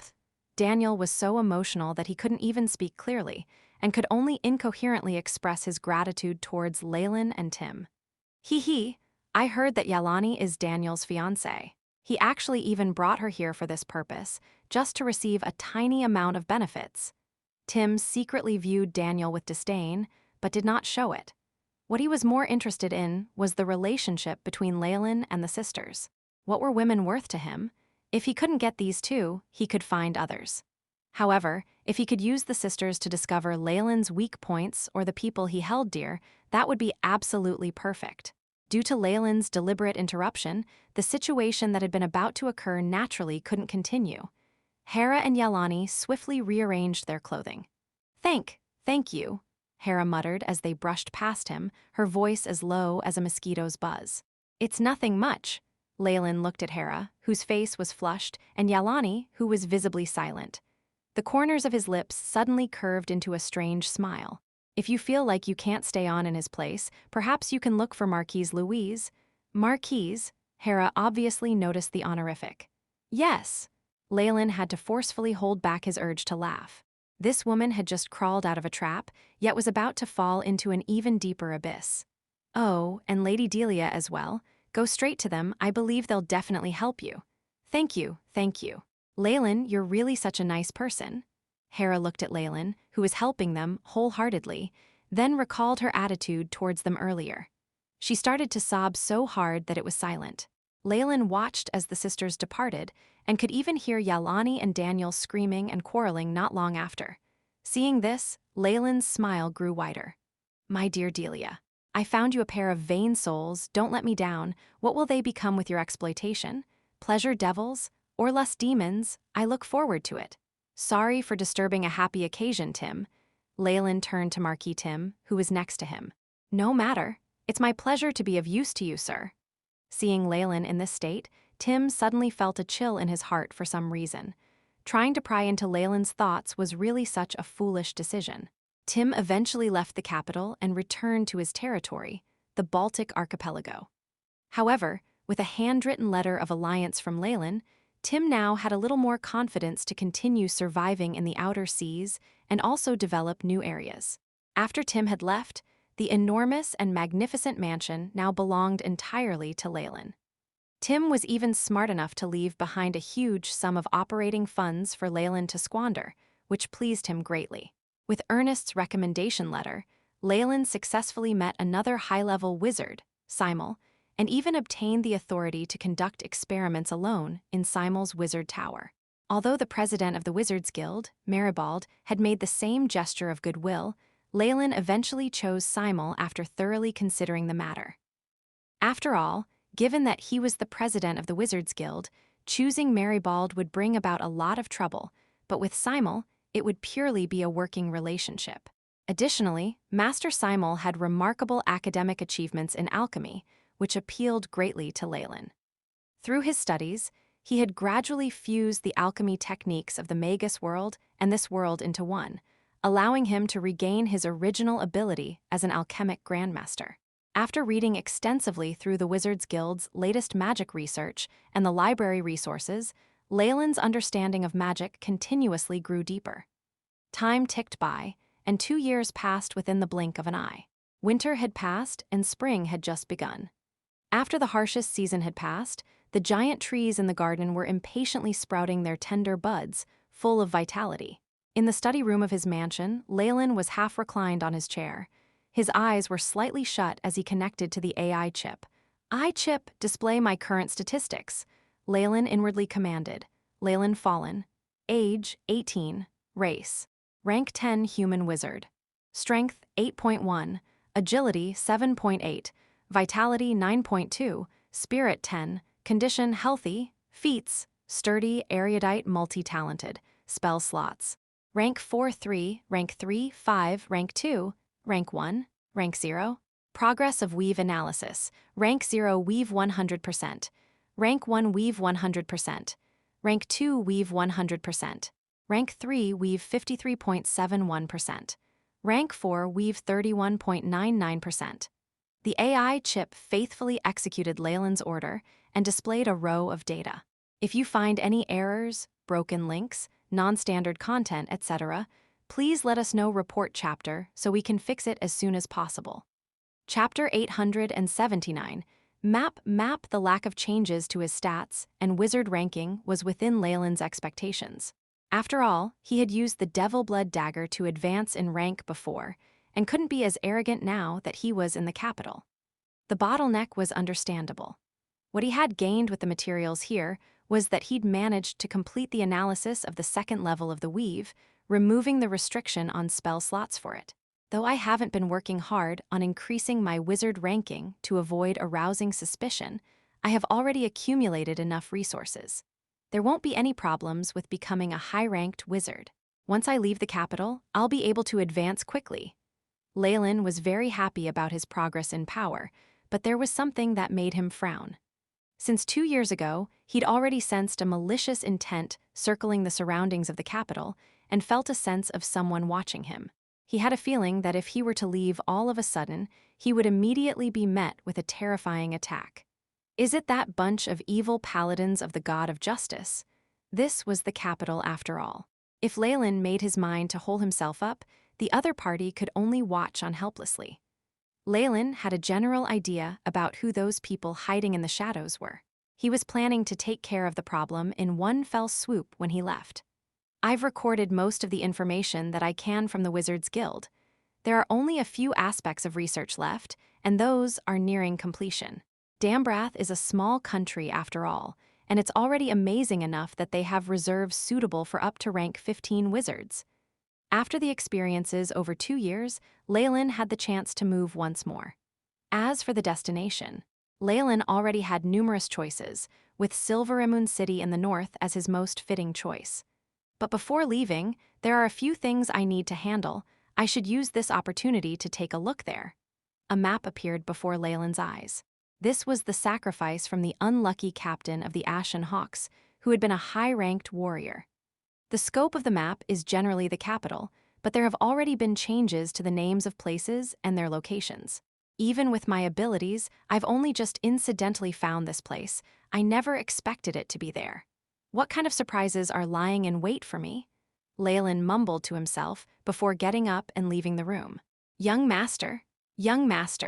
The maids and servants that Leylin saw on the way bowed to him with exceptional respect. They were well aware that he was not just a noble, but also a powerful wizard. He was practically the same as those people in the legends of old. Leylin looked very calm as he hummed an answer, and it was enough of a response for his servants to feel grateful for. While walking on the streets, Leylin's wizard robes gathered reverence from many. His symbol, which marked him as a rank 10 wizard, gave rise to even more cries of awe. Leylin had gradually gotten used to such treatment. In no time, he arrived in front of a tall wizard tower. Leylin? A few low-ranked wizards who were similarly in wizard robes were already waiting there.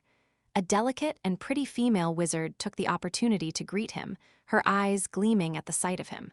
Julia Jael Angelo. Good afternoon, Leylin nodded, with a gentle and calm expression on his face. These wizards were all Simul's students. He was currently studying with them under Simul, and they were somewhat like classmates. Senior Leylin, help me take a look at this bottle of exploding potion. I've tried it so many times, but to no avail. Julia produced a fiery red test tube, almost leaning against him. She knew very well what kind of background he had. Not only did he have exceptional talent at magic, his family had control of the tremendous trade in the outer seas. Such status had turned Leylin into a sort of prince charming for many ladies in the capital. Some had even taken the initiative to proclaim their love for him, but unfortunately, Leylin politely rejected all of them. In his opinion, that sort of thing was just too boring. If he wanted to enjoy himself, there were more than enough means to do so at Delia's place. Why would he waste effort on this? The warm treatment he received from the women made other male wizards shoot envious looks at him, but Leylin was completely unperturbed. He took the test tube and took a quick look at it. There are errors in the settling time of the neutralizing agent. Also, the spell was cast far too early. While he had only made a few comments, many wizards suddenly looked enlightened. All right, if there's nothing else, I'm going in. After casually chatting with others, Leylin entered the wizard tower, leaving behind gazes of envy. Mentor Simul gave Leylin the authority to enter the wizard tower as he wishes. That's something only a few disciples get the chance to have. Julia gazed at the tremendous wizard tower with an envious expression. He is a rank 10 wizard, the most powerful magic genius here. If you get to rank 10, Mentor will also give you that right. A male wizard beside her glanced at the badge at his chest. The symbol that implied his status as a rank 5 wizard had always been the source of his pride, but it only seemed unsightly now. We really can't match up to that talent. The few other wizards were around rank 5 and could only smile wryly at each other after hearing that sentence. Grandmaster Simul? Leylin had rather good luck. Simul hadn't been performing any experiments, rather resting in the entertainment room outside. Oh, it's Leylin. Come in, take a seat. Simul was a very spirited old fellow, less than a meter tall with a kindly look on his face. Strictly speaking, Leylin was not his disciple. Their relationship was similar to modern-day postgraduate students who helped their mentors with experiments, and things were easy and comfortable between them. After hearing that, Leylin did not hold back and sat down, exclaiming, "Grandmaster Simul, I hope to get the authority to enter alchemy room number 1. As he spoke, he placed a golden card on the table. While he was free to do as he wished, there was still a price to pay. Leylin knew this very well. Looks like you're finally preparing to begin. Have you gathered all the materials?" Simul chuckled as he glanced at Leylin's left hand. "Thanks to you, I've collected everything. I still need to perform the last step in lab conditions within the wizard tower." Leylin rubbed the ring on his left hand. "I'll authorize the tower genie to let you in. Also, please take Julia and the others into your care a little. I don't have that much time," Simul spoke. How could ordinary, low-ranked wizards or wizard disciples compare to Leylin in his extravagant spending? Every day, they could only accumulate spell slots, and then through brewing potions or smelting items at an elementary level, gain rewards of a few gold coins. For those who were unlucky, they would have to copy large quantities of spell scrolls and slowly save them so that they could be exchanged for spellbooks and other materials to break through. Some mentors would just completely forget their students. Simul having Leylin help out meant he was already quite kind. "All right, I got it." Leylin got up and took his leave. Within the alchemy lab, Leylin took off his ring of wizardry on his left hand. This ring that could increase the number of spell slots of rank 5 spells by 1 was like a divine artifact for low-ranked wizards. It was also made of unique material with possibilities to strengthen it further. Through his studies under Simul and his own ideas, he had finally found a way to strengthen the item. "Tower Genie, do I have the right to go in yet?" Leylin asked bluntly. "Master has authorized Wizard Leylin Farlier to use Alchemy Room number 1, as well as the Elemental Pools, Particle Accelerator, rank 2 magic puppets," a robotic voice sounded. This was the Tower Genie of the entire Wizard Tower. With its help, a wizard's abilities could be displayed to the limits. However, the tremendous price to create one meant that even if many wizards hoped to have one of their own, they couldn't go through with it. Mithril, adamantine, and all sorts of items were shifted out of Leylin's bag of holding. "It took me such a long time. I finally have a way to use it." Leylin had a smile on his face, the ring of wizardry already on the table. Dazzling lights enveloped the ring. 7 days later, Leylin gazed at the brand new ring in his hand, a look of satisfaction on his face. The AI chip immediately showed the stats. Item name, Ring of Wizardry. Weight, 15G. Materials, obsidian, wizard's alloy, dragon blood, mithril, adamantine, rainbow feathers. Effects, 1. Spell slots for all spells under rank 6 increase by 1. Specific to wizards, 2. Secondary rank 5 spell, Wail of the Banshee. Available for use once every 7 days. Power is comparable to a weaker version of Wail of the Banshee. Description: This is a powerful ring that other existences might covet. Its materials have been utilized to bring out its utmost power, close to becoming a legendary item. The ring of wizardry now seemed darker in color. The powerful magic rays from before had completely disappeared. After refining the soul force on the ring, I get a rank 5 spell, Wail of the Banshee, a rank 5 sound attack spell. Not bad. Leylin was very content with this improvement. Wearing the ring that was now slightly heavier than before on his left hand, Leylin got up and left the wizard tower. He had accomplished all that was possible for him to do here, and there was now nothing holding him back from leaving. All that's left is this map. Leylin looked through the information the AI chip supplied as he muttered to himself. The names here are the original ones, and it's been hundreds of years since some of these places had these names. Seems like this isn't Siegfried's treasure map, but something even more mysterious. Leylin even had the suspicion that Siegfried had not explored the map enough, because there were far too many riddles here, to the point that Leylin was left scratching his head in his confusion. Thankfully, Leylin had had a lot of time in the past 2 years. He'd whiled his free time away trying to decode the map. Recently, he had finally begun to discover its true secret. If you find any errors, broken links, non-standard content, etc., please let us know. Report chapter so we can fix it as soon as possible. Chapter 880 Dark History. Dark History. This secret was hidden so carefully. I'm growing more and more interested. Following the map, Leylin arrived in front of the capital's library. The library was in the central district, a place mostly visited by nobles. In an era where the passage of information was strictly regulated, the so-called public library actually only catered to a few high-ranked people like scholars and wizards. Leylin was a frequent visitor, to the point that even the doorman recognized him. "Mr. Leylin," he called out sweetly, not surprised at all at Leylin's arrival. Leylin had frequented this place in the last 2 years, using it to augment his database on the world of gods. With the various databases in the AI chip having gradually been filled to completion and its foundations completed, his visits had also grown more infrequent. The library was as tranquil as ever. The white marble building stood tall, seemingly eternal, and the only sounds within it were the rustling of turning pages. The interior of the library was very spacious and empty.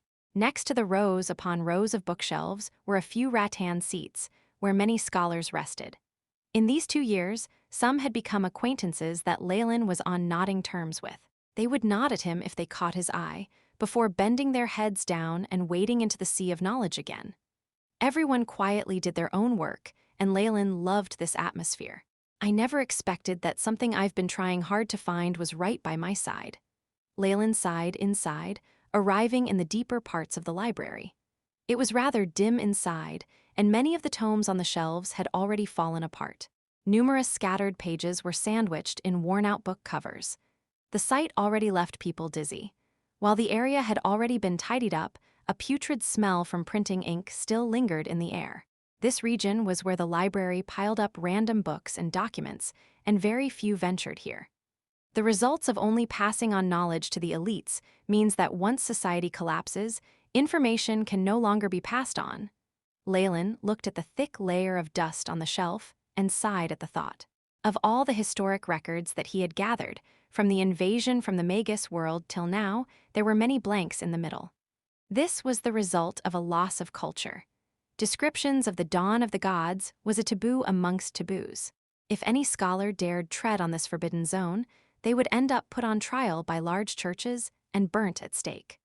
Trying to conceal it won't solve anything. Even rank 1 Magi of the Magus World know already about the ancient final war and have been working hard to regain the glory of the ancient times. The world of gods is more conservative. Is it because the world will is asleep, or is it a restriction on the gods? Leylin's eyes shone as he arrived at the depths of the library. This was a very remote area where it was exceptionally quiet. Not a soul was in sight, and even the cleaners rarely came here. Not bad, that saves me a lot of trouble. Leylin sized up the surroundings, nodding in satisfaction. A transparent magic barrier isolated this place from the outer world. Just in case, Leylin had added a layer of illusion such that anyone who came here would only see a mess and darkness, with volumes and trash lying around. The immemorial elf of spring. Leylin slowly chanted a passage of a mysterious incantation. This was something he had obtained from the map, where the secret incantation to activate it was hidden in the poem next to the map. They actually used the mech coding, which has been lost to history, hiding the secret incantation at the beginning of every line. If not for the AI chip analyzing it against a sea of data, it would have been impossible to decode it. There's even a restricted time where it can be opened. It has to be after the ancient spring sacrificial ceremony, or there won't be a response. Why do I find this method so familiar? Leylin looked at the changes to his surroundings with interest. This method of maintaining secrecy and such elaborate setups reminded Leylin of Magi. Indeed, Magi. Only they, who pursued the truth with the most extreme of harshness, could think of something so intricate, with coding and an incantation that was complicated to the extreme. It only served to further his anticipation. This is the beginning of spring, and the ceremony just passed. It's 2 o'clock in the afternoon, and it matches with the poem. The scorching sun travels to the northern corner of the sky, Leylin muttered, eyes glinting. A specific time, place, and secret incantation. With these 3 requirements fulfilled, an ancient bookshelf suddenly creaked.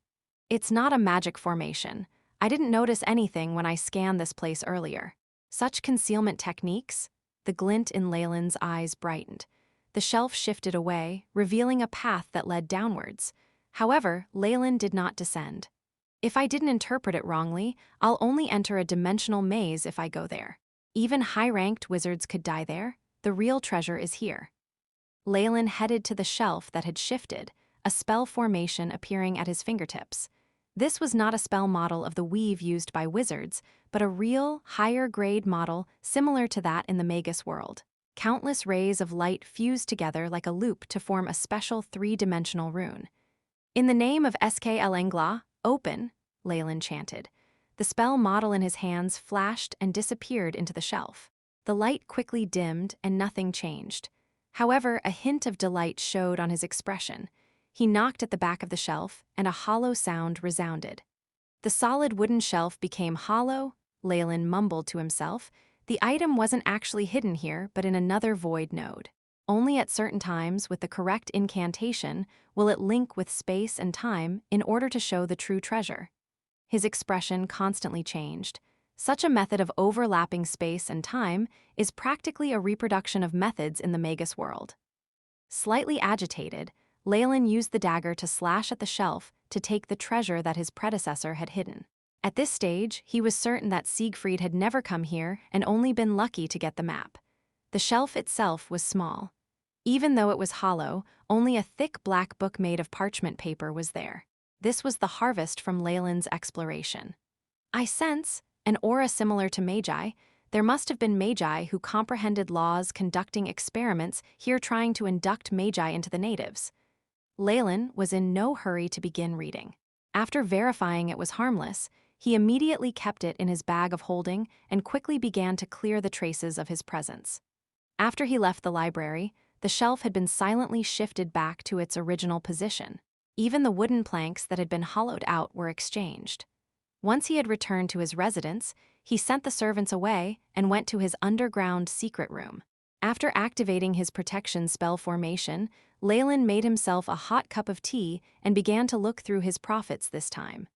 Past the black cover, much of the parchment paper had rotted. There were strange, twisted letters on it, with a unique air to them. It's the Amitic script used in ancient times. Thankfully, I've seen content on this before the AI. Chip already has enough data to analyze it. Leylin began to interpret the words in the book. The stars in the horizon are falling. I've seen the falling meteors when a true god dies. They are a group of powerful gods from another world. They call themselves Magi. Is this a record by natives of the final war? Interesting, interesting. Leylin read on. The sky is crying, the earth is wailing, the continent is in pieces in an instant. After the paramount high gods sank into slumber, the battle god Ares and Mother Earth fell one after another. The Magi and the gods brazenly showed their strength. A careless attack seemed to consume what had accumulated in the universe over millions of years. As so much time had passed, there was still damage despite the perfect protective methods. It made it more difficult for Leylin to interpret. In the Dark Era, a god from another world descended. It called itself the Distorted Shadow, a great rank 8 Magus. The Distorted Shadow enlightened humans and imparted great power of magic. The gods all sent down their avatars, ruthlessly killing all who had inherited the power of distortions. The rejection by the world eventually caused the fall of the Distorted Shadow. The gods finally defeated the Magi and sealed off the world of gods, establishing a network to fend against magic to prevent something similar from happening again. Year 327 of the Dark Calendar. Another generation of people with extraordinary powers emerged. They successfully went through experiments to break away from the weave and called themselves arcanists. They had powerful arcane arts that allowed them to burn mountains and fill seas. Even the gods feared them. Year 981 of the Dark Calendar. The arcane empire was destroyed, and thus began the Age of the Gods. Arcanists became taboo. Any spellcasters who did not use the weave were listed as wanted and annihilated by the churches of various gods. Eventually, the dark history of the gods showed itself before Leylin. As expected, experiments to make Magi natives were conducted before, and they succeeded as well, all during the dusk of the gods. The rise of the arcanists evidently was a result of this. Those obscure methods to cast spells were a mutated version of spell models from the Magus World. It's far too troublesome to simulate a profession out of nowhere. Even with the AI chip, it'll take a long time. But if I can get an arcanist's inheritance, if you find any errors, broken links, non-standard content, etc., please let us know. Report chapter so we can fix it as soon as possible. Chapter 881, Taking the Bait. Leylin was inspired. Truly inspired from the bottom of his heart. Compared to the emasculated profession that was wizardry, the arcane arts were practically built for his sake. If he could change professions and become an arcanist, his power would definitely grow. He was also very interested in the inheritance of the ancient Magi who had comprehended laws. It was a pity that most of the content in the notebook were records of history. There were only a few sentences that mentioned arcanists. A matured path to power and an account of experiences will be a much better reference. Leylin's eyes shone as he scanned through the book, hoping to find any clues regarding arcanists. Arcanists had solved the problem of being rejected by the world of gods. While they had been celebrated for a short while, they soon became taboo and intolerable to the gods. All information about them had been destroyed, and this was the first time Leylin was seeing descriptions of them. Through the AI chip's precise analysis and research, Leylin finally found a place that somewhat had connections with arcanists. However, once he found the location on the map, his expression changed. "I never thought it'd be here." Leylin unhurriedly memorized the landmark and then stowed the black notebook away. From the tone and clues, the person who wrote this must have been an arcanist. In that case, their words should be trustworthy. Arcanists were the result of the painstaking work that ancient Magi had done to adapt to the world of gods.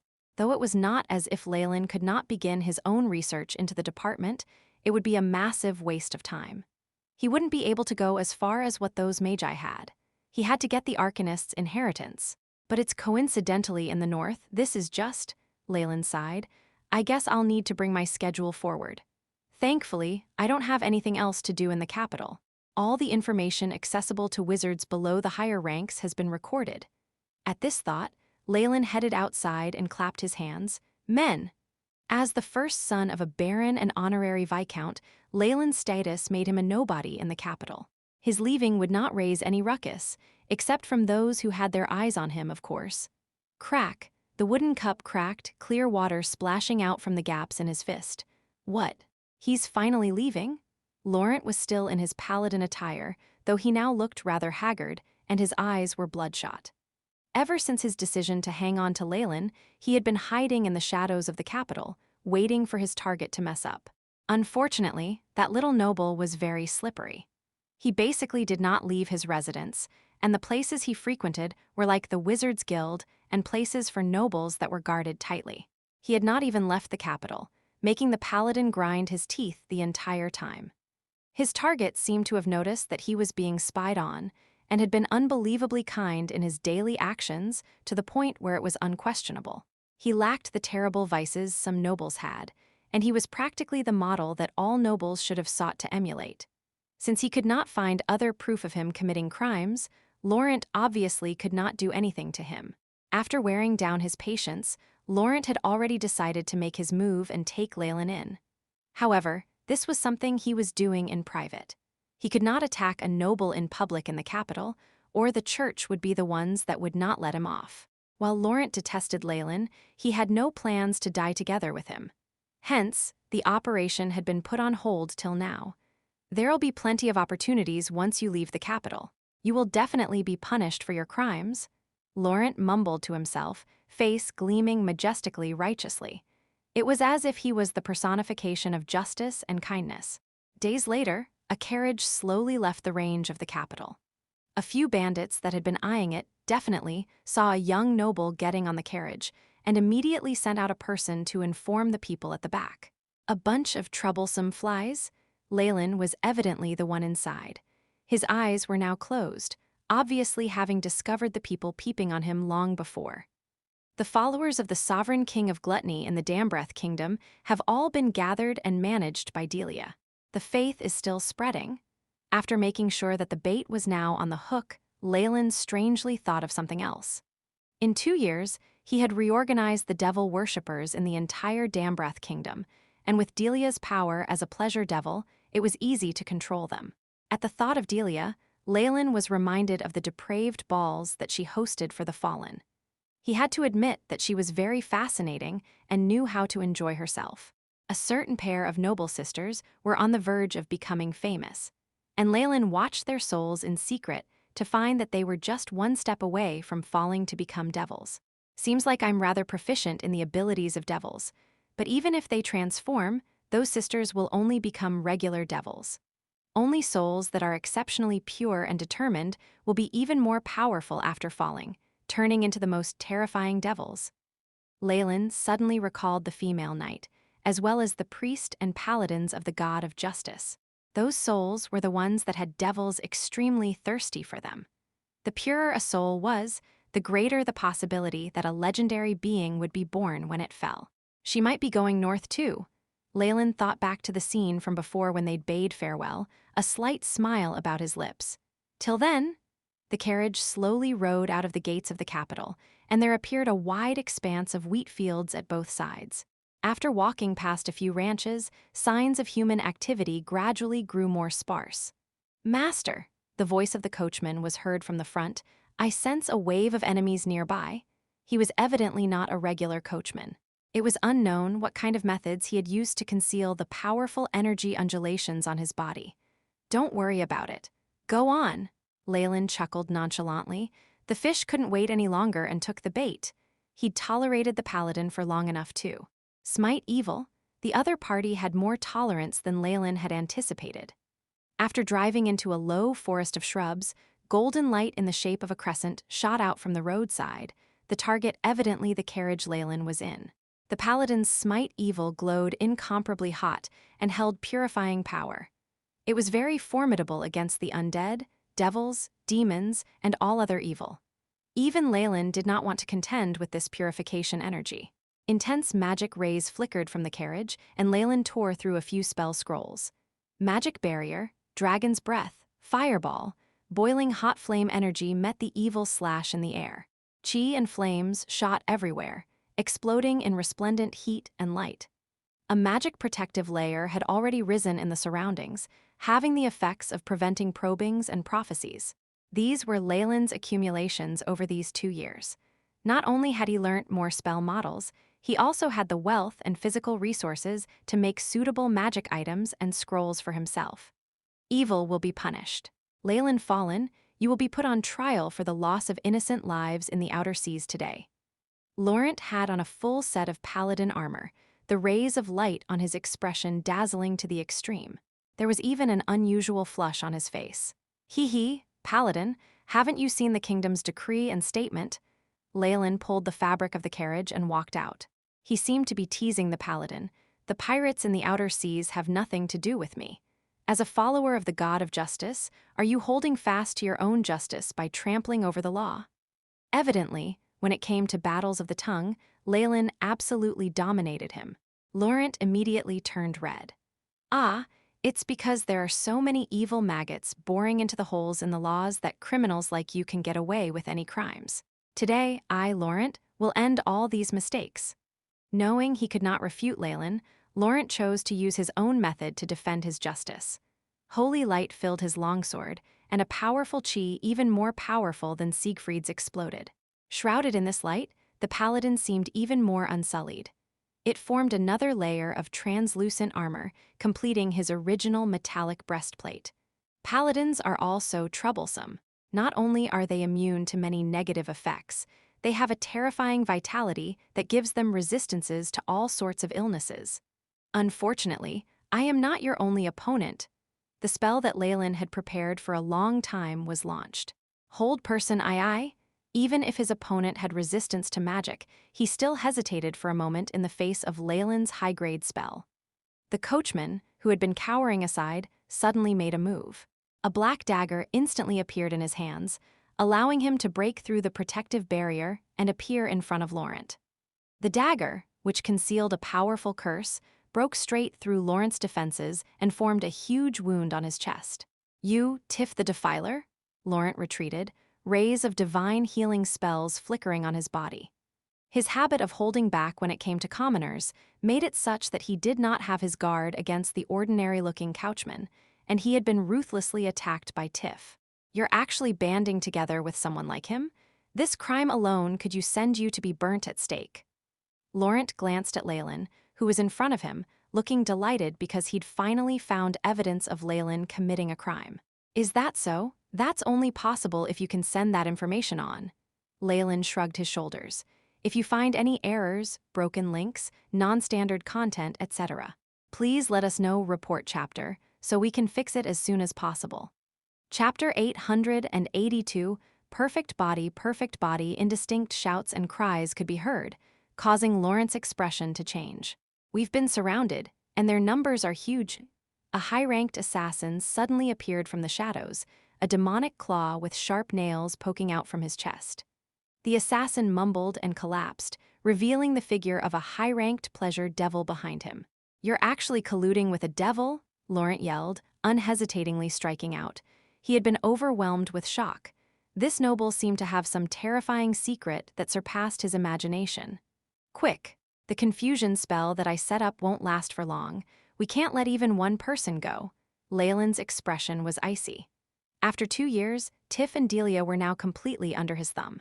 He had gathered the strength of all the devil worshippers to kill Laurent in order to ensure it was done. "Don't worry, master." Delia had now completely demonified herself. With Tiff, who had almost legendary strength, it was no problem to kill a mere high-ranked paladin. Given that they were of factions that were natural enemies, with hatred accumulated between them, things blazed the moment they started fighting. All sorts of spell undulations rained destruction on the region. It was a pity that Laurent's extraordinary willpower and strength made no difference. A high-grade devil and a near-legend professional were enough to crush him. His surrounding comrades all cried out for the last time in their lives, gnawing at his soul like ants. Has it reached this state?" Laurent's eyes were slightly blurry, with a black dagger stuck into his chest. His longsword had disappeared long ago, and his armor was full of holes from the devil's corrosive fire. He panted. There was no remorse for losing his life, instead indignance and pain that justice was not served. Why are there people like you in the world?" He looked at the young wizard drawing close, eyes like saucers and even blinking bloody tears. "Because devils run amok in this world." Leylin seemed to sigh, and the devil blood dagger slammed into Laurent's forehead. The devil blood dagger trembled. This was a high-ranked paladin who was subordinate to the god of justice, definitely the strongest person it had ever absorbed strength from. It transmitted terrifying, berserk draconic energy to Leylin's body, sending it in waves. It eventually cried out, unable to take the burden. "My devil blood dagger was made on Fallen Island. I hadn't used any high-grade materials, which is why it can't take this pressure." Leylin's eyes glinted. A dark luster shot into the dagger from his hands. "Woo!" The skull at the end of the dagger roared, numerous tiny blood vessels extending and latching onto all parts of Laurent's corpse. Something that looked like a tumor was absorbed from these blood vessels. powerful holy force was transformed to the point that the dagger itself showed signs of breaking. Ting! Finally, with a sad cry, the devil blood dagger shattered with a dull sound. But the moment before it cracked, Leylin felt the transfer of tremendous life energy. The AI chip's prompt sounded. Beep! Host has gone through a one-time boost from the devil blood dagger. Strength plus 1.9. Agility plus 2.2. Vitality plus 0.8. Leylin's current stats were abruptly refreshed. Strength 10. Agility 10. Vitality 10. Spiritual force 10. The massacre and all of Laurent's life force had pushed the rest of Leylin's stats to the bottleneck of 10 points. Alike to 1 point, this was an incredibly difficult hurdle in the world of gods, showing how tough breaking through was. Leylin now heard a sharp ringing sound from his soul.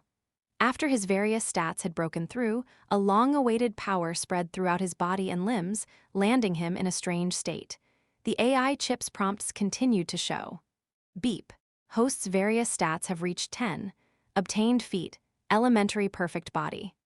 An introduction to this feat followed, elementary perfect body. As the host's genes have gone through their initial upgrades, host has obtained a quality unique to exceptional creatures in the world of gods. Body now possesses elementary resistances to poison, fire, cold, and corrosion. Endurance in various environments has increased. So having a property of 1 all-round is a threshold for regular beings. 10 is the threshold for exceptional creatures. Leylin's eyes flickered. His current stats had changed. Leylin Fallen. Age 18. Race human, rank 10 wizard. Strength 10, agility 10, vitality 10, spirit 10, status healthy, feats. Sturdy, erudite, elementary perfect body. Spell slots. Rank 4, 3, rank 3, 5, rank 2, rank 1, rank 0. After breaking through this bottleneck of extraordinary power, Leylin felt the limitations on the advance of his spiritual force loosen. It now grew extremely lively, to the point that he was only a step away from making contact with the 5th level of the weave. Deal with the aftermath according to my orders. Leylin slowly exhaled, as if he had gone through a complete transformation. Understood, master? Madame Delia respectively bowed, her flaming tail and devilish wings playfully bouncing about. While they already knew his identity on the surface before, Delia and Tiff were now even more reverent towards him. On the surface, he seemed ordinary, which meant what was hidden underneath that front was something more terrifying. For Delia, who had been a devil for numerous years, she understood this fully well. As for Tiff, an existence that had been invaded by Leylin's soul force for years, the effect of Leylin himself being in front of him was obvious. Good. Tiff and I will go ahead secretly. Delia, you're in charge of the network in the Dambrath Kingdom as well as the surrounding followers. Leylin gave instructions for his plans. Once everything went as he had planned, Leylin turned to gaze in the direction of the imperial capital. The next time I return, things will be completely different. Leylin's eyes shone. Great azure waves roiled and crashed in the vast sea, and ice sheets and a snowy barren island could faintly be seen in the distance. A few seagulls soared in the horizon, occasionally letting out a few clear cries. A merchant ship heading north was speeding through the winds and waves. The sailors controlling the ship had tanned skin, their hands full of dark calluses gripping tightly on the mooring rope as if it was their life and everything. The oceans in the north are slightly different from the outer seas of Dambrath in the south. At this point, the guests had all returned to the hold of the ship, and only Leylin and Tiff, who was disguised as his butler, were on deck. In the face of such a sudden stormy sea, Leylin did not find it hard to adapt. Rather, he began reminiscing about his time with the Scarlet Tigers. The kingdom's navy has long since returned. I wonder how Isabel and the rest have been doing. Leylin gazed at the huge waves afar, yet he did not seem to see them. He instructed Tiff, legends are active in Silveramoon. Your identity is sensitive, so once we reach the northern lands you don't have to follow me. Try to gather some forces in secret. Understood. Tiff pressed his right hand to his chest, looking exceptionally solemn. In this period of time, he was now certain that this little noble must be the chosen one of the feathered serpent god, Kukulkan, and could even be the child of the god. Come to think of it, we're finally reaching the northern harbor, Leylin nodded, noting that the ship had already successfully passed through the storm. The world of gods was vast, and hastening on the journey was an exhausting and dangerous matter. Even as a medium-ranked wizard, and with Tiff, who was on the verge of becoming a legend protecting him, it still required much effort to reach the north from the south. They set off from the Dambrath kingdom and headed north, passing through numerous human kingdoms and bypassing a few regions belonging to other races. They had even met with danger a few times. The horse carriage had been relinquished after that, and they switched to a ship. The entire journey took around a year's time. "Welcome, esteemed young master." The leader of the sailors came over, a trace of respect in his gaze. To be able to take on such huge waves without even a twitch meant this noble was a true man of the sea. That meant he was worthy of being respected by these sailors. We're finally past that stormy area," Leylin laughed. "Recently, the sea tribes in this area have been very irritable. The tsunami was caused by an angered deep-sea whale. Thankfully, our druid managed to calm it down in time." His expression was grim. "If this situation continues, I'm afraid we'll have to give up on this route and invite a great or even legendary druid to investigate the cause." Leylin had to admit that druids were extremely proficient at protecting the environment and placating dangerous species. Being closely attuned to nature, most druids were elves, though there was no lack of humans and other races. This was even more obvious in Silveramoon. "So we're finally reaching the jewel of the northern lands," Leylin exclaimed in admiration. Silveramoon was the city of wizards. This legendary city was also called the Jewel of the Northern Lands. The city was protected by the chosen of the goddess of the weave, who was also her daughter. She represented the peak of magic among humans, and every year countless wizards were attracted to this place so they could further their studies and train. Silveramoon contained the most advanced research on magic, and the Imperial Palace even held information about legendary spells. If you find any errors, broken links, non-standard content, etc., please let us know. Report chapter so we can fix it as soon as possible. Chapter 883, Meeting Leylin obviously would not let go of this city of magic. Dambrath didn't have much information past that to get to the higher ranks, forget becoming a legend. Furthermore, the AI chip deduced from the ancient notebook Leylin had obtained that the inheritance of arcanists and arcane arts was likely to be found in the northern lands. Given all this, it was necessary for Leylin to go to Silveramoon City. While the journey took almost a year, it's not as if I gained nothing, Leylin smiled as he took a look at his stats. Leylin Fallen, age 18, race, human, rank 11 wizard, strength 10, agility 10, vitality 10, spirit 11, status healthy, feats sturdy, erudite, elementary, perfect body, spell slots. Rank 5, 2, rank 4, 4, rank 3, 6, rank 2, rank 1, rank 0. After obtaining a perfect body, Leylin sensed his body could adapt better to terrible environments. On top of that, his spirit seemed to have broken through some bottleneck.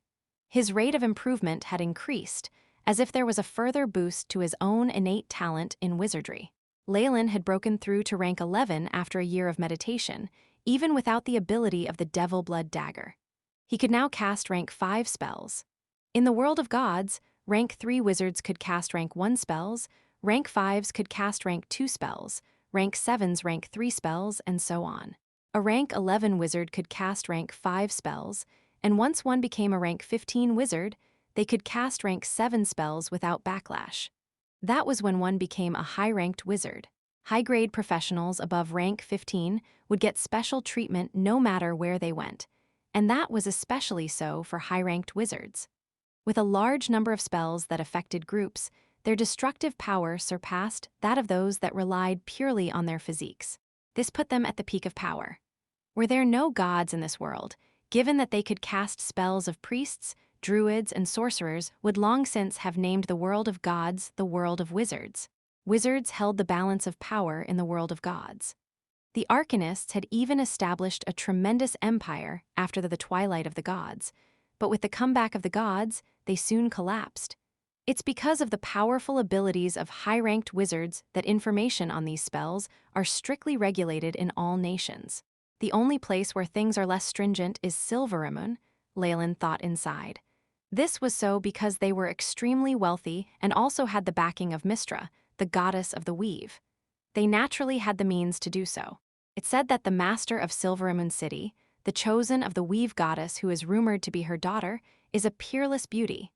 Leylin stroked his chin. The secret rumors state that one can get the favor of the goddess of the weave by growing close to her, and it's even possible to increase the number of low-ranked spell slots in one's possession. This slight benefit was nothing to Leylin. Having analyzed the first 3 levels of the weave completely, he no longer needed these low-rank spell slots. Furthermore, if he were to get too close to the goddess, his disguise could be noticed. That would be a true tragedy. Come to think of it, the analysis has progressed more quickly ever since I hit rank 11. Level 3 is almost completely done. The higher the rank of a wizard, the further one could make contact with the weave. The AI chip could therefore analyze the weave at a faster rate, which was something he had already tested before. Given the resources Silveramoon can provide, it won't be difficult to become a high-ranked wizard, but I'll need to get lucky to become a legend. The Devil Blood Dagger won't help much either. There's no point smelting another one. With stats below 5, the dagger's boost remained obvious. Even from 5 to 10 points, it would be found lacking, not to mention its weakness later. On top of that, it wasn't logical to carry a devil's item by one's side for such a slight increase in stats. After all, this was not a rural area like Dambrath. There were legendary wizards here, but on top of that there were the Chosen, who were personifications of the gods. Leylin had no confidence in facing them. Since the dagger did not give him any obvious boost, Leylin was already prepared to stop using it even if it had not been destroyed, and perhaps hand it down to his underlings. When it comes to raising strength quickly, there are quite a number of ways in Beelzebub's memories. They can all help one reach the realm of legend and above. It's a pity that there's either terrible repercussion or the contamination of devilish energy. It's far too troublesome to deal with that. I guess it's better to walk the path of a wizard step by step. It'll be even better if I can get the inheritance from the arcanists. Just when Leylin was deep in thought, a shy voice sounded from his side. May I know if you are a wizard apprentice heading towards Silveramoon City?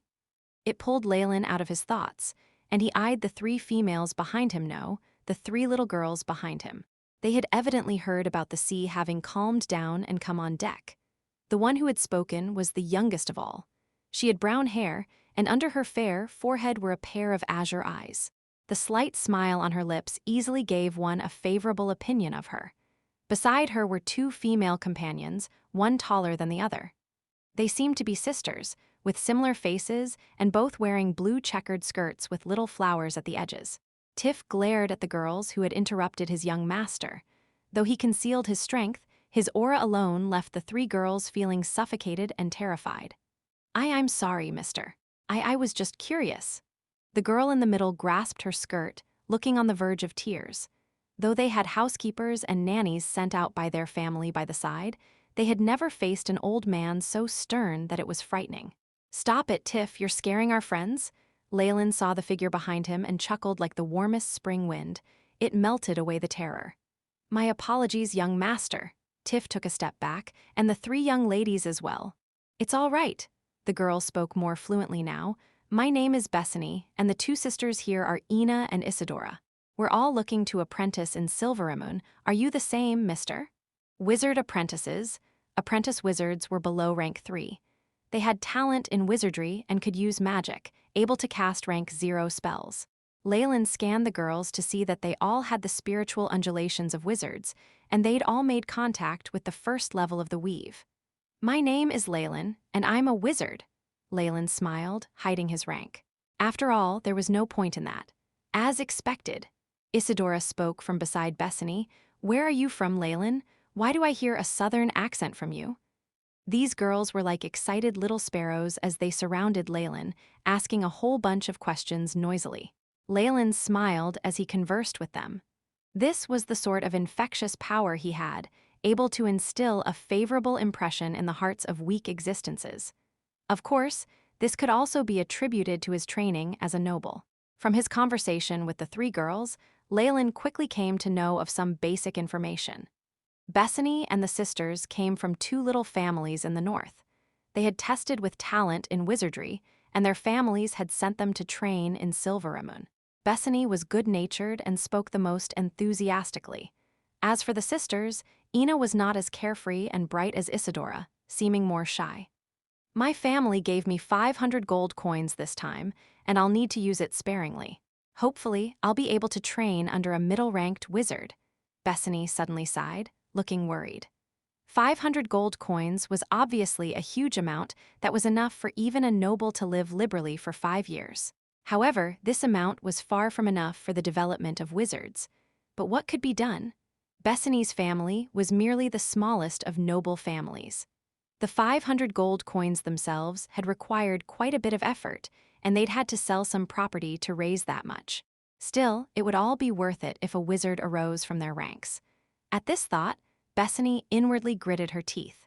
The registration fees for the poorest wizard academy in Silveramoon is already 100 gold coins. As for studying under a middle-ranked wizard, that's basically impossible. Apprentices like us from small noble families can only help others with experiments or copy scrolls to earn money. Isadora laughed wryly. Evidently, she had a better understanding of the training of wizards. Leylin realized something. These wizards were probably sucking up to him so that they could become allies. As expected of nobles, huh? After studying so much, they consider more than the average person. It's a pity that most of it is useless, Leylin sighed. He looked less than 20, and without the emblem that showed his wizard ranking, it wasn't surprising for him to be mistaken as an apprentice. If he really was a low-ranked wizard, he might have played along for a while, but he had no intentions of doing that. They were not at the same level. If you find any errors, broken links, non-standard content, etc., please let us know. Report chapter, so we can fix it as soon as possible. Chapter 884. The North. Having made up his mind, Leylin naturally made his stance clear. In that case, we won't bother you longer. Bethany sounded somewhat disappointed and even upset as she pulled at Inae's hand to leave. Isadora, on the other hand, seemed unresigned, but similarly did not say a word. How nice it is to be young! Leylin stared at the backs of the 3 disciples and sighed. If he added up the years from his main body as well, he was old enough to be their grandfather's grandfather, perhaps even older than that. He naturally was qualified to say such a thing. Tiff, who was beside him, saw how old and experienced Leylin seemed, and his eyes revealed a trace of shock. Oh, we've reached the harbor. Leylin cast eagle eye on himself and gazed at the harbor in the distance, unable to stop the smile blooming on his face. The sailor on the observation deck noticed this as well, and cheers immediately spread through the ship. After getting off the ship, Leylin first parted ways with Tiff, telling him to work from the shadows. He, on the other hand, hired a carriage and hastened towards Silveramoon City. With how close the port was, it only took about a day via horse carriage. The coachman driving the coach was an old man with a crooked back. Lean muscles protruded on his arms, and there were a few long scars on his face, which seemed to be memories from a time adventuring or in the army. He was called Old Bear, and was rather entertaining. His smile revealed a few missing teeth, but not only did it make him look less threatening, it even made one fond of him. Pack. Old Bear swung his whip in a practiced manner while talking to Leylin. You must have great foresight to have chosen our company. Honestly, do you think there's an area here Old Bear doesn't know well? The northern lands, especially, when I first joined the army. Leylin's eyes darted everywhere as he took in the sights. The first impression he had was that the northern lands were vast, the boundless plains not having a soul in sight. The second thought he had was that it was cold. It was not yet truly winter, but the people outside were already wearing thick coats. Seeing the white breath steaming from Old Bear's mouth, Leylin chuckled. Army? So you're a retired soldier. Who did you go to war with? Upon hearing this, Old Bear made a conclusion. You must be from another land, yes. Indeed. I come from the south, the Dambrath Kingdom. Leylin had nothing to hide when it came to his birthplace. He had no criminal record, and the only thing worthy of picking at was his work as a pirate, but the king himself was vouching for him, which rendered it meaningless. After reaching Silveramoon, he was prepared to show his status as a noble and see if he could get special treatment. The south, that's a good place, Old Bear sighed. How can there not be battles in the north? Not waiting for Leylin to ask, he continued, we have to fight off the invasion of the orcs and other ambitious human kingdoms, and even clear the plains of the green-skinned goblins. Those wretched goblins really know how to breed, and we have to wipe them out practically every year. Compared to the orcs and knights from other kingdoms, I'd rather stay on the plains and kill the elves. Orcs! Leylin slapped his head. Right, I forgot about them. The world of gods was huge, and Silveramoon City of the North was only the most northern human-occupied region. Through the Sunrise Mountain Range and past the boundless wilderness, there were many orc tribes and even a kingdom. Humans had their gods, and the orcs also had their own. Under the command of the master god of the orcs, Jelsh, there were practically wars every year as they invaded the civilized world. Due to having their own circumstances and personalities, the gods had divided factions and clashes when it came to their own organizations. They even fought themselves. Seems like gods can never rid themselves of their emotional state of mind. Of course, it's the same for magi who comprehend laws. The so-called gods and magi of laws were merely powerful mortals. Leylin knew this well. Of course, he preferred it this way. If he lost his personality and emotion, even if he became a true supreme god, what difference would there be between him and a computer? Immortality and freedom were two aspects that could never be separated. With varying circumstances, the Orc Empire frequently had clashes with the kingdom and even caused war to break out. Those in the north obviously would not wait to get killed. They gathered in Silveramoon and with some guidance formed an alliance. They used the power of magic to tenaciously resist the invasion of the orcs. In this world, humans had a great advantage. Their divine strength far exceeded that of the orcs. Even with internal strife, it was still possible for Silveramoon to stand tall. With the unceasing battles, Silveramoon's status grew higher and higher, to the point that the lands they had influence over expanded bit by bit. There were already faint cries for the Chosen, the ruler of Silveramoon, to become the queen and establish Silveramoon Kingdom, and even unify the northern lands. This was the cause of the current biggest crisis and catastrophe. Of course, Old Bayer hadn't said everything. Some things Leylin had gathered from his descriptions. New nobles wish to rise, and older ones are unwilling to let go of their status and land. There's an obvious backlash. The orcs wouldn't let go of this opportunity, which is why the human world is now in chaos. The external support the northern lands get is very little, and from the looks of it, the past few decades have not been calm. A slight smile rose on his lips. It's good that things aren't calm. It's better that things aren't calm. As a foreign noble, it was still impossible for Leylin to get into the core of Silveramoon and obtain knowledge limited to high-ranked or legendary wizards, even as a middle-ranked wizard.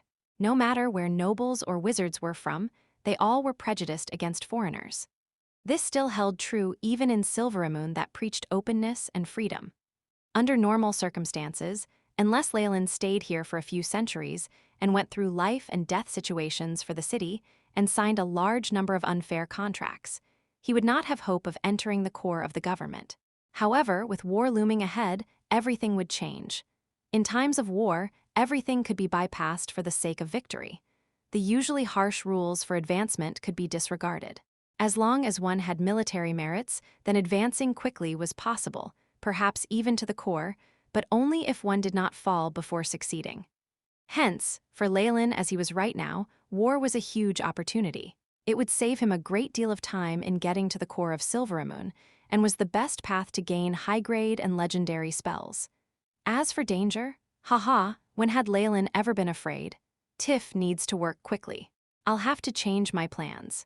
Rather than entering the Wizards Guild, I'll do all I can to become a guard of the city. War marked suffering for commoners, but it was a stage for heroes. With the trails of blood and elimination of rotten old organizations, there were plenty of opportunities for new organizations to rise. Leylin was obviously going to take this opportunity. While it would bring great suffering to the people, what did that have to do with him? Once I sneak into the city guard, I'm sure I can gain merits rapidly through battles in exchange for high-grade information on spells. It'll be much faster than entering the wizard tower and slowly accumulating merits. The city guards belonged exclusively to the master of the city, which meant that he would directly be subordinate to the Chosen. Mistra would be another guarantee of his safety. I'm pretty lucky. While Leylin was nodding inwardly, his expression suddenly changed. Old Bayer stopped the carriage and cursed, "Damn it. There's trouble ahead." Leylin jumped off the carriage, his clairvoyance and the quality of his body now making it easy for him to see the scene ahead. There were 3 carriages lined up one in front of the other, and they had been surrounded by a group of creatures. It was a group of green-skinned monsters, looking like dwarves with muscular dystrophy. Their heads were large, and their noses and mouths protruded. They were mostly naked, holding wooden clubs, rocks, and all sorts of weapons as they surrounded and attacked the carriages. That darned bunch of goblins are out again. Are they preparing food to tide them over for the winter? Old Bear cursed and laughed bitterly. I'm afraid we're in trouble. Those goblins have noticed us. The goblins in his line of sight had already discovered Leylin and dispatched a wave of green streams that surrounded them. Though legends stated that goblins could not even win against a child of 10 or so years old, Leylin guessed that there were over 500 of them. If the numbers were vast, in the hundreds and thousands, even the weakest worm possessed terrifying strength. That wasn't even considering the large goblins and bugbears in this wave. These 2 types of goblins had bodies similar to regular humans. They even wore tattered armor and had weapons that required elite human warriors to take care. For the winter, tiding them over? Leylin recalled the contents of a geography book he had read before. The extremely cold winters in the northern lands can even freeze the earth. Going out in these conditions means certain death. The elves and other wandering beasts in the wilderness, and even the orcs at the Sunrise Mountain range all attack humans to build up their food reserves, and do not even mind starting wars. This was a battle for survival, which was why the closer to winter it was, the more these living beings would become crazed. This was because if they did not have enough food, they would be the ones dead in the end. If you find any errors, broken links, non-standard content, etc., please let us know. Report chapter so we can fix it as soon as possible. Chapter 885 Summoning Spell. Leylin noted the bloodshot eyes of the goblins that were charging towards them. As winter drew near, even the weakest and most cowardly goblins would go crazy. They were small, and it was hilarious to see a group of green-skinned, short people pouncing towards you. However, their gazes were as fierce as wolves, enough for even a retired soldier like Old Bear to tremble in fear. Dying at the hands of enemies was just death, but dying by the hands of goblins meant that their corpses would be dragged back for food. Old Bear shuddered at the very thought. Please mount the horse and leave, my guest. At this moment, a trace of decisiveness flashed on his face. He produced a rusty longsword from under the seat of the carriage and released the old horse that had been pulling the carriage. It may be a worn-out horse, but these bunch of short-legged creatures won't be able to keep up with you. After you break out of here, just go backwards. Don't stop till you get to the harbor. Old Bear passed the ropes to Leylin, turning back and now in a defensive stance. As a noble young master, you must have learnt how to ride, yes. Leylin nodded, but did not leave since his luggage was still on the carriage. Can you tell me why you're leaving your chance at survival to me? He asked, slightly curious. I'm hot-blooded, that's why. You nobles are so troublesome. Quick, quick, there's not much time left, Old Bear yelled. The goblins had already surrounded them, so close that they could see the filth on the goblins' green skin. Their putrid smell invaded their nostrils. You are a true soldier, but I am not like those weak nobles. Leylin calmly walked ahead. He abruptly closed his eyes, and a threatening aura burst forth. Intimidation? A domain with the might of a dragon erupted from him, making the goblins halt their attacks immediately. You filthy, vulgar bastards! How dare you block the way of a mighty wizard? Even death would be too kind a fate for you. Rumble, rumble, rumble. Bundles of dazzling flames abruptly appeared by Leylin's side. Lesser fireball. Numerous spheres of blazing energy shot out and then exploded amidst the group of goblins. Rumble, rumble. The flames ripped apart the bodies of the goblins, throwing them everywhere together with the soil. Even those bugbears could not resist the power of magic. Numerous huge pits appeared in the ground, and the goblins then completely collapsed. They may have gone crazy for food, but the goblins wouldn't challenge an enormous dragon's. There was a warning from their very souls that if they proceeded forward, they would all die. Ooga! Ooga! Amidst the terrified cries, Leylin's spell had murdered tens of the hundreds of goblins. The rest howled as they fled. The road was covered with the wooden clubs and stones, and some goblins were even trampled. The goblins that were grievously injured crawled in the opposite direction from Leylin, as if evading a demon. "You're an esteemed wizard after all." Old Bayer wiped off the cold sweat from his forehead. As someone living near Silveramoon, he was no stranger to the power of magic. "Thank you very much." Old Bayer sincerely thanked Leylin. If Leylin had not been around, he would be reduced to the fate of becoming goblin shit. That was not an honorable way of dying. With this strength, he's probably not a disciple or elementary-ranked wizard. He's at least a mid-ranked one, Old Bayer thought himself. At this moment, there seemed to be a ruckus in the carriage ahead, revealing the frightened expressions of a few female disciples. "Sister, I've used up my spell slots." Isidora scowled miserably. Apprentices had few spell slots anyway, and the problem was that they were not that powerful. If the target was not directly hit, they could not even kill a single goblin.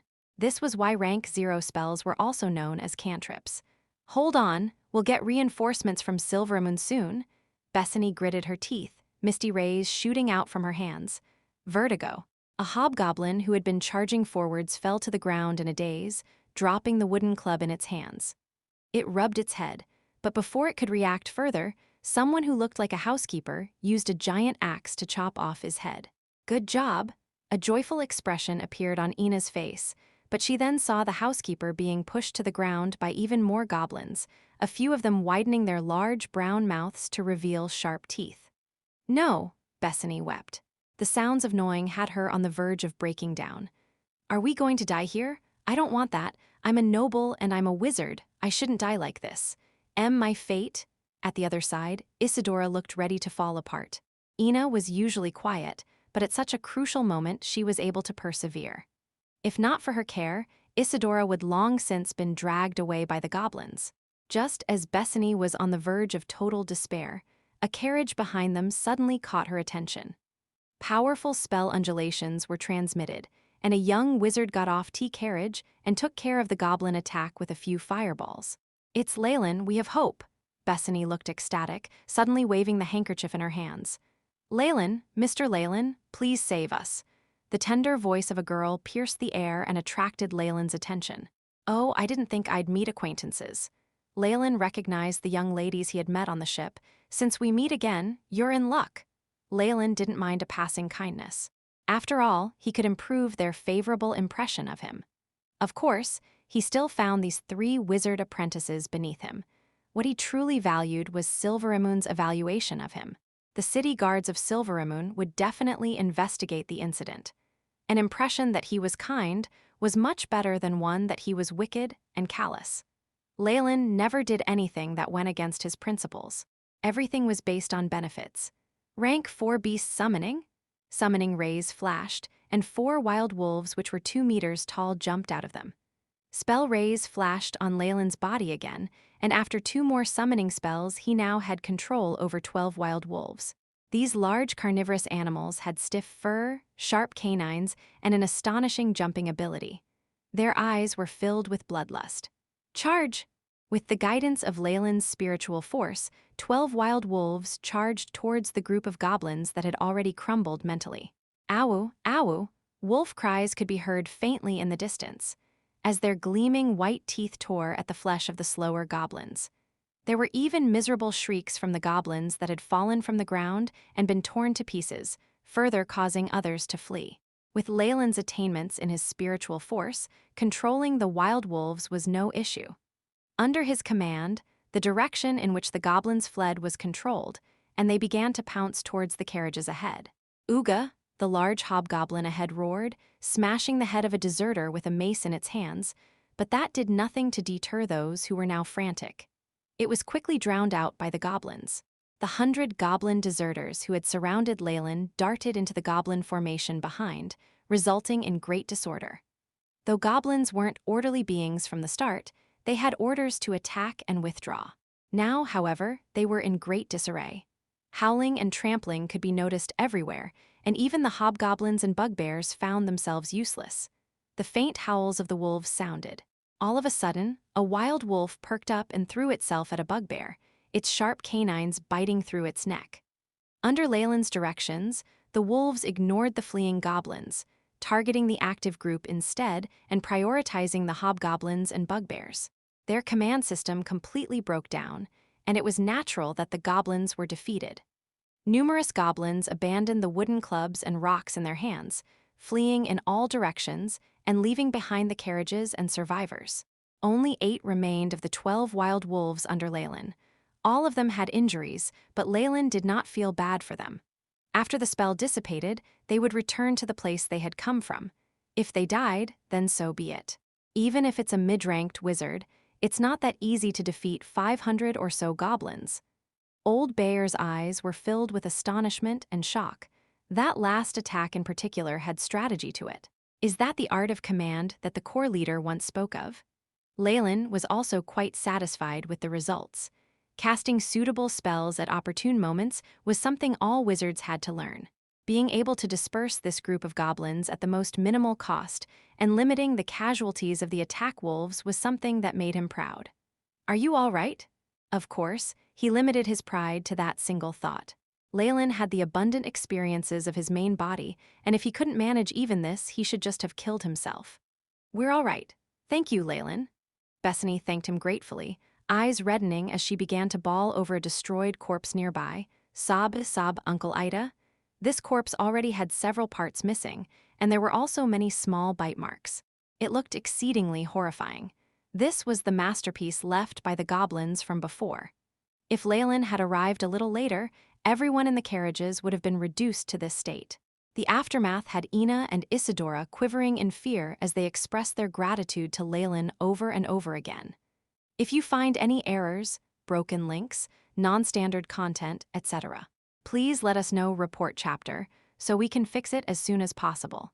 Chapter 886, Enlist. Leylin and Old Bayer were speechless at the scene before them. The victims' remains were collected, unable to be buried here lest they were dug out by goblins. They would be taken to Silveramoon City, given their final rites and blessings by clerics, and then buried. Thank you, Lord Leylin. Are you a mid-ranked wizard? Bethany had recovered, and her eyes had swollen to the size of walnuts. Yes, I suppose so. I'm also going to Silveramoon City to study. Leylin looked at the scenery outside and indifferently replied. After meeting Bethany and the others, and since they were going to the same place, Leylin naturally did not mind accompanying her. The others happily welcomed him with open arms, as that last attack had scared them into cowardice. Without Leylin's protection, perhaps no one would dare to continue on the journey. The young ladies in the carriage were all surprised. It was rare to find a mid-ranked wizard as young as Leylin after all. How amazing! I always thought that mid-ranked wizards were all white-bearded grandfathers, Isadora exclaimed. She'd actually recovered quite quickly. It's nothing, there are many more wizards who are more gifted than I am. There will be many of them in Silveramoon City, Leylin replied modestly, and after chatting for a while, the atmosphere of the carriage grew more solemn. After all, a mid-ranked wizard was a big deal to minor nobles. Isadora and the others did not dare to say anything more in fear of offending him. Bethany seemed as if she was about to speak, but she was not able to say anything until they reached Silveramoon City. Leylin understood her intentions, as she had recently told him on the boat that she was looking for a tutor. However, he would gain no benefits from taking her on as his apprentice, and it was not something that could be done with no extra trouble. Where would Leylin even find the time? As a result, he could only pretend that he did not know. You were attacked by a goblin swarm? A patrol officer from Silveramoon City seemed to take the matter very seriously and had personally come to register them. I understand. Our city patrol will soon leave on their watch. The monsters in the wilderness have increased greatly in recent times. You must all be more careful. A clerk began to record the identities of Leylin and the others as well as their ranks. When he got to Leylin, his pen paused. Wizard, please show me your proof of identity. Leylin nodded, taking out his proof of nobility as well as his wizard insignia and handing it to him, which immediately made the clerk cry out in surprise. Please take back your identification, mid-ranked Lord Wizard. A rank 10 wizard was uncommon even in Silveramoon City, especially one who looked as young as Leylin. It was actually rather scary. Good, I want to join the Silveramoon City Guard. Do you know where I can enlist? Leylin asked with a smile. You want to join the City Guard? It wasn't just Bethany and the others that were extremely astonished. Even the officer from earlier walked over, attentively sizing Leylin up. Yes, I hold Lady Hope in the highest esteem, and I would love the atmosphere of Silveramoon City. I hope that I can fit in here. This Lady Hope was the ruler of Silveramoon City. Her name was Illustrial, and she was a tolerant and good person who was one of the chosen of Mistra.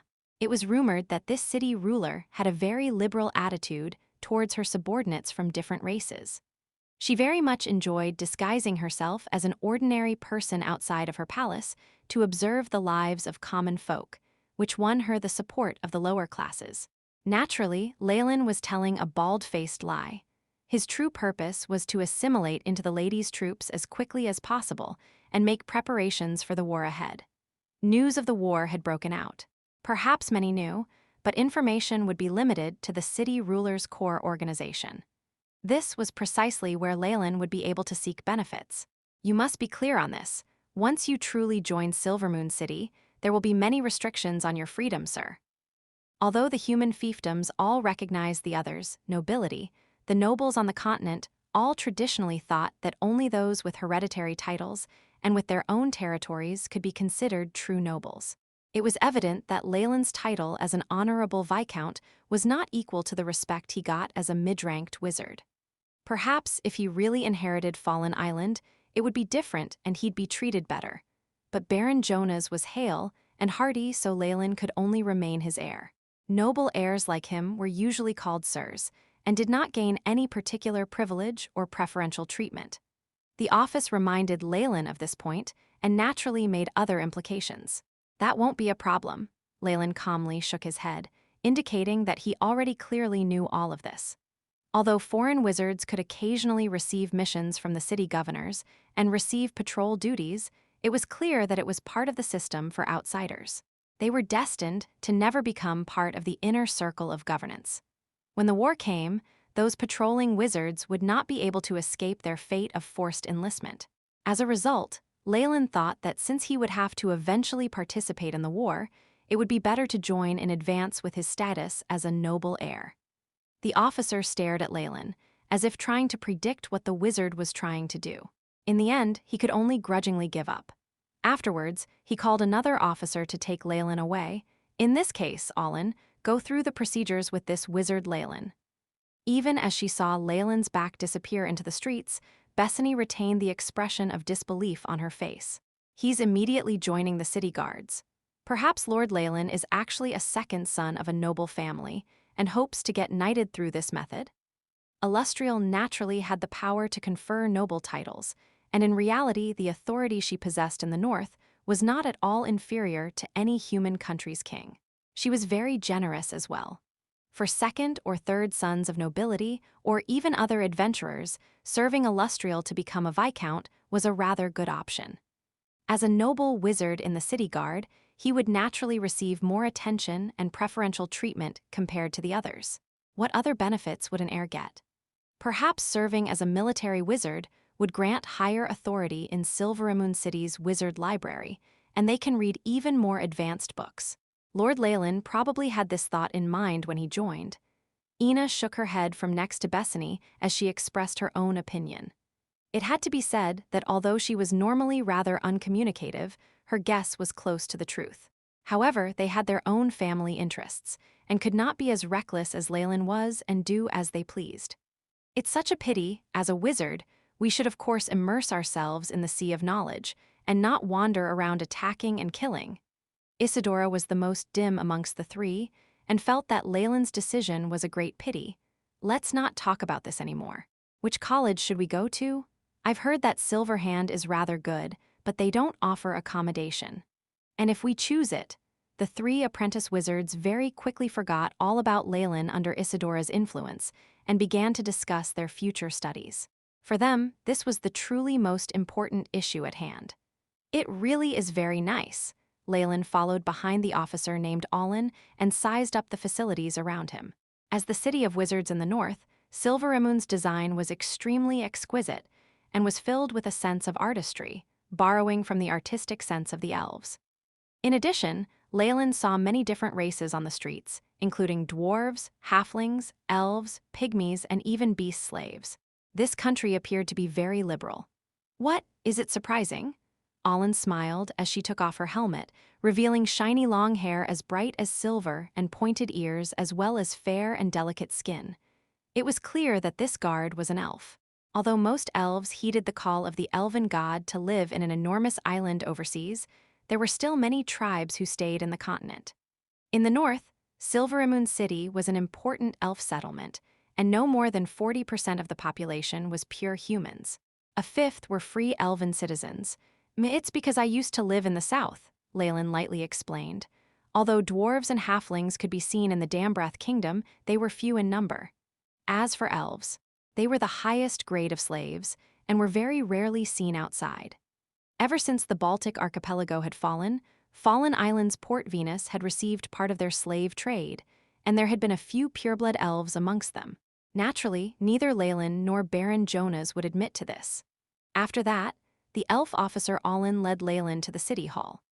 Every year, Silveramoon attracted many wizards and outsiders into joining it, and they had a well-established process the procedures were completed smoothly, as Leylin's identity had not been fabricated after all. The arcane imprints on every file were completely in order. All done.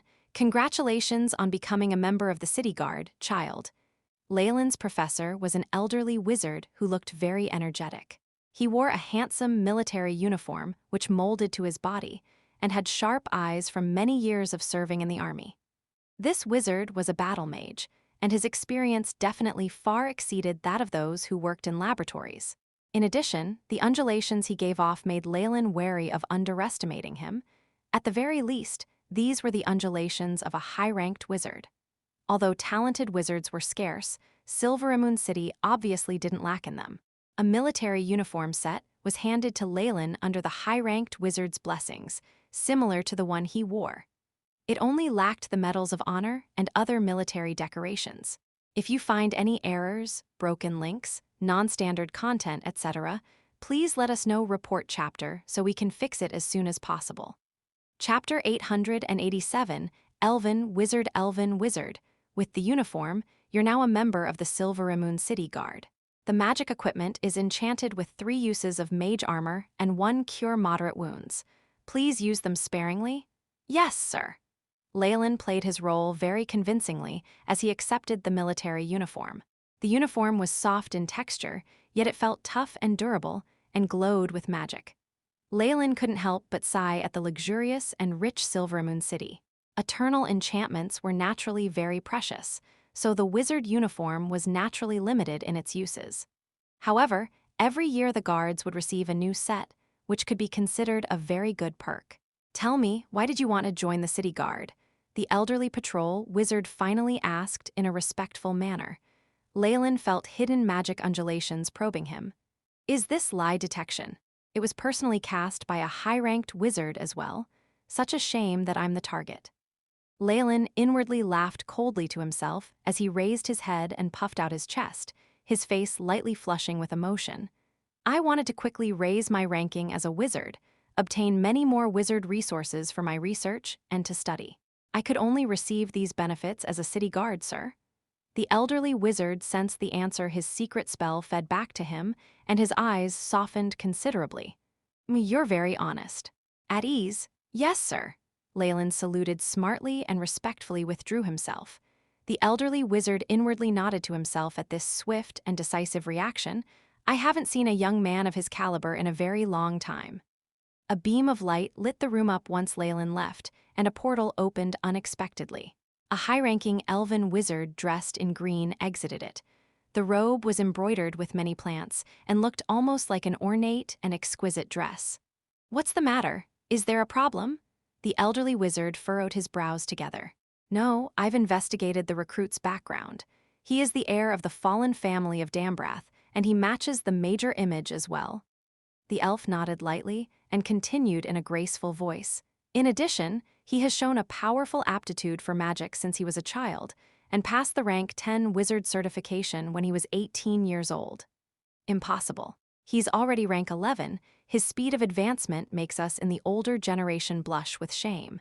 The elderly wizard smiled wryly. So you're saying that there aren't any problems with him? I can only determine that there are none at the present. After all, we don't have any conflicts with those human kingdoms in the south. As for his temperament, his reason of choosing to join us for more advanced magic spells is acceptable. The elven wizard nodded. This sort of genius wizard will be a huge advantage for us in the future. Remove some limits on him for a few basic resources. Understood, the elderly wizard nodded solemnly.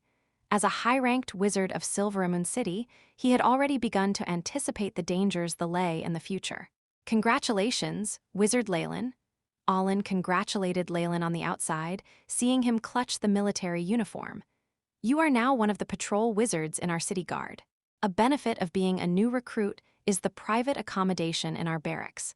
You can set up a small laboratory in there, and Silveramoon City's wizard database will be open to you. You have 3 days to report to duty at the barracks. Alin began to explain several things of note to Leylin.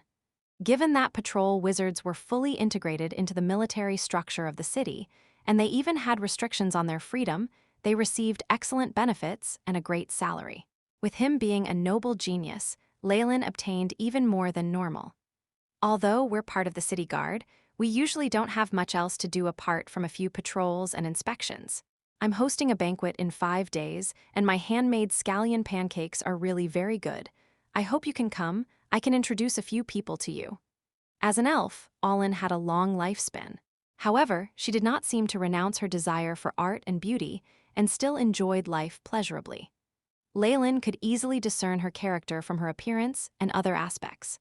On the other hand, it was difficult to find an elf's gender without the AI chip or spiritual force scans.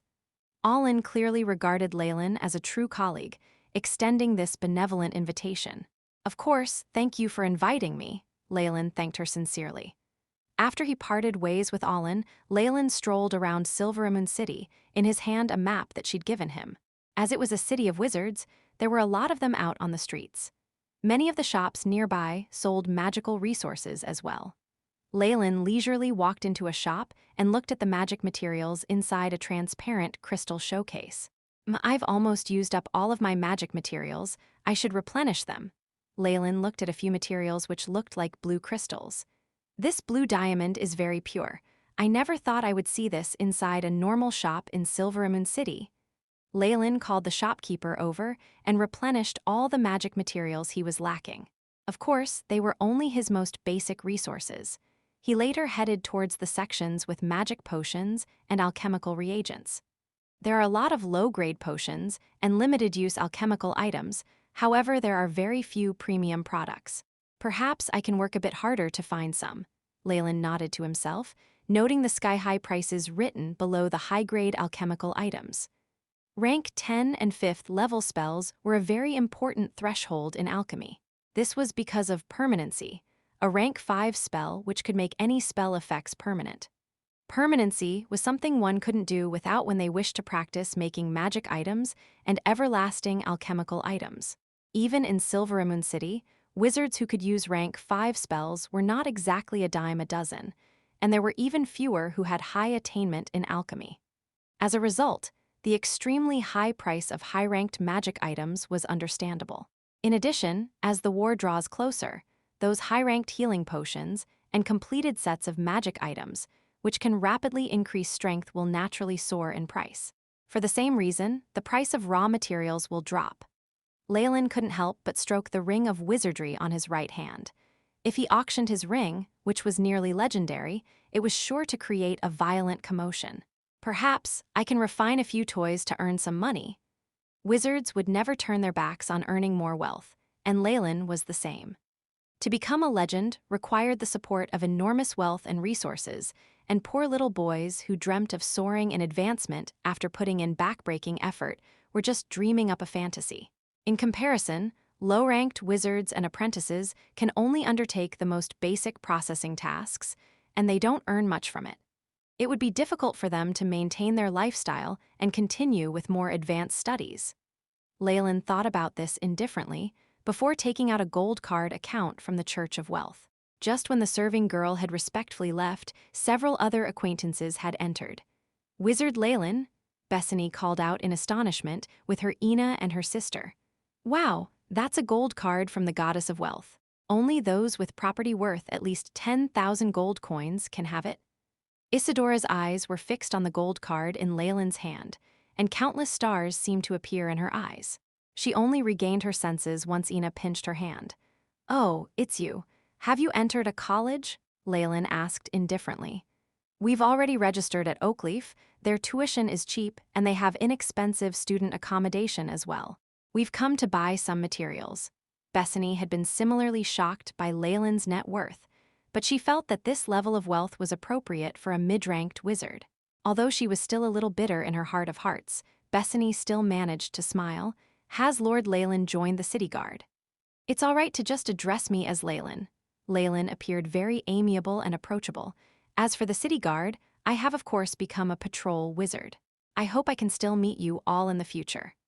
Every wizarding college in Silvermoon had its own assignments, and the compensation for joining the city guard on their patrols was very generous. If the three of them continued to stay here, they would certainly have the chance to meet Leylin again. "Really? That's amazing. I wonder where Mr. Leylin lives. I hope I can come and visit soon." Bethany bit the bullet and decided to seize the opportunity. "Visit?" Leylin looked at the little girl and shook his head. "My residence is in the military barracks. I'm afraid that without a pass, you cannot enter." After hearing this, the little girl's eyes were filled with disappointment. "However, I'm preparing to buy some property in Silvermoon City to begin alchemical experiments and the like. If you agree, we can meet there." "I agree. Of course I agree," Bethany immediately shouted, and her face flushed immediately. "What I mean is that the three of us are very willing." Establishing a relationship with a mid-ranked wizard was a very good decision, so Ina and her sister both nodded as well. Very well. Purchasing reagents and collecting resources, as well as selling the products afterwards, were all tedious tasks. Leylin had long prepared to employ a few apprentices to do this. If they were already acquaintances, then it would be even better.